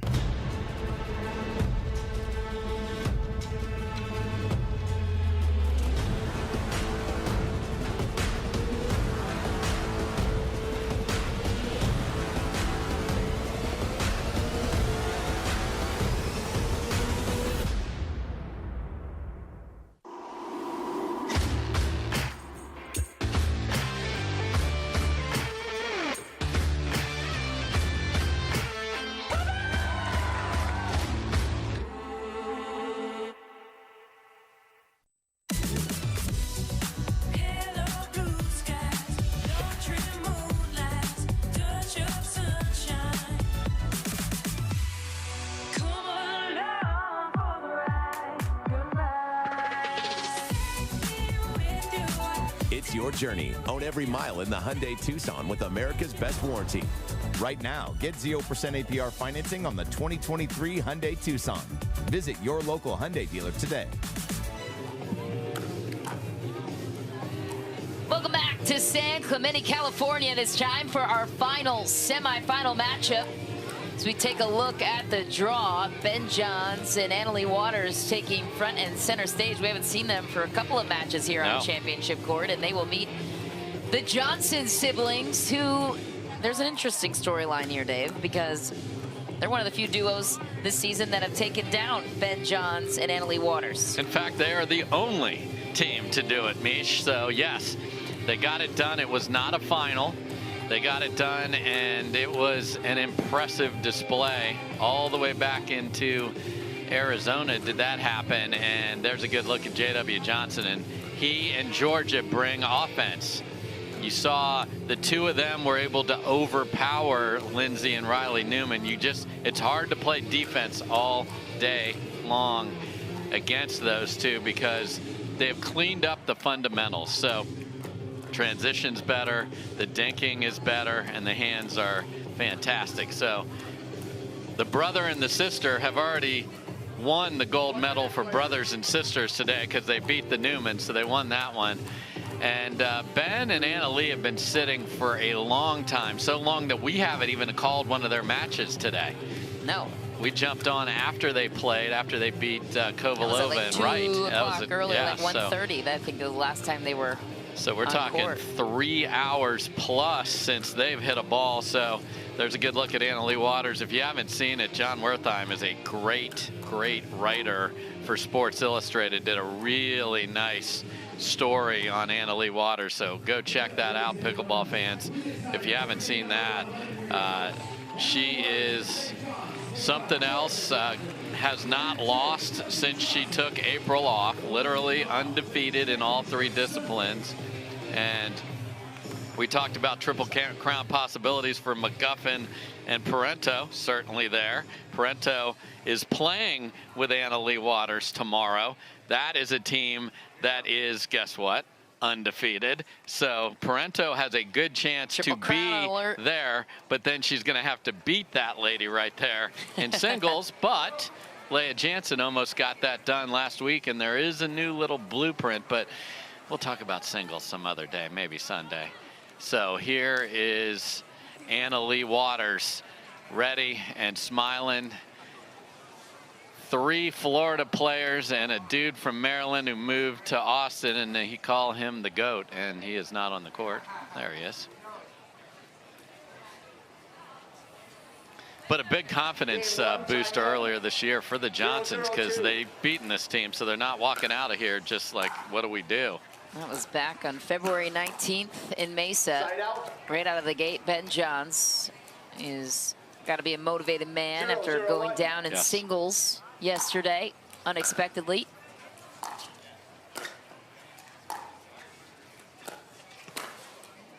Point.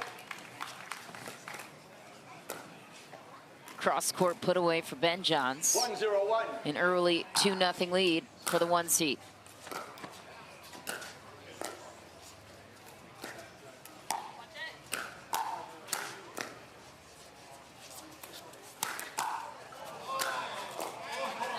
Oh my, the hat is on the ground. Oh, the defense was incredible, but what a put away for J.W. Johnson to hang in that rally. And that's where the #1 team in the world gets frustrating. They get everything back unless you do something superhuman. And had that hat on a volley fallen into the kitchen, that would have been a fault, Michelle. But since it was behind the kitchen, not a problem for Jorja. The other team could say it's a hindrance if that was the case, but more of a hindrance to her than anybody.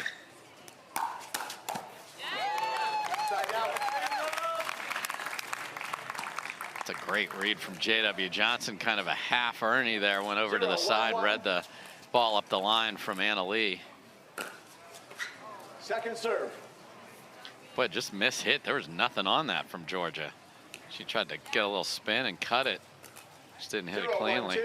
No margin of error against the 1 seed. They force you to play a perfect game. Okay, we got to do something with this hat, Jorja. It's not that sunny, so I expect the hat. She's gonna stay with it. The hat is here to stay. It Dave. is. I know. I'm not making fashion decisions. Let's be honest.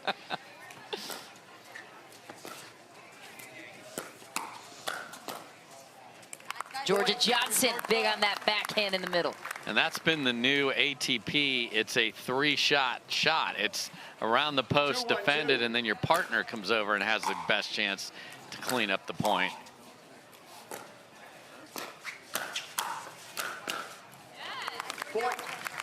And that's the difference in this team. Jorja does not care who's in front of her. Did a great job after J.W. Johnson opened the court, fired right away at Ben Johns.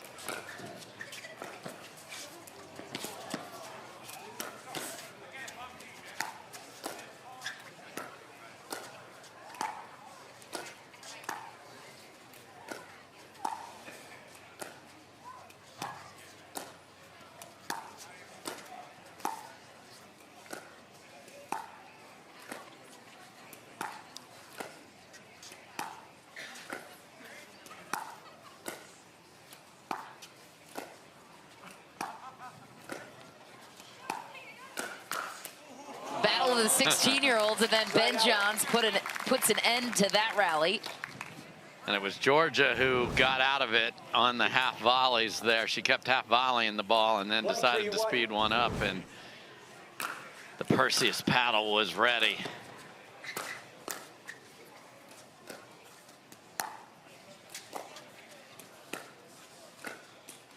Point. Into the net goes Jorja Johnson. Ben Johns 2-3-1. continues his serve.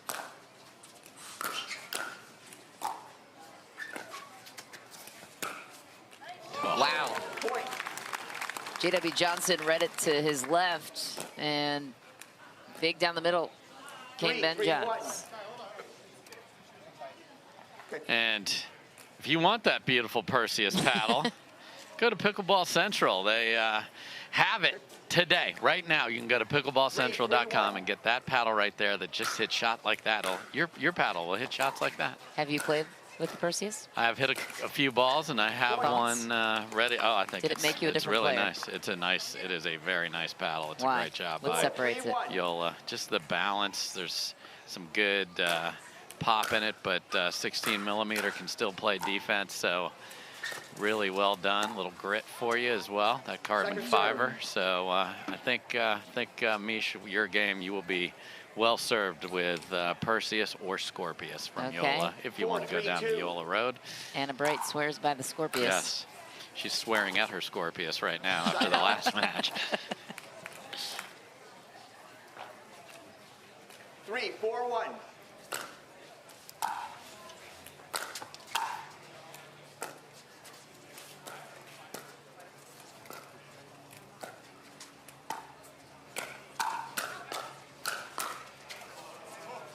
Just back for Ben Johns. How about that? Firefight, the Johnsons staying right in this opening game. Yeah, Georgia just leaned that one all the way out of the court.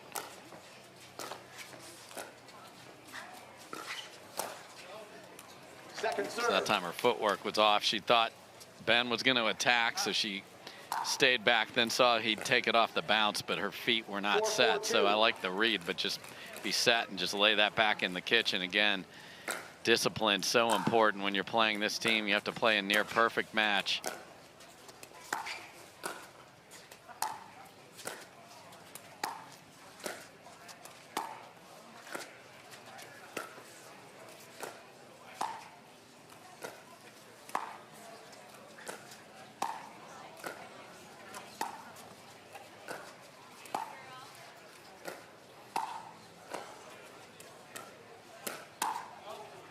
J.W. Johnson speeds it up, and Leigh Waters, it works. So the Johnsons recover a 1-point lead. Can they sustain this? For sure, they've beaten them. So this is not 5-4-2. just new territory for them. This is their 5th meeting between these two teams.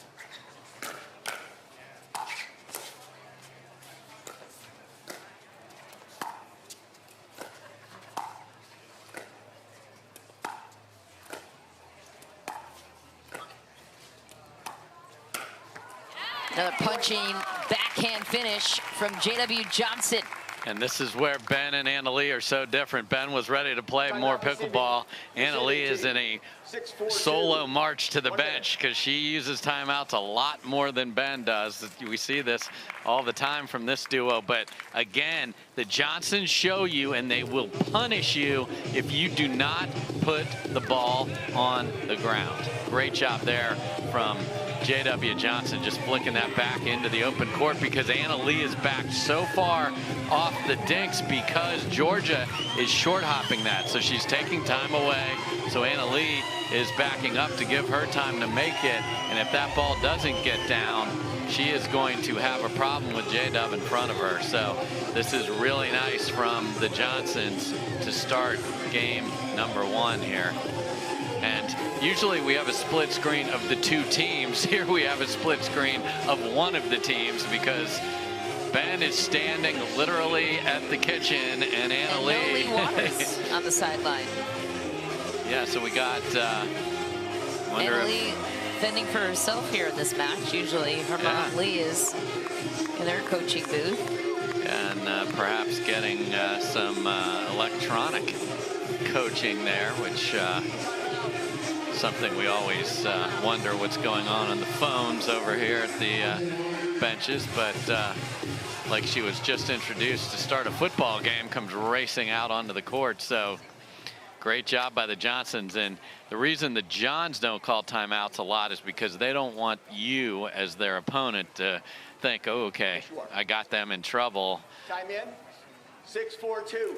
It's a give and take when you're a partnership.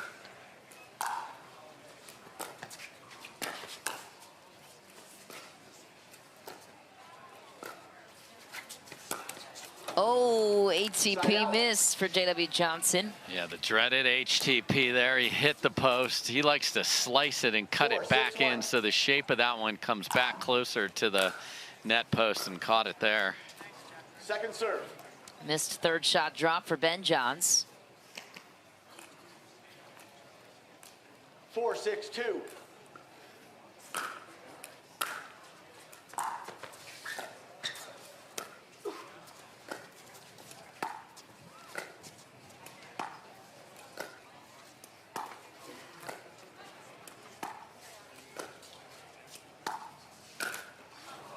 Point. Couple times George has been a little impatient. She definitely had the opening there, but the ball's a little too narrow to the net.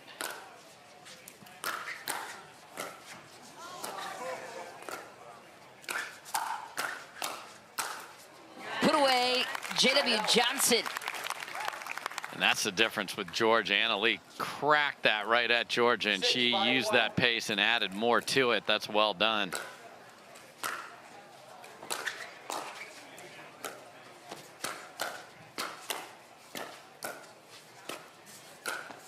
Oh, inside out volley, sneak attack from the 16-year-old Jorja Johnson. Placement over power there. The power of her brother set that up, and then just sneaky down the line. Beautifully done.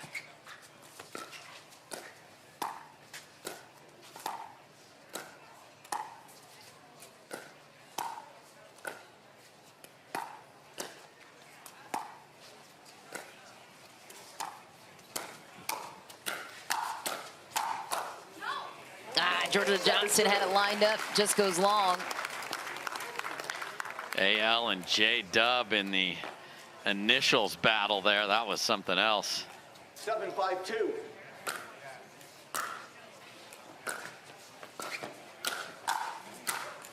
How about that start from Jorja Johnson, finished off by J.W. Johnson. So good, and that's the thing. To beat the best teams, you can't just play defense and hope the other team's going to miss. Oh, an early celebration there from J.W. Johnson. Just many Timeout receiving team. fist bump. And so the Johnsons jumping out to a late lead here in the opening semifinal game. What do you think, Dave? I think they're playing terrific. I think they're playing smart when the ball's on the ground, and any chance they get to ignite offense, they are making it happen. Jorja Johnson was a key part of their win when they beat this team earlier this year.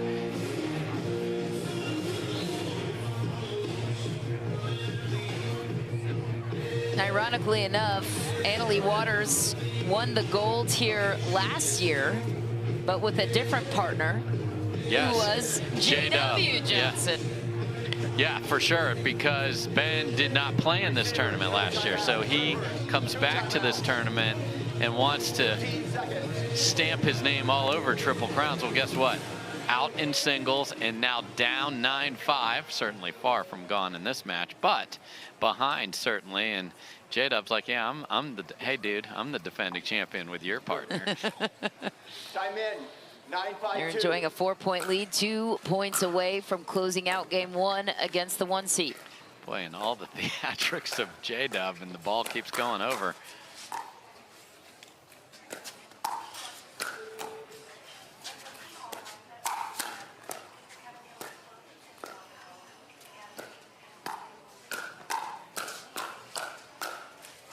Too good for Ben Johns. Another chance for them to close the gap here.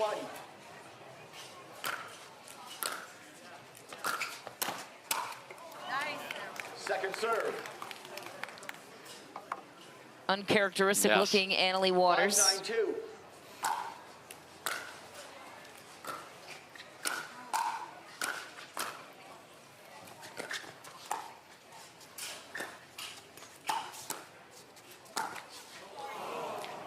Man, that's just tough luck all around there. Jorja played a ball that was definitely going wide earlier in that rally and then takes one off the tape.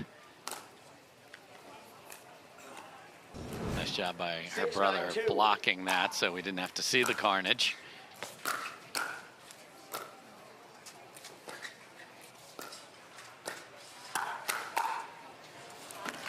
Just wide for Leigh Waters.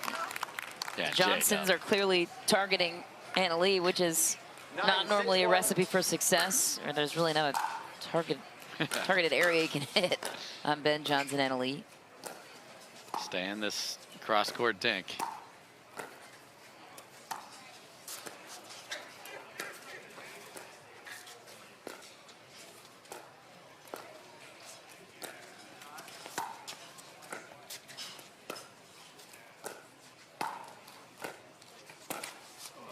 Ooh, miss for Ben Johns, which means game point on the side of JW and Jorja Johnson.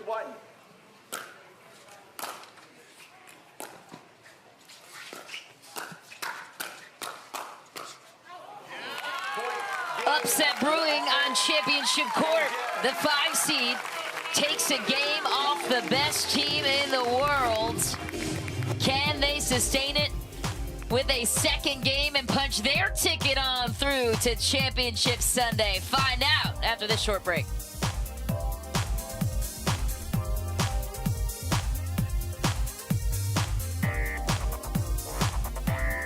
For many of us, we just charge ahead because planning for your future takes time. And right now, thinking about your financial future takes on new meaning. At Baird, our financial advisors have guided individuals and families to achieve their goals through every crisis evolution and groundbreaking idea for over 100 years. That's the difference between thinking you're ready for what lies ahead and knowing you've planned for it. Now that's different. Discover the Baird difference.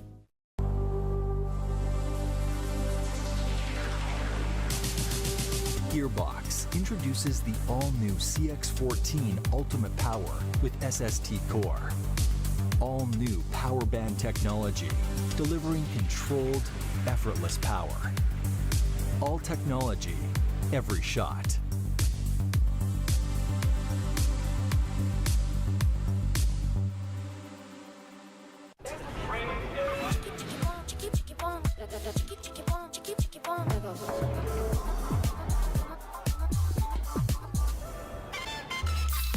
Follow your vibe.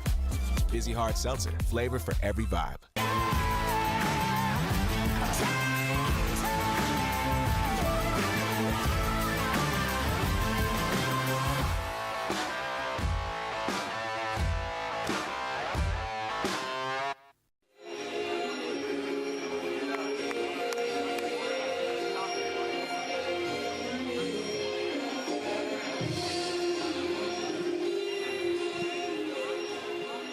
Back on championship court, where the #1 seed just dropped a game to the 5 seed, the sibling duo of Jorja and JW Johnson. If you have been wondering, like we have, where Leigh Waters has been, she is up in the VIP tent, normally sitting in the coaching booth with Annalie. I wonder if that separation is causing some issues for Leigh Waters. Probably not. No, I think the thing causing problems has the name Johnson in the last name.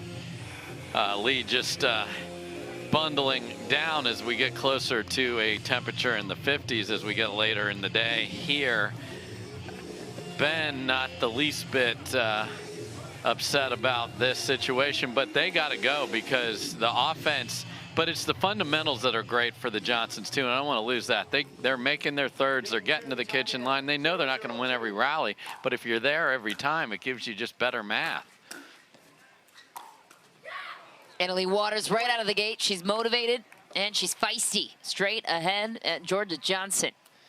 Yeah, I don't think she likes the fact that it was another teenager who was really making a difference in game #1.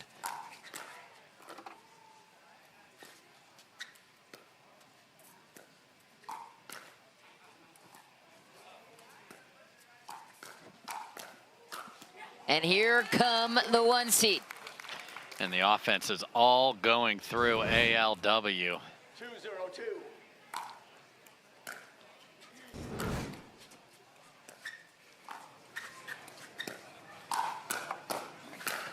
JW Johnson there to clean it up. So you can be aggressive, and there's nothing wrong with that. But if you are aggressive in the absolute wrong spot, which is going cross court right into Jorja Johnson, she's going to set up J-Dub. So you gotta pick your spots when this team is playing this well.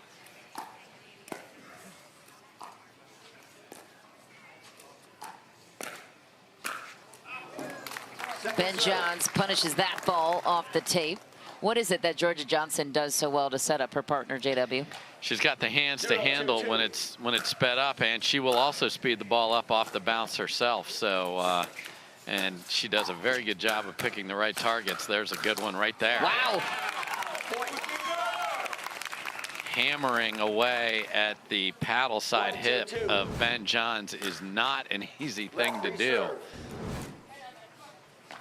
But she got him to come out with his hand twice. Oh, inside out attempt from Jorja Johnson. She wanted that sideline. Seen it a couple of times work in her favor.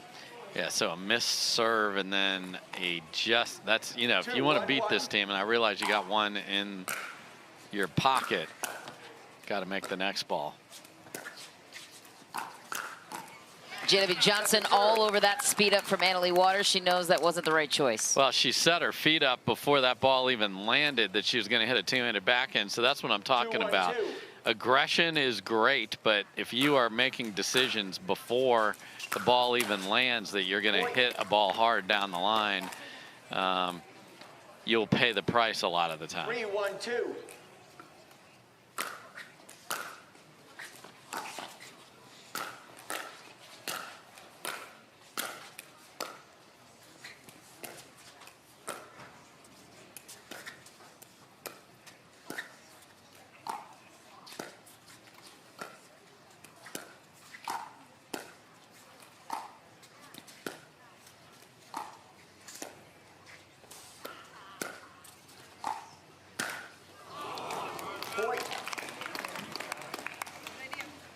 Earned the attack, just didn't make it to Jorja Johnson. 4-1-2.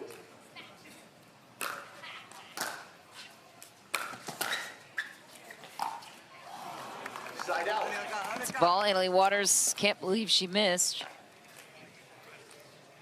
1-4-1.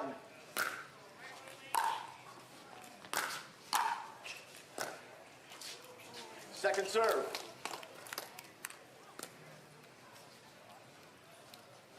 One, 4-2.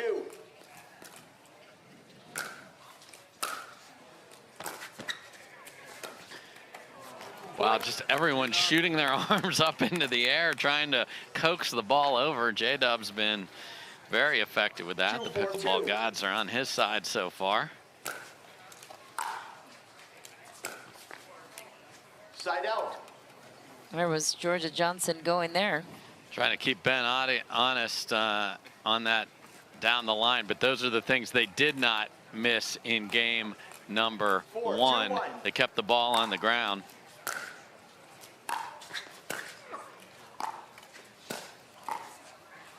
Second serve. 4-2-2.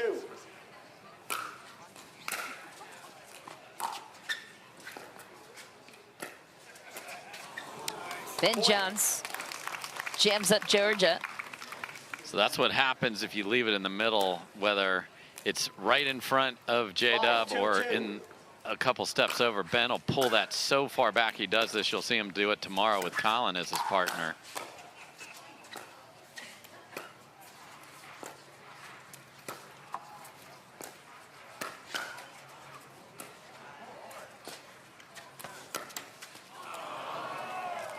Side out. Right here. Come on, guys. 2-5-1.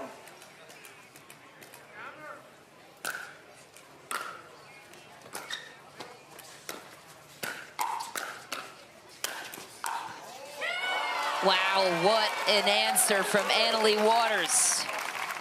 Terrific hands by Ben Johns at the front of that because it was smoked at him from J.W. Johnson.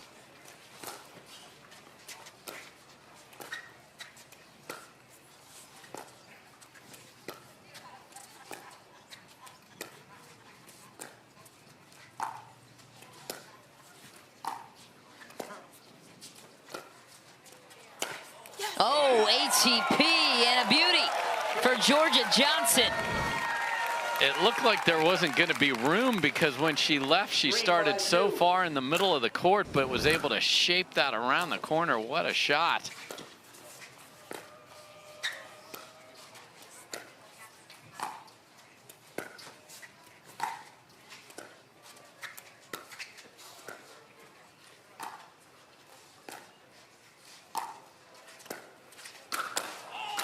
Oh, got another chance, but Ben Johns will clean that up every time. Yeah, had J-Dub just kept his court position, he would have been still in it, but ran over to try and help his sister, and she was up to the task.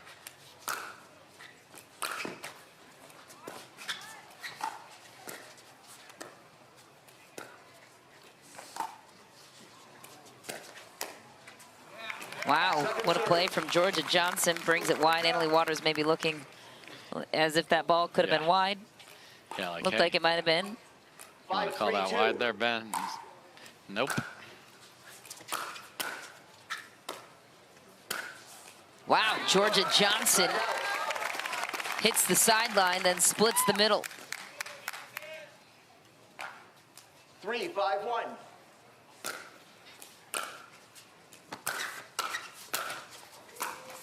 Oh, off the tape. Yeah, Once and almost unlucky. twice. Yeah. Because what a rope down the line. Ben's volley was right there for the taking, and J-Dub was there.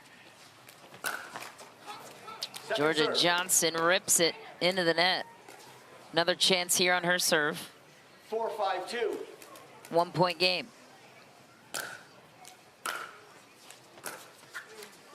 Side out. Denied by the net again. J-Dub really feeling it here today. A lot of histrionics from him, showing a lot of emotion of the ball just going over the net today. 5-4-1.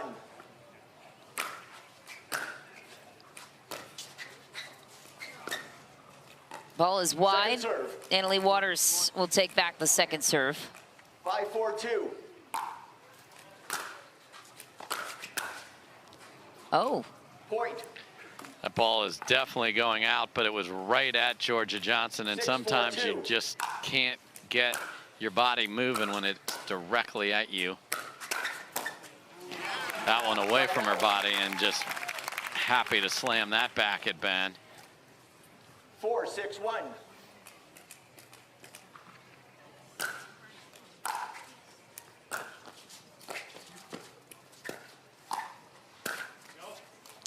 Wide for Jorja Johnson. Yeah, bad luck, but those were the balls she was making to get them the 11-6 win in game one. She's had a couple of misses on those opportunities. You got to keep going for it, though. Side out. Another third missed and hand on the hip for J.W. Johnson. 6-4-1.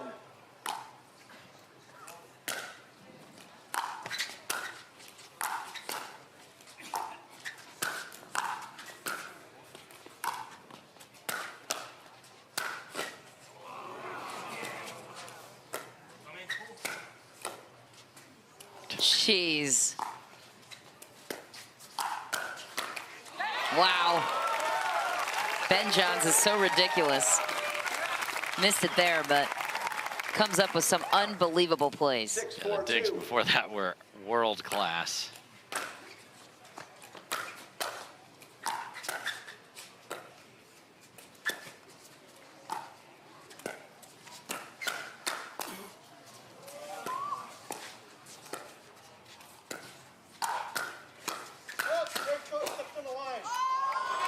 Foot fault called on the side of Ben Johns and Anna Leigh. Okay. So a wild fight there. Let's see what happened here. 4-6-1. Just did drag it. Yeah. Ben Johns almost never gets caught on any sort of fault.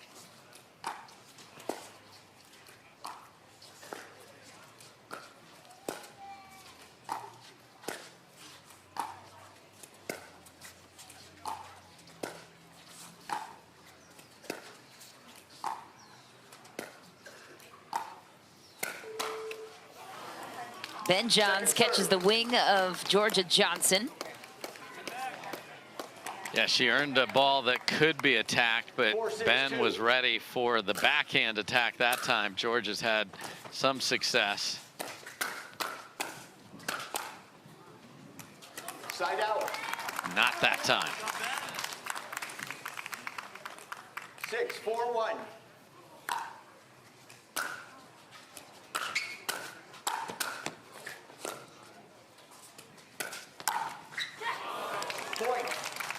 And that bounce goes in favor of Leigh Waters. They now take a 3-point lead.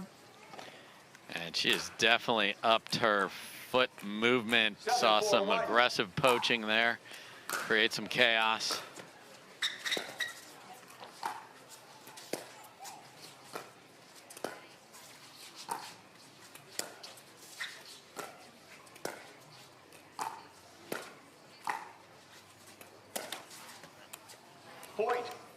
Out for Jorja Johnson. Timeout called on the side of the Johnsons.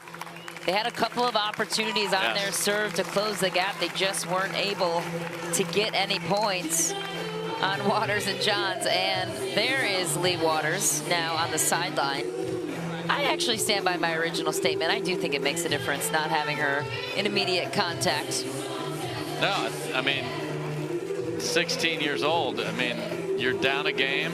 Let's, instead of walking over and seeing her or yelling, to have her right there. I think you're right. And Collins Johns. She sensed that, so she came down. And Collins Johns lurking behind that bench as well. So a lot of good folks. And there you see Gabe Tardio was jumping into this little huddle. So we got huddles everywhere. And NFL several months away here.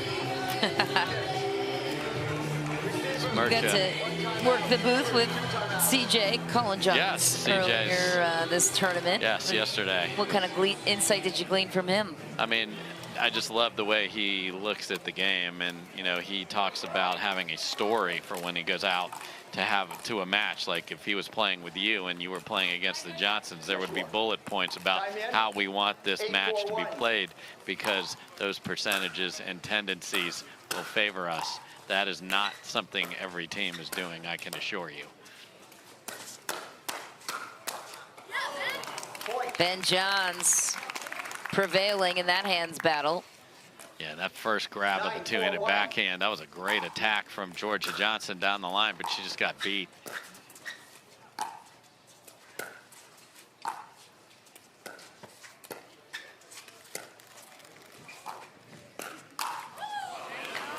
Second serve. 9-4-2.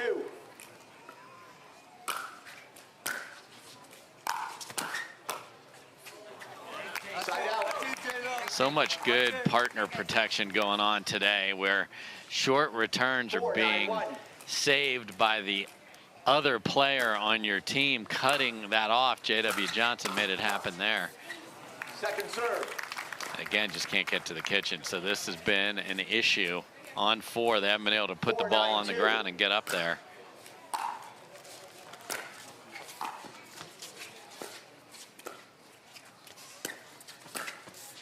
Oh, Ben John, sneak attack on J.W. Johnson. That doesn't happen too often or ever. No, it's a great read, and catching it with your left hand does not score points, J-Dub, sorry.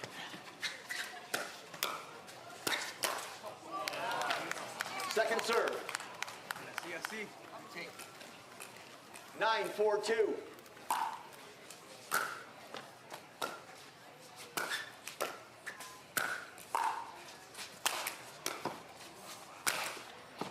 Nobody's getting to that ball. J.W. Johnson throttles that shot. Serve returns to their side. If anything, you want to get some momentum going into the third deciding game if you can't come back in this one.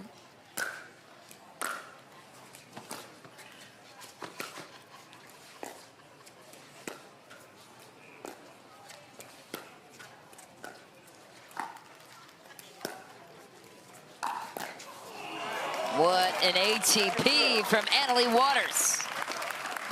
Yeah, that's the danger of cutting that angle of the cross court too much and with topspin.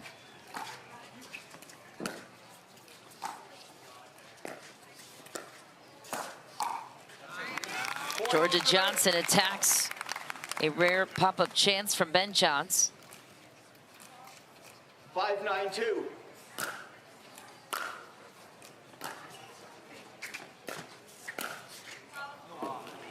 Boy, that's the ball they want right there. Ben had a ball eat him up a little bit, and he had to pop it up right into the Johnson backhand, but he couldn't make it.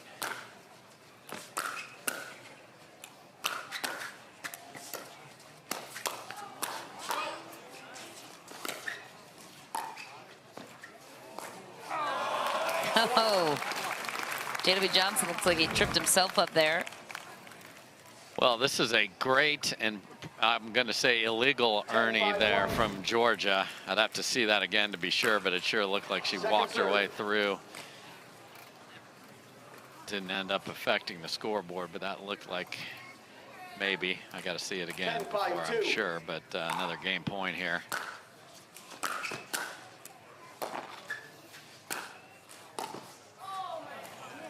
Side out.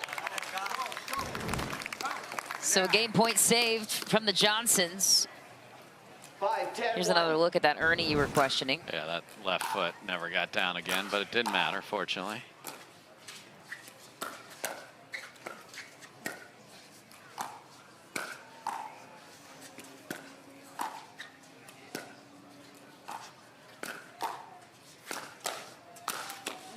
J.W. Johnson comes up big once again. 4 points down. You're correct. 6-10-1.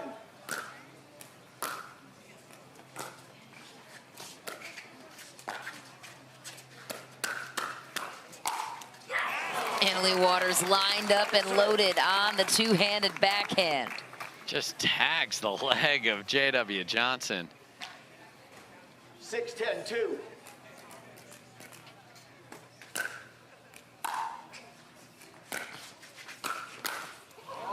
J.W. Johnson with a juicy opportunity, missed.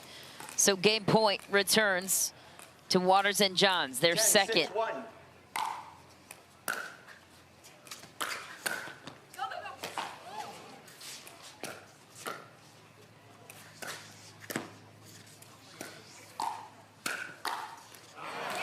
Leigh Waters cleans it up. And we are going to a third deciding game here on championship court. The 1 seed prevails. Can they keep it up here in the third, or will the Cinderella story unfold for the Johnson siblings? We will have that answer next.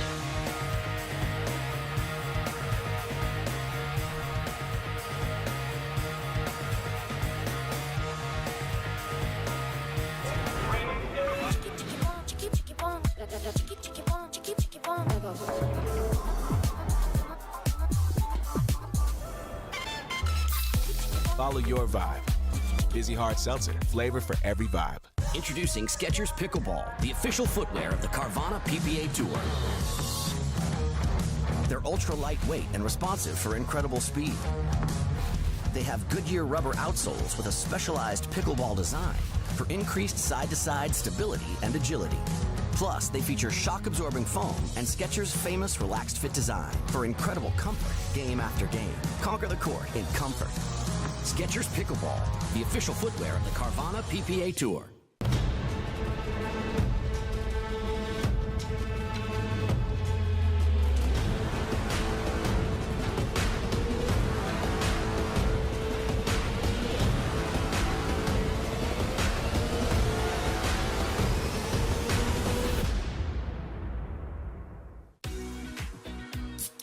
Sip, surf, and slam with Sanzo, the first Asian-inspired sparkling water made with real fruit and no added sugar. Unique and refreshing for the ultimate flavor smash. Find us at drinksanzo.com.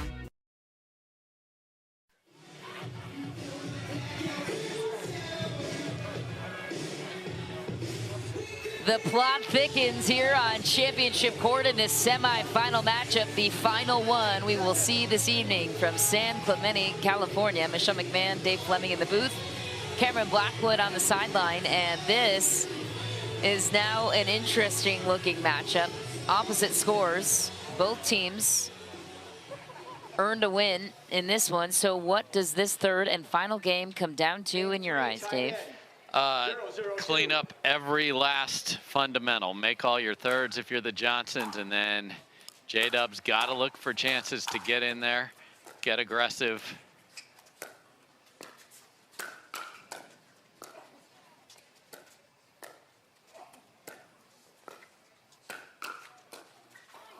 Oh, Jorja was auditioning for a left side player there, and it was looking pretty good. 0-0-1.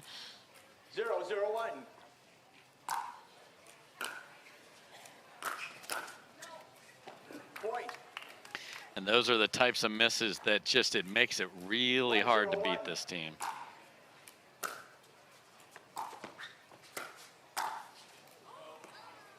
Second serve. Wide for Leigh Waters. Ben Johns takes over.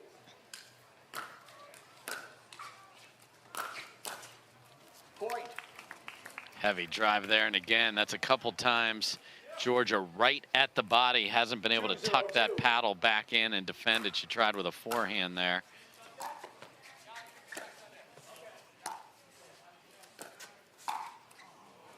Well, that was a highlight reel chance taken by Leigh Waters, didn't make it. 0-2-1.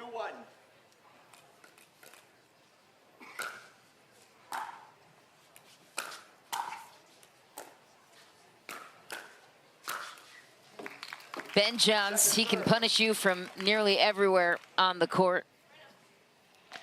You hear Jorja saying right now they got to get those thirds on the ground.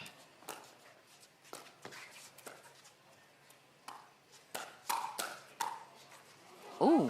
Oh, how did Leigh Waters even get to that? She didn't want to. She pulled back. Yeah, she absolutely did not want to touch that ball, and hits a winner off the top of the net. It's almost not even fair. No. It's not fair. Second serve. That one you expect her to drill down the middle, so pickleball gods sort of even things out there.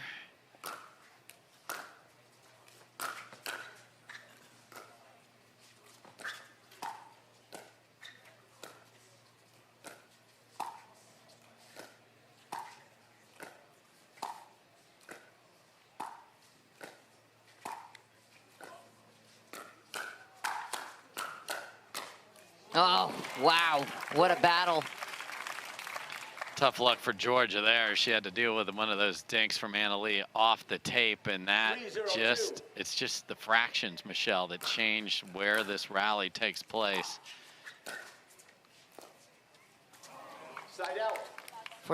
Fortuitous bounce off the net for Jorja Johnson. She also short hops a lot of her dinks. Yeah. Take time away. Really, really improved in that area. It's been money in 2023. Second serve. But since they had about 4 or 5 points in game 2, they just have not consistently been able to get to the kitchen.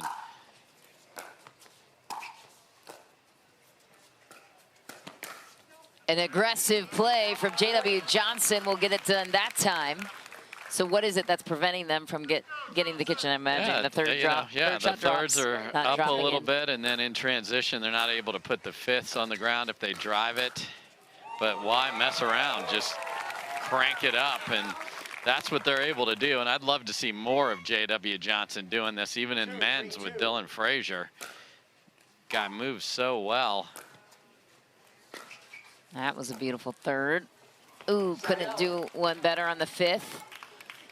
So the serve returns to Ben Johns. 3, 2, 1. Now only up by 1.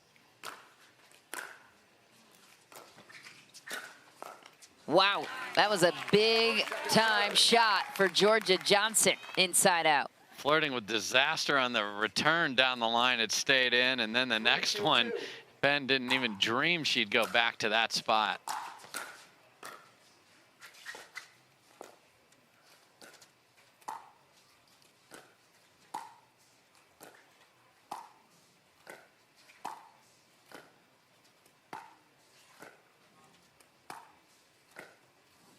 Ooh, Jorja Johnson misses. It is so hard to get your paddle and the touch to be short hopping these all day long. It's been really good. You can't let that carry over into the next one, and Jorja has put the paddle down, so J-Dub will walk that way too. Just when they sneak back in it, Michelle, couple of errors. 1 step forward, 2 steps back, and you really can't take any steps back when you're matching up against the 1 seed, Leigh Waters and Ben Johns. They can creep in and creep away in a hurry. We've seen that tale as old as time unfold time and time again on championship court. Beauty and the Beast. I'm not singing it. I think you should. Yeah, that's what everyone wants. What do you think that Murcha is saying over on the side of Jorja Johnson to get her gathered? Yeah, just, hey, don't worry about it. You missed a return, big deal. Let's go, let's get that ball off the ground. And, you know, when we get the ball back, I like the fact that they played a little quicker, so I'd be telling J-Dub to get involved, to get aggressive where he can, because jump the kitchen for an Ernie winner, shake and bake winner. Those are the things that you feel as an opponent when you're like, gosh, they're all over us. And they got a couple that way, but they got to get the ball back here. So good deep return and get into a pattern. Jorja knows she's going to have to make those short hop dinks for the rest of the afternoon if they're going to win.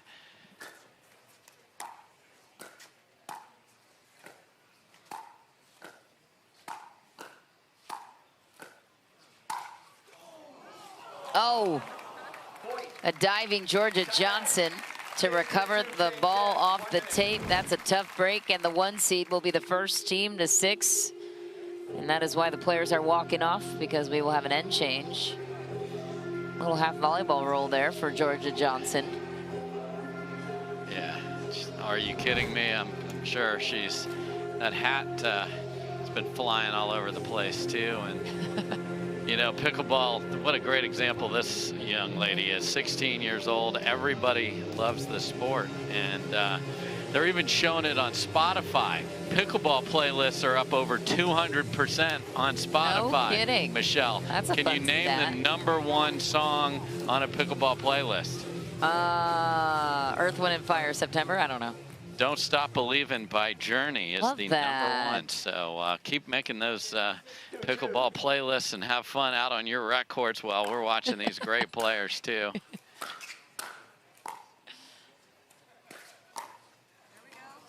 It's a good way to come out of the And Yes. change. 2-6-1.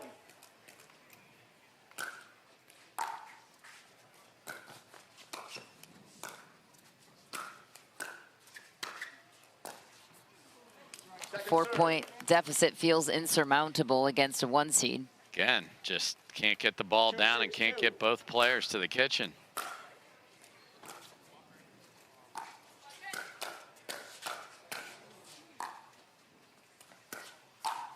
Oh, beautiful inside-out volley for Leigh Waters. Was it in? It was. I didn't know until I just said that, to be clear. I was like, what's J-Dub doing with the ball? Is he keeping it? Or? Confirmed. Yeah.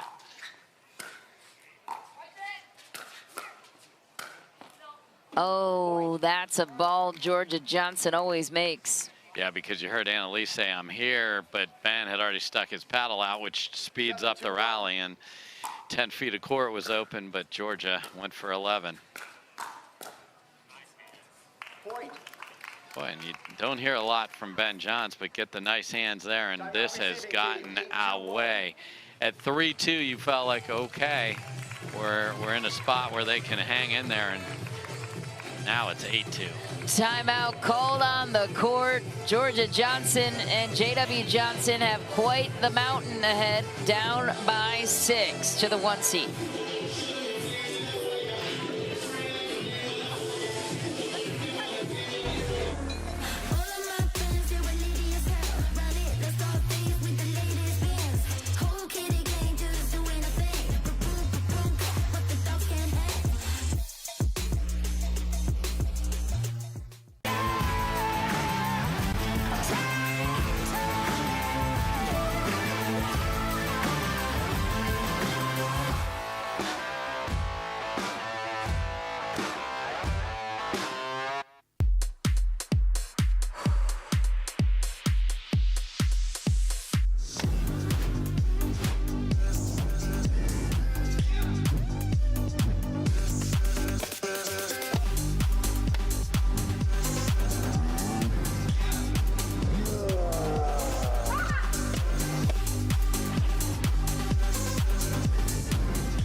turning back.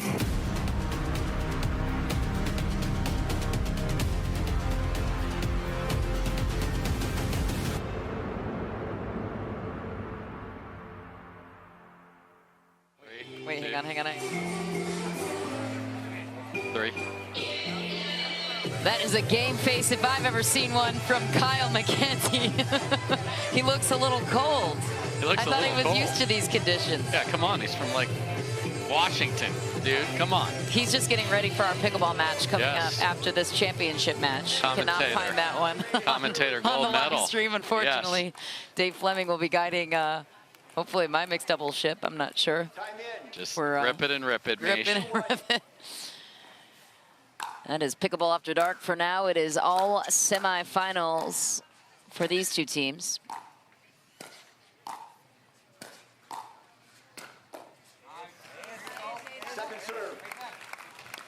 Yeah, but this is, the other part of this is just the discipline of Annalie and Ben have just stayed in. We're going to put the ball in front of Jorja all day long.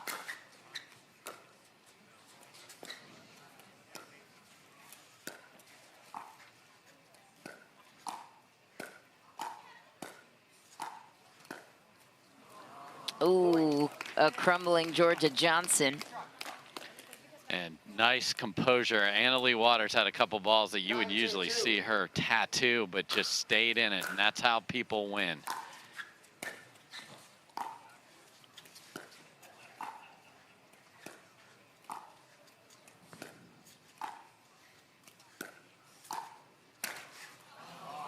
Oof. Another miss for Jorja Johnson.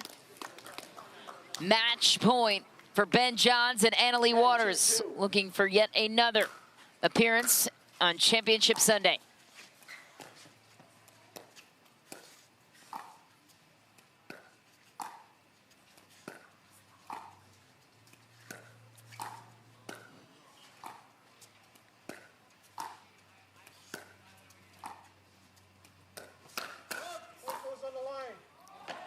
Good fault called on Ben Johns again.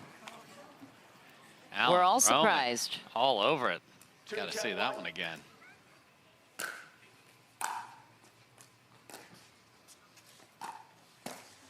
Such a good roll there by Leigh Waters, and she has been terrific in games 2 and 3, just winning that cross-court dink battle, setting herself and Ben Johns up.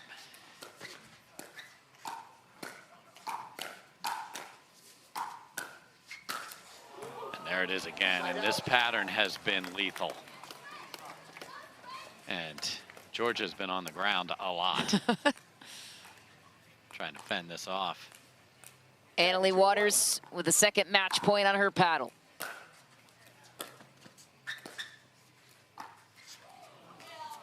Second serve. She misses. Another chance for Ben Johns. 10-2-2.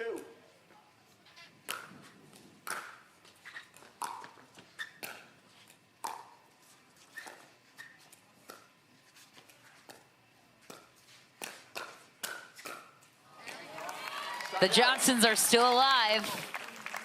They've got to go. 2-10-1. Looking unlikely, but anything's possible.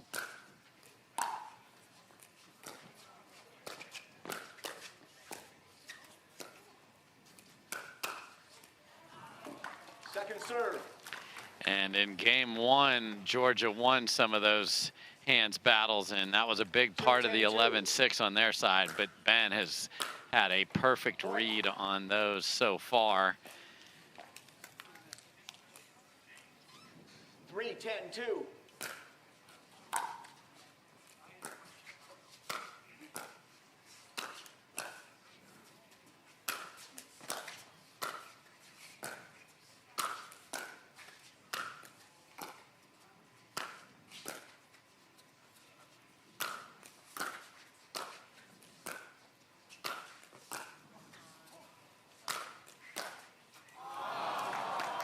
Looked like the Newman brother and sister back there for a while with all the defense.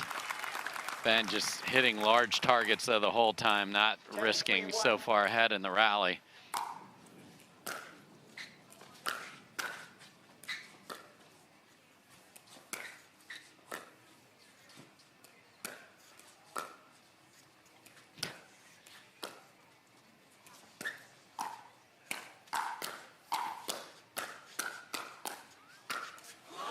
And the match ends on the paddle of Ben Johns. The 1 seed prevails. They are on to Championship Sunday.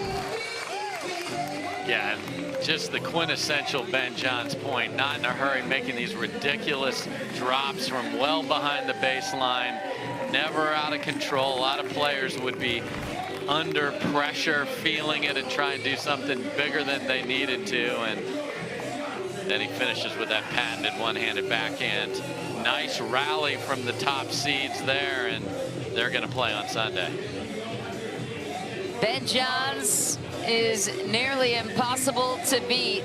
He proved that today. Leigh Waters with another chance at a Triple Crown. Very she smiley. Will be there. Colin Johns hanging out over there too. Lee's ready for a interview and dinner. And some dinner and maybe some sweatpants and a sweatshirt. The Florida girl is a bit chilly here in Southern California. This is a reminder of what we have coming your way tomorrow. It is men's and women's doubles, and then of course Championship Sunday, which we will see our regulars in the mixed doubles department, Leigh Waters and Ben Johns. They're making yet another appearance. And Tyson and Catherine looked great today, so that's going to be quite a match. What do you think about men's and women's doubles? Anybody you looking out for in that category? You know, I love to see who's going to come out of the woodwork a little bit. We've got some pairings that can really We got Tyler Loong for the first time coming in here, playing with Jay DeVilliers. Just some neat things tomorrow to see. All right, time now to check in with Cameron Blackwood standing by with Leigh Waters and Ben Johns. Thanks, Mish. Ben, you guys dropped the first set there. What's the discussion between you two, and what adjustments did you make to take game 2 and 3? Yeah, well, I told her, they definitely played a good game 1, but I felt like we were not getting to the line as much as usual. And, it's a little cold out here, a little windy. So I think the main thing for us going into game 2 was concentrating more on the thirds and making sure we are getting in every point safely, and I think that made the difference. NAL, you're really targeting Jorja in game 2 and game 3 with those cross-court dinks. Even the high ones, you probably could have gone straight up at JW, but what were you trying to create there?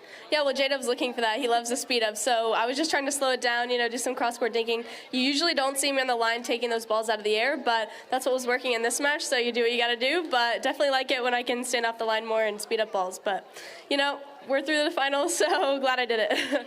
And you guys did have to wait almost 2.5 hours before getting back on court. How did you prepare physically, but also mentally to get back in? Yeah, had a meal, warmed up again, of course, tried not to sit too much, tried to stay moving, watched a couple matches. And then mentally, yeah, you definitely need to make sure you're not getting off to a slow start. So yeah, it's important to try to lock in, make sure you're hitting enough balls to where you feel like you're good to go. There you go. They did just that. Heading into Championship Day Sunday, Mish, back to you.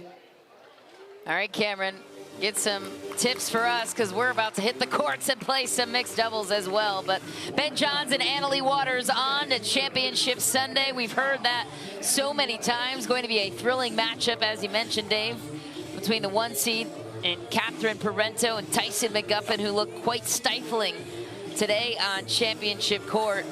That is a wrap for us here with our coverage of the Orange County Cup Mixed Doubles Edition.